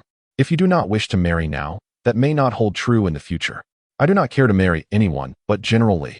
The establishment of diplomatic relations between our nations hinges upon whether your majesty grants this wish to Qianyan." King Wu hesitated for a moment before addressing Nezha, saying, "Nezha, General Li, please rise. A marital alliance between our two nations is indeed a fortuitous development. Princess Qianyan possesses noble status, and marrying her would not be a slight against you. Your affection for the little dragon maiden is still fresh, which is why you may hesitate to take another bride. However, in time, you will grow accustomed to it and recognize the benefits that accompany such a union." Nezha, filled with indignation, took a deep breath and suddenly stood up, pointing an accusatory finger at Qianyan. "What is your intention? Is there a hidden agenda? Why do you insist on marrying me? There must be something amiss. Your actions could bring me ruin." Qianyan, calm and composed, replied, "I have already explained my reasons. I hold admiration for General Li." King Wu struck the armrest of his dragon throne and declared, "Enough. Nezha, you shall not show disrespect to Princess Qianyan. Li Jing, counsel your son. This matter is decided. I grant my consent to the marriage. Princess Qianyan, with her noble lineage and gentle disposition, is a fitting match for you, Nezha. This union will further strengthen the ties between our nations. Let us choose an auspicious date for the wedding.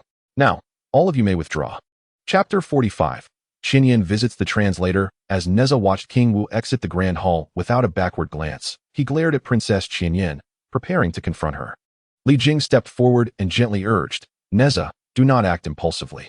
Let us return to the translator's office. I shall support you in devising a strategy.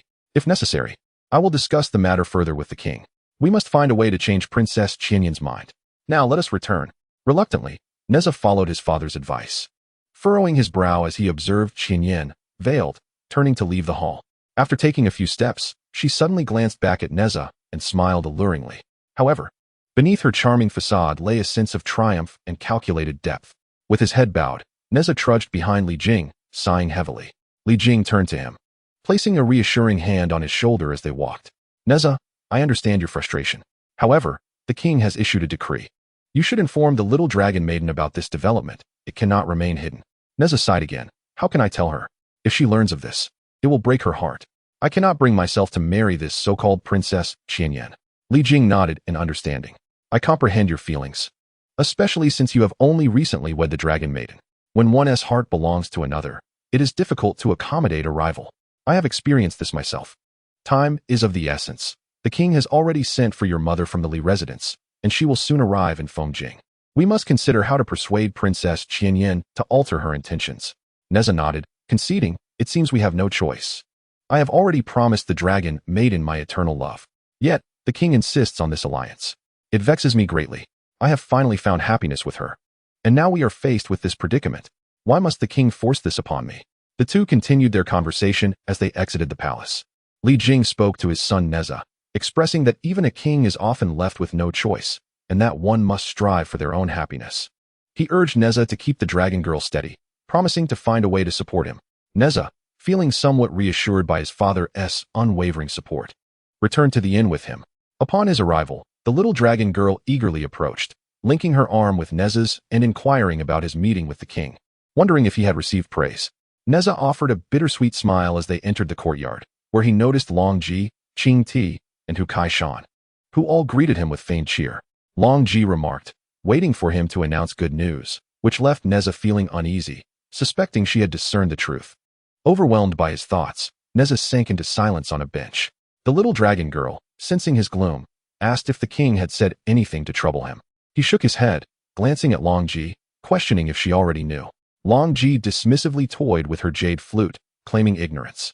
Suddenly, she rose and instructed Qing Ti and Hu Kai-shan to leave, suggesting they return to their rooms. Hu Kai-shan, intrigued by Nezha's return, refused to depart, wanting to know what the palace was like. Longji exchanged glances with Qing Ti, who, perceptive to the tension, swiftly dragged Hu Kai-shan away, admonishing him for his curiosity. Once they were alone, Nezha turned to the little dragon girl, whose expression mirrored confusion. After a moment of silence, Nezha, gathering his courage, finally spoke, revealing that during his audience with the king, he encountered the envoy from the kingdom of Mandala, who had brought along a princess seeking a marriage alliance with him. He faltered, unable to finish his sentence. The little dragon girl, sensing the gravity of the situation, took a deep breath and calmly deduced, the intended bride is you, isn't it? The Princess Yen has taken a liking to you. Nezha, rising and placing his hands on her shoulders, reassured her, my dear, I will not marry her. Although the king has decreed it, I still have time to fight for our love. I swear, I will not marry her. Xiao Long nodded, feigning composure for a while, forcing a faint smile as she spoke. Yes, I understand. It's all right. Since the king has issued a decree, it means the matter is settled. Nezha immediately interjected. What do you mean it is settled? I will not marry anyone. My heart belongs solely to you. You are my one and only wife. Xiao Long's eyes instantly glistened with unshed tears, and she struggled to maintain her smile as she replied, but the king has already given his order. And since the princess has been designated for you, the king will surely insist on this for the sake of diplomatic relations. It is a rule that cannot be altered. I understand. Is she beautiful? Nezha looked at Xiao Long and let out a gentle sigh, his expression laden with concern. Little fish, I know you are hurting, but please trust me. I will find a way. What rules? In my eyes, you and I are each other's only ones across lifetimes, and that is the true rule. Xiao Long turned away from Nezha, wiping her tears as she said, I understand. You don't need to say more. Just give me some time to think. Nezha immediately replied, Little fish, I only wanted you to know that I will not marry anyone. Xiao Long, avoiding his gaze, firmly stated, I understand. Please leave. I need to think alone. Nezha, with a nod, refrained from insisting further, and, as he stepped back, said, "If you need anything, just call for me. I will always be there." Xiao Long turned her head away, ignoring him. As she sat in contemplation, time slipped away until darkness enveloped the sky. Suddenly, she recalled Longji's words. In this world, there are many things beyond one's control. What does it matter that I am the princess of the East Sea? There are countless matters that cannot align with one's desires. Nezha is such an exceptional young man. It is impossible for him to remain without admirers forever. This decree from the king cannot be blamed on him. It is well known that I am the East Sea princess. If I were to act out and prevent Nezha from marrying, it would jeopardize the relations between our nations. Such actions would portray me as lacking in virtue, generosity, and propriety. Reflecting on this, Xiaolong gazed at the night sky and let out a self-deprecating smile. Why is it so difficult and extravagant to love my husband? To wish for a lifetime of companionship, where only we exist in each other's hearts. Xiaolong pondered deeply, ultimately deciding that her husband could belong only to her, and she would not share him with anyone. If Nezha were to marry the princess of Mandu, then on the day of the wedding, it would mark the end of their bond, thus preserving the future of the Western Zhou.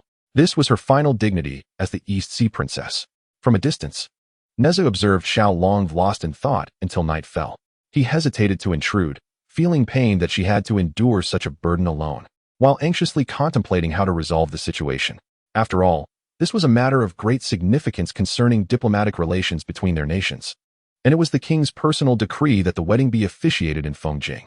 If he truly married, given Xiaolong's disposition, she would likely sever their bond. The more he thought, the more troubled he became. After a moment, Xiaolong, fatigued from her thoughts, returned to her room. Nezha found himself at a loss, uncertain whether to retreat to his chamber or to confront the situation. Ultimately, he steeled himself and entered the room. The little dragon girl cast a lackluster glance at Nezha before turning away, lying on the bed in silence, their shared night devoid of conversation, each lost in their thoughts. The following day, Princess Qianyan, accompanied by her entourage, came to visit Nezha. Upon hearing of her arrival, the group quickly emerged. Nezha furrowed his brow and remarked, "What brings you here? Do you not have your own temporary palace?" The little dragon girl regarded Qianyan, appraising her figure. Though her lower face was obscured by a light veil, her exquisite features suggested undeniable beauty.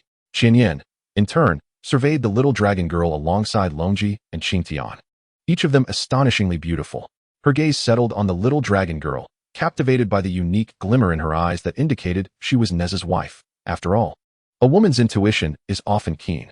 With polite decorum, Qianyan stated, "I am soon to wed General Li, and it is only fitting that I pay my respects to my sister." As she spoke, she approached the little dragon girl and offered a slight bow. Nezha, impatiently stepping closer to the little dragon girl, bluntly interjected, "There is no need for that. I will not marry you. You cannot join us. So you may pay your respects to whomever you wish, just not the little dragon girl." Qianyan, unfazed and composed, circled Nezha slowly, remarking, "General Li speaks candidly. Such an attentive husband is truly admirable. Has he consulted with the king regarding his decision not to marry? After all, I am a princess of the Mandala kingdom, merely here to pay my respects to my sister. Why must you act so?" The little dragon girl discerned from Qianyan's discourse that she was not an ordinary individual. Remaining calm was essential. To react with petulance would only reflect poorly on her as the general's wife. Taking a deep breath, she replied coolly, "It is quite all right. If your fiancé intends to marry, it is only natural for you to visit and offer your condolences.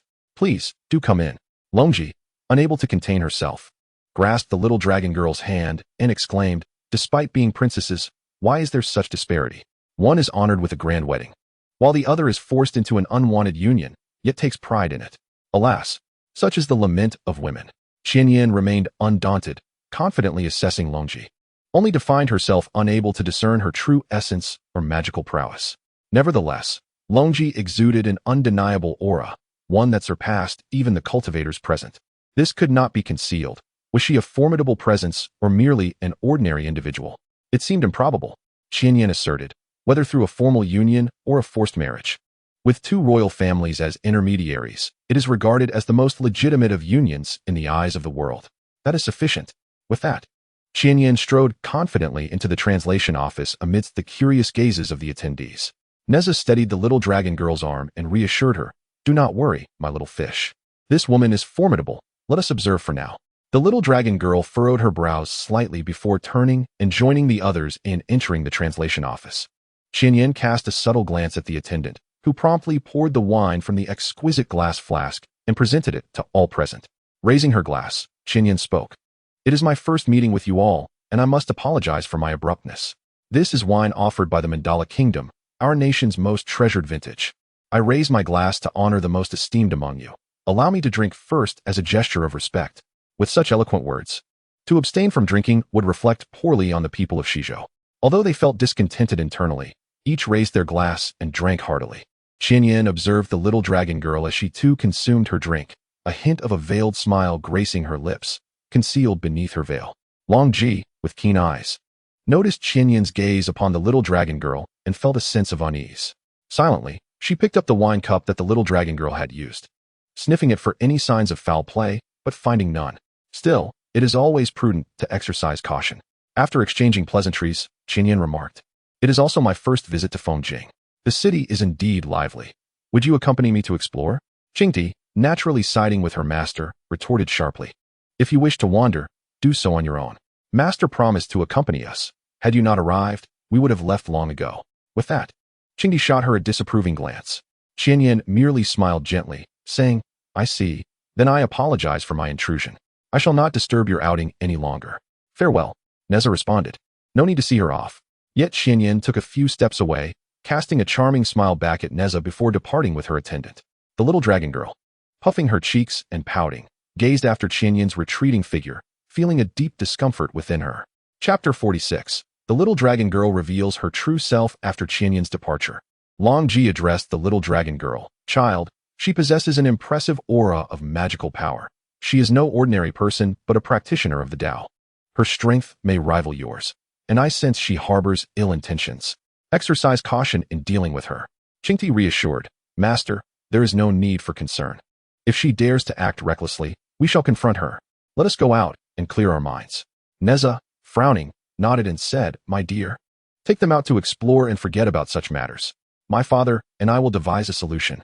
Seeing the concern expressed by everyone, the little dragon girl smiled gently. "It's all right. Let us go. I promise to show you around Fengjing." With that, the group exited the translation office. Nezha and Li Jing lingered behind, strategizing. The little dragon girl, accompanied by Longji and Qingti, approached the bustling market. Upon their arrival, Hu Kaishan appeared wide-eyed, as if he had never encountered such sights before. He exclaimed, "Wow, sister-in-law, what is that? Oh my, look at those beautiful people. And look, pork legs, my absolute favorite. Good heavens, see that building ahead? It's so tall. How marvelous." The little dragon girl sighed, distancing herself gradually with Longji, feeling embarrassed by Hu Kaishan's boisterous and Navi behavior. She wished to conceal her association with him. Longji, glancing at the little dragon girl, tossed a pouch of shell coins to Hu Kaishan, saying, "Buy whatever you fancy. The coins in this pouch should suffice." Hu Kaishan, as if he had found treasure, nodded vigorously. "Miss Longji, you are so kind." "Really? I can buy anything."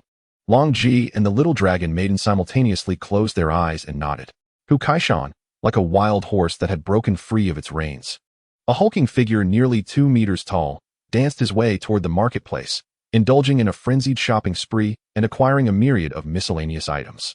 Upon discovering faux tiger skins among the wares, he immediately exposed the deceit and engaged in a quarrel, though none dared to confront him. At that moment, Qianyan trailed behind the group, led by Nezha, accompanied by a handmaiden. Longji cast a sharp glance over her shoulder, relaying a warning to Qianyan through thought. "Do not follow me, or I shall obliterate you." Instantly, Qianyan halted and concealed herself, intimidated by Longji's aura, signaling to her attendant. The attendant bribed a little girl carrying a flower basket, instructing her to approach the little dragon maiden and her companions. After a while, the little girl arrived at the side of the little dragon maiden and Longji, holding up her basket and chirping, "Pretty sister, would you like to buy some flowers?" Longji brusquely waved the basket aside, coldly retorting, "Remove it. I shall not purchase any." With heightened senses, Longji felt an unsettling atmosphere surrounding her, compelling her to exercise extreme caution. After all, she was a reborn entity, unable to reveal her true form or wield her full powers. Far from her peak during her celestial days, and could not foresee every eventuality, thus necessitating her vigilance. As the little girl departed, the little dragon maiden gently touched Longji's hand, reassuring her, "I know you are worried about me, Do not be anxious.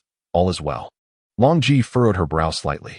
The group soon arrived at a bustling circus, where the crowd was thick and unyielding. Suddenly, a distant melody from a flute pierced through the din. Longji's eyes narrowed, and with a flick of her hand, she unleashed a thread of magical energy toward the source of the sound.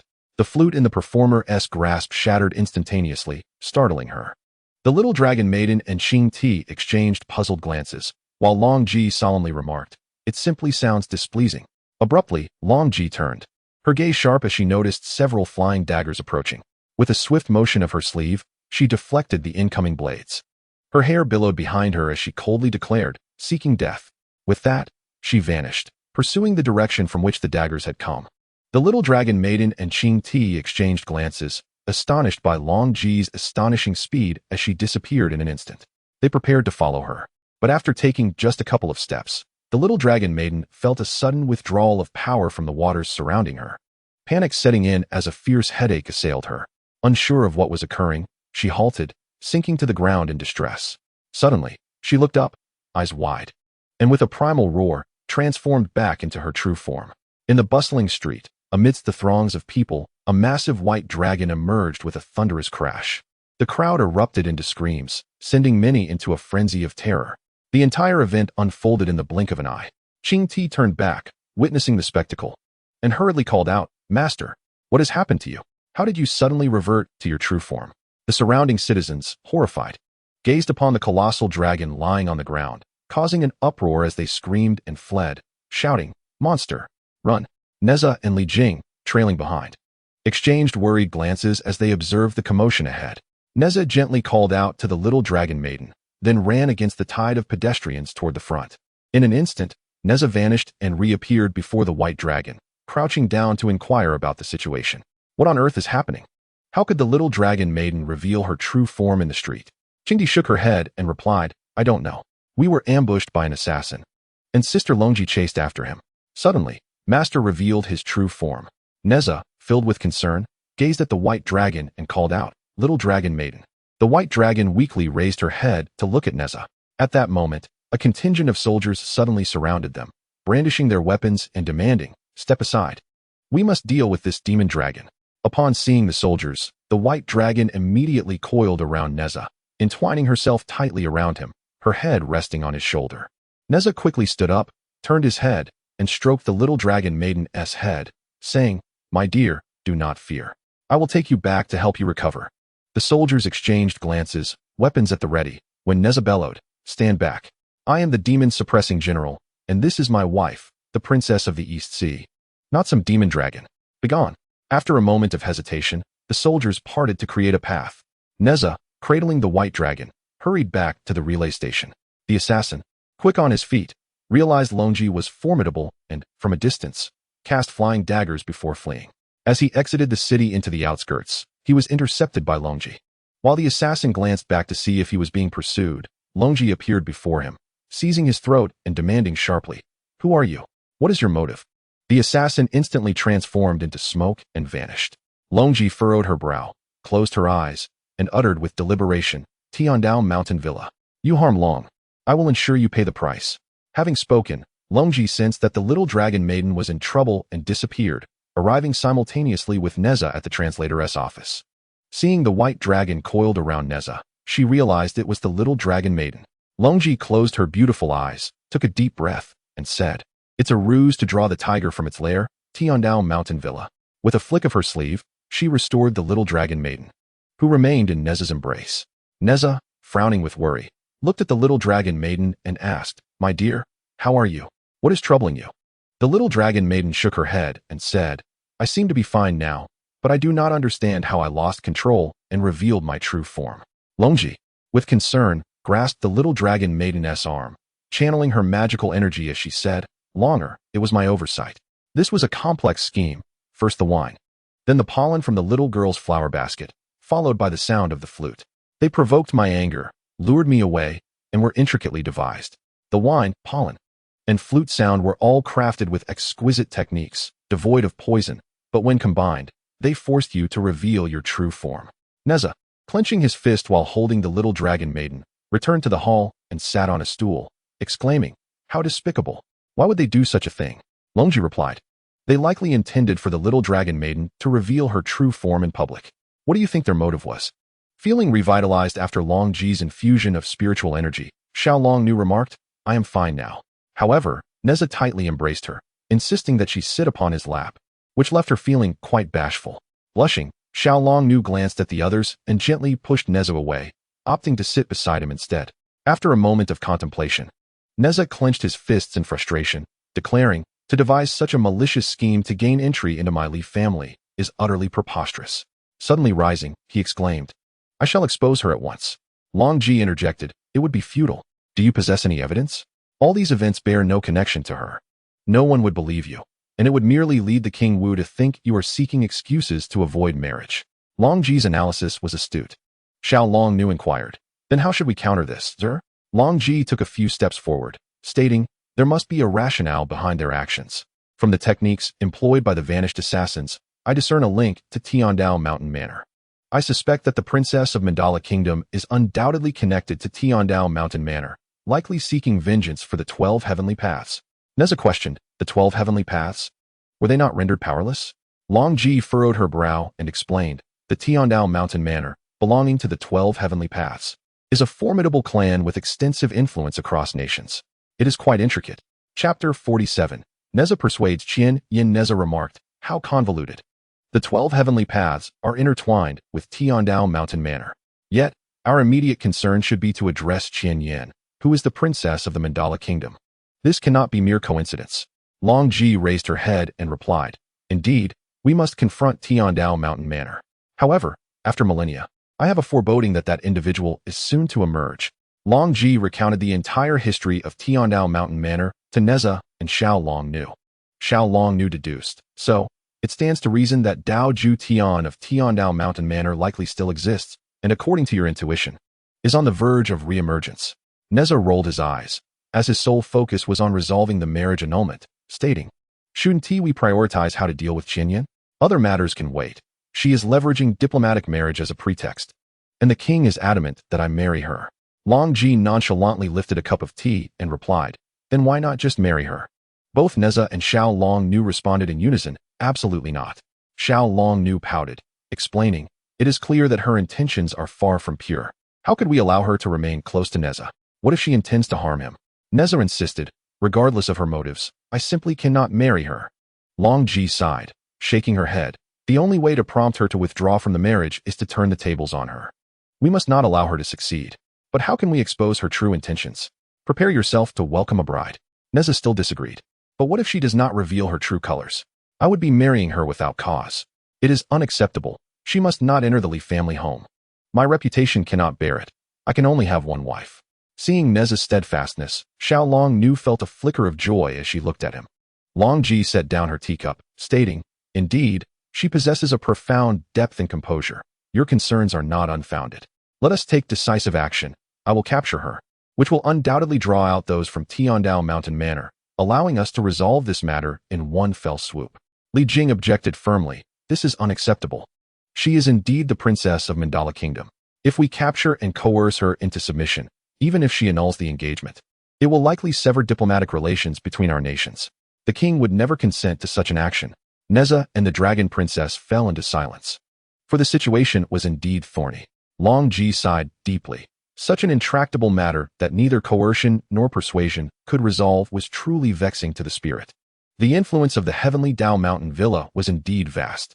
Qian Yan's mother had been married from the villa to become the queen of Mandala Kingdom, her exquisite swordsmanship rendering the kingdom matriarchal. Though there was a king, he was but a puppet, compelled to obey the queen's every decree. From childhood, Qian Yan had trained in swordsmanship under the tutelage of the 12 heavenly Dao, displaying remarkable aptitude. She even earned the personal guidance of Dao Ju Tian, standing out as a prodigy among her peers.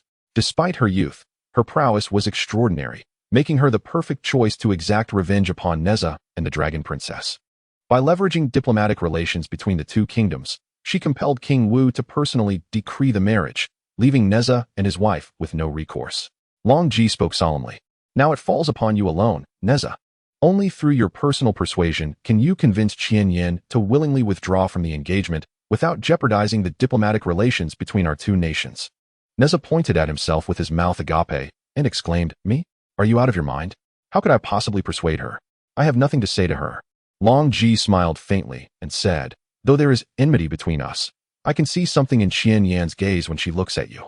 Weren't you usually quite eloquent? Why so tongue-tied now? If you do not strive, then hurry up and prepare to be a groom." Nezha had no choice but to give it a try, better than being utterly helpless.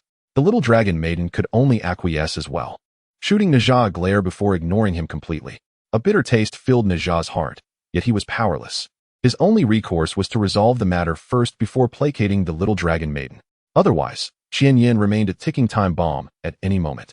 The following day, Nezha took the initiative to visit the temporary princess residence to seek out Qian Yan. The moment she saw him, she greeted him with a radiant smile and cooed, "My future consort, what brings you to seek me out today?" Nezha closed his eyes, steadied his emotions, and said, "Isn't the wedding imminent? You visited my official residence yesterday, so today it's only proper that I return the courtesy." Perfectly normal. Qian Yan nodded slightly and gazed at Nezha, motioning for him to follow her into the inner chamber. Nezha accompanied her to the rear hall, where she dismissed all attendants with a graceful wave. With solemn countenance, Nezha inquired earnestly, "Princess Qian Yan, given your extraordinary virtues and talents, why must you insist on wedding none other than myself? I too have a family to care for. Given your circumstances, you wouldn't seriously consider someone who's already committed. Perhaps you should reflect more deeply on this matter."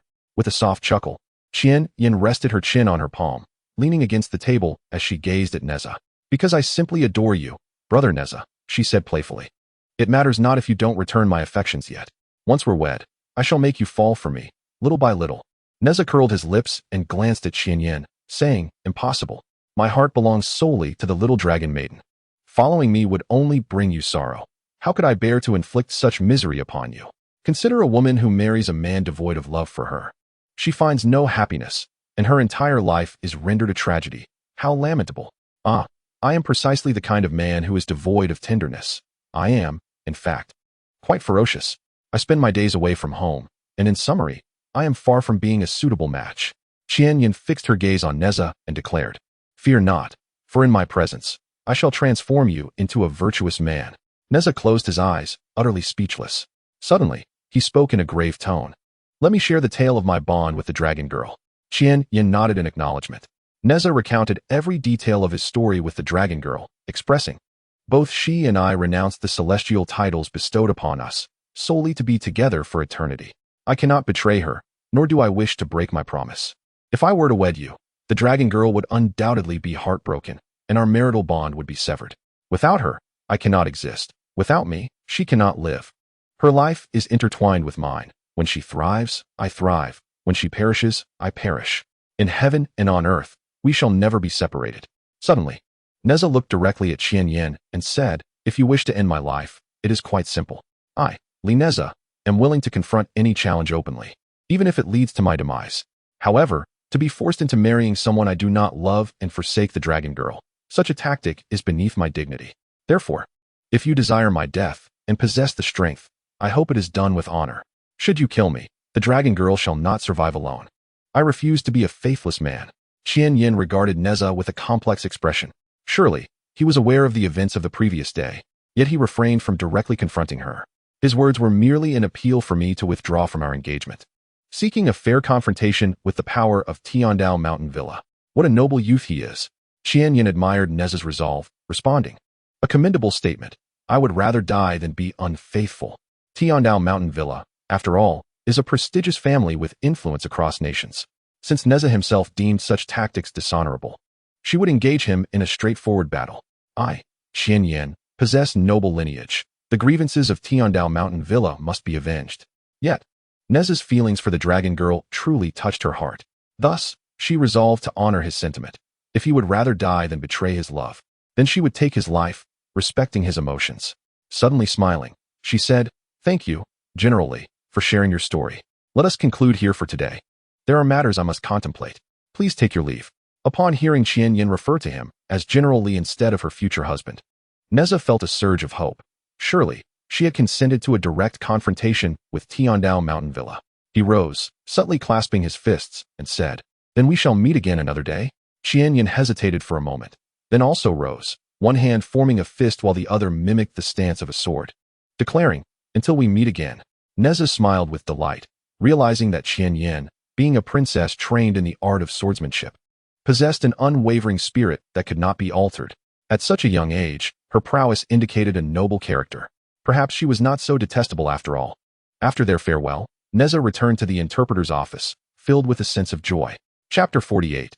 The turn of events. As soon as Nezha returned to the interpreter's office, the king dispatched someone to summon Li Jing and his son to the palace. Upon entering, Nezha accompanied Li Jing towards the royal court. The king inquired, "What caused your wife to reveal her true form in the street yesterday?"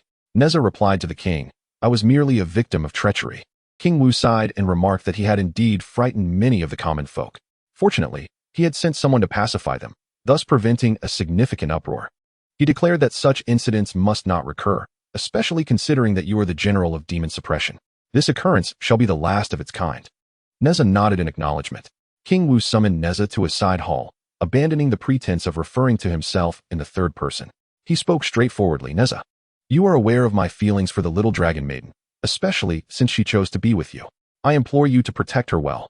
Furthermore, you are to wed Princess Qian Yan, which is an unavoidable circumstance. What is the status of your relationship with the little dragon maiden?" Nezha sighed and responded, "I have always endeavored to safeguard her. As for Qian Yan, I hope she can come to terms with this. I do not fathom her intentions, but I shall never marry her." King Wu furrowed his brow and admonished, "You speak recklessly. Do you comprehend what the alliance with the Mandala kingdom signifies? In this nascent era of the Western Zhou, while we face incursions from barbarian tribes, numerous nations eye us covetously. This is not akin to the time of the overthrow of Zhou. There are many capable individuals now, and I tread a precarious path daily. The terms offered by the Mandala kingdom are exceedingly generous, and their sole condition is your marriage to their princess. Therefore, I beseech you to prioritize the greater good. Whether you like it or not, you must marry her." Nezha turned his head away, exclaiming, "You urge me to treat the little dragon maiden well, while simultaneously commanding me to wed the Mandala princess. What do you truly expect of me?" King Wu, somewhat vexed, replied, "I have always held you in high regard. A man's aspirations should be far-reaching. I too, for the sake of the greater good, relinquished my opportunities. Now, as a sovereign, I am surrounded by numerous consorts. Do not let your emotions cloud your judgment.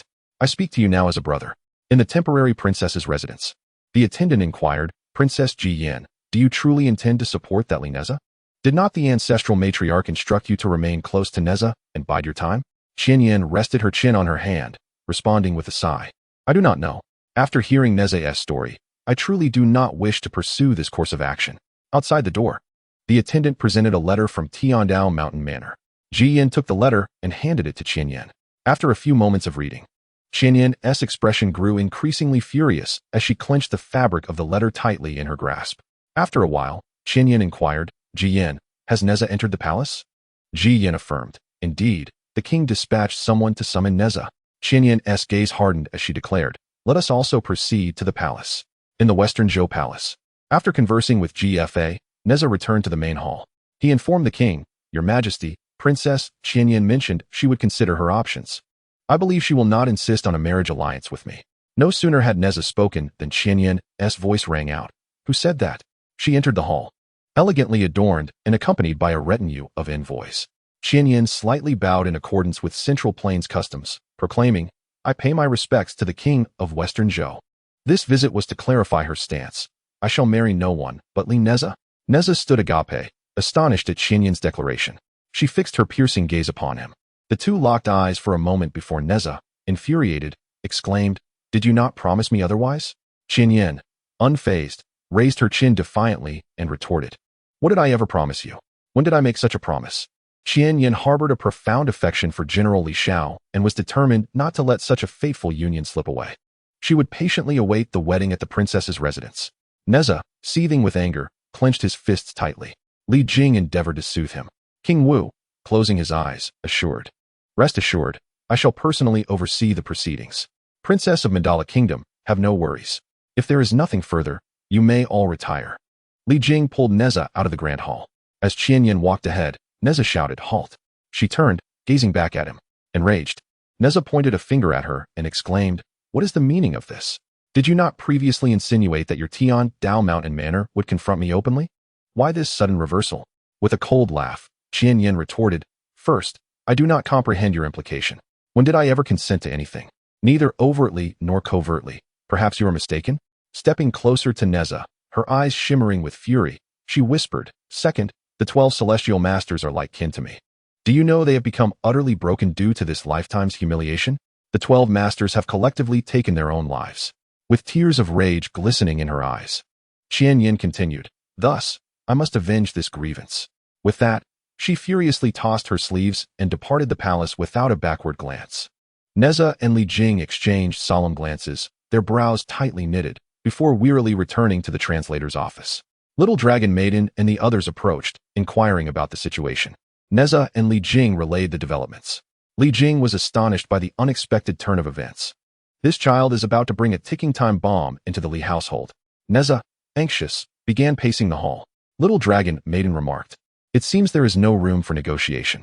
The 12 celestial masters are dead. Qian Yin, in her shame and fury, will likely keep an assassin close by. Unable to act against her overtly, Longji interjected, There is no choice. The future of the Western Zhou will be your constraint. However, I suspect Qian Yin will not remain passive once married. We can only wait for her to make a move, transforming our passivity into initiative. At the temporary princess's palace, Qian Yin returned to her seat and inquired, How long until the 36 celestial generals and 72 earthly fiends from Tian Dao Mountain Manor arrive? Ji-Wan replied, Princess, they will arrive in 7 days, certainly before your grand wedding in Fengjing. Qian Yin lifted her chin and declared, Excellent. The day of the wedding shall also be the day of bloodshed for the Li family. To my 12 masters, rest assured, Qian Yin shall avenge you. This time, I shall deploy the most formidable sword array from Tian Dao Mountain Manor. Even the great Luo Jinxian cannot spare your lives. Nezha sensed that the wedding day would be extraordinary, and all were on edge in the days to come. Quietly, he walked to the courtyard, where Longji was leisurely enjoying tea. Nezha asked, Longji, could you elaborate further on the matters concerning Tian Dao Mountain Manor? Longji slowly opened her beautiful eyes and remarked, It is difficult to ascertain. Dao Ju Tian's prowess remains an enigma. During my time in the heavenly court, I was merely a disciple of the compassionate navigation, yet I had already heard of Dao Ju Tian's formidable reputation as the foremost sword god of the celestial realm.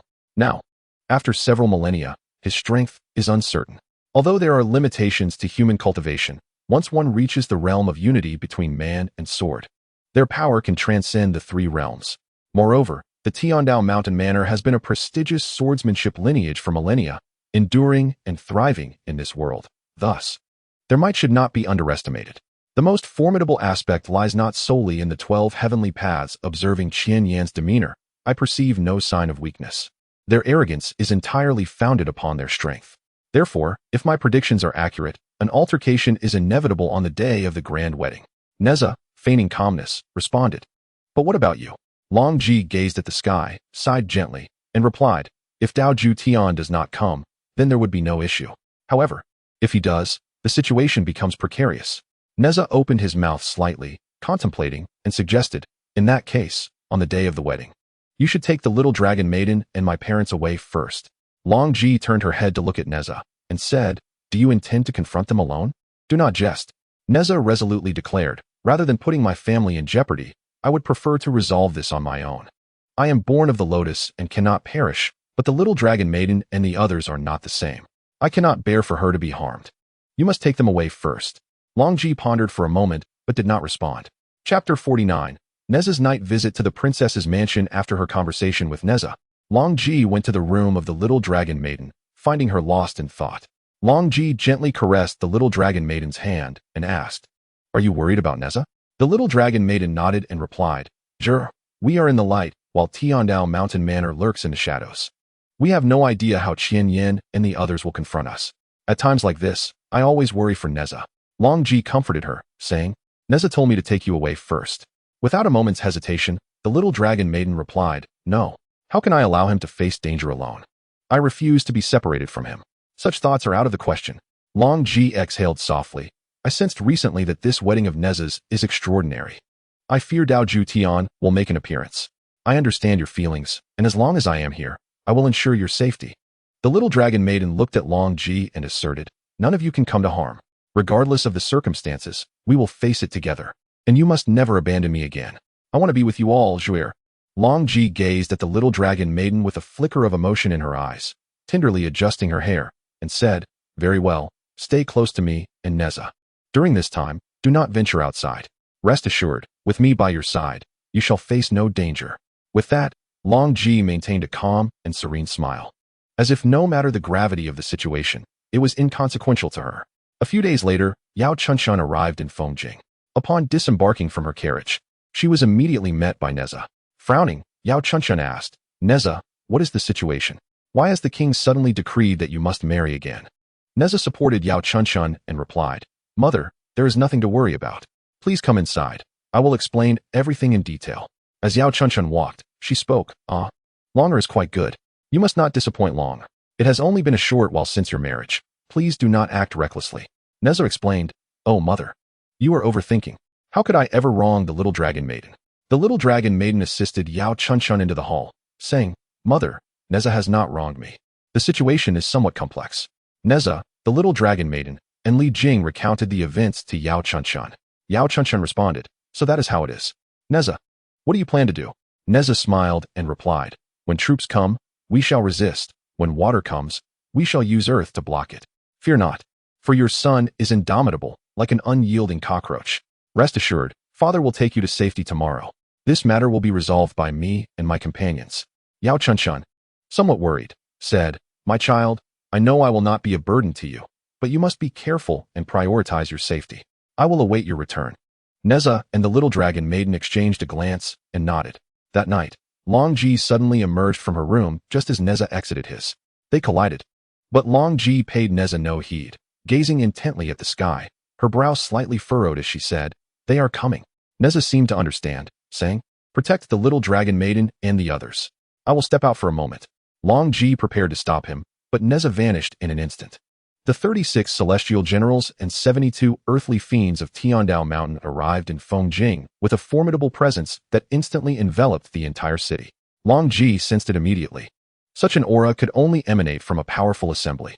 While the individual might of the 36 celestial generals and 72 earthly fiends may not match that of the 12 heavenly paths, their combination surpassed it 100-fold. This was the strongest trump card of Tiandao Mountain. It seemed they had come well prepared, intent on annihilating Nezha and his family. Even so, Longji remained unperturbed. Her only concern was the potential appearance of Dao Jutian. If he were to arrive, a fierce battle would ensue, leaving her unable to protect longer. Longji soared above the translator's office, radiating her immense magical power. The air above the translator's office shimmered with magical ripples, spreading across the skies of Fengjing. Longji closed her beautiful eyes, her sleeves billowing, as she attuned herself to the energies around her. After a while, she opened her eyes, her brow furrowed in thought. She had not sensed any formidable aura akin to Dao Jutian's. Was he absent, or had he merely chosen to remain hidden? At the princess's temporary palace, the 36 celestial generals and 72 earthly fiends descended upon the main hall. Suddenly, everyone emerged, looking skyward. At the forefront stood an elder in white, his demeanor majestic and dignified. Though his features bore the marks of middle age, he still exuded an air of exceptional handsomeness. With keen eyes, he stroked his beard and gazed at the sky, exclaiming in astonishment, "Fengjing harbors such a figure. It seems our adversary is not to be underestimated." Another Taoist, Feng Wui, inquired, "Elder brother, what do you make of this person?" Feng Shun Yijun shook his head, replying, "I do not know. It is too profound. His strength may rival that of our ancestral master." The others, being experts themselves, nodded in agreement. Qianyan clasped his hands and said, "In 2 days, it will be my wedding. I implore all esteemed uncles and elders to avenge my master." Feng Shen Yijuan assisted Qianyan, stating, "This is only natural. Regardless of their origins, it is a formidable challenge for us, the 36 celestial generals and 72 earthly fiends, to escape misfortune." At this moment, Nezha sought to ascertain the identities of the formidable experts who had arrived in Fengjing that night. He concealed his aura and stealthily infiltrated the princess's palace. Holding his breath, Nezha stood hidden on the rooftop, observing the courtyard of the princess's residence, which was crowded with a uniform assembly of white-clad elder Taoists, each exuding an extraordinary presence, swords strapped to their backs, projecting an impressive aura. However, in his quest for anonymity, Nezha suppressed all his powers and dared not even breathe, rendering him unable to gauge their capabilities. In his heart, Nezha mused, with so many individuals, the 36 celestial generals and the 72 earthly fiends, Their names alone suggest they are quite formidable. The Tiandao Mountain Manor has summoned such a multitude of experts. Moreover, Longji mentioned that there might be even more formidable presences. Nezha felt a growing urgency within. The king had arranged a marriage, and on the day of the wedding, a diplomatic treaty would be signed. He lamented, "I cannot escape this marriage. This truly feels like a summons to my demise." Fengshen Yijuan remarked. Upon our arrival in Fengjing, as soon as we set foot in the princess's palace, such powerful magical fluctuations appeared in the skies above Fengjing. Clearly, we have been detected by these experts, and we must tread carefully. Qianyan interjected, I indeed know of a remarkable expert, whose strength is undeniably formidable. That individual happens to be a close friend of Nezha. After reporting to our ancestor, it was he who dispatched you all to assist me. But do you not have confidence in confronting this individual? Fengshen Yijuan, ever cautious, replied, It is difficult to say, especially considering we must also contend with Nezha and his companions. Fortunately, before our departure, our ancestor assured us of his support when the time comes. The Tiandao Mountain Manor cannot afford further losses of talent. Upon hearing that their ancestor would intervene, Qianyan felt reassured, regardless of the divinity in question. With the ancestor's involvement, success was assured. Qianyan clasped her hands together, saying, Then I shall wait with peace of mind for my wedding. Fengshen Yijuan's eyes darted, and suddenly he directed a spell towards Nezha's position on the rooftop with remarkable speed. Nezha, wide-eyed and alert, reacted swiftly, leaping from the rooftop, and his figure vanished instantly. Yet, he felt a swift strike graze his shoulder. He dared not make a sound, and rapidly returned to the translator. Upon returning to his chamber, Nezha closed the door. The little dragon maiden approached him, noticing the injury on his shoulder. My dear, where have you been? How did you get hurt? She inquired. Nezha shook his head. It's nothing. I ventured to the princess's palace to investigate. Please, help me with the healing, and I will recount the details. The little dragon maiden nodded, unfastening Nezha's garment to cast a healing spell while he shared what he had discovered that night. Qianyan, puzzled, asked, Uncle Fengshen, what is the matter? Fengshen Yijuan merely squinted and stroked his beard, gazing at the rooftop.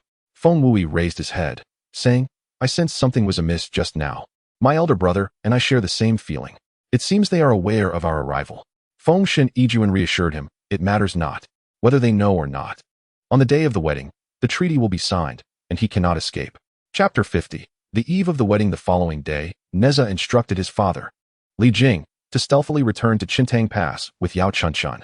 Longji expressed his discontent, stating that the 36 celestials and 72 earthly fiends of the heavenly Dao Manor were evidently planning to gather all the members of the Li family on the day of your grand wedding with Qianyan, intending to annihilate your entire household. It is exceedingly perilous to allow your mother to depart from your side at this juncture, once she steps out of Fengjing. That group's strength will undoubtedly be aware of her absence. Xiaolong nodded and remarked, rather than let our parents leave us, it is wiser for them to remain with us, so we can take care of them. Nezha frowned, his heart filled with unease, and said, What you say is indeed reasonable. It must be thus. Kaishan, you and Qingtian must ensure the safety of my parents. Kaishan patted his chest and assured, Brother Nezha, you need not worry. My sister and I will safeguard uncle and aunt with utmost diligence. Li Jing waved his hand dismissively and replied, There is no need to protect me. Just look after my wife. I have the Linglong Pagoda for my protection, so I shall be fine. Nezha urged, Father, you are still but a mortal. The heavenly Dao Manor is no mere gathering of demons and monsters. Your pagoda may not suffice. Li Jing pondered this and conceded, Do not worry. The pagoda will keep me safe, and I will not be a burden. Do you not recall the times we fought side by side? Nezha chuckled, patting Li Jing on the arm. Of course I remember. Yao Chunshan held the hands of Nezha and Xiaolong and said, Nezha, protect Long well. As long as I am with you both, I fear nothing. I am delighted to face challenges alongside my children. Rest assured, I shall remain indoors and will not interfere while you confront the enemies. Longji stood silently, glancing at Qingtian, who subtly nodded in agreement. At that moment, a procession of officials and soldiers arrived, carrying numerous boxes along with items necessary for the wedding, including ceremonial garments. Li Jing promptly stepped outside to greet them.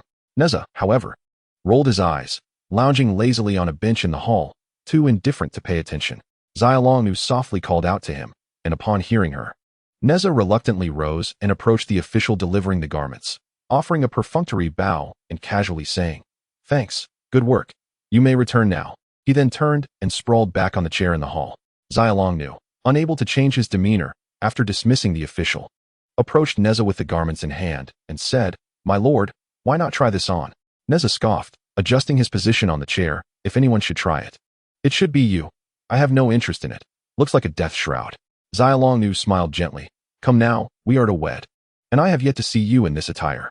Nezha waved his hand dismissively. "I will not wear it. Let anyone else wear it as they please." Hu Kaishan immediately exclaimed, "Really? Haha, I will wear it. I have never tried on a bright red robe." Zhou Longnu pouted and replied, "That won't do. This garment is custom-made. You are too large for it. It may be ruined." The others stifled their laughter. Li Jing, finding it unsightly, interjected, "Just take it away. It's not for tomorrow's wedding anyway." Being traditional-minded, he only acknowledged one daughter-in-law, finding it displeasing to consider another. Zhou Longnu nodded and put away the garment. Nezha suddenly rose amidst the gazes of the crowd, pulling the little dragon girl back to their chamber. She was hurriedly tugged along by Nezha. Once inside, Nezha shut the door, and the little dragon girl, rubbing her wrist, cast a reproachful glance at him. Nezha said, "Little dragon girl, tomorrow may be perilous. Do you wish to?" The little dragon girl, aware of Nezha's intent, immediately interjected, "No. Did I not say it? It's unsafe for anyone to leave right now. You shall not push me away." Nezha frowned, licking his lips with a sigh. His heart was a tumult of anxiety and concern, not for himself, but for his parents and the little dragon girl, an indescribable unease gnawing at him. Sensing his distress, the little dragon girl reassured him, "My dear, do not worry.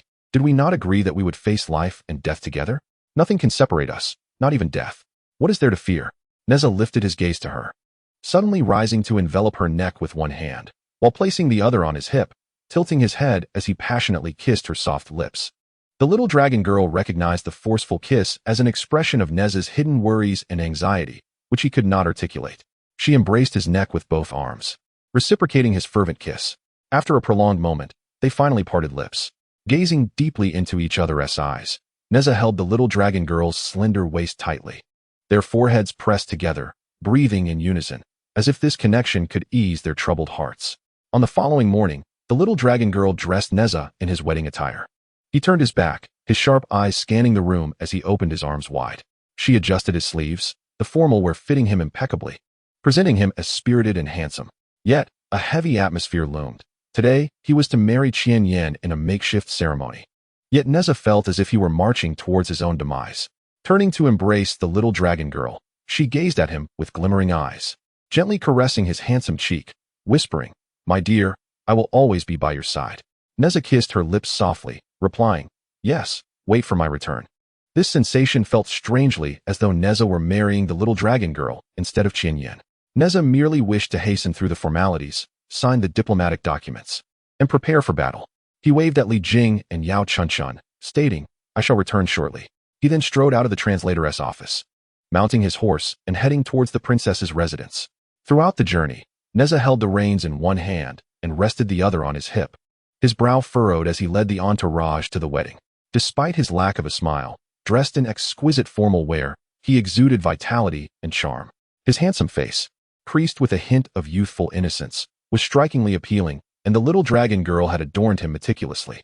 The red crown atop his head accentuated his commanding presence. Along the way, he attracted many admirers, and it was no wonder that the little dragon girl had gazed longingly at him that morning. How could such a noble figure not stir hearts? After some time, the group finally arrived at the princess's residence, where Qian Yin awaited in an elaborate red gown, her face still veiled, seated at the head of the table in anticipation of Nezha's entrance. At this moment, the 36 celestial generals and the 72 earthly spirits had long since vanished. Nezha's interpreter lay in ambush from all directions, awaiting the cover of night when the guests would depart, ready to strike and encircle the interpreter to eliminate Nezha and his family. Nezha cast a disdainful glance, dismounted, one hand resting defiantly on his hip, and strode into the princess's palace with a flourish. Upon reaching the main seat, he found Qian Yan already waiting. With a smirk and a tilt of his head, Nezha rolled up his sleeves and extended a hand towards Qian Yan, gazing at the ceiling as he commanded, "Let us go." Throughout the encounter, he maintained a hand on his hip, shaking one leg with nonchalance, completely disregarding Qian Yan, who appeared utterly unimpressed. Qian Yan exhaled softly, admiring Nezha's handsome visage. Yet a confident and audacious smile graced her lips, knowing he had not spared her even a glance. She thought to herself, "It matters not, for this is not a true marriage. By nightfall, I shall slay this insolent boy and teach him respect." With her head held high, she delicately placed her slender, fair hand into Nezha's and rose to follow him out of the palace. Nezha smirked mischievously, tilting his head like a rogue as he escorted Qianyan to the flower palanquin, before turning on his heel to mount his horse, exclaiming, "Let us return." Without delay, he disregarded the emissary entirely, as if merely fetching someone to complete a task. Though Qianyan recognized the ruse behind the faade, knowing she intended to kill him later, discomfort lingered in her heart. This was her first time adorned in a bridal gown. As a princess, she deserved more respect than to be treated so casually by this boy. Nonetheless, she accepted the situation, aware he knew her true purpose. With a hint of resentment, she gazed through the gauzy curtain at Nezha's appealing silhouette ahead. Nezha, sensing her gaze, provocatively turned back to glance at her. Qianyan, unwilling to be outdone, straightened her posture, exuding an air of unwavering determination. Chapter 51. A perilous night upon returning with Qianyan. Nezha dismounted directly. Li Jing, the little dragon girl, Yao Chunchun, Hu Kaishan, and Qingti awaited at the entrance. Longji, uninterested, remained inside. After dismounting, Nezha walked straight to the little dragon girl, a disgruntled expression on his face as he thumbed backward, indicating they had brought her back. Without waiting to assist her down, he prepared to rush inside. Qianyan's attendant, Jiwan, promptly cleared her throat and said, "Might I request the prince consort to assist the princess down from the palanquin?" Nezha halted at the door, arms crossed, impatiently closing his eyes. The little dragon girl tugged at Nezha's sleeve, tilting her head to suggest he should help her.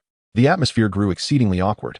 Nezha glanced at the little dragon girl, sighed, and turned to the flower palanquin, extending a hand with a lackluster tone. "Please, princess, step down." Qianyan held her head high for a moment before finally descending. Nezha rolled his eyes and muttered, "Hurry up." She shot him a glare, extending her hand. Nezha promptly took hold of it, preparing to let go, but Qianyan firmly grasped his hand, pulling him towards the interpreter's quarters. Just as Nezha readied to break free again and retort, the little dragon girl, seeing Qianyan's grip on Nezha, became incensed and prepared to intervene. Suddenly, King Wu's chariot arrived, and he let out a hearty laugh, exclaiming that today marked a splendid occasion for the union between the western Zhou and the Manduo kingdom, filling him with immense joy. Yao Chunchun gently reassured the little dragon maiden, while Nezha managed to hold back his restlessness. Qianyan revealed a faint smile as the two turned to bow respectfully before King Wu. The king, filled with delight, entered the translation hall alongside the envoy from Manduo. Qianyan, undeterred, eagerly pulled Nezha into the hall, who resisted with great reluctance, yet was ultimately dragged along by her sleeve.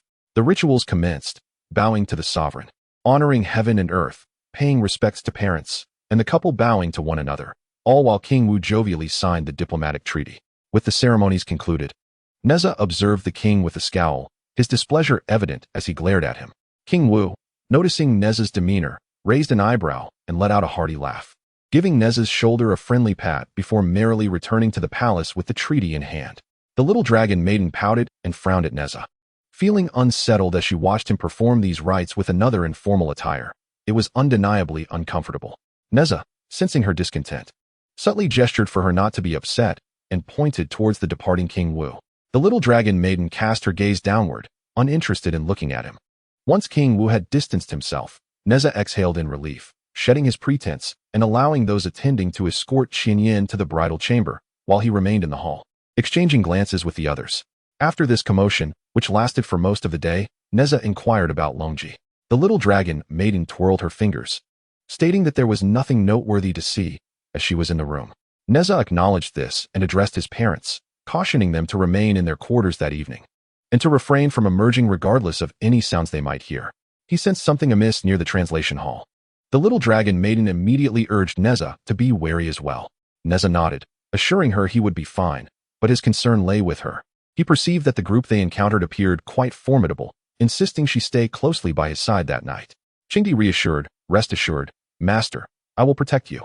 Vacation, with a naive smile, also nodded, promising, "You can rely on me to safeguard Andy." Nezha reiterated the importance of not straying from his mother, declaring that he would handle the rest, while Longji and the little dragon maiden would manage their own affairs, and Qingti would accompany the little dragon maiden. "Father and the little dragon maiden will stay with me. Do you understand?" Li Jing cautioned. "In battle, swords are blind and the situation is unpredictable. My lady, you must remain in the room and stay close to Vacation. Do you understand?" Yao Chunchun nodded, slightly exasperated, I know. You've all said it many times. Nezha, with a sharp gaze, stood and looked ahead, declaring, tonight, it appears to be an extraordinary night. I should change my attire, for this outfit feels quite uncomfortable. As night fell, Nezha entered the bridal chamber, only to find that Qianyan had already vanished. He had intended to capture her as leverage. But it seemed she had come prepared, possessing her own means of escape. At this moment, Longji gracefully ascended to the rooftop of the translator's hall, summoning her jade flute with one hand while the other elegantly swept her sleeve, causing all doors and windows of the hall to slam shut. The night breeze lifted her ethereal skirts and hair, and under the moonlight, her strikingly beautiful yet cold visage emanated an air of sternness. With an impassive expression, Longji sat elegantly on the rooftop and gently began to play the jade flute. The silence of the translator's hall was pierced by the haunting melodies of the flute, creating an atmosphere of eerie mystique. Nezha, with a flick of his cloak, materialized at the entrance of the hall, his sharp gaze scanning the surroundings. While Longji was perched above, Nezha remained on the ground. Meanwhile, the little dragon maiden and Qing Ti positioned themselves on either side of the hall's exterior, each drawing their swords and vigilantly observing their surroundings. Li Jing, with one hand concealed behind his back and the other supporting the exquisite pagoda, stood atop the rooftop at the rear of the translator's hall. The night wind howled, and the group felt a powerful surge of magical energy emanating from all directions. Approaching the hall, Longji's beautiful eyes shimmered as the melody of her flute reached a crescendo, releasing potent magical energy to clash with the incoming spell waves. Nezha crossed his arms, golden red armor manifesting upon him, alongside his fire-tipped spear, universe ring, and the mixed sky silk, which appeared instantaneously. As the night breeze swept through, Nezha stood resolutely in the center of the courtyard, resembling a war god. At that moment, the adversaries, having grown weary of the magical assault from Longji's flute, responded with melodies of their own, echoing from all directions to counter her tune. The two opposing harmonies unleashed formidable waves of energy, causing Nezha and the others to furrow their brows as they endured the turbulence generated by the clash of melodies. Longji frowned slightly. Her hair billowed fiercely as the surrounding winds intensified, and her magical power surged. The sound of a broken string resonated from the adversary's music, prompting Longji to immediately retract her flute. Nezha, the little dragon maiden, Li Jing, Qing Ti, and Hu Kaishan swiftly focused their energies to form a powerful barrier, coalescing into a massive shield above the translator's hall. Suddenly, with no warning, a colossal sword descended from the heavens with a thunderous crash. Longji's eyes sharpened as she sensed the giant sword heading towards her. In an instant, she vanished from sight. Moments later, a pale blue, enormous sword, measuring several meters, surged toward the colossal sword hovering above the translator's hall. The massive blade swept across the enemy's giant sword, effortlessly sending it flying before the pale blue sword vanished, revealing Longji's figure, who, with an air of dominance, turned her back and raised her chin, gazing at the spot where the giant sword had disappeared. Nezha and the others withdrew their stances, leaving the barrier in place above the translator's hall as they flew out of the shield, each facing away from one another in the air. Chapter 52. The Final Battle 3672 Tiansha and Disha. Nezha, the little dragon maiden, Longji, Qing Ti, and Li Jing regarded their surroundings with piercing eyes.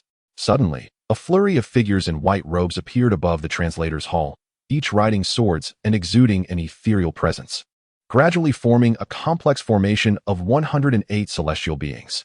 Nezha gazed at the array of sword-riding Taoists and remarked, "The Tiandao Mountain Manor has made quite the show, deploying your utmost trump card against me." Li Nezha, Feng Shinijuan, standing at the forefront of the sword formation, stroked his beard and addressed Nezha, saying, "Isn't there also a formidable presence behind you? In comparison to our 36 heavenly stalwarts and 72 earthly fiends of the sword path, they are indeed more than a match." Longji coldly raised her head and retorted, "The Tiandao Mountain Manor exudes such grandeur. Yet when one of their own stirs up trouble, their lack of strength leads to their downfall, prompting them to seek the annihilation of an entire family. Today, you have approached us of your own accord. Do not say, 'I did not forewarn you.' None among you shall be able to move here today." Feng Shun, with an air of confidence, broke into a smile. Suddenly, a deafening and domineering voice echoed from the sky, proclaiming, "Not necessarily." Longji furrowed her brow, softly exclaiming, "He has indeed come." As Nezha and the others gazed upwards with slightly parted lips, the oppressive and domineering voice of an unseen figure filled the air, inducing a profound discomfort among them. Just as the words echoed, an elderly Taoist with disheveled hair and a colossal visage appeared, his terrifying eyes glaring menacingly as he descended from the heavens, unleashing a massive palm strike. The target of this formidable blow was Longji, the only one in the group whom Zhou Tian deemed a true rival. With her beautiful eyes gently closed, Longji swiftly rotated her hand beneath her, channeling her magical energy before launching a counterattack upwards. The two palms collided with a resounding impact. Surrounding them were 108 sword-wielding Taoists who immediately joined their fingers in unison to cast spells, stabilizing their positions. Nezha and the others did likewise. The air erupted with a series of thunderous booms. With a thunderous clap of their hands, the surrounding tiles shattered into fragments. Fortunately, the translator's office was situated in a remote area on the outskirts, devoid of any nearby inhabitants, with the wilderness behind it, where the trees were uprooted with astonishing force. Had it not been for the formidable barrier conjured by Nezha and his companions, the translator's office would have been crushed in an instant by the impact of their strikes. As their hands fell, Zhou and Longji simultaneously vanished from sight, realizing that engaging in battle here was exceedingly inconvenient. They swiftly retreated to the open countryside to avoid endangering their comrades. The little dragon maiden exclaimed, "Be careful, sure?" The figure of Longji vanished, yet a chilling voice echoed, "Are you not coming out?" Subsequently, the voice of Longji fell silent, and a figure clad in an exquisite black robe, adorned with a white mask, descended gracefully from the heavens, landing softly in the very spot where Longji had just been. Qingti exclaimed with excitement, "Boss, you have finally arrived." Sh Oyin, with a graceful gesture, remarked, "This matter pertains to me as well. How could I possibly refrain from attending?" NZH and Xiol Ngn exchanged exhilarated glances, astonished that Oyin had indeed arrived. Originally devoid of any chance of victory, there now emerged a sudden sensation of turning the tide against the wind. It became evident that Longji had anticipated everything, fearing that she would confront Zhou Tian and be unable to attend to Nezha and the little dragon maiden. She discreetly instructed Qingtian to inform Shimiaoing. In the sky, the 108 individuals were taken aback, and the esteemed wind deity, with a look of astonishment, exclaimed, You're the stone deity?"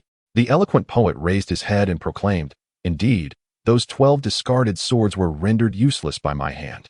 By the end of this night, there shall be an additional 108 forsaken blades. What say you?" Hearing this, Nezha felt a surge of delight within. Shimiaoing addressed Nezha, the little dragon girl, and the others, declaring, "You shall contend with the 72 earthly fiends, while I shall confront the 36 celestial generals."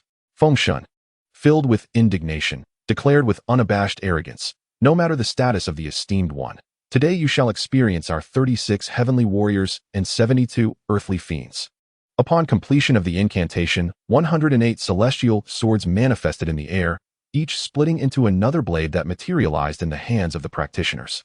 They deftly maneuvered the formation of swords, advancing towards Nezha and his companions. With a swift kick of his right foot, Nezha propelled his fire spear into the air, launching himself with striking elegance. Meanwhile, the dragon maiden altered her gestures, synchronizing with Qingtian to unleash a torrent of swords, engaging the aerial formation in fierce opposition. In an instant, spells and sword energies surged chaotically through the atmosphere, creating a dazzling spectacle. Yet, to the keen-eyed, the formation of the 108 swords bore a striking resemblance to the constellations, exhibiting an underlying order amidst the apparent chaos. Each swordsman remained composed and methodical, leveraging their numerical advantage to compensate for individual shortcomings. Whenever one was repelled, another swiftly took their place, filling the skies with white-clad practitioners. It felt as if there were not merely 108, but a dense swarm resembling an immense net of swords, launching relentless assaults against Nezha and his allies. The assaults were not only rapid but also powerful, with the sword formation intricately interlinked, divided into two factions. One, a smaller contingent of 36, besieged Shimiaoing, while the larger group confronted Nezha, the Dragon Maiden, Li Jing, and Qingtian. The two formations were tightly connected, with white-clad practitioners continuously replacing one another. Nezha sighed at the intricacy of the formation. Each attacker approached wielding a sword, and as they drew near, they would suddenly erect their blades before them, scattering dozens of swords like petals from a celestial maiden, launching a sudden offensive that caught Nezha and his companions unprepared. Caught in a harrowing struggle, Nezha, the Dragon Maiden, Qingtian, and Li Jing faced an onslaught that seemed both intense and unyielding, leaving them little respite. Gritting his teeth, Nezha, riding the winds on his fire wheel, executed rapid rotations in midair, unleashing waves of spell attacks. Despite his formidable cultivation, the brilliance of his spells seemed futile against the opponent's formation, which strategically combined the efforts of 72 practitioners to shield their allies, rendering Nezha's strikes ineffective, akin to striking against an impenetrable barrier. Turning to Shimiyan's side, her figure was a mere blur, cloaked in black under the night sky, moving with such agility that the 36 adversaries appeared to be engaged in a duel with the very air itself. Shimiyan deftly maneuvered among them, exhibiting an effortless grace without the need for weapons. Her delicate hands moved with fierce authority, causing the 36 to falter in their haste. Moreover, with each pair of strikes she unleashed, the formidable protective barrier of the 36 warriors quaked under the impact, teetering on the brink of collapse.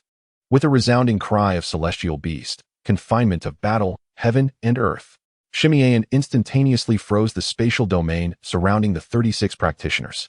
Following this, she executed a stylish spin, emanating a powerful aura that simultaneously sent the 36 crashing from the skies. Due to the expansive nature of her freezing technique and the formidable cultivation of her opponents, coupled with their interconnected protective auras, the duration of their confinement was brief. Nevertheless, Shimiyan decisively brought down the 36, shattering their protective formation. Nezha found himself entrenched in a fierce battle, exclaiming to Shiryaoin, "You are so formidable. You ought to take on the 72 earthly fiends. I wish to switch places with you." Shiryaoin, smiling gently beneath her mask, replied, "Very well. You shall confront the 36 celestial generals." Immediately, Nezha, the little dragon maiden, Qingti, and Li Jing rearranged their formation in response to her command. As Shiryaoin joined the formation of the 72 earthly fiends, she shook her head slightly and pointed a finger, indicating their inadequacy. The 36 celestial generals, having landed, swiftly reformed their sword array. After a brief skirmish, Nezha regretted his decision, cursing, "Each of these 36 celestial generals surpasses the 72 earthly fiends in cultivation." Shiryaoin, "Did you intend to deceive me?" Shiryaoin, engaged in combat, retorted, "Regardless, it is you. If you cannot manage, then be silent." Gritting his teeth, Nezha declared, "Who said I cannot? Their protective barrier has already been breached by you. Watch closely. Father, little dragon maiden, Qingdi, unleash your ultimate moves." Nezha summoned his 3 heads and 6 arms, conjuring a thunderous bow and arrow. The little dragon maiden's sword to his side, providing cover as Nezha gracefully drew back the bowstring, while she spread her arms wide and ascended, allowing Nezha's arrow to be loosed in an instant. The couple displayed remarkable synergy. Then the little dragon maiden called out, "Four-sword spirits, annihilate." Instantly, her dream sword summoned a flurry of blades that coalesced in the air. For massive swords pointed forward as she brought her fingers together, launching them toward the 36 celestial generals. Qingti transformed into a colossal python in midair, opening her immense jaws to emit a brilliant white light, clearly capable of petrifying anyone caught in its glare. Meanwhile, Li Jing chanted incantations, causing the Linglong pagoda to activate and grow in size. As the artifacts of the group were unleashed, the 36 celestial generals vanished from sight, coalescing in the body of the wind god Yijuan. His garments and hair billowed as the 36 swords converged in his grasp, one sword radiating an intense light, gathering formidable magic power, swiftly cleaving towards Nezha and his companions with immense force, representing the pinnacle of the 36 generals' might. A cacophony of collisions erupted as Nezha's artifacts clashed with Yijuan's 4 swords, emitting a dazzling brilliance that illuminated the night sky. The impact was tremendous, leaving devastation in its wake, with only Yao Chunchuan's chamber remaining intact, protected by the Tiger Mountain. As the artifacts retreated, Nezha clenched his jaw, frowning at the sight of Yijuan, who remained suspended in the air, kneeling on one knee with a trace of blood at the corner of his mouth, his great sword held aloft. Chapter 53. The wounded wind god Yijuan slowly rose, declaring, "I shall not be defeated." Nezha smirked wickedly, saying, "Still holding on, are we?"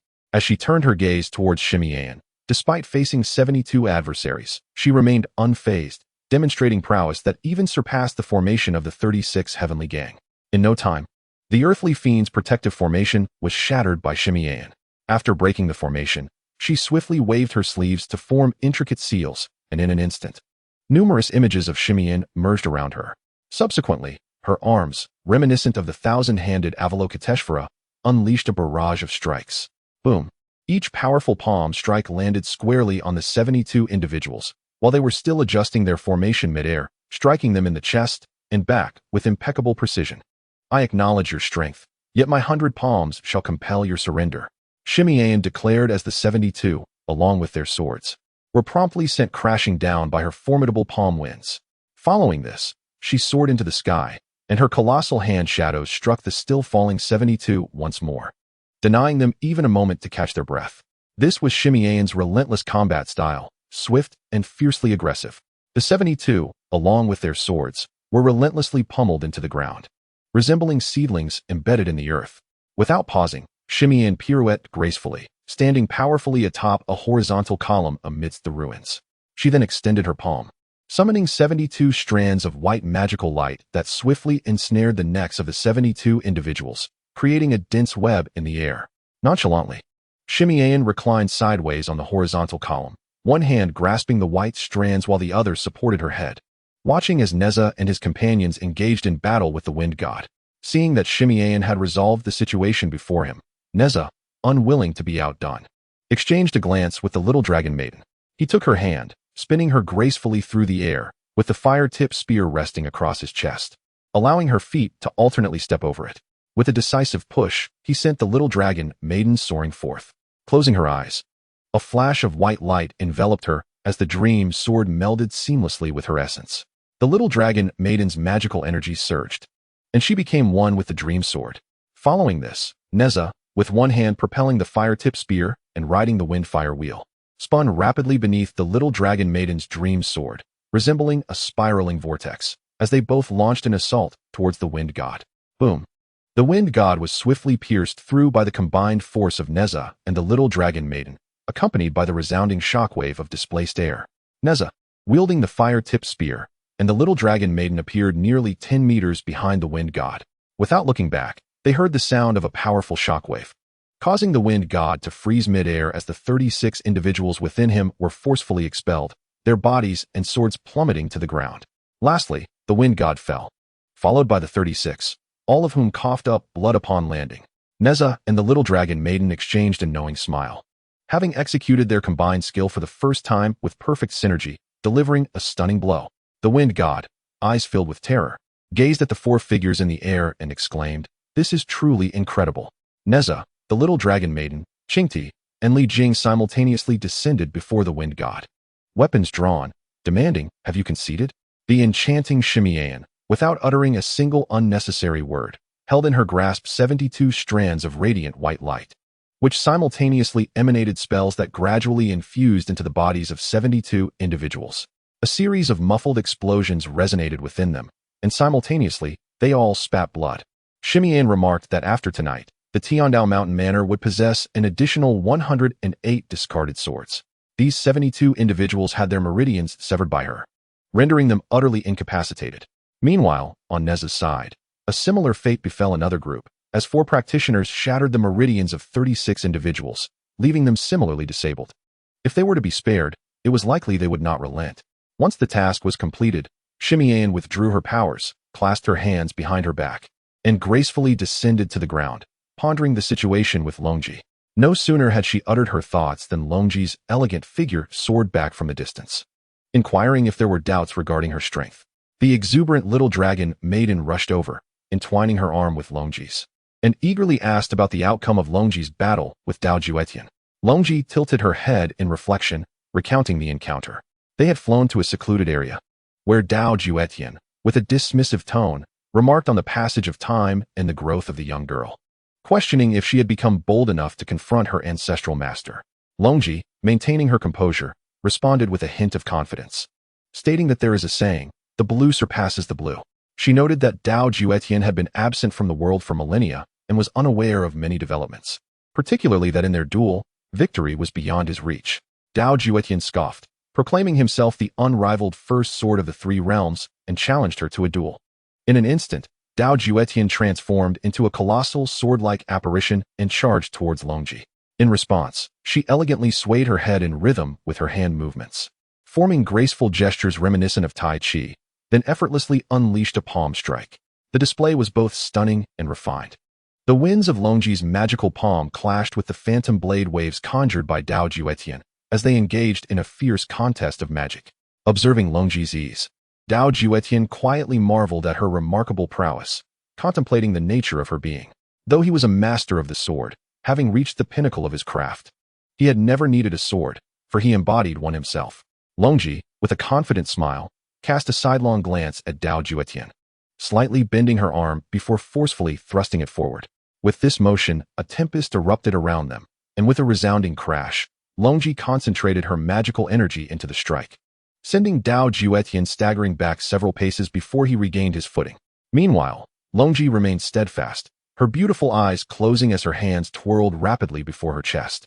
Her hair billowed dramatically, and as she opened her eyes, she raised a hand in a delicate gesture, summoning a flurry of white four-leaf clover petals that danced through the air. Dao Juetian, ever vigilant, spread his arms, conjuring hundreds of glowing swords that surged toward Longji. Unfazed, she remained still as the petals began to swirl, launching themselves toward the incoming barrage of swords. Though the white petals appeared frail upon contact with the blades, they shattered them with a series of explosive bursts in the air. Longji, calm and collected, delicately pinched the last sword that flew toward her, stating, "Do you understand what the Tao truly is? Before the 3,000, you are unworthy of being a deity, and in 3,000 years to come, you shall be equally unworthy." Upon concluding his words, Longji positioned the luminous sword before him, elegantly turning to the side with his head held high. And with a gentle flick of his hands, the sword shattered into countless fragments that hurtled towards Dao Juetian. Dao Juetian's eyes darted rapidly as he leapt back, swiftly waving his sleeve to deflect the oncoming assault. The shards clashed against his sleeve, producing a cacophony of metallic sounds. Enraged, Dao Juetian unleashed his ultimate move, transforming into a colossal luminous sword measuring several meters in length, hurtling towards Longji with tremendous force. With a resounding crash, the enormous sword embedded itself into the ground where Longji had stood moments before. However, Longji had vanished, re-emerging as a similarly massive pale blue sword, charging towards Dao Juetian's formidable weapon. The clash reverberated through the air as one sweeping strike flattened a mountain in its wake. Seizing the moment, Longji morphed into 9 gigantic pale blue swords, encircling Dao Juetian's weapon, declaring with authority, "Do you believe your swordsmanship reigns supreme in the 3 realms? After millennia of seclusion, allow me to impart a lesson." With those words, Dao Juetian's sword found itself ensnared, trembling and swaying in desperation. Suddenly, it radiated a blinding light, launching a fierce magical assault against the 9 surrounding swords. After repelling Longji's creations, Dao Juetian's sword began to spin rapidly, sweeping through the air. In an instant, the 9 swords vanished, only to reappear from all directions, converging upon Dao Juetian's whirling weapon. A thunderous explosion ensued, sending shockwaves rippling through the ground, creating 9 enormous fissures around Dao Juetian's sword. As the immense blades dissipated, Longji and Dao Juetian resumed their human forms. Longji retreated several meters, extending his arms to steady himself, while Dao Juetian stood motionless, a sinister smile gracing his lips as he remarked, "You are but mediocre." Longji, with a subtle smile, replied, "Is that so?" Abruptly, Dao Juetian's body began to shatter with a series of explosive cracks. Several vital points opened up, spilling forth crimson blood as he coughed violently, his hair disheveled and his eyes spinning in disbelief. With a furious roar, Dao Juetian transformed into a streak of light and vanished, severely wounded. Longji, disinterested in pursuit, reflected on Dao Juetian's past as a once great leader who had become obstinate and trapped in his own world for far too long. Oblivious to the passage of millennia, he had long since fallen out of favor, claiming to understand the way while being utterly ignorant of it. Concerned for the safety of the little dragon girl and her companions, Longji allowed Dao Juetian to depart, reasoning that without a significant injury, he would not pose a considerable threat in the future. The little dragon girl, brimming with excitement, exclaimed, "Zhou, you were incredible. I knew with Longji around, nothing would go awry." Nezha, observing the little dragon girl's praise for Longji while neglecting his own contributions, placed his hands on his hips and protested, "My dear wife, why do you only commend Longji and not me? I have worked hard as well, battling against so many formidable foes." The little dragon girl rolled her eyes at Nezha and replied, "All right, I suppose I should commend you too. You did splendidly." Nezha pointed at her, exclaiming, "This is so unfair." In chapter 54, as Nezha and his companions were reveling in their resounding victory from the night's battle, a figure suddenly soared towards them, Qianyan, with her sword drawn and eyes aflame with fury. Behind her, Ji shouted. Princess, do not act impulsively.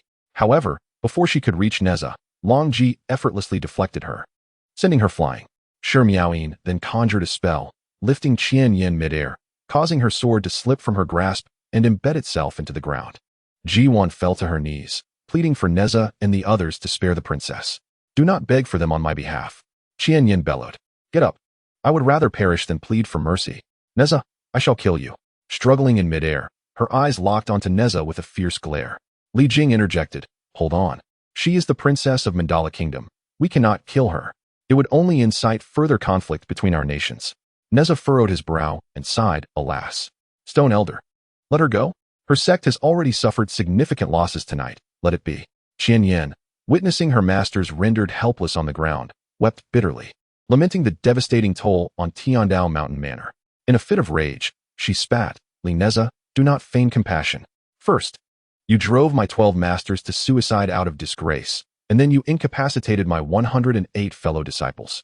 If you do not kill me today, I vow to pursue you relentlessly for the rest of your life. The little dragon maiden interjected. It was your 12 celestial disciples who initiated the conflict. Qian Yin shook her head defiantly, shouting, I do not care. I do not care. Nezha raised his voice, enough. He then turned away, unwilling to witness Qian Yin's despair. You draft a divorce document, and we shall let you go. Qian Yin suddenly burst into laughter. A divorce document? Huh, impossible. Tears streamed down her cheeks as she continued. Either kill me, or you shall never be rid of me for all your days, unless you die. Fuming, Nezha pointed at Qian Yin, then closed his eyes and said to Shi Miaoyin, forget it, let her go. After all, she refuses to write a divorce document. Confounded, Shi Miaoyin questioned. She will not spare you. Are you certain about this? The little dragon maiden, unwilling to shed innocent blood, added, let it be, Stone Elder, release her.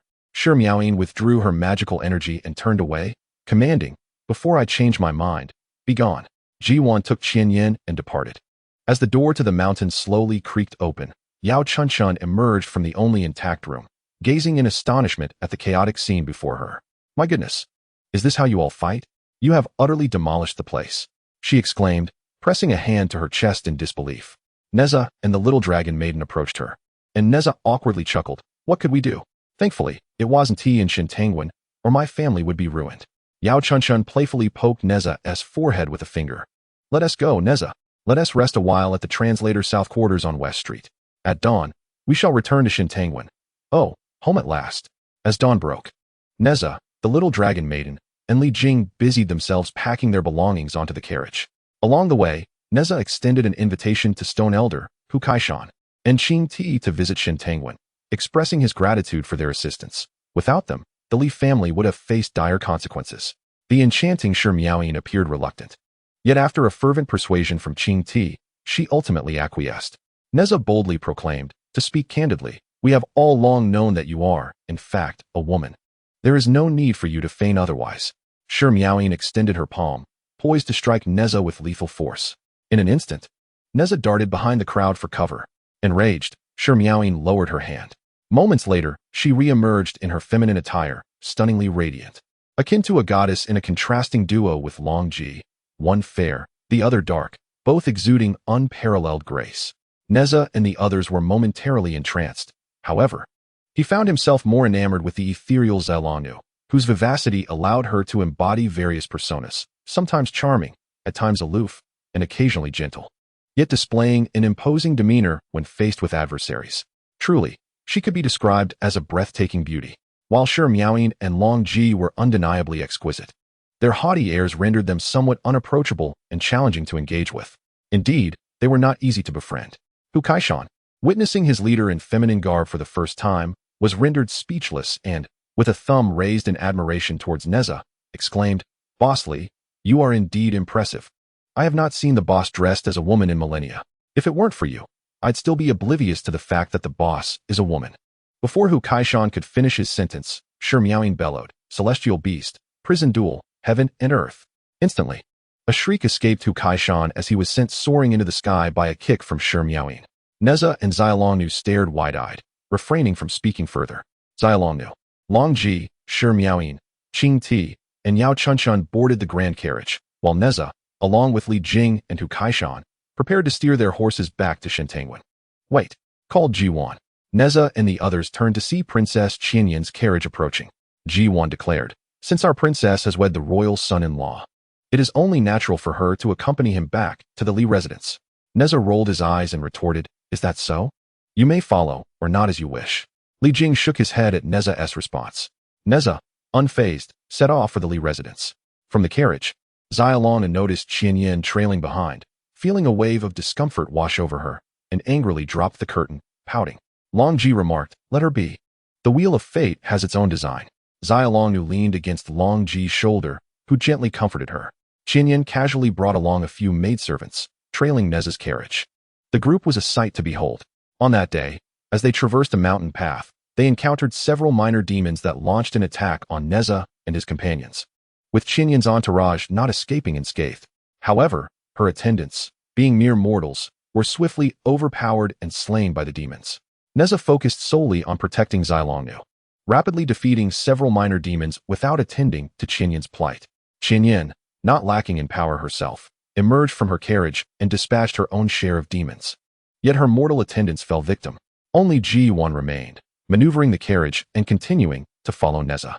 Nezha, with head held high, cast a glance back at Qianyan, scoffing.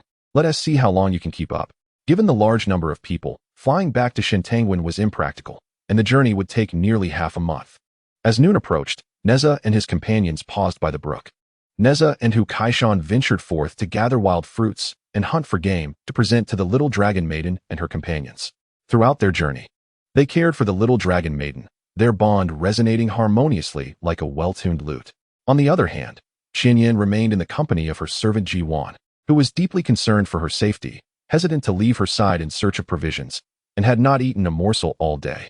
However, Qianyan, resolute, averted her gaze from Nezha's direction, choosing instead to sit distantly by the brook. As night fell, tears streamed down her cheeks as she gazed at the starlit sky, pondering when her vengeance would be realized. Yet, as a disciple of the 12 heavenly paths, she bore the heavy burden of familial duty. Facing the grim fate of marrying her enemy, a princess subjected to Nezha's scorn and disdain, compelled to accompany him, a truly pitiable circumstance. Her family, indifferent to her well-being after the loss of the 108 celestial generals, insisted that she remain close to Nezha, awaiting the opportune moment to strike. Nezha, aware of his own benevolent nature, arranged for the little dragon maiden and her companions to rest. Upon noticing Qianyan still lost in thought by the brook, he sighed and approached her, offering a handful of fruits while urging her to eat, for she had gone an entire day without sustenance. Qianyan turned her head away, hastily wiping her tears, ignoring him. Nezha rolled his eyes in exasperation and crouched beside her, saying, "Even if you seek revenge, how can you do so if you starve to death? How will you avenge yourself?" Still, Qianyan remained unresponsive, prompting Nezha to place the fruits beside her and depart. After leaving, he observed her from a distance. Wiping her tears, Qianyan reflected on her situation. Despite the 12 masters suffering at Nezha's hands, she felt compelled to seek retribution. Her family had effectively thrust her into the arms of her foe, showing no concern for her safety. As a noble scion, it was perilous to be positioned so closely to danger without a word of care or assurance for her well-being. The only one expressing compassion for her plight was her adversary. In moments of solitude and helplessness, one becomes particularly vulnerable, and even the slightest warmth can provoke a torrent of emotions. Regardless of her formidable abilities, she remained a woman. Casting a glance at the fruits on the ground, she acknowledged her hunger, a wry smile gracing her lips as she resolved, "I must survive. He is right. Only by living can I exact my revenge." With determination, Qianyan picked up a fruit and began to eat. Upon witnessing her partake of the food, Nezha found solace and retired to rest. Chapter 55. The Peculiar Town. The following morning, the little dragon maiden approached Qianyan with a jug of water, saying, "Take a sip. The journey is long, and one cannot go without food and drink." She pressed the water jug into Qianyan's hands, who exchanged a glance with Ji-wan. After last night's meal provided by Nezha, Qianyan found herself less resolute and accepted the water offered by the little dragon maiden, continuing her journey alongside Nezha and the others. Along the way, Nezha shared his provisions with the little dragon maiden, who generously ensured some was shared with Qianyan and her servant, reflecting the kindness inherent in their hearts. Each time Nezha observed the little dragon girl sharing food with Qianyan and the others, he could not help but smile in admiration. Truly, she is the woman I cherish. Which is why Nezha always brings back an abundance of provisions. Qianyan, fully aware of the underlying animosity, maintained a proud demeanor. And the little dragon girl and her companions understood, only offering food without further conversation. After several days of travel, they finally arrived at a village that seemed somewhat presentable. Chinti looked up and read the sign, Dream Village. What a peculiar name. Master, the little dragon girl nodded, admitting she had never heard of this village before. Let us venture inside and see. Upon entering, Longji and Shuyao exchanged concerned glances. Nezha, catching their expressions, inquired, Is there something amiss with this village? Shuyao retorted, Can't you see for yourself? The little dragon girl, following Shuriao's gaze, noticed that something was indeed very wrong. Despite it being a bright, sunny day, the village was utterly deserted. With so many households, the streets were eerily empty. Scratching his head, Nezha remarked on the oddity of a few figures appearing on the desolate streets. As he wandered further into the village, he found it strange that not even a single dog barked. Puzzled, Nezha approached a house and peered through the window, discovering the entire family was asleep. He pondered, sleeping during the day? The little dragon girl approached another residence and noticed that the household dog was also lying on the ground, fast asleep. Not just the dog, but even the pigs were dozing, along with the chickens and ducks. After exploring, the group exchanged bewildered glances. What a peculiar village. Everyone sleeping in broad daylight. Nezha decided, regardless, we Haven Tea had a proper rest in days. Let us find an inn to stay. The group arrived at an inn, only to find the innkeeper lying asleep beneath the counter. Just as Nezha was about to awaken him, Longji suddenly reached out to stop him. Nezha, these people must have fallen into a deep slumber. Allow me. Nezha frowned, but nodded in agreement upon seeing the sleeping staff. Longji closed her eyes, her fingers delicately coming together as she began to cast a spell. Moments later, the daylight of the town transformed into night, and Longji opened her eyes. Retracting her hand, the innkeeper slowly rubbed his eyes open, somewhat dazed, glancing at the sky and then at Nezha and the others, mumbling, Why has it darkened so soon? I feel as though I Haven Tea even rested well. Other staff members in the inn gradually woke up, yawning. Nezha then looked outside and saw the villagers awakening. Remarking to the little dragon girl, What is wrong with the people here? Sleeping during the day and waking at night. The little dragon girl addressed the innkeeper. We require 6 rooms. Nezha contemplated for a moment and asked her, Shouldn't it be 5 rooms, apart from Tiger Kaishan? You and I, my parents, Shuyao and Qingti, and Longji would share 1 room, while Tiger Kaishan has another. How do we need 6? The little dragon girl gently nudged Nezha's arm and whispered, Shouldn't we provide a room for Qianyan and her servant? Nezha sighed, Alas, the wealthy lady of the East Sea is indeed affluent. As Qianyan rose from the table in the inn, she addressed Ji Wan, saying, No need for that. Ji Wan, the innkeeper, responded, Certainly. The little dragon maiden remarked, Perfect, that saves us some trouble. Innkeeper, 5 upper rooms. The innkeeper replied without hesitation, No problem, everyone, please take your tokens and follow me. After the group returned to their respective rooms, Nezha and the little dragon maiden settled Li Jing and Yao Chunshun before heading to Longji's chamber. They summoned Shimiaoyin, Qing Ti, and Hu Kaishan to discuss the peculiar phenomenon of the villagers sleeping during the day. Nezha inquired whether the village was afflicted by malevolent spirits, thus causing the residents to reverse their day and night. The little dragon maiden acknowledged, It is indeed a possibility. Do you recall our previous encounter at the Divine Anomalies Mountain? The Lord of the 9 Netherworlds did just that, inducing the populace to sleep early and feeding on their nightmares. Longji poured herself a cup of tea, savoring it in silence, while both the little dragon maiden and Nezha fixed their gaze upon her. Longji, with a flutter of her beautiful eyes, asked, Why are you staring at me while discussing your theories? The little dragon maiden nudged Longji's arm, saying, We are asking you, could it be that a creature akin to the Lord of the 9 Netherworlds has caused this situation in the village? Nezha nodded in agreement. Qing Ti added, Is there truly a method of cultivation like that? I have never heard of such a thing. Hu Kaishan chuckled, Cultivating in dreams. Am I hearing this correctly? In my dreams, I still envision myself as the Jade Emperor. Miaoyin leaned against the railing, her sleeves brushing lightly as she spoke in a hushed tone. It is a formation. Nezha and the others turned to look at Miaoyin. Nezha queried, A formation? What sort of formation could cause people to experience such a reversal in sleep patterns? Miaoyin explained, Just now, Longji used her magic to awaken the townsfolk. In total, we encountered 8 individuals, 6 women and 2 men. Among them, it was evident that one woman, appearing to be over 20, was actually merely 11, while another, seemingly in her 40s, looked nearly 60. The 2 men were similarly affected. The innkeeper, who appears to be in his 40s, is actually a youth in his early 20s. Nezha, somewhat confused, asked, Are you suggesting that they age quickly, or that they simply appear older? The little dragon maiden slapped Nezha lightly on the shoulder, exclaiming, "Oh, you silly. What Miss Sure means is that the formation seems to be siphoning the lifespan of the villagers." Nezha's eyes widened in realization. "Oh, I see. So this formation is actually harmful?" Hu Kaishan exclaimed in shock. "Ah, that cannot be. I am still a youthful lad. I do not wish to wake up one day as a greasy old man. This simply cannot be allowed." Shi Miaoying added, "It appears this formation has only recently emerged. The reversal of day and night, the chaotic lives, and the drastic reduction in lifespan. Within just a few days, it has drained so much of the villagers' vitality." Qing Ti, feeling nauseated, turned to Hu Kaishan. "Could you please stop being so revolting? Look at you, acting like a fierce tiger while still calling yourself a young lad. Can you be any more disgusting? Honestly, what difference does it make if you wake up older than you are now?"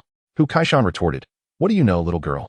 I am a youthful warrior. Many older women find my charm irresistible. Sigh, you wouldn't understand." Nezha interjected, "All right.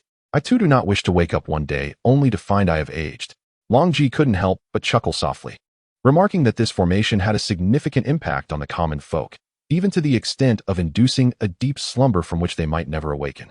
Based on her understanding, those who had experienced substantial shocks might find their lifespans exhausted overnight. Thus, the young, with less life experience, would deplete their vitality more slowly, while the older ones, having faced more trials, would exhaust it more rapidly. Practitioners of the Tao, shielded by their magical powers, would fare even better, so there was no need for worry. The little dragon maiden, touching her lovely face and feigning a sultry demeanor, playfully said to Nezha, "My dear husband, I do not wish to grow old. I am such a beautiful celestial being. What if I develop a few wrinkles on my face? That simply cannot do." Nezha, slamming his palm on the table, declared, "Then I'll dismantle that wretched formation for you." Shi Miaoying inquired, "Do you even know where the array is located?" Nezha stammered, I do not know." Longji interjected, "All right, everyone, let us take a rest." Shi Miaoying nodded in agreement and retreated to her chamber for rest. With a flick of his sleeve, Longji transformed the sky back to daylight. Reluctantly, the group returned to their rooms. Strangely, Nezha also felt a wave of fatigue wash over him. Perhaps the relentless travel over the past few days had deprived him of a proper rest. He embraced the little dragon maiden and succumbed to slumber. Chapter 56. The perilous dream. In this sleep, Nezha lost track of time. Upon opening his eyes, he discovered it was night once more, though he could not tell how many nights had passed. He recalled having a remarkably long dream, wherein he and the little dragon maiden returned to the past, experienced their wedding, and even glimpsed into the future, where she bore him a child. Their family lived in profound happiness, so much so that he was reluctant to awaken. The dream felt interminable, blurring the lines between reality and fantasy. As he gazed at the little dragon maiden beside him, still lost in slumber, she occasionally smiled and then furrowed her brow. Nezha found her expressions captivating and watched her intently for a while, until he noticed tears streaming down her cheeks. His heart ached as he softly called out to her, but she remained unresponsive. He pondered what could have distressed her in her dreams. Even after calling her several times, there was no reaction. Feeling a sense of urgency, Nezha shook the little dragon maiden, yet she remained in a deep sleep. His brow furrowed in concern. This must be due to that formation. He promptly leaped from the bed, hastily donned his attire, and rushed out the door, making his way to the chambers of Li Jing and Yao Chunshan. Despite knocking repeatedly, there was no response. He barged in, calling out for a long time, but neither Li Jing nor Yao Chunshan stirred. Nezha noticed how Yao Chunshan's hair had turned significantly white, and a sense of dread gripped him. He dashed to Hu Kaishan's room, where he found him drooling in his sleep, chuckling foolishly, and utterly unresponsive to any attempts to wake him. Nezha then hurried to the quarters of Qing Ti and Shi Miaoying, only to see Qing Ti lost in dreams, while Shi Miaoying quietly observed her. Confused, Nezha looked at Shi Miaoying, who replied, "She cannot be awakened. I have also cast a spell to enter her dream, but it is futile." Nezha immediately rushed to Longji's room, but just as he was about to enter, Longji returned from outside. In a state of anxiety, Nezha implored, "Longji, what on earth has happened to everyone?" Longji remained silent, merely walking to the hallway to gaze at the people below. Nezha leaned in to take a look, and observed that among the 3 individuals who had previously arrived at the inn, only 2 remained. The elder with graying hair was wiping down the table. Nezha widened his eyes in shock, exclaiming, "Are these not the same individuals from yesterday? Where have the other 3 attendants gone?" Longji replied, "One has succumbed to a deep slumber from which he shall not awaken." With a furrowed brow and disbelief, Nezha dashed out of the inn. Outside, the streets were sparsely populated, and the few passers-by appeared lethargic. Nezha spotted an elderly gentleman struggling with a large bundle of items and intended to offer assistance while inquiring about the situation. However, in his haste, he blurted out, "Old man, let me take that for you." The elder immediately shot him a disapproving glare. Nezha quickly corrected himself. No, I misspoke. I meant to say, esteemed elder. Allow me to assist you. I wish to know, is this town always like this? When did it begin? Have any unusual visitors arrived recently? The elderly man snatched his belongings back from Nezha, retorting irritably, "What do you mean, old man? I am merely 20 years old. You appear to be the odd one here." Nezha stood there, mouth agape, staring at the townsfolk. Later, Nezha discovered that the town had been quite normal until recently. It was only in the past few days that this peculiar phenomenon had arisen. People were sleeping in a topsy-turvy manner, and upon awakening, they appeared significantly older. There was no apparent remedy, and even the town's doctor could not discern the cause. The dreams experienced were either filled with immense joy or profound sorrow, making it difficult for individuals to awaken. Many had already fallen into a sleep from which they could not emerge. Upon returning to the inn, Nezha shared his findings with Longji and Shimian, casting a glance at the little dragon girl before turning to them and asking, "Do you possess any means to locate the array and dismantle it? My mother cannot endure much longer." Longji nodded, stating, "I have ventured into the realm of dreams in search of clues and discovered a faint lead. However, my recent endeavors yielded no results. I must continue my search." Shimian added, "I too have explored the dreamscape, yet the array does not reside there. It must exist in reality. If you have searched but found nothing, it is assuredly concealed by some profound technique. The clues remain within the dreams, for this array primarily revolves around dream creation, siphoning life force within the dream realm. Thus, there should be traces left behind by those individuals." Longji concurred, saying, "Nezha, you shall guard us. We cannot predict how long this dream journey will take. You must ensure that your magic preserves everyone's life force from being drained. Only Shimian and I possess the requisite cultivation to remain unaffected by this dream weaver." Nezha wished to join them, yet recognizing their wisdom, he conceded, nodding in agreement. He gathered everyone into a single room, laying them side by side for collective protection. Suddenly, it struck Nezha that he had seemingly forgotten about Qianyan and her servant, whom he had not seen for quite some time. He promptly made his way to Qianyan's quarters, only to find Ji-1 looking considerably aged. Turning his gaze toward Qianyan, he noticed her brow furrowed tightly, tears streaming down her cheeks, and her hair visibly turning white at an alarming rate. Nezha sighed deeply, pondering what trials she must have endured. Without further contemplation, Nezha carried the two individuals to a room filled with onlookers, keeping vigil over them. However, the condition of Qianyan appeared to be the most critical. It was evident that the matters concerning the 12 heavenly paths of Tiandao Villa and the 108 practitioners had profoundly affected her. Nezha felt a pang of compassion. Gently, he lifted Qianyan and used his magic to immerse her into a dream, hoping to awaken her swiftly. Upon entering Qianyan's dream, Nezha found himself surrounded by graves, with a multitude of white-robed elder Taoists encircling a solitary figure, Qianyan. Racing towards her, he witnessed the elders, their faces twisted with fury, interrogating her relentlessly about her failure to avenge them. They demanded to know why she had not yet slain Nezha, why the poet Shimian still drew breath, and declared that she was unworthy of being their disciple or a successor of Tiandao Villa. Qianyan knelt on the ground, covering her ears as she wept profusely. Yet the relentless questioning from the white-robed elders continued unabated. The tragic self-destruction of her 12 masters, the crippling of the 108 practitioners, the burdens of her family's mission, and the oppressive expectations from Tiandao Villa, compounded by years of rigorous training, left her breathless. She was merely a teenage girl, unable to bear such weight, and devoid of the strength to defeat Nezha and his companions. She felt that her own happiness was irrevocably sacrificed. Where was the princess in her? Not a single ally stood by her side. Witnessing her plight, Nezha was reminded of the time when the little dragon girl faced overwhelming adversity.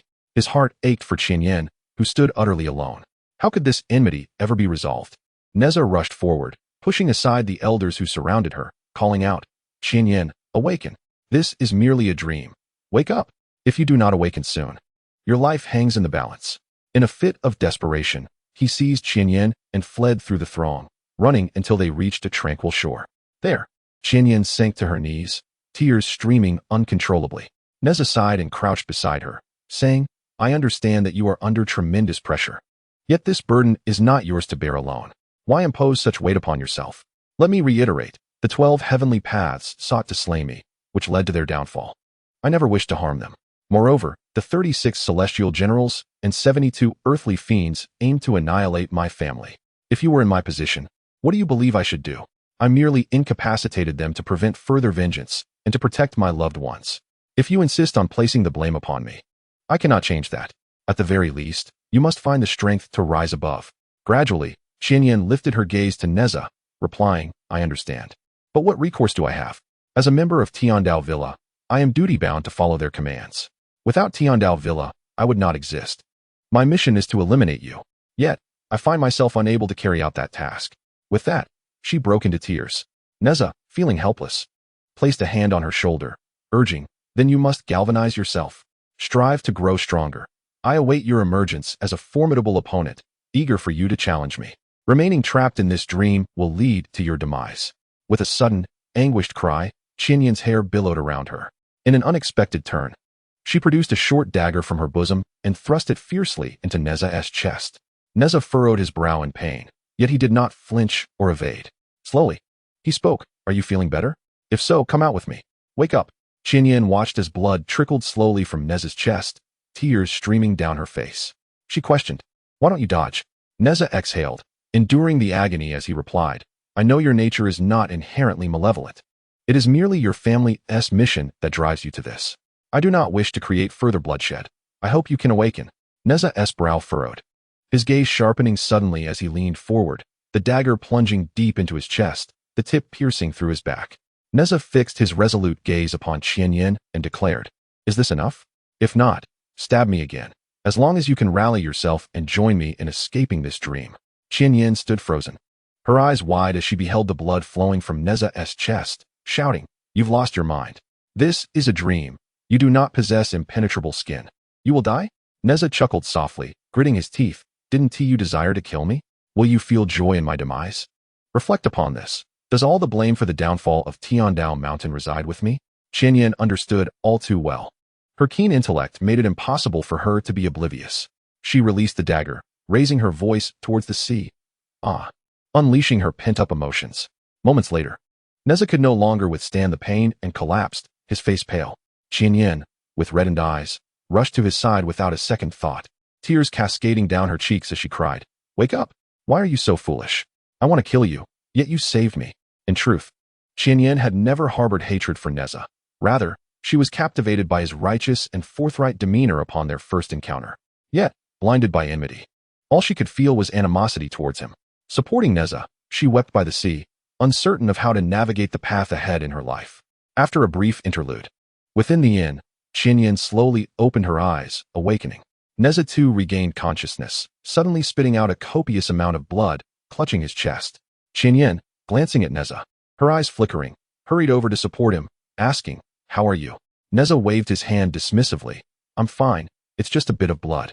Thankfully you woke up in time to escape the dream. Otherwise, I would have perished in your dream. Such a bother. Qianyan offered a slight, pained smile, wiping her tears as she helped Nezha to sit up. Nezha frowned, gazing at the still unconscious individuals around them, feeling a growing urgency within. Chapter 57. Seeking the formation. Qianyan poured a cup of water for Nezha. He looked at her in surprise, taking the cup and asking, Is there poison in this water? Qianyan rolled her eyes and replied, Drink it if you like, or not. Nezha took a sip, asserting, I am Nezha, invulnerable to all toxins. After a while, he rose and approached Yao Chunchun, grasping her hand and gradually channeling his power into her. Noticing that the others remained unconscious, he continued to lend his strength to each of them in turn. Qianyan also sat in meditation to recuperate. Eventually, Longji and Shi Miaoing awakened, and Nezha immediately approached them, inquiring, How are you? Longji and Shi Miaoing rose together, gracefully brushing their sleeves as they said, Come with us. Nezha hesitated and asked, What about them? Longji pointed at Qianyan and replied, Isn't she here?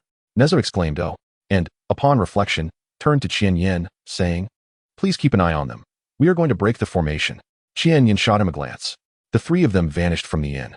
Once Nezha and the others had departed, Qianyan surveyed the room filled with slumbering figures, narrowing her eyes as she muttered to herself, What a splendid opportunity. With a smirk, Qianyan conjured a dagger and slowly approached. Indeed, she bore the burden of vengeance against this group, and with Nezha, Longji, and Miao absent, and with these individuals trapped in a dream, what better time to act than now? Her gaze sharpened as she wielded the dagger, moving to the table where she swiftly pierced a fruit, peeling it while exclaiming, "I'm starving. After sleeping for so long without sustenance, I must seize the moment to eat a bit. Who knows when Nezha and the others will return?" Meanwhile, Nezha followed Longji and Miao into a mountainous forest. As they approached, Nezha sensed an eerie chill enveloping the area, the temperature plummeting uncomfortably.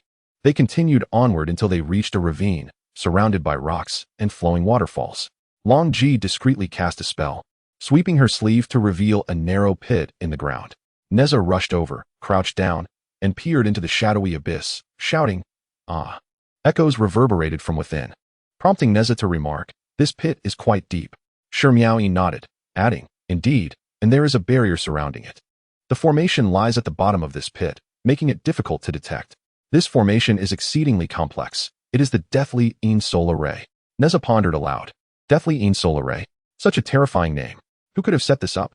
Longji shook her head, saying, "This individual is remarkably cautious.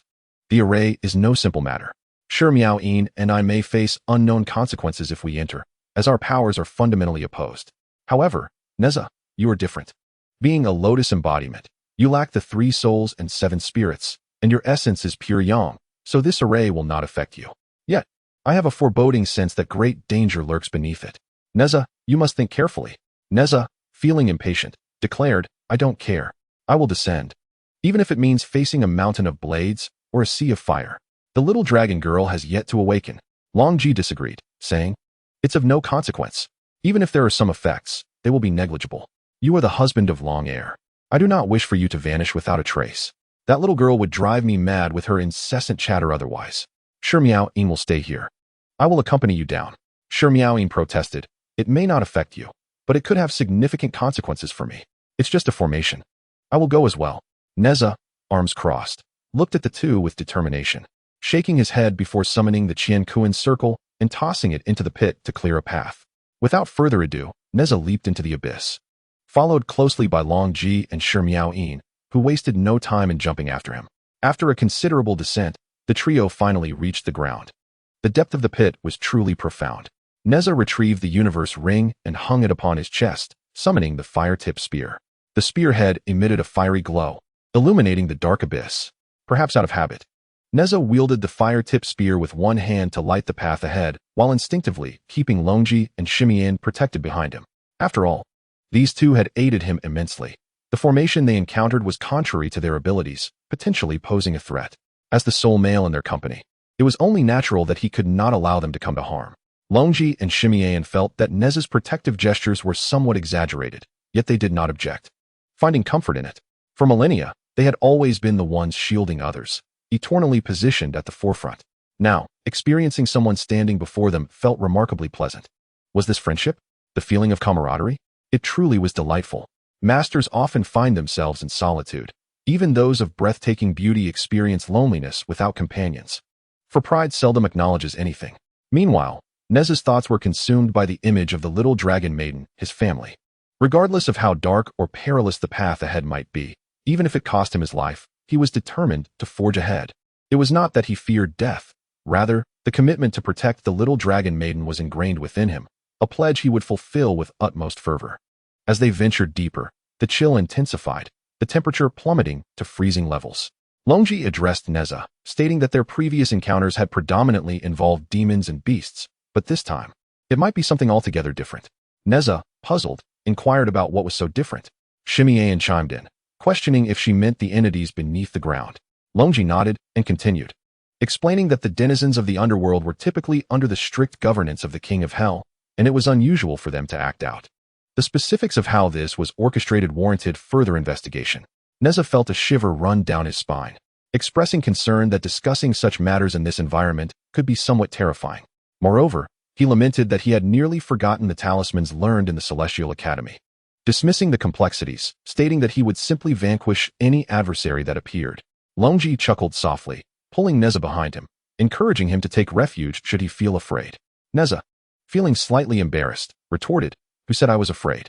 Truly, I have vanquished countless demons and will not be daunted by mere specters." With that, He dashed ahead of the two, continuing to illuminate the path forward. The trio traversed for what felt like an eternity, the temperature dropping further still. Although Nezha was a practitioner of the Tao, with protective magic enveloping him, he could still sense the chilling, eerie energies encroaching upon their bodies.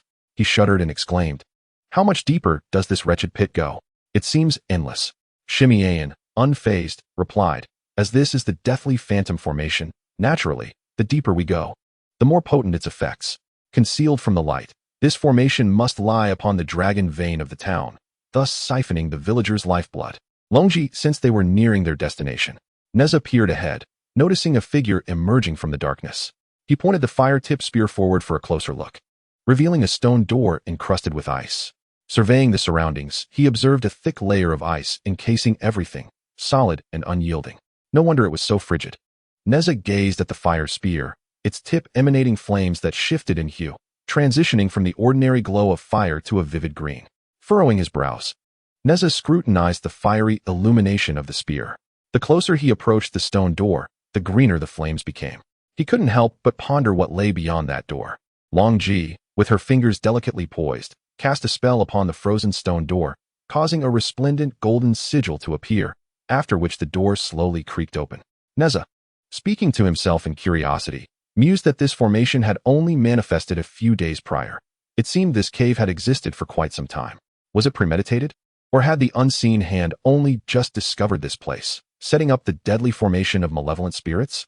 Nezha was the first to step into the cave. Inside, the cavern was remarkably spacious, and as everyone entered, they immediately beheld a circular formation platform, approximately 2 to 3 meters in diameter. Approaching the platform, Nezha, Longji, and Miaoyin exchanged glances, sensing that the formation was indeed detrimental to their cultivation, its corrosive effects particularly severe. As anticipated, the practices of gods and ghosts were inherently antagonistic. As Longji and Miaoyin drew nearer, the white seals of the formation shimmered faintly. Observing their expressions, Nezha cautioned, "Do not approach, allow me to investigate." He stepped forward to examine the surface of the formation platform. The formation was merely inscribed with intricate seals, surrounded by barren space, devoid of any objects.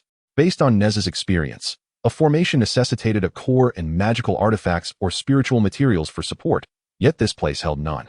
The vast stone chamber was clearly visible, with 4 enormous stone doors surrounding it.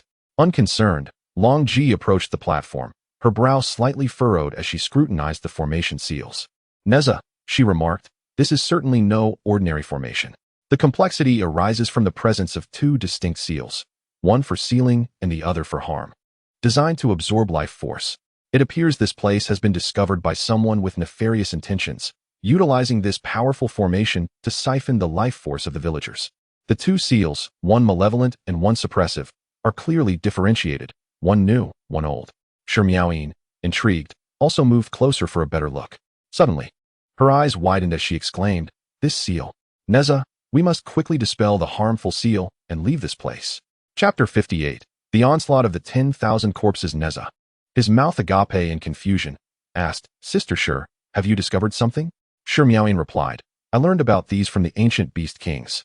This seal appears strikingly familiar. It is the seal used to suppress golden corpses." Nezha, taken aback, echoed, "Golden corpses? What are they?" Miaoyin elaborated. Golden corpses are the remains of formidable beings from ancient times, whose bodies turned gold after being buried in dragon veins. They retain their breath after death, absorbing the essence of heaven and earth over millennia, leading to their self-cultivation and transformation into golden forms. The existence of a golden corpse is no trifling matter. The complexities beneath the ground are profound, and it stands to reason that golden corpses rank among the top 3 in the hierarchy of malevolent entities across the realms.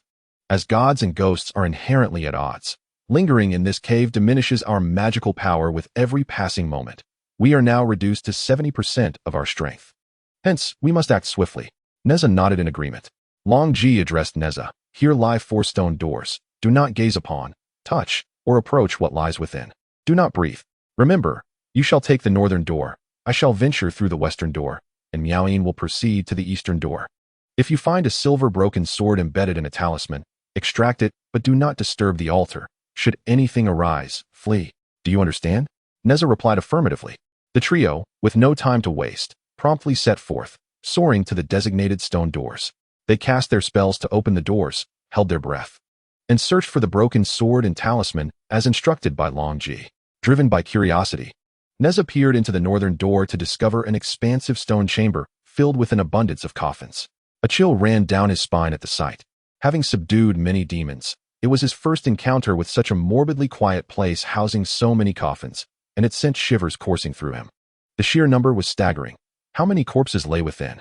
This chamber likely contained 2,000 or 3,000 coffins. Cautiously, Nezha began his search and eventually located the altar in the center of the chamber, adorned with intricate runes, upon which rested a new broken sword, embedded in a talisman. The coffins surrounded the altar in a meticulously organized manner, indicating a grand scale. Without hesitation, Nezha extracted the broken sword and tore away the talisman. Thinking to himself that it was not as difficult as he had anticipated, he let out a soft sigh of relief. Suddenly, he recalled Longji's warning, "Do not breathe." Nezha quickly covered his mouth. After a moment of silence, he turned to leave, but just then, a loud bang echoed. As Nezha took a few steps, he noticed the coffins stirring. His eyes widened in alarm as he gazed around. The unexpected commotion startled him profoundly. Longji had advised to flee if anything went awry. Without a second thought, Nezha dashed towards the entrance of the northern chamber. As he began to run, the sound of thumping reverberated behind him. Bang! The lids of all the coffins flew open simultaneously. Over 2,000 coffins. Nezha gasped, turning back in disbelief. "Oh my!" he exclaimed, horrified. Countless half-decayed corpses, clad in tattered garments, arose from the coffins, advancing rapidly towards him. Nezha dared not delay and sprinted towards the stone door. The corpses, sensing Nezha's intense yang energy, hastened after him with astonishing speed, some even clawing and scrambling like wild beasts. Nezha burst forth from the stone chamber, pursued by a horde of relentless corpses. "Help!" he cried out. Simultaneously, Longji and Miaoyin heard his desperate call and swiftly emerged, unleashing powerful strikes that sent a multitude of corpses crashing against the walls. Grasping Nezha's arm, Longji pulled him close, saying, "This is getting interesting. I haven't had the chance to close my door yet. Your cries are so infused with yang energy." Miaoyin, maintaining her composure, added, "Same here." Nezha inquired, "What shall we do now?" The trio simultaneously turned back, and with a resounding bang, the 4 stone doors were flung open. The sound of coffin lids being cast aside resounded, and a throng of 10,000 corpses surged towards them.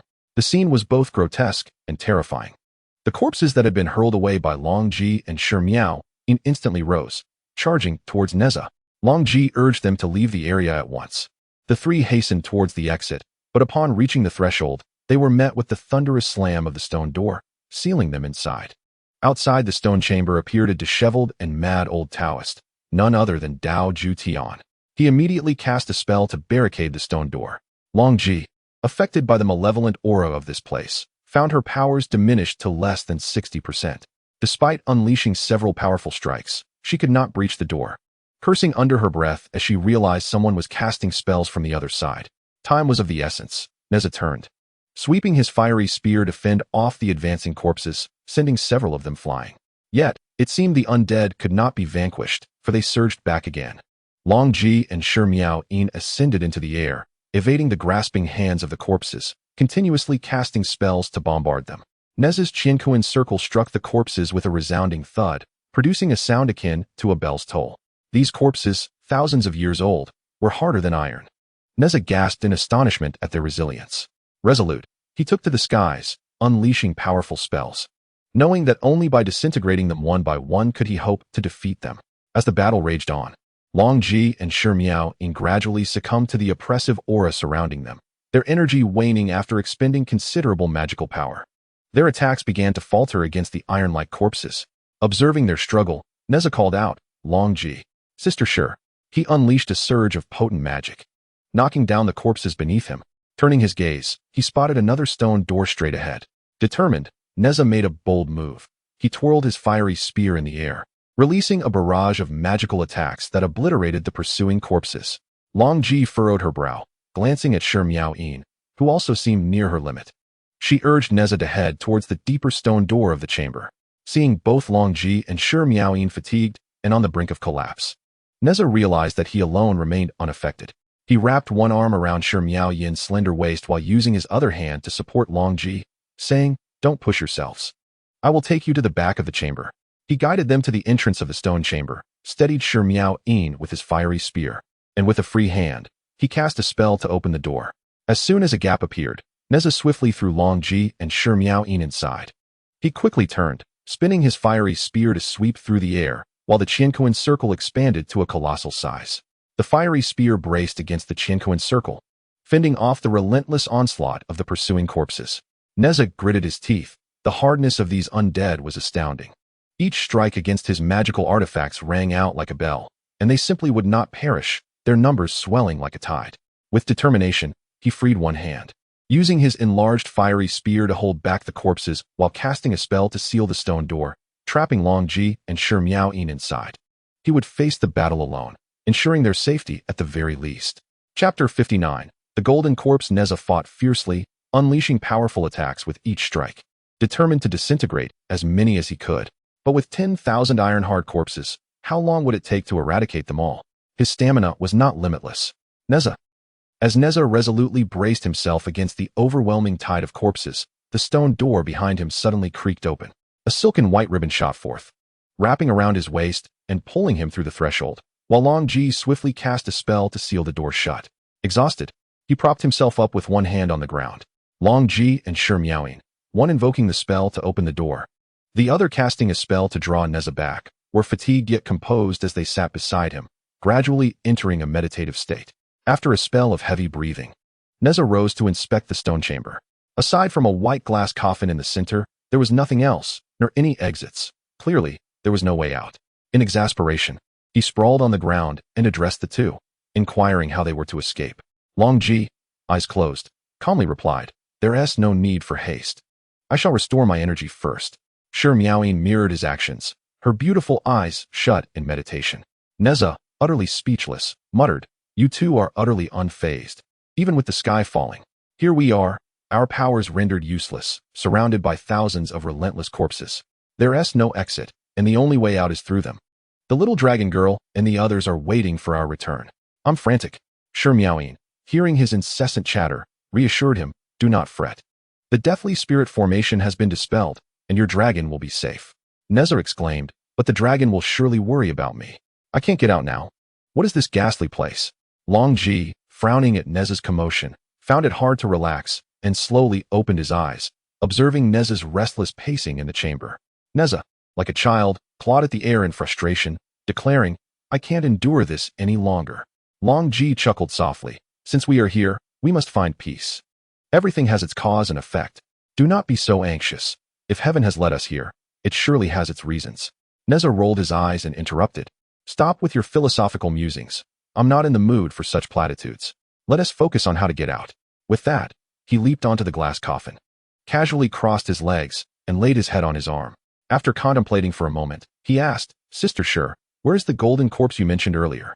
"There are only a few chambers here, and none of those black corpses appear golden. I've yet to see a golden corpse. I wonder what it looks like. If it's as repulsive as those others, but with golden skin, it must be worth a fortune." Shi Miao-yin slowly opened her beautiful eyes, her expression calm and composed, and replied, "Isn't the golden corpse right beneath you?" Nezha immediately sprang high, leaping off the white glass coffin, exclaiming, "Is it truly here?" Shi Miao-yin nodded. "Aren't you curious? It's right here. Why not take a look?" Nezha quickly shook his head. "We haven't dealt with the thousands of corpses outside yet. If another golden corpse appears, I fear I might soon join their ranks." Longji, with an air of indifference, rose to his feet and directly approached the white glass coffin, striking its lid with a decisive force that sent it flying. His action was utterly resolute, startling Nezha. With an expression devoid of emotion, Longji gazed at the corpse within the coffin, his brow slightly furrowing. Shi Miao-yin also moved closer, casting glances between Longji and the body in the coffin. Observing both of them, Nezha too approached for a better look. To his astonishment, within the coffin lay a corpse, entirely golden in hue, surrounded by a collection of exquisite jewels. The figure was that of a man, distinguished in appearance, standing approximately 6 feet tall. His upper body was bare, the skin radiant and golden, resembling a recently deceased individual rather than a desiccated corpse. He wore simple trousers and golden iron boots. His expression, though not strikingly handsome, exuded an imposing presence with his pronounced brow. His hair was neatly styled into a bun, adorned with a golden crown. However, a somewhat thick silver talisman was affixed to his face, intricately inscribed with a swirling silver dragon and complex seals. Nezha couldn't help but exclaim how remarkably appealing the golden corpse appeared. The talisman on the corpse's face seemed vaguely familiar, reminiscent of a talisman of extermination bestowed upon him by his master, Tai. Shi Miaoyin confirmed. Indeed, this was the Taining talisman, used to restrain such exceptionally formidable corpses. A rarity indeed. Nezha, stroking his chin in contemplation, noticed Longji's furrowed brow and inquired, Longji, do you recognize this golden corpse? Longji shook his head, letting out a subtle sigh. I do not know him personally, but I am aware of his identity. Intrigued, Nezha pressed on, oh, who is he? How did he become a golden corpse? Longji replied with casual confidence. He was the ancient war god, Xingzhantian, who perished in the Divine Devil War 10,000 years ago. I have only heard tales of his deeds, and this is my first encounter with his true remains. Astonishingly, after vanishing from the world for millennia, his body has reappeared here. Nezha questioned, if you have never seen him, how can you identify him? Longji pointed to the jade pendant at the corpse's waist, stating, the pendant. It is the emblem of the ancient war god Xingzhantian, as documented in ancient texts. Nezha nodded, scrutinizing the jade pendant closely. Moments later, he sighed loudly. Well, now that we have examined the golden corpse, we are still at a loss for a way out. Longji, with a hint of a smile, replied, not necessarily. The ancient war god was renowned in life. It is remarkable that he was brought here and transformed into a golden corpse. Encountering him could be our opportunity for a breakthrough. Nezha queried, is that so? What opportunity? Shi Miaoyin, frowning, remarked, are you suggesting we awaken him? But the power of this golden corpse is overwhelming. With our current depletion of magical energy, it may prove difficult to contend with him, unless you are implying. Longji, with a confident smile, looked at Shi Miaoyin and affirmed, precisely. Nezha glanced between the two, perplexed, and impatiently exclaimed, don't keep teasing with your yes and indeed. Just tell me what your plan is.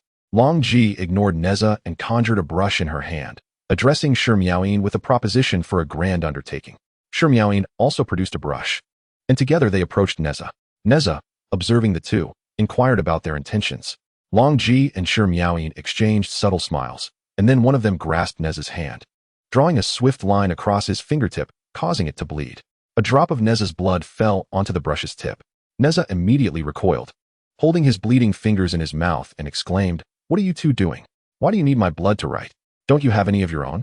Chapter 60. A narrow escape. Longji and Shi Miaoyin began inscribing intricate and peculiar runes on the golden body's arms. Longji remarked, your essence is rich and imbued with pure yang energy, complemented by your reincarnation as a spirit pearl. It is a rare find among mortals with celestial roots. Shi Miaoyin, as she continued to paint, added, your essence is precisely what the golden corpse would desire. Only your blood will suffice. With elegance, Longji lifted her sleeve and continued. Should fortune favor you and the golden corpse acknowledge you as its master, it shall heed your command. However, this is no simple feat, even if it craves your essence. Such formidable entities are endowed with their own consciousness and may not willingly submit to your will. They are notoriously difficult to tame. Shi Miaoyin, with graceful strokes, reassured him. Do not fret. Once it accepts your essence and awakens, it will inevitably rely on you. During the full moon's shadowed hours, it shall require your essence, making you its lifeline. Nezha gasped, what? Are you two deceiving me? How much blood will it demand at each feeding? Longji replied, that remains uncertain and depends on the purity of your essence. Given its quality, not much will be needed. Worry not, for with the golden corpse, you command the leader of the undead. Who would have thought that the war god, who once ruled the celestial beings in life, continues to preside over the dead in death? Shi Miaoyin concurred. Indeed, once the golden corpse accepts your essence, the lifeless bodies outside will pose no challenge. You shall soon comprehend its capabilities. As Nezha listened to their alternating dialogue, he occasionally winced as they continued to draw runes while coaxing his blood. After some time, they had adorned the upper half of the golden corpse with a multitude of complex symbols. Nezha could not help but shake his head in admiration, exclaiming, impressive. This once fine golden corpse now resembles a ghost. I marvel at how you both managed to memorize such intricate runes. Shi Miaoyin scoffed, reading extensively never does harm. Subsequently, the two assisted the golden corpse to an upright position and continued their work on its back. Longji explained, these symbols are essential preparations for your blood offering. The rituals to awaken the golden corpse are vital and must be executed with utmost precision. Any misstep could be catastrophic. After considerable time, they finally completed their task. The golden corpse was now covered in runes from head to toe, save for its face and posterior. Nezha, flicking his fingers, remarked, "At last, it's done. If only it were a bit larger, I might bleed out completely." Longji and Shimiaoin retracted their brushes. Longji urged, "What are you waiting for? Go and offer your blood." Nezha let out a sound, approaching the golden corpse and bending down to observe Longji and Shimiaoin. The two nodded at Nezha, signaling him to commence. Nezha pried open the golden corpse's mouth, transforming his palm to pierce the air, allowing his pure blood to flow into the corpse's mouth. After a while, feeling it was sufficient, Nezha withdrew his hand and cast a spell to heal the wound. Shimiaoin slowly approached, reaching out to remove the Ta Ching sealing talisman from the corpse's face. Longji instructed Nezha to bring his face closer to the golden corpse, ensuring that the first sight the corpse beheld upon awakening would be Nezha. A bit anxious, Nezha leaned closer, feeling as though he were using spirit water. But this time it was directed at a corpse, a male corpse at that. Would he make the golden corpse fall in love with him at first sight? Moments later, the corner of the golden corpse's mouth instantaneously absorbed Nezha's blood. Longji furrowed his brow, exclaiming that the corpse had taken his blood and was about to awaken. Nezha, still close to the corpse's face, hesitantly remarked, Oh, it won't wake up and bite me, will it?" Suddenly, a deep, commanding yet resonant male voice echoed. "I do not consume human flesh." Startled, Nezha gasped. The volume was invigorating, and the voice possessed a regal authority. The source of the voice was none other than the golden corpse itself. Nezha, trembling, whispered, He can still speak." The golden corpse slowly opened its eyes, golden pupils locking onto Nezha. In an unusually solemn and deep voice, the corpse stated, "Little ghost, being this close, do you harbor ulterior motives?" Nezha immediately stood up, waving his hands. No, I am not interested in men." As Nezha rose, the golden corpse gradually sat up from the coffin. The corpse closed its eyes, taking a deep breath, and then opened them with a commanding gaze directed at the stone door. It spoke slowly, "Little ghost, your blood's flavor is delightful. Speak. What is your request? Do you wish for me to slay these two?" The voice remained loud and authoritative. Nezha quickly shook his head. No, of course not. These two are my friends. Your statement implies that if you kill for me, we would be even." The golden corpse continued. "Then what else? If not these two, do you intend to eliminate the one outside?" Longji raised his head in admiration, confirming that indeed there was an enemy outside. The golden corpse slowly retrieved a bead from the coffin, its deep, commanding gaze fixed on the stone door. With a gentle flick of its finger, the bead soared forth with a whoosh, crashing through several stone doors and shattering them. The golden corpse's expression shifted to one of fury as it rose from the coffin. It then stepped out, and Nezha immediately blocked its path, asking, "Where are you going?" The golden corpse replied, "The broken master has fled. I shall aid you in eliminating him." Nezha waved his hand. "The broken master? Who is that?" Shimiaoin, standing with her arms crossed, suggested. "Could it possibly be Daoju Tian?" Nezha pondered for a moment, saying, "For now, let us not rush to kill Daoju Tian. We must hurry to escape. Old Jean, think of a way." The golden corpse glanced at Nezha and inquired, "Little spirit, do you merely wish to exit?" Nezha nodded and replied, "Indeed. I only sought to awaken you to venture outside. If you do not wish to accompany me, once we are outside, as long as you do not harm others, you may go wherever your heart desires." The golden corpse remained expressionless, silent for a considerable time. Nezha waved his hand in front of the golden corpse's face and urged, "Hey, speak up, or at least lead us out." The golden corpse's resonant and commanding voice responded, "However, I require your essence during each full moon." Nezha pondered for a moment and said, "You can simply come to find me monthly. I shall ensure you are not deprived. Quickly, guide us outside."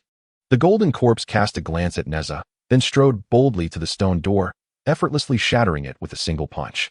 As he stepped outside, they were met with the sight of thousands of corpses poised to charge. The golden corpse swept his gaze over them with an imposing demeanor, causing all the corpses to halt in their tracks.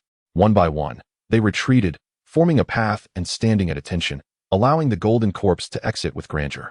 Nezha, Longji, and Shimiaoin followed closely behind.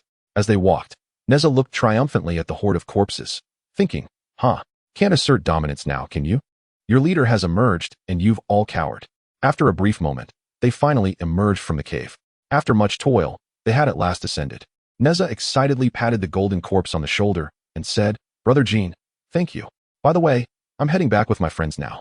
Do you have any particular destination in mind?" The golden corpse, with his profound golden eyes, surveyed the surroundings and remarked, Perhaps I should not exist in this world. I have forgotten who I am and wish to go nowhere. This place is my true sanctuary. He gestured towards the cave. Nezha nodded and said to the golden corpse, if you wish to remain here, then stay. May fate allow us to meet again. With that, the golden corpse turned and returned to the cave, slowly approaching his white glass coffin, lying down quietly and closing his eyes. Chapter 61. Universal Salvation. Nezha gazed at the cave and sighed. Do you think we should establish a barrier here to prevent it from being exploited by ill-intentioned individuals? Longji turned and replied as she walked. With two formations already shattered, what more can be utilized? Shall we go inside to deliver food to the myriad corpses and the golden corpse? Sure. Miaoyin also turned to leave. Nezha considered this and decided, since the golden corpse had promised not to harm others and the myriad corpses were under his management, no chaos would ensue. Nevertheless, Nezha remained uneasy and cast a barrier spell before departing. The trio returned to the inn, where the little dragon girl anxiously awaited Nezha in their room. Upon his entrance, she rushed over and exclaimed, Big Lotus Root, where have you been? I was worried sick. What if you got hurt? Nezha, seeing that everyone had awakened, joyfully replied, what could possibly happen to me? Can you not wish for my well-being? The little dragon girl pouted and pulled Nezha to sit down, inquiring about the events that transpired among the three. Nezha recounted their journey to the stone chamber within the cave. Xiaolongnu felt a chill run down her spine. She was unafraid of demons or monsters. Yet the creatures lurking beneath the ground instilled fear within her. Shimian, lifting her sleeves, approached the window and pushed it open, gazing at the villagers below, lamenting. Though the formation is shattered, the lifespans they have lost cannot be reclaimed. Longji also arrived at the window, looking at the villagers with a hint of melancholy, remarking, the techniques in the stone chamber are limited, yet I have a vague sense that the one behind this is Dao Juetian. I never anticipated he would resort to such measures to heal himself. The common folk suffer, and I have experienced something similar. Xiaolongnu joined Longji's side, saying, Zhou cannot be blamed. It is Dao Juetian's malicious intent that is at fault. Nezha nodded, declaring, if I ever catch him, I shall teach him a lesson. Shimian scoffed. You? Train a bit first. After absorbing so much lifespan to heal himself, he is likely fully recovered and may even possess greater power than before. Nezha recognized that Shimian was still holding a grudge over his previous drunken ramblings and, knowing he was at fault, refrained from countering her taunts. Ultimately, they had faced life and death together, and in the stone chamber, Longji had exhausted her magic to save him. Nezha inquired, my lady, what of Qianyan and the others? Xiaolongnu replied, all right. Once Qianyan saw we had awakened and learned the formation was disrupted, she returned to her room. Would you like to see her? Nezha shook his head. No need. As long as everyone is safe, that is sufficient. Subsequently, Nezha approached Yao Chunchun, clasping his mother's hand, saying, Mother, I failed to protect you, and you have aged so much from just one nap. A wave of guilt washed over Nezha as he pressed his lips together. Yao Chunchun looked at him with a smile, reassuringly saying, Oh, Mother does not mind. As long as we are together as a family, I am content. That night, Nezha embraced Xiaolongnu from behind as they stood by the window, gazing at the night sky. He affectionately whispered in her ear, my lady, what dreams have visited you in slumber? Xiaolongnu tilted her head slightly, observing the stars, and replied, I dreamt of our joyful life together, which brought me immense happiness. But then you married another, taking multiple wives, humph. Suddenly, Xiaolongnu turned, irritated, and questioned, Dalianu, do you wish to have multiple wives? Nezha, flailing his arms in protest, exclaimed, how could that be possible? What nonsense are you spouting? That was your dream. How could I know what you would dream? Xiaolongnu, hands on her hips, pushed Nezha playfully, demanding, why do you think I would dream of such things? I see through your schemes. You must have thought about it beforehand. I've sensed your fondness for Qianyan along the way. Have you developed feelings for her? Dalianu, I warn you, if you dare to change your heart, I will not stay with you. With each push, Xiaolongnu entered her scolding mode, while Nezha, with a pained expression, protested, Hey, are you being reasonable? How did I treat Qianyan well on this journey? How could I ever change my heart? Am I that kind of person? What are you women always thinking about? I worry about you changing your heart. Xiaolongnu rolled up her sleeves and retorted, Nezha, dare to repeat that? Do not presume I am oblivious to your intentions. I assure you, I can see through your subtle schemes with ease. It is advisable for you to be forthright. In the darkness of the night, Longji arrived at a secluded place, gently closing her eyes and tilting her head slightly upward, emanating a radiant glow as she ascended gracefully into the air. At that moment, she appeared almost ethereal, her beauty transcending that of mere mortals. Subsequently, a cascade of starlight enveloped her, scattering over the village, illuminating the night sky with its splendor. The twinkling stars descended upon each villager, restoring vitality to those whose lifespans had been drained. The once gray hair of the elders gradually regained its youthful hue, and a woman, her face etched with wrinkles, tenderly touched her cheeks, rejuvenating before our eyes. The villagers, once burdened by the weight of lost years, now rejoiced, dancing with unrestrained glee. Moments later, they knelt, bowing deeply towards the heavens, offering heartfelt thanks to the divine. Nezha and his companions witnessed this magnificent spectacle from the window, captivated by the beauty of the starry night. Miaoyin, gazing upward from the rooftop, sighed, realizing that the celestial realm was not as she had imagined. At least, she was not. Longji selflessly sacrificed her millennia of cultivation for the sake of the people, embodying the essence of the great way and profound love. Miaoyin felt enlightened. Nezha and the little dragon girl regarded Longji with newfound respect, though she appeared aloof. Her heart was warm and kind. Even in the face of death, she fought fiercely against the forces of evil, striving for peace across the realms, tirelessly overcoming obstacles to protect her friends, never once contemplating her own future or safety. Her noble spirit was the reason for her strength. It was only fitting that she should be so powerful.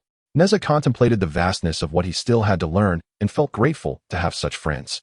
The little dragon girl smiled beautifully, knowing it was her all along. She had never let him down. She had vowed to live life on her own terms after her rebirth, no longer existing for others, yet her innate compassion remained unchanged. It was a daunting task for him to emulate her selflessness, often sacrificing everything for the beings of the three realms while remaining indifferent to her own plight. How could one not love her indeed? Some individuals are destined to appear as mentors, inspiring and transforming the lives of those they touch. Longji slowly opened her eyes, landing gracefully and gazing at the night sky, still smiling serenely. With arms outstretched, the night breeze lifted her flowing sleeves. Though she had relinquished her 1,000 years of cultivation, her spirits remained high. Perhaps this was the true joy of uplifting all beings. Longji vanished, returning to the inn. At that moment, a brilliant star in the night sky twinkled incessantly. In the purple bamboo forest, Guanyin Bodhisattva was meditating when she suddenly opened her eyes, smiling at the horizon, softly murmuring, "She has indeed been reborn through the flames. When you return, the celestial realm will gain another bodhisattva dedicated to the salvation of all beings." Chapter 62. Chintang Pass. The next day, everyone busily packed their belongings to return to Chintang Pass, with Qian Yin and his servant also preparing to join the journey. After a few days' delay, the ensuing days on the road were peaceful, and 1 week later, they finally arrived back at Chintang Pass. Nezha exclaimed joyfully, "Ah, Chintang Pass, I have returned." Half a year had passed since their last departure. "My dear, we are almost home," exclaimed the little dragon girl as she pulled back the car curtain. "We must ensure that we take Zhou and the others out for a delightful few days." "Absolutely," Nezha responded with a beaming smile. "Rest assured, I shall take you to Chintang Pass to indulge in all the delicious treats, venture into the countryside for a spring outing, sail out to sea, and catch crabs at my father-in-law's East Sea." "Ha ha." Hu Kaishan approached excitedly, shaking with joy. "That sounds marvelous. I have never been to the sea in my life." Qingdi chimed in, her spirits lifted. "Really? I must bring out the new clothes I bought. It's been ages since we had a proper outing." Yao Chunshun looked at the children with a tender smile, saying, "Our Nezha may not excel in much, but he certainly knows how to have fun.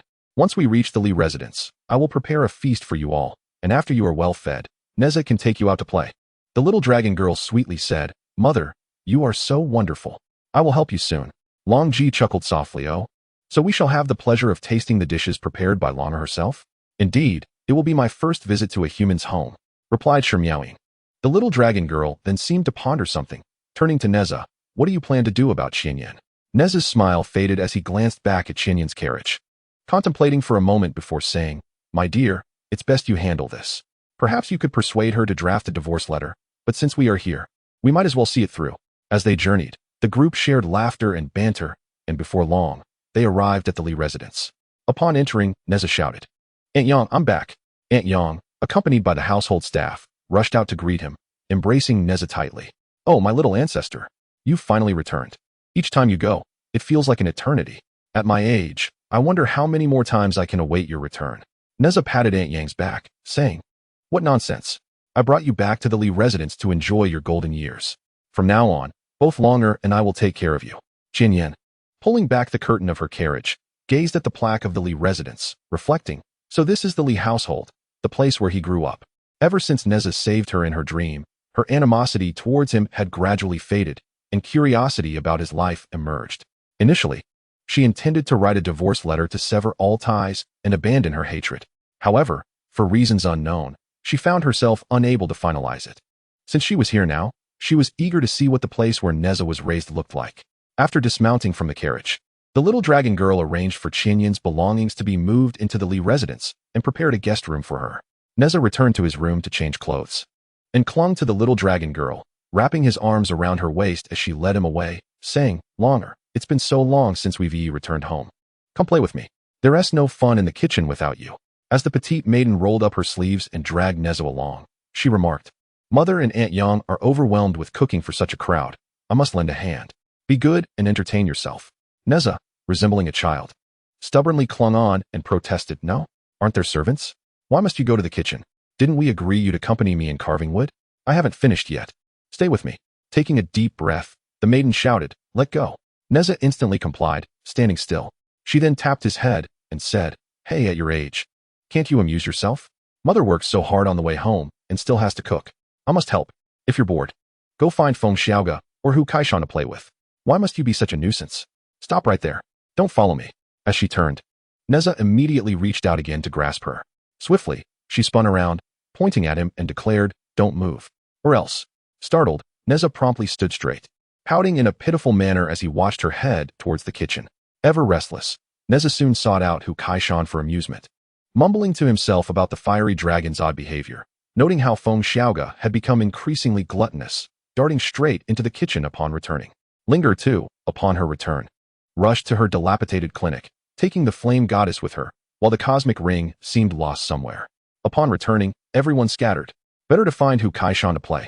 Upon reaching Hu Kaishan's room, he found him busy adjusting a splendid outfit. Spotting Nezha, Hu Kaishan exclaimed, "Li Laoda, come here quickly. Which one do you think I should wear, this one or that one?" He held two outfits before him, comparing them. With a teasing smirk, Nezha inquired, "What is the occasion? Trying to dress up to impress someone?" Hu Kaishan chuckled, "With so many beauties around us, I've observed that to attract them, one must first be well dressed. I didn't come here just for leisure. Perhaps I might encounter a few enchanting ladies to bring back to the Tianhuang forest. Just imagine how furious the Monkey King and the Eagle King would be." "Ha!" Nezha rolled his eyes and shook his head, rising on tiptoe with one hand draped over Hu Kaishan's shoulder. "Brother Kaishan, I must say, it's best not to meddle with women. What is so great about them? They're nothing but trouble. Once you have a woman, you're constantly under her thumb. No drinking, no chatting, and wherever you go, you must report back. It's such a hassle. Even when I want some pocket money, I have to consult her." Ugh. As he spoke, Nezha counted off the grievances against women on his fingers. Hu Kaishan laughed heartily. "I never imagined Li Laoda's life was so miserable. Unlike me, all the tigresses in the Tianhuang forest must heed my command." Nezha replied, "But that is not the same. You are their leader, while she is mine. You don't understand. I, the illustrious general of the demon-subduing army, am strictly governed by the petite maiden. How pitiful." At that moment, Shimian approached, holding a small wooden box in her hands, announcing, "This item is called a sound box. It can capture whatever someone says, and with a spell, it can release those words at any time." Nezha and the tiger gazed in astonishment at the small box in Shimian's hand. Nezha pointed at Shimian and exclaimed, "What do you mean?" Shimian, with an air of mischief, turned slightly and replied, "Everything you just said is in here." Frustrated, Nezha demanded, "Give me the box." Shimian swiftly retorted, "Someone is about to get a beating." How delightful. Nezha immediately circled Shimian, insisting on getting the box. Soon after, the little dragon girl, hands on her hips, called out, "Nezha, what are you doing? Wash your hands and get ready for dinner." Nezha quickly signaled to Shimian, urging her not to let the little dragon girl overhear. Playing with the wooden box, Shimian raised an eyebrow and said, "Dinner?" Qianyan and her servant stifled their laughter at the scene. Qianyan was truly amusing. As everyone gathered in the hall, they engaged in lively conversation, drinking and feasting with great joy. During the meal, Yao Chunchun remarked, "Zhou, you have such a wonderful group of friends. I am genuinely happy for you. Children, my Zhou can be quite playful and has his shortcomings. Please keep an eye on him for me." Then, grasping the little dragon girl's hand, she continued, "Long, you have endured much following Zhou. It has been half a year since your marriage, and you haven't had a proper rest at home. You are always with him, battling demons. He doesn't seem to have a care for others. Our Li family is still waiting for him to start a family. Please take some time to recuperate at home. If anything arises, let him and his father handle it. Understood? The little dragon girl shyly lowered her head and replied, Mother, what are you saying with so many people around? Nezha also felt a bit shy and quickly changed the subject, saying, Mother, how can you say I don't care for others? Besides, I'm back now, and things have been peaceful lately. There's no need to run around. Look at all these people. Longji, with a serious expression, said, Aunt, everything is predestined. When the time is right, Nezha and Longer's descendants will come. If they have not arrived yet, it simply means the moment has not yet come. As she spoke, Longji began to calculate with her fingers.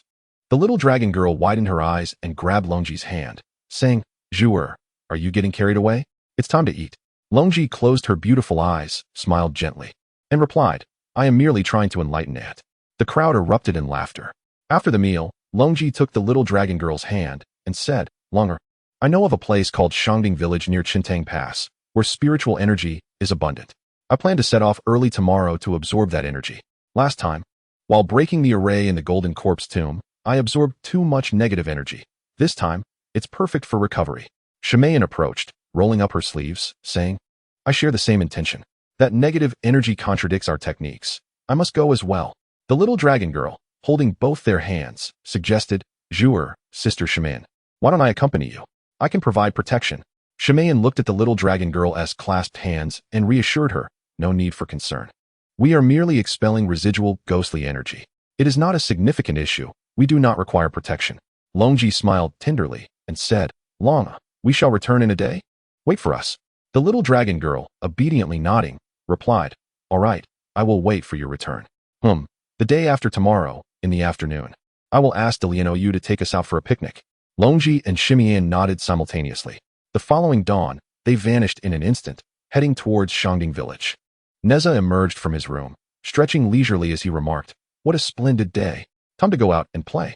At that moment, Qinyan and her maid Ji-Wan also appeared, making their way directly to the gate of the Li residence. Nezha, puzzled, followed closely behind with the little dragon maiden to the entrance of the Li estate. There, they encountered a throng of several dozen individuals, including sword-wielding guards. Although they were not practitioners of the Tao, they exuded a certain prowess. Among them were another 9, and Nezha could sense the fluctuations of magic within them. Ji-Wan raised her head and commanded, Our esteemed princess shall be departing today. You all need to prepare to accompany her on her outing. The guards responded, Yes, Your Highness. It turned out that Qinyan's retainers had arrived. Nezha rolled his eyes and muttered, With so many people, the Li residence certainly lacks the capacity for this many guests. The little dragon maiden tugged at Nezha's arm, signaling him to remain silent. Ji-Wan, undeterred by Nezha's comments, exchanged a glance with the head of the guards. The guards promptly began relocating their belongings to the courtyard adjacent to the Li residence. The little dragon maiden's eyes widened as she exclaimed, That was astonishingly swift. Husband, has she purchased the courtyard next door to the Li residence? Nezha shrugged nonchalantly. What does it matter to me? I'm off to have some fun with Hu Kaishan. Are you coming along, my dear? The little dragon maiden pouted and shook her head, saying, You go ahead. I shall stay home with mother. Just don't get into trouble. Nezha, somewhat exasperated, replied, I'm old enough not to cause any trouble. With that, he placed one hand on his hip and lifted his chin, extending the other hand towards the little dragon maiden. She chuckled, covering her mouth, and produced a pouch of coins from her bosom, placing it in his hand before returning to the Li residence. Suddenly, she turned back and admonished, Don't stay out too late, and absolutely no mischief. Nezha opened the pouch, his eyes sparkling with delight as he waved her off. Rest assured. He promptly called for Hu Kaishan and Duan Wuzhua to join him in a visit to the market.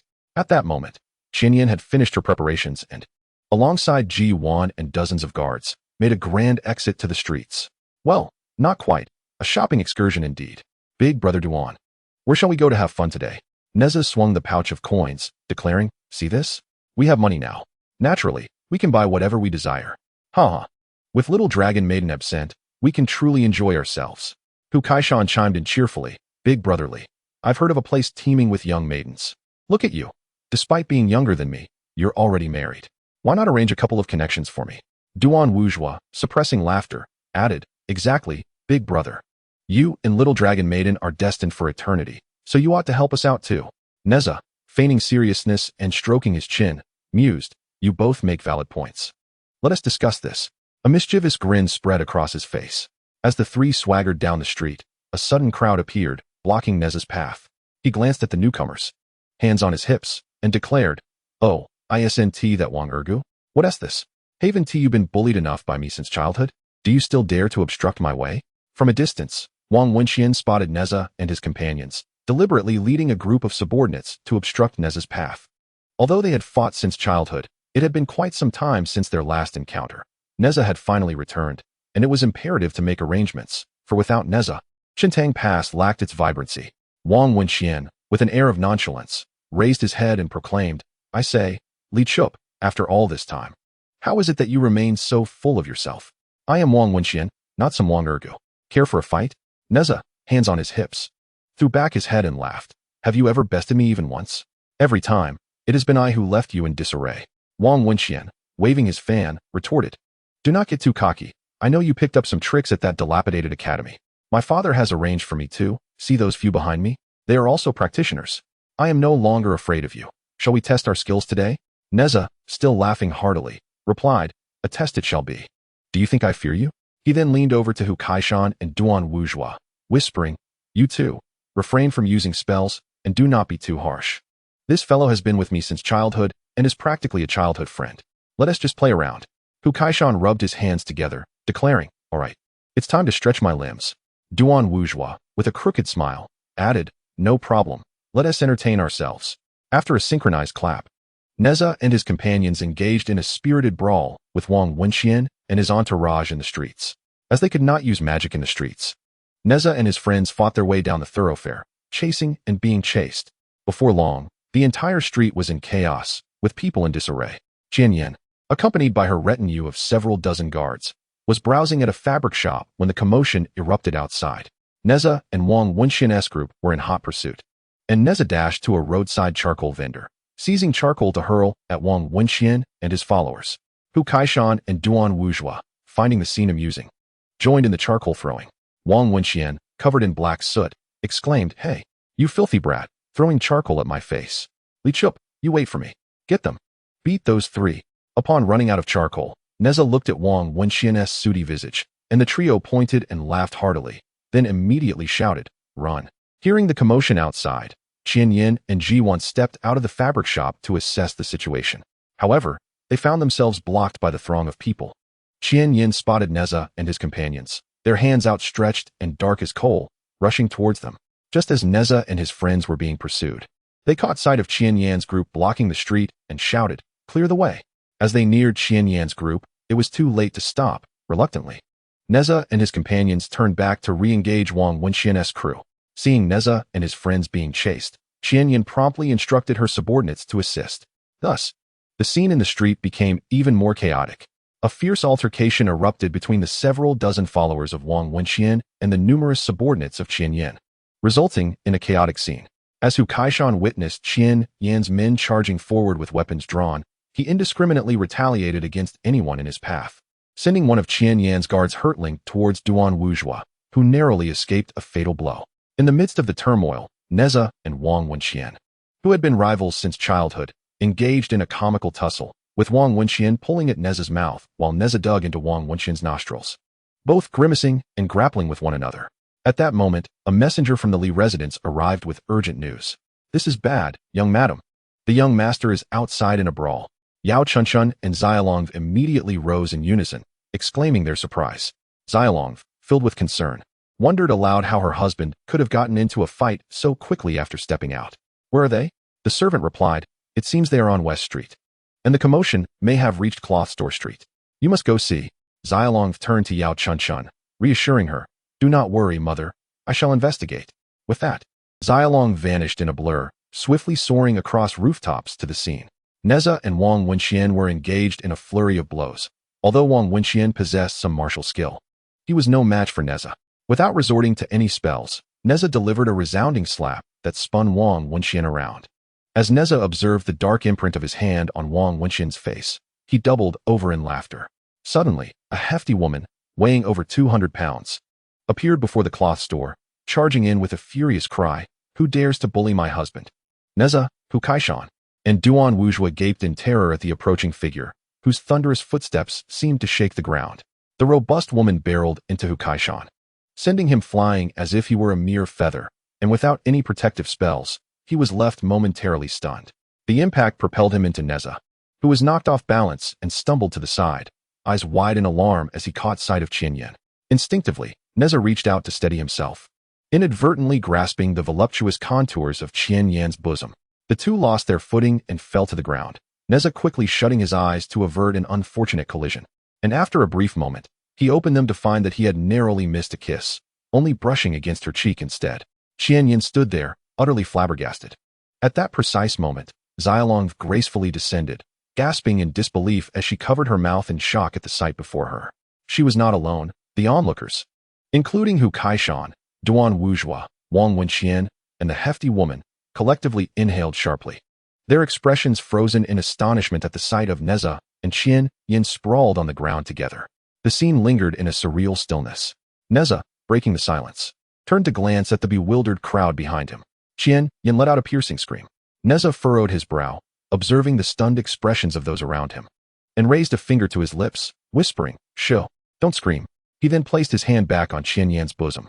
As the realization struck, he promptly rose, removed his hands, and vigorously wiped his mouth, smearing his face with dark residue. With wide eyes fixed on the two inky claw marks on Qianyan's chest, he awkwardly smiled and uttered an apology. Then, Nezha turned to the bewildered Hu Kaishan and Duan Wuzhua, whispering, "Why are you still standing there?" They're all in shock. Thus, amidst the astonished expressions of the crowd, the three hastily made their escape. Qianyan screamed as she dashed from the cloth shop's steps into the street, pointing in the direction Nezha had fled, exclaiming, "Bring Nezha back to me. There will be generous rewards for his capture." With that, she frantically wiped her cheeks with her sleeve, utterly humiliated as a princess.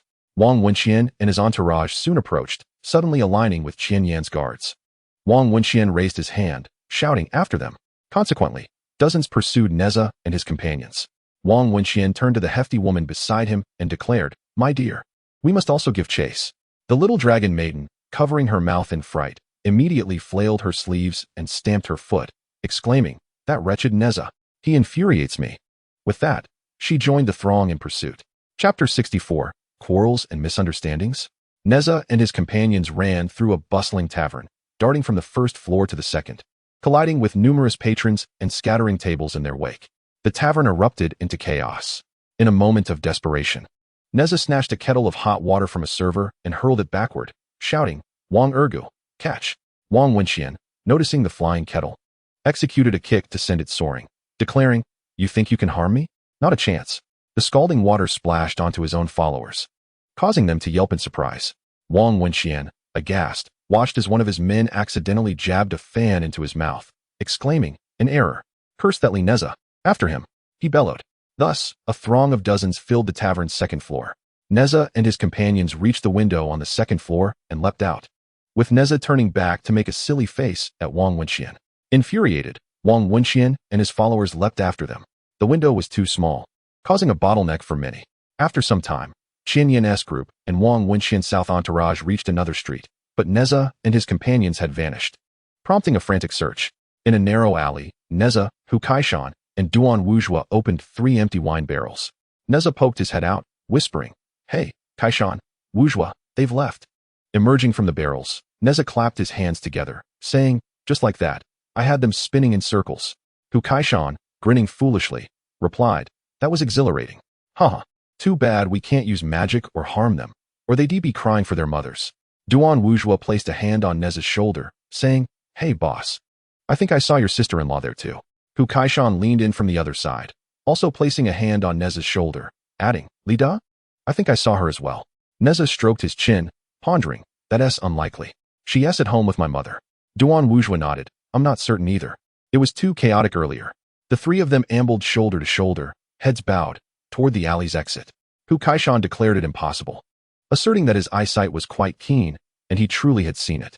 Nezha turned his head and said, "I do not believe it. You must have seen it incorrectly."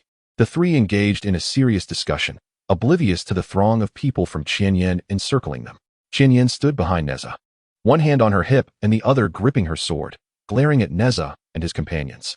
Sensing the tension, Nezha swiftly changed the subject, saying, "It seems I inadvertently offended Qianyan earlier. I believe I should sincerely apologize to her. She can't be that petty, can she? Hu Kaishan and Duan Wuzhu nodded in agreement, and the trio turned around simultaneously. As they did, Qianyan swung her hand, but Nezha's reflexes were lightning fast, and he leaned back to evade the blow. Unfortunately, the slap landed squarely on Hu Kaishan's face. Nezha exclaimed, "You are far too fierce. It was merely a minor incident. Must you be so extreme?" Qianyan glared at Nezha, incredulous at his nonchalance. Channeling her magical powers, she prepared to strike again. Nezha immediately turned and fled. Just as he reached the mouth of the alley, the little dragon girl suddenly appeared, twisting Nezha's ear and scolding, "Where do you think you are going?" Caught by the little dragon girl, Nezha quickly begged for mercy, tugging at her sleeve and pointing toward Qianyan in the alley, pleading, "Save me, save me." Enraged, Qianyan approached and declared, "Today, I shall kill you." The little dragon girl held her head high and retorted, "Who dares to harm my husband?" The two women glared at each other defiantly. The little dragon girl interjected, "Hey, Nezha did not do it on purpose. Is it really necessary to kill him over such a trivial matter? A simple apology should suffice." Though the little dragon girl was also furious, she deemed it essential to protect Nezha for the moment, intending to deal with him later at home. Qianyan, pointing angrily at Nezha and the little dragon girl, exclaimed, "You too. I am a princess. He has disrespected me in public." The little dragon girl immediately countered, "What of it? You are already betrothed to the Li family. Nezha is, after all, your nominal husband. What reason do you have to kill him?" Standing confidently behind the little dragon girl, Nezha chimed in, "Exactly. There is no need for such extremes. I will apologize, and we can pretend nothing happened. At worst, you can hit me? To kill me would be excessive." Ji1 approached and asked, "Princess, what shall we do? He is also a prince." Qianyan shot an exasperated glance at Nezha and then at the little dragon girl. With a resigned huff, she dramatically flicked her sleeve and turned to leave. The little dragon girl also spun around, grasping Nezha and commanding, "Let us go home. You shall face my wrath." As they walked, Nezha, concerned about his dignity, protested, "Let go of me. There are so many people around. It's utterly humiliating." The little dragon girl pointed at the chaos in the street and said, "Look at the mess you have caused. How long have you been out? These vendors have already sent the bills home. I foresee that your father will surely discipline you this time." Nezha, wide-eyed and frozen in place, gasped, "So soon?" Given Father's temperament, he pondered whether it would be better to endure the beating first before running away or to flee beforehand to avoid the punishment altogether. With that, Nezha promptly turned to make his escape. The little dragon girl glared at him, declaring, "Dare you?" As Nezha took a few steps away, he promptly turned around and obediently returned to the Li residence. Upon his arrival with the dragon maiden, they found the hall where Li Jing glared at Nezha, his face a stormy shade of blue, covered in dirt, with a grimy visage. The dragon maiden, lowering her head, addressed Li Jing, "Father, I have brought Nezha back. Please do not be angry. We shall compensate for the damaged items immediately." Li Jing snapped at the dragon maiden, "Do not speak." He then turned to Nezha, exclaiming, "You, at your age, how can you be so reckless when out in the world? You cause trouble the moment you step outside. What chaos is this with Wang Wenqian? Why must you provoke him? Are you determined to drive me to despair?" Nezha retorted, "I did not seek trouble. It was Wang Ergo who instigated it. I tried my utmost to avoid a fight, yet he relentlessly pursued me. What could I do? If anyone should be held accountable, it should be Wang Ergo's family." In a fit of rage, Li Jing searched for something to strike Nezha with, but Yao Chunchun quickly intervened, saying, "Can't you express yourself without resorting to violence? Your son has explained his side. Do you still intend to hit him? Have you developed a taste for it?" The dragon maiden positioned herself protectively behind Nezha, pleading, "Father, please calm down. Nezha has erred, and I bear some responsibility for not keeping an eye on him. Please let him off this time." Li Jing glanced at Nezha and then at the dragon maiden, letting out a heavy sigh. Pointing at Nezha, he declared, "Fortunately, no one was harmed this time. Otherwise, I would have broken your legs. From now on, without the dragon maiden by your side, you shall not wander out alone." Nezha, indignant, replied, "Why should I lose my freedom? Am I to be imprisoned?" Li Jing countered, "Your freedom? Look at the chaos you create when you venture out alone. You return to find the world turned upside down. Can you not temper your nature?" Nezha, feeling somewhat guilty, turned his head away and replied, "I am tired. I shall return to rest." With that, he turned and headed back to his room. The dragon maiden, seeing Nezha retreat, quickly said, "Father, please calm down. I will speak to him." She followed Nezha into the room. In the corridor, she called out, "Stop." Nezha sighed, muttering, "Oh no." He turned around with a cheerful smile, saying, "My dear, I shall never dare again. Truly, I promise." The dragon maiden responded, "Do you think I am unaware of your nature? I never imagined you would behave like this in my absence. Nezha waved his hand dismissively, insisting, no way. It was Wang Ergo who instigated the trouble today. I am innocent. The dragon maiden, both amused and exasperated, replied, I suspect you have become quite full of yourself lately. Is it very comfortable being embraced by Qianyan? Pouting, she mimicked a kissing gesture, saying, like this, is it not delightful? Nezha awkwardly chuckled. It was all too chaotic at the time. I hardly noticed. It was the tiger that crashed into me. The dragon maiden feigned laughter, saying, no matter. Let us discuss this in our room. As they reached the door, the dragon maiden pushed Nezha inside and turned to close the door, shaking her head and smiling with a sigh. Then, with a resounding thud, the door shut. From the room came the sounds of a fierce altercation, accompanied by the cries of Nezha, Qingti, Hukaishan. And Qianyan also heard the commotion and stepped out to observe the scene unfolding in Nezha's chamber. Hukaishan shook his head and sighed, exclaiming, the tigress of the Tianhuang forest is truly something else. Unfazed, Qingdi retorted, Master, please. This is quite the spectacle, while casting a sidelong glance at Qianyan, adding, other women are not like this. Qianyan, with a strange expression, huffed and retreated to her room. That night, it became evident that Nezha had been expelled from his quarters. Reflecting on the situation, he believed that the little dragon maiden was merely upset. Perhaps she would soon reconsider and allow him back in, for he had not acted with malice. Nezha slowly made his way to the corridor, settling beside a stone table in the yard, gazing up at the heavens with a sigh. Meanwhile, Qianyan, recalling how Nezha had playfully touched and kissed her earlier that day, felt a mix of shyness and indignation that rendered her sleepless. Resolving to get some fresh air, she inadvertently wandered near Nezha's chamber. Upon spotting him lost in thought at the stone table, she realized he had indeed been cast out. Observing Nezha's slender figure stirred an inexplicable sense of compassion within her. She turned back to her room, almost as if compelled, fetched a cloak, and returned to Nezha's side. Inside the room, the little dragon maiden furrowed her brow in frustration. Suddenly, she pondered how late it had become and whether Nezha was still lingering by the door. The earlier chaos had left her feeling jealous of Qianyan, who was Nezha's nominal wife, intensifying her feelings of envy. With a sigh, she resolved to let him back in, considering the night air was quite chilly. As she opened the door, she found Qianyan draping the cloak over Nezha. The little dragon maiden felt an urge to rush forward, but found her feet rooted to the ground, uncertain of her own emotions. Wanting to see how the situation would unfold, she watched as Qianyan gently covered Nezha with the cloak, prompting Nezha to mistake her for the little dragon maiden. He instinctively grasped Qianyan's hand and turned to see her, his smile vanishing as he exclaimed, "Oh, it's you." Qianyan's face flushed at his touch. Acknowledging that he had indeed caused her distress earlier, Nezha felt less resistant to her gesture and remained seated, gazing at the stars as he said, "Thank you. But there is no need for concern. You may return now." In a soft voice, Qianyan asked, "Do you plan to sit here all night?" Nezha felt a twinge of awkwardness and stood, turning to her as he replied, "That's my choice. I am willing. By the way, I apologize for what happened earlier. It was unintentional." Qianyan, captivated by Nezha's handsome features, felt her cheeks grow warmer, quickly averting her gaze. "It's all right. I hold no grudge against you. After all, I am your rightful wife. I simply reacted too strongly because I had not yet come to terms with it. Please, do not blame me." Nezha widened his eyes and leaned closer to Qianyan, tilting his head to scrutinize her blushing face in disbelief. "Why are you blushing? You can't be serious. Don't tell me you have feelings for me." At that moment, Zhou stood at the door, witnessing the unfolding scene. Her perspective allowed her to see Qianyan's silhouette. While Nezha leaned in closer to Qianyan's face, observing her bashful demeanor, Zhou gazed at Nezha with reddened eyes.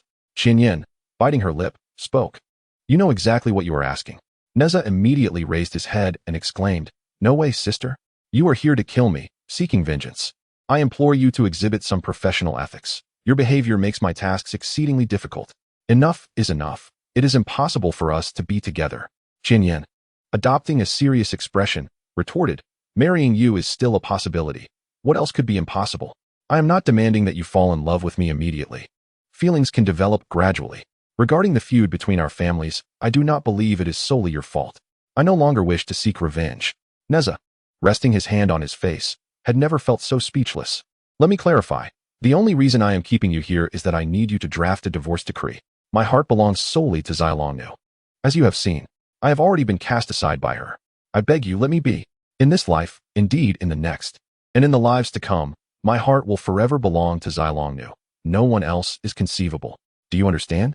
Qianyan, with reddened eyes, looked at Nezha as he uttered these words devoid of emotion. After all, she was a princess, always accustomed to men vying for her affection. Yet she had never faced such rejection before. A wave of indescribable sorrow washed over her. As she gazed at Nezha, an impulsive urge surged within her. Suddenly, she wrapped her arms around Nezha's waist, holding him tightly. Nezha, startled, raised his hands and stood on tiptoe, pushed against the corridor pillar by Qianyan's embrace. With her head resting against his chest, Nezha became utterly bewildered as he finally noticed Zhou at the door, her eyes glistening with tears as she regarded him. Chapter 65. Spring outing. When Zhou's gaze met Nezha's, she took a deep breath and promptly closed the door again. Nezha, now oblivious to Qianyan, pushed her away, saying, "Stop crying." Zhou misunderstood. "Please, just go back." He pleaded, "I beg you, spare me." With tearful eyes, Qianyan looked at Nezha and asked, "Do you truly harbor no feelings for me? Then why did you save me? Is there absolutely no chance?" Nezha, anxiously glancing toward the door, suddenly shouted, "Enough. No, no, no, not even a little." Realizing his tone was harsh, he softened his voice, saying, "Oh dear, you should return to rest. It's too late. And today has been utterly dreadful." Qianyan, wiping her tears, nodded, "All right, I understand." She turned away, dejectedly returning to her room, her spirit visibly diminished. Nezha rushed to the door, discovering it was merely closed, not locked. He swiftly entered the room and secured the door. As Nezha scanned the room for Zhou, he found her sitting at the desk, staring blankly at the Zhou puppet he had carved. Approaching her, he said, "Zhou, it was not as you perceived. She lunged at me unexpectedly. There is nothing between us." Upon hearing the voice of Nezha, Zhou's thoughts were abruptly interrupted. She quickly wiped away the tears at the corners of her eyes, set aside the wooden carving of Nezha, and turned her gaze towards the window, reluctant to speak. Unsure of what to say, Nezha furrowed his brow and implored, "Zhou, do you not believe me once more? Why is it that you always doubt me?" Suddenly, Zhou turned around, her eyes brimming with emotion as she retorted, "Have I ever not believed you? During the first incident at my father's birthday banquet, you claimed my father feasted upon children. Without a second thought, I confronted him. You insisted you did not kill my third brother, and I trusted you. Pleading with my father on your behalf, you ventured forth to battle, leaving me to await your return, and I believed in you, waiting faithfully. Yet you dare accuse me of disbelief? You professed that you would be with me through all eternity, loving only me. But what have I witnessed?" Nezha, taken aback, quickly clarified, "But things are not as you perceive. I did not do anything. If you are upset about what happened earlier today, I sincerely apologize. I shall refrain from fighting in the future. Please do not be angry." Zhou turned away again, unable to forget how Nezha had approached Qianyan's face. A perspective that unmistakably suggested intimacy. Curiosity piqued, she inquired, "Did you, just now, kiss her?" Nezha pondered for a moment, confused. "Kiss? Who did I kiss just now?" Feeling embarrassed, Zhou stood up and pushed him aside, saying, "Never mind, I want to ask." "Move aside." Grabbing a stack of blankets from the cupboard, she tossed them onto the floor, declaring, "You will sleep here tonight." Nezha, astonished, pointed at the blankets on the ground, stammering, "You want me to sleep here? The floor is so hard. How can I possibly sleep? This is all a misunderstanding, and you refuse to hear my explanation, yet you make me sleep on the floor?" Zhou lay on the bed, turning her back to him and casting a glance filled with disdain. "Sleep if you want, or don't. It's your choice." With a sense of helplessness, Nezha fluffed the blankets on the floor, gazing at the irate Zhou on the bed with a sense of grievance. Meanwhile, Qianyan returned to her room, sitting listlessly at the table, lost in thought. Ji-wan, noticing the commotion, rose with a yawn and asked, "Princess, why are you still awake at such a late hour?" Qianyan shook her head, her voice heavy. "I am fine. You should rest. I wish to be alone for a while." Seeing Qianyan's discontent, Ji-wan did not wish to intrude further. Thus she turned to say, "If you need anything, princess, do call for me." Qianyan ignored her and continued to dwell in her thoughts, feeling a profound sense of displacement. She reminisced about her encounters with him in the Western Zhou palace, how he sought her out, later married her, and saved her from dreams, every moment replaying in her mind. Qianyan supported her head with her hand, consumed by her thoughts, reflecting on Nezha's earlier words.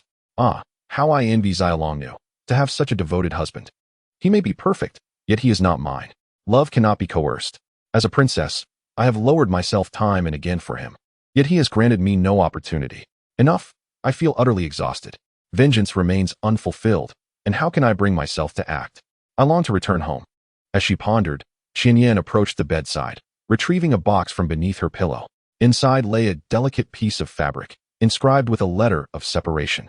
The words "I implore you, let me go," echoed relentlessly in her mind. As the moment of confrontation approached, he had never uttered those words. The following dawn, Longji and Shimiao returned to the Li residence and retreated to their respective chambers. Nezha lay on the ground, turning over and opening his eyes to find the little dragon maiden awake, gazing at him with a displeased pout. Nezha immediately sat up, scratching his head, and said, "Good morning, my dear. Are you hungry? Allow me to prepare breakfast for you." The little dragon maiden, with wide eyes, replied, "No need, I have no appetite. Please spare the kitchen." Nezha chuckled, recalling his culinary skills were far from admirable. "Not to worry," he said, approaching her, as promised. "Today I shall take you all for a delightful outing." The little dragon maiden glanced at him disdainfully, unwilling to engage, and after putting on her shoes, she commanded, "Step aside." She then strode out of the room and sat in the courtyard, lost in thought. Nezha, feeling somewhat at a loss, remained in his room in silence. At noon, Zhou inquired, "Princess, I have heard that the young master intends to take everyone out today. Shall we join?" Qian Yin shook her head, lethargically responding, "They are going, but what concern is it of ours? We have already intruded for long enough. Zhou, gather your things. It is time to depart. I miss home." Qing Ti, pulling Shimiao along, made her way to Nezha and the little dragon maiden's room. Observing the little dragon maiden lost in her thoughts outside, Longji furrowed her brow slightly and approached her. Shimiao, noting the little dragon maiden's demeanor, glanced at Hu Kaishan and Qing Ti. Qing Ti rushed to the little dragon maiden's side, asking, "Master, what troubles you? Has Nezha not yet apologized? Shall we still go for the outing today?" At that moment, Nezha emerged from the room, a bright smile on his face as he exclaimed, "Of course we shall go. I promised you all." The little dragon maiden, seeing Nezha approach, awkwardly stood up and forced a smile, saying, "Yes, Master promised you. Of course we shall go. Let us be on our way." She wished not to dampen the spirits of the others due to her own emotions. Throughout their journey, the peculiar tension between the two was palpable. Nezha intentionally drew closer to the little dragon maiden, who, in turn, evaded him, refusing to engage.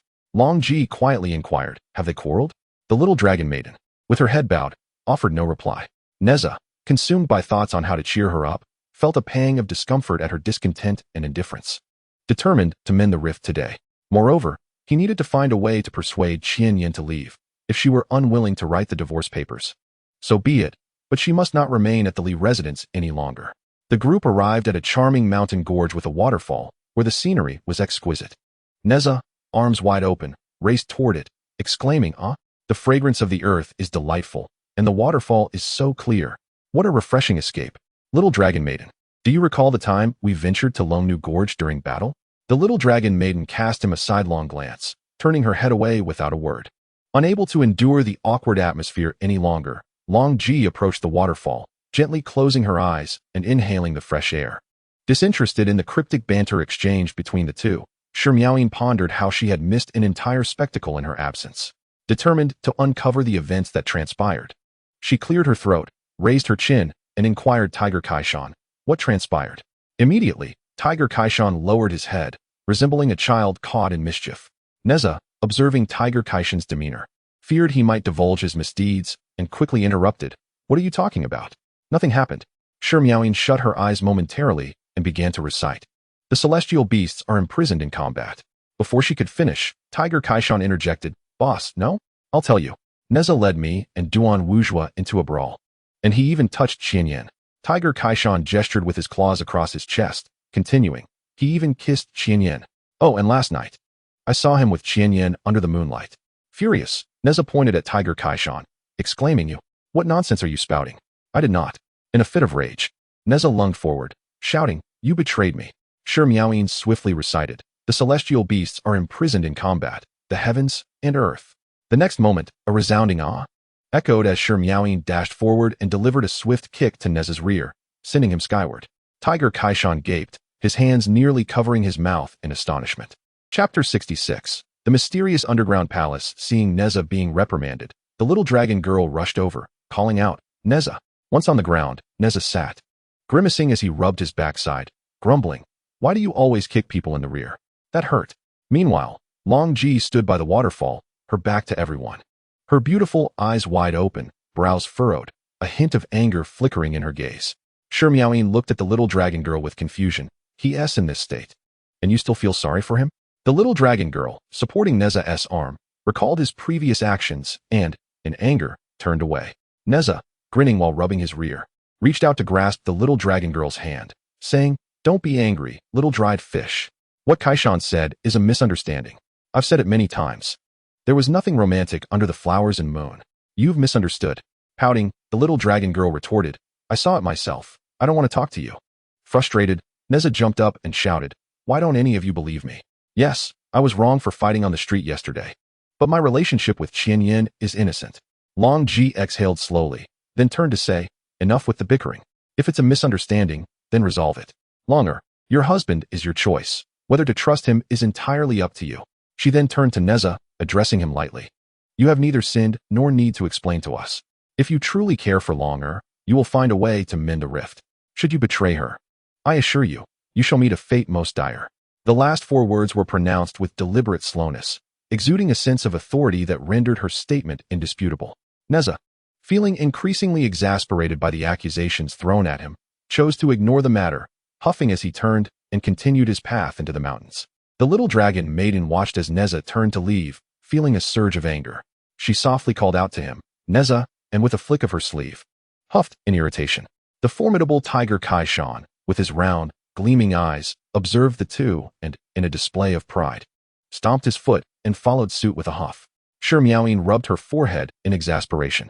Nezha, in a fit of anger, strode away with great speed, leaving the little dragon maiden struggling to keep pace. Before long, Nezha had vanished from sight. Lost and disoriented, the little dragon maiden found herself enveloped by a heavy miasma, surrounded by swirling mist in a forest she had never encountered before.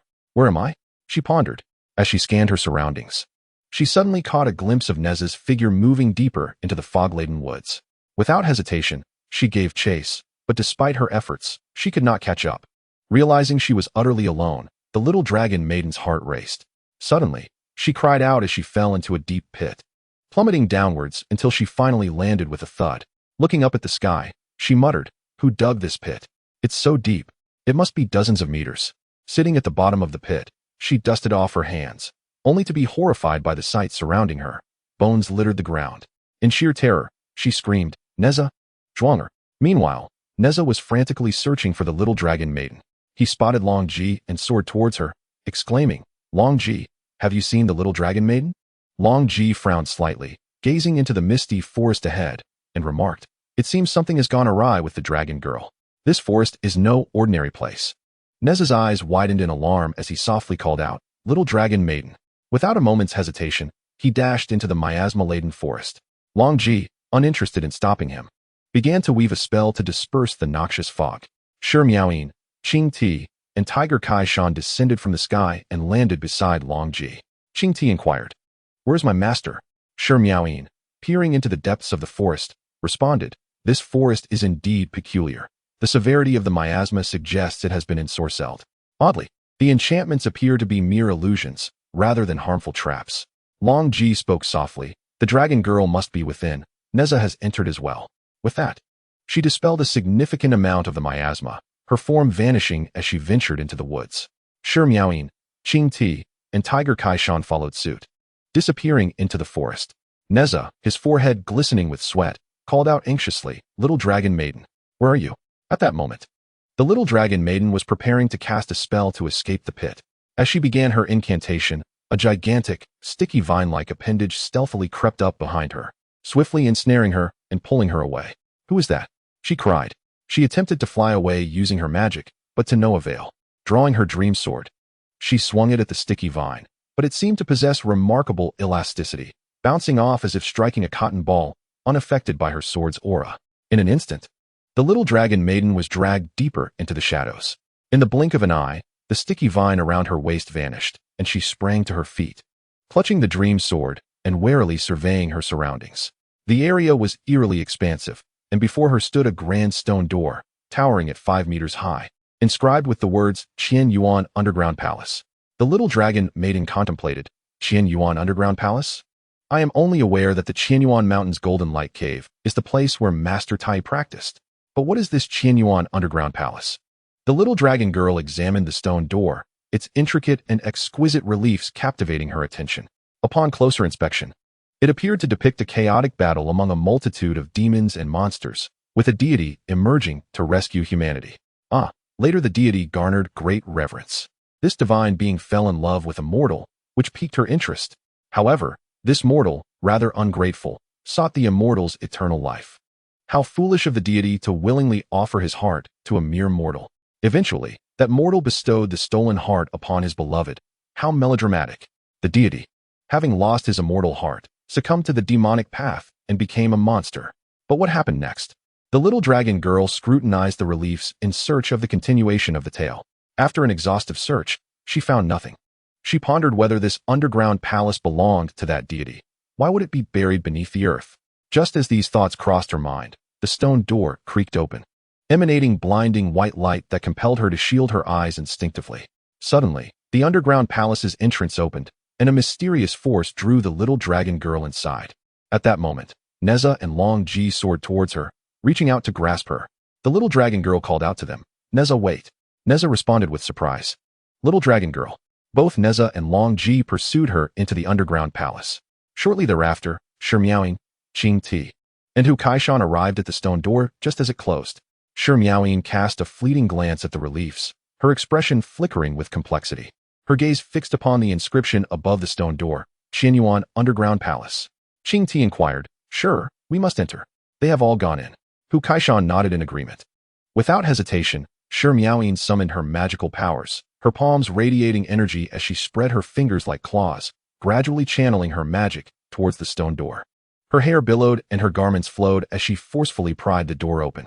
The trio swiftly followed her inside. Chapter 67. The Blood Demon Underground Palace. After being drawn in, an unknown mysterious force caused the little dragon girl to faint. After an indeterminate time, she awoke, her senses nearly overwhelmed by the terrifying sight before her. Surrounding her was a vast expanse of crimson sea, and she found herself lying on a stone path amidst this blood-soaked abyss. The sight of the blood sea filled her with nausea, not merely visually, but olfactorily as well, as the pungent stench of blood mingled with the odor of decaying corpses assaulted her senses. The little dragon girl instinctively turned away, retching, as she had not eaten breakfast before her departure. Surveying her surroundings, she furrowed her brow in confusion. Where on earth was she? It could only be described as the depths of a Vichy hell. Rising to her feet, she was uncertain whether to advance along the stone path or retreat. At that moment, something emerged from the blood sea, and upon closer inspection, her eyes widened in horror. An innumerable mass of hands, human hands, clawing and flailing as if desperate to escape the crimson depths. Xiaolongnu felt a chill run down her spine, rendering her incapable of further contemplation as she dashed along the stone path ahead. Moments later, she spotted a familiar figure in the distance. It was Nezha. Without hesitation, Xiaolongnu rushed forward, calling out to him. Nezha turned, revealing a confident smile and beckoning her with a hand. A sense of foreboding washed over Xiaolongnu. She recalled that it was an illusion of Nezha that had caused her to fall into a trap before. This time, it must be another deception. She halted, her voice laced with caution as she inquired, "Who are you really? Why have you lured me here?" Nezha merely smiled and replied, "My dear, I am Nezha. Come to me." Xiaolongnu shook her head, stepping back, asserting, "No, you are not Nezha." At that moment, the smiling Nezha suddenly lunged forward, revealing fierce purple eyes, and demanded, "Come with me." The false Nezha grasped Xiaolongnu's hand with immense strength, pulling her into a swirling vortex. From the other side of the blood sea, Nezha spotted an identical figure dragging Xiaolongnu into the whirlpool. He shouted, "Let her go." Nezha soared towards them, but the distance was too great. As he reached the vortex, he witnessed Xiaolongnu being drawn deeper into the abyss, surrounded by a multitude of hands that grasped her, pulling her inexorably down.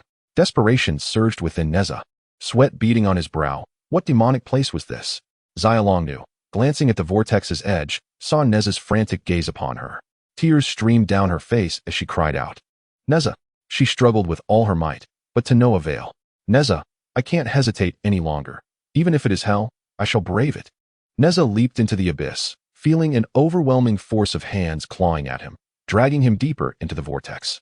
"Xiaolongnu, do not fear. I am here." As the scene shifted, Nezha opened his eyes to find Xiaolongnu beside him.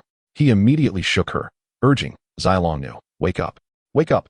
In a state of urgency, Nezha cast a spell to rouse her. Upon awakening, Xiaolongnu, upon seeing Nezha, felt an undeniable sense of reality and threw herself into his arms, exclaiming, "You insufferable Nezha! Why did it take you so long to find me? You nearly frightened me to death." Nezha comforted her, stroking her back as he surveyed their surroundings. The light was dim and crimson, with blackened, withered trees encircling them, and the ground was a haunting red, truly a place of dread. "This underground palace resembles a phantasm," Nezha remarked. "It is certainly no sanctuary." "Zhou, how did you end up here?" Wiping her tears, Zhou recounted, "I followed you into the woods, but then you vanished. I saw your shadow in the trees and chased after it, only to fall and end up here." Nezha helped her to her feet, deducing, "So, it seems the entities within this palace lured you here." With a fierce glare at their surroundings, Nezha suddenly shouted, "Who are you? What do you want? Why have you captured Zhou? If you do not release us today, I shall destroy this cursed place." After the shout, there was no response from the surroundings. Nezha turned to the little dragon girl and said, "Do not be afraid, my dear. I will surely take you out of here." The little dragon girl, trembling with fear, pressed closely against Nezha and nodded slightly. Even Nezha felt a chill in such a place, let alone the little dragon girl. He wrapped his arm around her and ventured forward. As they walked, the little dragon girl asked, "What about Zhou and the others? Did they not come with you?" Nezha replied, "After I entered, I did not see them. I was too anxious to find you and didn't pay much attention. First, I will take you away from here. Do not worry. Zhou, Sister Shi, Qinti, and Tiger Kaishan all possess formidable powers. They will be fine." The little dragon girl nodded in agreement, and the two continued their search. Meanwhile, Longji arrived at a pitch-black area where even one's hand could not be seen. She decided to close her eyes and employed her magic to sense the entire palace, attempting to locate the whereabouts of the little dragon girl and Nezha. Moments later, Longji's magical energy surged, and she declared with a powerful voice, "Even if you fall into hell, you should not lay your hands on the little dragon girl. Blood demon, I advise you to cease your actions. Otherwise, I shall ensure you never rise again." A sinister male voice echoed around, laughing wickedly. "Ha! I have waited for so long for this moment.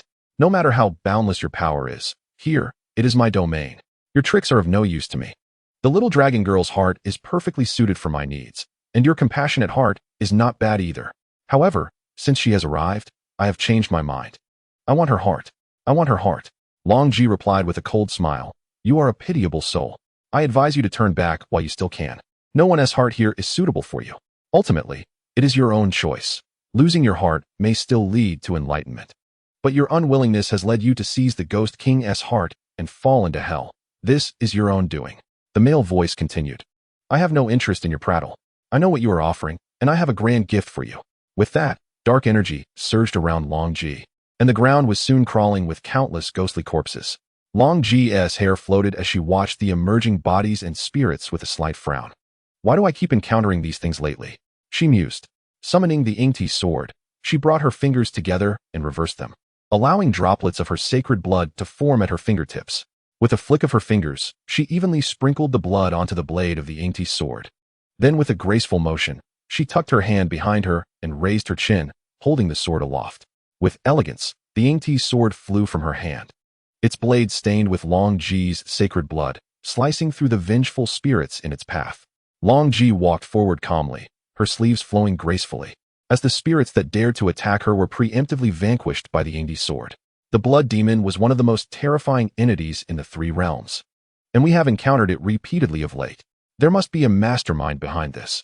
The one who desires our demise the most is none other than Dao Ju Tian. Utilizing my taboos against me shows considerable effort on their part, Longji analyzed as she continued onward. Suddenly, she seemed to recall something, and after calculating with her hand, she gently exhaled a breath. Shmeoyn, Qing T, and Hkishn entered together and had not separated. Hkishn, feeling a twinge of fear, turned to Shmeoyn and inquired, "What on earth is this place, really? The surroundings are filled with tombstones, arranged in a square formation. What does it signify?" Shmeoyn, maintaining her composure, lifted her sleeve to glance around, noting the pervasive darkness. Save for these 9 tombstones arranged in a square. After a moment of contemplation, she circled the tombstones, remarking, "If I am not mistaken, this is the domain of the blood demon. Have you heard of the blood-stained great formation? This is the ancestral ground of its creator, the blood demon, a truly malevolent entity." Upon finishing her words, Shmeoyn brought her fingers together to cast a spell toward the 9 tombstones. Instantly, complex, shimmering runes appeared upon each tombstone, only to flicker briefly before extinguishing. A faint smile graced her lips as she discerned the underlying trickery. A mere child's play of deception, she murmured, with her fingers poised before her chest, radiating confidence. Shmoyn concentrated her magical energy and swiftly cast spells toward the 9 tombstones, focusing on 3 at a time. Each trio of tombstones glimmered with a red light before resetting, until all 3 illuminated with a green glow and aligned in a straight line. The speed was crucial. Any delay would cause the light to fade, and reigniting the same tombstone would alter its hue. With her remarkable memory and speed, she repeated the process until 3 tombstones shone with a verdant light, causing them to vanish, and the surroundings gradually brightened. The illusory walls dissipated, and Shmoyn retracted her gestures, prompting the trio to advance further. Meanwhile, Nezha and the little dragon girl had traversed a considerable distance, arriving at an expansive plaza, surrounded by deep crimson hues, with a gigantic empty cauldron at its center. Approaching the vacant basin, they peered down to find it empty, the ground around it marked by vast crimson seals. They exchanged glances, and suddenly, a thick blood began to emerge from the depths of the cauldron, rising rapidly and surging forth. Nezha instinctively pulled the little dragon girl back, retreating a few steps as they beheld the cauldron filling with blood, a sight so grotesque it was nauseating. Unable to bear it any longer, the little dragon girl buried her face against Nezha's shoulder, wishing to avert her gaze. Nezha reassured her, gently patting her arm. Moments later, the blood within the cauldron began to churn violently, and from its depths, a humanoid figure gradually ascended. Nezha widened his eyes in astonishment. It indeed resembled a person, but so repulsive, as though composed entirely of plasma. The figure, with its surface flowing with crimson, stepped forth from the cauldron, advancing towards Nezha. As they retreated, Nezha shouted, "Who are you? Stay back." The blood-formed entity approached, proclaiming, "Surrender your heart to me." Nezha raised his head defiantly, exclaiming, "What manner of creature are you? Despicable." Seeing the blood figure advance without hesitation, Nezha summoned his armor and the fire-pointed spear, thrusting it towards the grotesque being. The little dragon girl, suppressing her revulsion, declared, "Nezha, I shall assist you." After finishing her words, the little dragon girl thrust her sword forward. Just then, the fiery spear of Nezha lunged forth, flames blazing, piercing through the blood figure's body without hesitation. Nezha's eyes widened in shock as he twisted his body to withdraw the spear, channeling a spell with his fingers. Yet, the blood figure remained unmoved. The wounds inflicted by the fiery spear and the spell closing up instantaneously. The blood figure slowly extended a hand, its palm transforming into a flowing substance of blood, encircling Nezha and tightening around his neck, lifting him off the ground. The little dragon girl unleashed a long stream of sword energy, cleaving through the blood figure's form, only for it to heal almost instantaneously. "Release Nezha," she cried out. The blood figure paid her no heed. Its other hand morphed into a long tendril of blood, ensnaring the little dragon girl as well. Suddenly, the blood figure opened its mouth wide, revealing a terrifying visage, from which 8 sharp spikes made of blood protruded, aimed directly at the little dragon girl's chest. Nezha's eyes widened in alarm as he shouted urgently, "Stop! Don't touch her!" Struggling desperately, Nezha felt a surge of power erupting around him. With a forceful burst, he shattered the blood that was entwining him and leaped toward the little dragon girl. As Nezha's strike shattered one of the blood figure's arms, it staggered, releasing the little dragon girl, who fell into Nezha's embrace. The blood figure reacted with remarkable speed, its 8 sharp spikes extending rapidly toward Nezha's back. In an instant, the spikes pierced through Nezha's back, a terrifying sight as the blood figure's face twisted grotesquely, its mouth agape with the fearsome spikes. Pain surged through Nezha as he gasped, his eyes wide with agony, muscles spasming from the torment. The little dragon girl, filled with dread, witnessed Nezha shielding her from the 8 blood spikes, helplessly crying out, "Nezha!" Her hair billowed as her fury reached its peak. One palm gathered immense power and struck toward the blood figure. Instantly, the spikes were severed, and the blood figure was sent reeling backward. As the little dragon girl supported Nezha, tears streamed down her cheeks in desperation.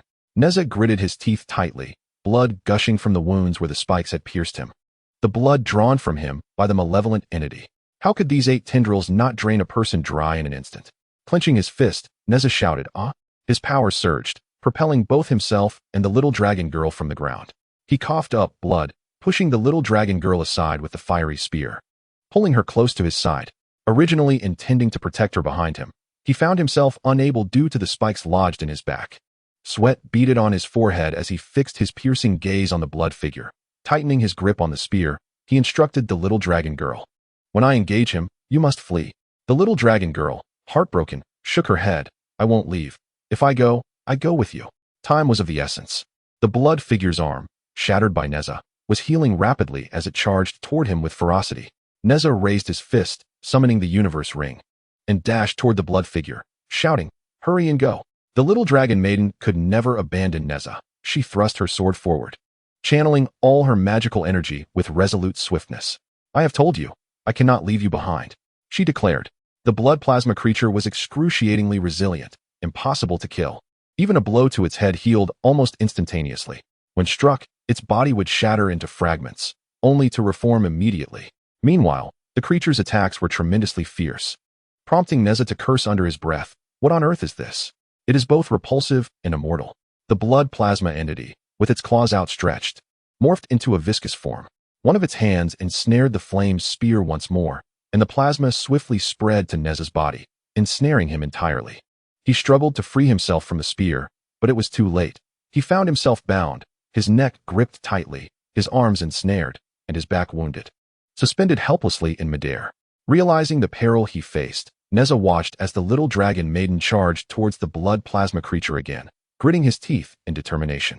He resolved to fight back with all his might, channeling his magical energy to shatter one of the creature's blood-soaked arms. For a fleeting moment, he broke free, and without hesitation, as he descended, he spun around and unleashed a powerful strike towards the little dragon maiden, sending her flying. As the little dragon maiden lunged towards the blood plasma entity, she was unexpectedly struck by Nezha's palm, hurtling her away without warning. "Nezha!" she cried out.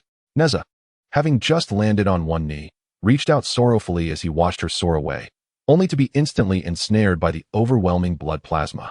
He was suspended in the air once more, utterly drained, unable to summon the power needed to shatter the plasma again, with blood trickling down his back. At least the little dragon maiden was momentarily safe after being knocked away. He hoped that Longji would find her swiftly.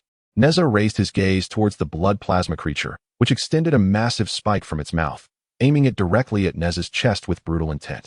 Nezha's eyes widened as the blood plasma spike, thicker than his arm, pierced his heart. Chapter 69. Hollow Lotus Root. As the spike penetrated his heart, both Nezha and the blood plasma creature froze in disbelief. "A hollow heart?" the creature exclaimed incredulously. Suddenly, Nezha recalled that he was formed from lotus petals, thus lacking a conventional heart. Perhaps a lotus seed would be a more fitting description. Blood trickled from the corner of his mouth as he managed a faint smile, forcing out a few words. "Did you not expect this?" The blood plasma creature, enraged, withdrew the spike from Nezha's chest and flung him aside, exclaiming, Why do you have no heart?" Nezha rolled on the ground in agony. After a while, he realized his resilience was remarkable. He had not fainted, and instead, he felt his meridians rapidly healing, his bones still intact. Lying on the ground, he retorted, "You want my heart? Better luck in your next life. It's impossible in this one." The blood plasma creature bellowed in fury, "I want a heart. I demand a powerful heart." Suddenly, a piercing voice echoed around them. "If you seek a heart, come and take it." As the words lingered in the air, Shurmiaoin soared towards the blood plasma creature, striking it with a forceful palm. With astonishing speed, the plasma figure turned its head, only to be obliterated in an instant. The formidable Shurmiaoin descended gracefully beside Nezha, executing a stylish turn. Her hair flowing like silk, her piercing gaze fixated on the scattered plasma below. Shortly thereafter, Qingti and Hu Kaishan also landed with agility. Hu Kaishan rushed over to support Nezha, inquiring about his condition. Nezha, in agony, rose slightly and shook his head, his eyes drawn to the remnants of plasma on the ground. He observed as the disjointed plasma began to quiver and swiftly coalesce. With a slight parting of his lips, Nezha uttered, "Sister Shur, it's so difficult to kill him." Shurmiaoin narrowed her eyes and commanded, "Kaishan, assist Nezha in healing." Without waiting for him to gather his strength, she immediately chanted, "Celestial Beast Prison Duel, Heaven and Earth, Universe." With her hands poised menacingly, she cast her spell upon the ground. The plasma, which had been writhing and gathering, came to an abrupt halt. With a disdainful smile, she remarked, "Indeed, lacking in wit." Shurmiaoin then summoned her magical power, exhaling a breath of celestial energy that mingled with her gathered force, and with a flourish, she unleashed it. The infused power enveloped the plasma, which gradually transformed into a deep black before disintegrating into dust. Hu Kaishan continued to support Nezha, channeling his energy into him. In a weakened voice, Nezha asked, "Sister Shi, what exactly is this thing?" Leaning closer to examine Nezha's back injuries, Shi Miaoyin explained, "It is a blood demon. However, this should not be its true form. If it were, the underground palace would have perished with it. Yet, your constitution is remarkably resilient. You've survived this." Nezha flashed a proud smile and replied, "Of course. I'm not so easily defeated. But how do we deal with this blood demon? What is its origin?" Shi Miaoyin furrowed her brow and, while Nezha recuperated, continued, "The blood demon was once a celestial being who sought to enlighten all. However, it fell in love with a mortal who favored another. That mortal was facing imminent peril, undergoing tribulation to ascend. It was a life or death situation, and only the immortal heart, forged through unwavering resolve, could ensure survival during the tribulation. Upon learning this, the mortal devised a way to stir the celestial's mortal affection, willingly offering the immortal heart. The mortal then entrusted it to the beast king of that time, who refined it and administered it to the one undergoing tribulation. Upon succeeding, the ascendant learned the truth but was left powerless to alter the course of fate. Nezha seemed to grasp the implication and remarked, "That mortal was you, wasn't he it? You are the beast king who survived the tribulation thousands of years ago. But what became of that mortal?" Shi Miaoyin nodded and continued, "Yet I held no affection for him. I extracted my heart and returned it to the celestial being. But he refused, ultimately taking his own life. My heart was consumed with thoughts of the Tianhuang forest and its future, leaving no room for romantic entanglements. After that incident, I rarely interacted with humans. And even when I had to leave the Tianhuang forest, I no longer appeared in feminine guise, strictly prohibiting all beings of the forest from engaging with humanity. Upon learning of his beloved's death, the heartless celestial found her powers greatly diminished. In search of a formidable heart to slay me in the desolate forest, she ultimately could not accept his demise while I continued to exist. She exchanged her heart for his, yet he perished. Later, she seized the heart of the ghost king to seek vengeance against me, but was unable to overpower me. Thus, she descended into hell, taking countless lives, incessantly acquiring new, more powerful hearts, until she became a blood demon. Due to the immense bloodshed she caused, the celestial being suppressed her, condemning her to eternal darkness, unable to kill again. Nezha sighed and remarked that she was indeed a pitiable soul. But is she a goddess? He mused. Yet, why do I feel that the blood-soaked figure from earlier was a man? Shi Miaoyin calmly replied, having been reduced to a blood demon for millennia, there is no distinction between genders. He has not appeared for thousands of years. Someone must have informed him of our arrival, attempting to lure us in to claim our hearts. I observe that he still clings to his past. Are you ready? Nezha felt his strength returning, though he had lost considerable blood, leaving him pale and weak. He instructed Tiger Kaishan to halt, saying, I am fine now. Let us hasten to find the little dragon maiden and Longji. I wonder if they are safe. In a moment, the little dragon maiden was sent flying by Nezha's strike, and shortly thereafter, Longji's exquisite visage appeared, gracefully catching the little dragon maiden and soaring elegantly through the air. With tearful eyes, the little dragon maiden looked up to see Longji and implored, please, you must save Nezha. That blood-soaked figure seeks to kill him. Longji, with a gentle smile, reassured the little dragon maiden, do not worry. Shi Miaoyin has already rescued Nezha. Just follow me. He will arrive shortly. Longji cradled the little dragon maiden and glided gracefully through the air. The little dragon maiden finally relaxed, unsure of where Zhou would take her. Zhou had an uncanny ability to foresee events, and her words often proved true. They would soon reunite with Nezha. Wiping away her tears, the little dragon maiden flew alongside Longji for some time before they finally descended. Upon landing, the little dragon maiden gazed up to see a colossal stone tablet, entirely white and imposing, as if meticulously carved from a giant jade stone. Inscribed upon it were the words, Sealing Demon World. Confused, the little dragon maiden looked at Longji, who, with a slight smile and her beautiful eyes fixed on the monument, eventually spoke. Let us proceed. The little dragon maiden surveyed her surroundings, finding only the vast expanse of the square and the solitary Sealing Demon Tablet. She inquired, which way shall we go? Longji brought her fingers together, closed her eyes, and after a brief moment, pointed. Not far behind the Sealing Demon Tablet, a magnificent white jade pagoda emerged, tall and stunning. The little dragon maiden immediately soared past the Sealing Demon Tablet, gazing up at the grand white jade pagoda, upon which 3 prominent characters were inscribed. How Tian Pagoda. After reading the inscription, The little dragon maiden suddenly recalled something and turned to the slowly approaching Longji, questioning. Is this Hao Tian Pagoda related to the Emperor Hao Tian? I have only encountered references to him in ancient texts. Tai Hao, Fushi, with poetry to attest. The virtue of Fushi resembles the sun at dawn, as the ancient verse states, Hao Tian shines bright, and you emerge as kings. Hao Tian rises, and you, O great deity, provide for the common folk. Thus, it is said that the Hao Tian Pagoda possesses the power to absorb stars and exchange moons, endowed with unmatched strength. It is said that one can subdue all manner of demons and malevolent forces, and if necessary, even divine beings may be pacified. However, due to reasons unknown, its whereabouts have become a mystery, leaving no one aware of its location. Longji revealed a faint smile as she gazed at the little dragon maiden, exclaiming, Indeed, I never expected the Haotian Tower to be situated here. Chapter 70. Haotian Tower. After the little dragon maiden and Longji admired the exterior of the Haotian Tower, they prepared to enter when, unexpectedly, Nezha and his companions arrived at the square. From a distance, Nezha spotted the silhouettes of the two women and, in a burst of excitement, called out, Little dragon maiden, immediately halting in her tracks. The little dragon maiden widened her eyes and turned to see Nezha and his companions in the distance. Filled with exhilaration, she dashed back towards them. Nezha, disregarding everything else, was overwhelmed with concern for her safety. Every time danger loomed, his thoughts always gravitated towards the little dragon maiden, regardless of the time or place. Her absence instilled a profound sense of worry and fear within him. She would forever require his protection and care.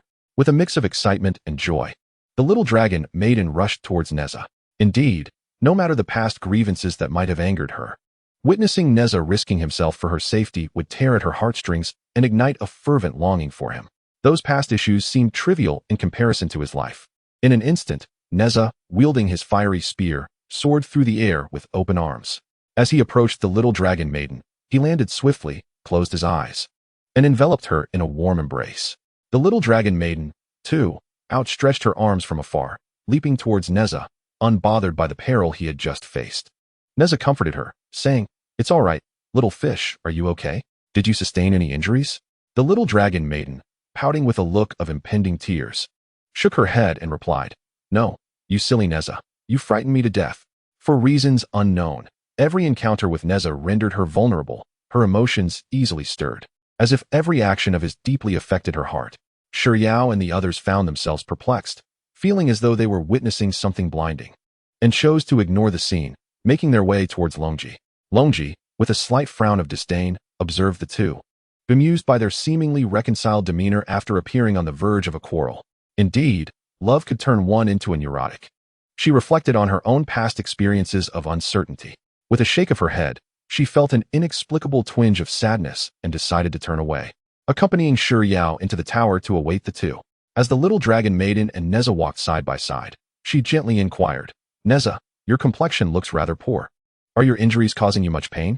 Nezha, seemingly unfazed, replied, All my wounds have healed. What kind of physique do you think I possess? The Tiger Mountain clan has aided my recovery, and ever since I was struck by lightning in the Tianhuang forest, my healing speed has accelerated significantly. My physique has grown considerably stronger. It's just that I lost too much blood. I might be feeling a bit dizzy from running too fast. The little dragon maiden frowned, her heart aching as she gazed upon Nezha's pale face, saying, Of course, you lost so much blood. Looking ahead as a few individuals entered the tower, she decided to lead Nezha to sit on the steps at the base of the enormous demon-subduing monument. Nezha looked at her in confusion. The little dragon maiden glanced around, ensuring that no one was present. Without waiting for Nezha to speak, she cupped his face in her hands, bit her tongue, and allowed her blood to flow, instantly kissing Nezha's lips. Nezha, initially taken aback, widened his eyes at the little dragon maiden before willingly accepting, savoring the strength that coursed from her. After a while, feeling that it was sufficient, he broke the kiss. His cheeks tinged with a blush. The little dragon maiden, noticing his flushed face, blushed in response and inquired, My dear, is that enough? If not, I have more. Nezha, feeling somewhat shy, replied, That's enough, really. If I drink too much dragon blood, I might end up with a nosebleed. As he spoke, he focused his energy and felt invigorated. Seeing Nezha's complexion improve, the little dragon maiden joyfully took his hand, saying, Let us hurry. Zhou and the others are waiting for us. Nezha nodded, and together they entered the Haotian Tower. Longji, Shimiaoing, Qing Ti, and Hu Kaishan arrived at the first level of the Haotian Tower. Longji, maintaining her usual impassive demeanor, surveyed the expansive white jade floor adorned with seemingly chaotic white jade statues. Suddenly, she spoke. Do you believe that everything is predestined? Miaoying, adjusting her sleeve and glancing around, replied, I believe that human determination can conquer all. Longji's beautiful eyes blinked slightly, revealing a hint of a cryptic smile. This place still lacks one statue, which is the purpose of our arrival at the Haotian Tower. Miaoying frowned slightly as she observed the statues. These are all the most heinous demons and malevolent entities that have appeared in the world. Are you suggesting that we are missing one? Longji smiled confidently, lifting her sleeve as she continued. I have a guess. Whether you believe it or not, everything is arranged. You, I, and they are all the same. Have you not always wished to change the fate of the Tianhuang forest? Perhaps here lies the turning point you seek. A glimmer of light sparkled in Miaoying's eyes as she regarded Longji. The conversation between the two was always akin to a riddle, leaving Qingti and Hu Kaishan in a state of bewilderment. Nezha and the little dragon maiden also entered, observing the others lost in thought before the white jade statues. Nezha exclaimed, Wow, this place is so pristine and grand. I can see my reflection on this floor, with so many jade statues. Even if we can't move the Haotian Tower, just one statue could be worth a fortune. It's like an art exhibition. As he spoke, Nezha mimicked one of the statues, striking a pose with arms akimbo and a fierce expression. The little dragon maiden and the others couldn't help but laugh at Nezha's comical antics. Having felt a surge of tension and anger since everyone entered, Nezha sought to lighten the mood. Seeing everyone laugh, he joined in the merriment. Suddenly, the little dragon maiden pointed at one of the statues, exclaiming, Nezha, look. Nezha turned to see the statue she was indicating, his eyes widening in astonishment. The demon emperor? Could it be that he has also been immortalized as a statue? Quickly, see if there's one of me. Miaoying, at a loss for words, replied, These are all the most vicious demons from the 3 realms that have been vanquished. Their final remnants of spirit sealed, here as guardians of the Haotian Tower. Are you truly seeking your own? Nezha stammered, I was merely jesting. Longji, with an expression devoid of levity, replied, Do not advance any further. Seek out your respective nemeses and swiftly proceed to the next level. The little dragon maiden sensed Longji's keen interest in this tower and hesitated no longer, joining Nezha before the demon emperor. Suddenly, Nezha caught sight of Zhou Junxi. Longji stated, The demon emperor is Long Heir's adversary, while your foe is Zhou. One for each of you. Upon finishing, Longji raised her hands in unison, unleashing her magical prowess. Over 20 statues simultaneously awakened. Longji truly intended to resolve this matter in one fell swoop, without any delay. Wait a moment. Nezha exclaimed in terror. I must first assist the little dragon maiden in defeating the demon emperor. He watched as Longji soared towards the dozen or so statues, intending to confront them single-handedly. Longji, glancing to the side while casting her spells, declared, They are not difficult to handle. Speed is of the essence. As she spoke, all the jade statues gleamed with a radiant light, gradually beginning to tremble. Moments later, with a resounding crash, the surface of the statues shattered into dust, and over 20 formidable demons of the past simultaneously awakened. Longji's beautiful eyes sharpened as she fixed her gaze on the Tongtian teacher among the statues. The little dragon maiden immediately summoned the dream-startling sword, which flew from her hand toward the demon emperor, while simultaneously producing golden and silver water talismans with both hands, decisively merging them to engage in combat with the demon emperor. Seeing that the little dragon maiden seemed to be handling her foe well, Nezha confidently declared, Your opponent is none other than myself. As he performed a somersault in the air upon his wind-fire wheels, positioning his fiery spear against Zhou Junxi. Miaoying, empowered by a surge of magic, faced off against 5 formidable demons she had previously encountered, her speed unparalleled as she effortlessly navigated through their lingering essences. Qingti and Hu Kaishan each faced an opponent as well. Having no prior experience in battle, they simply chose one that seemed convenient. The battle commenced,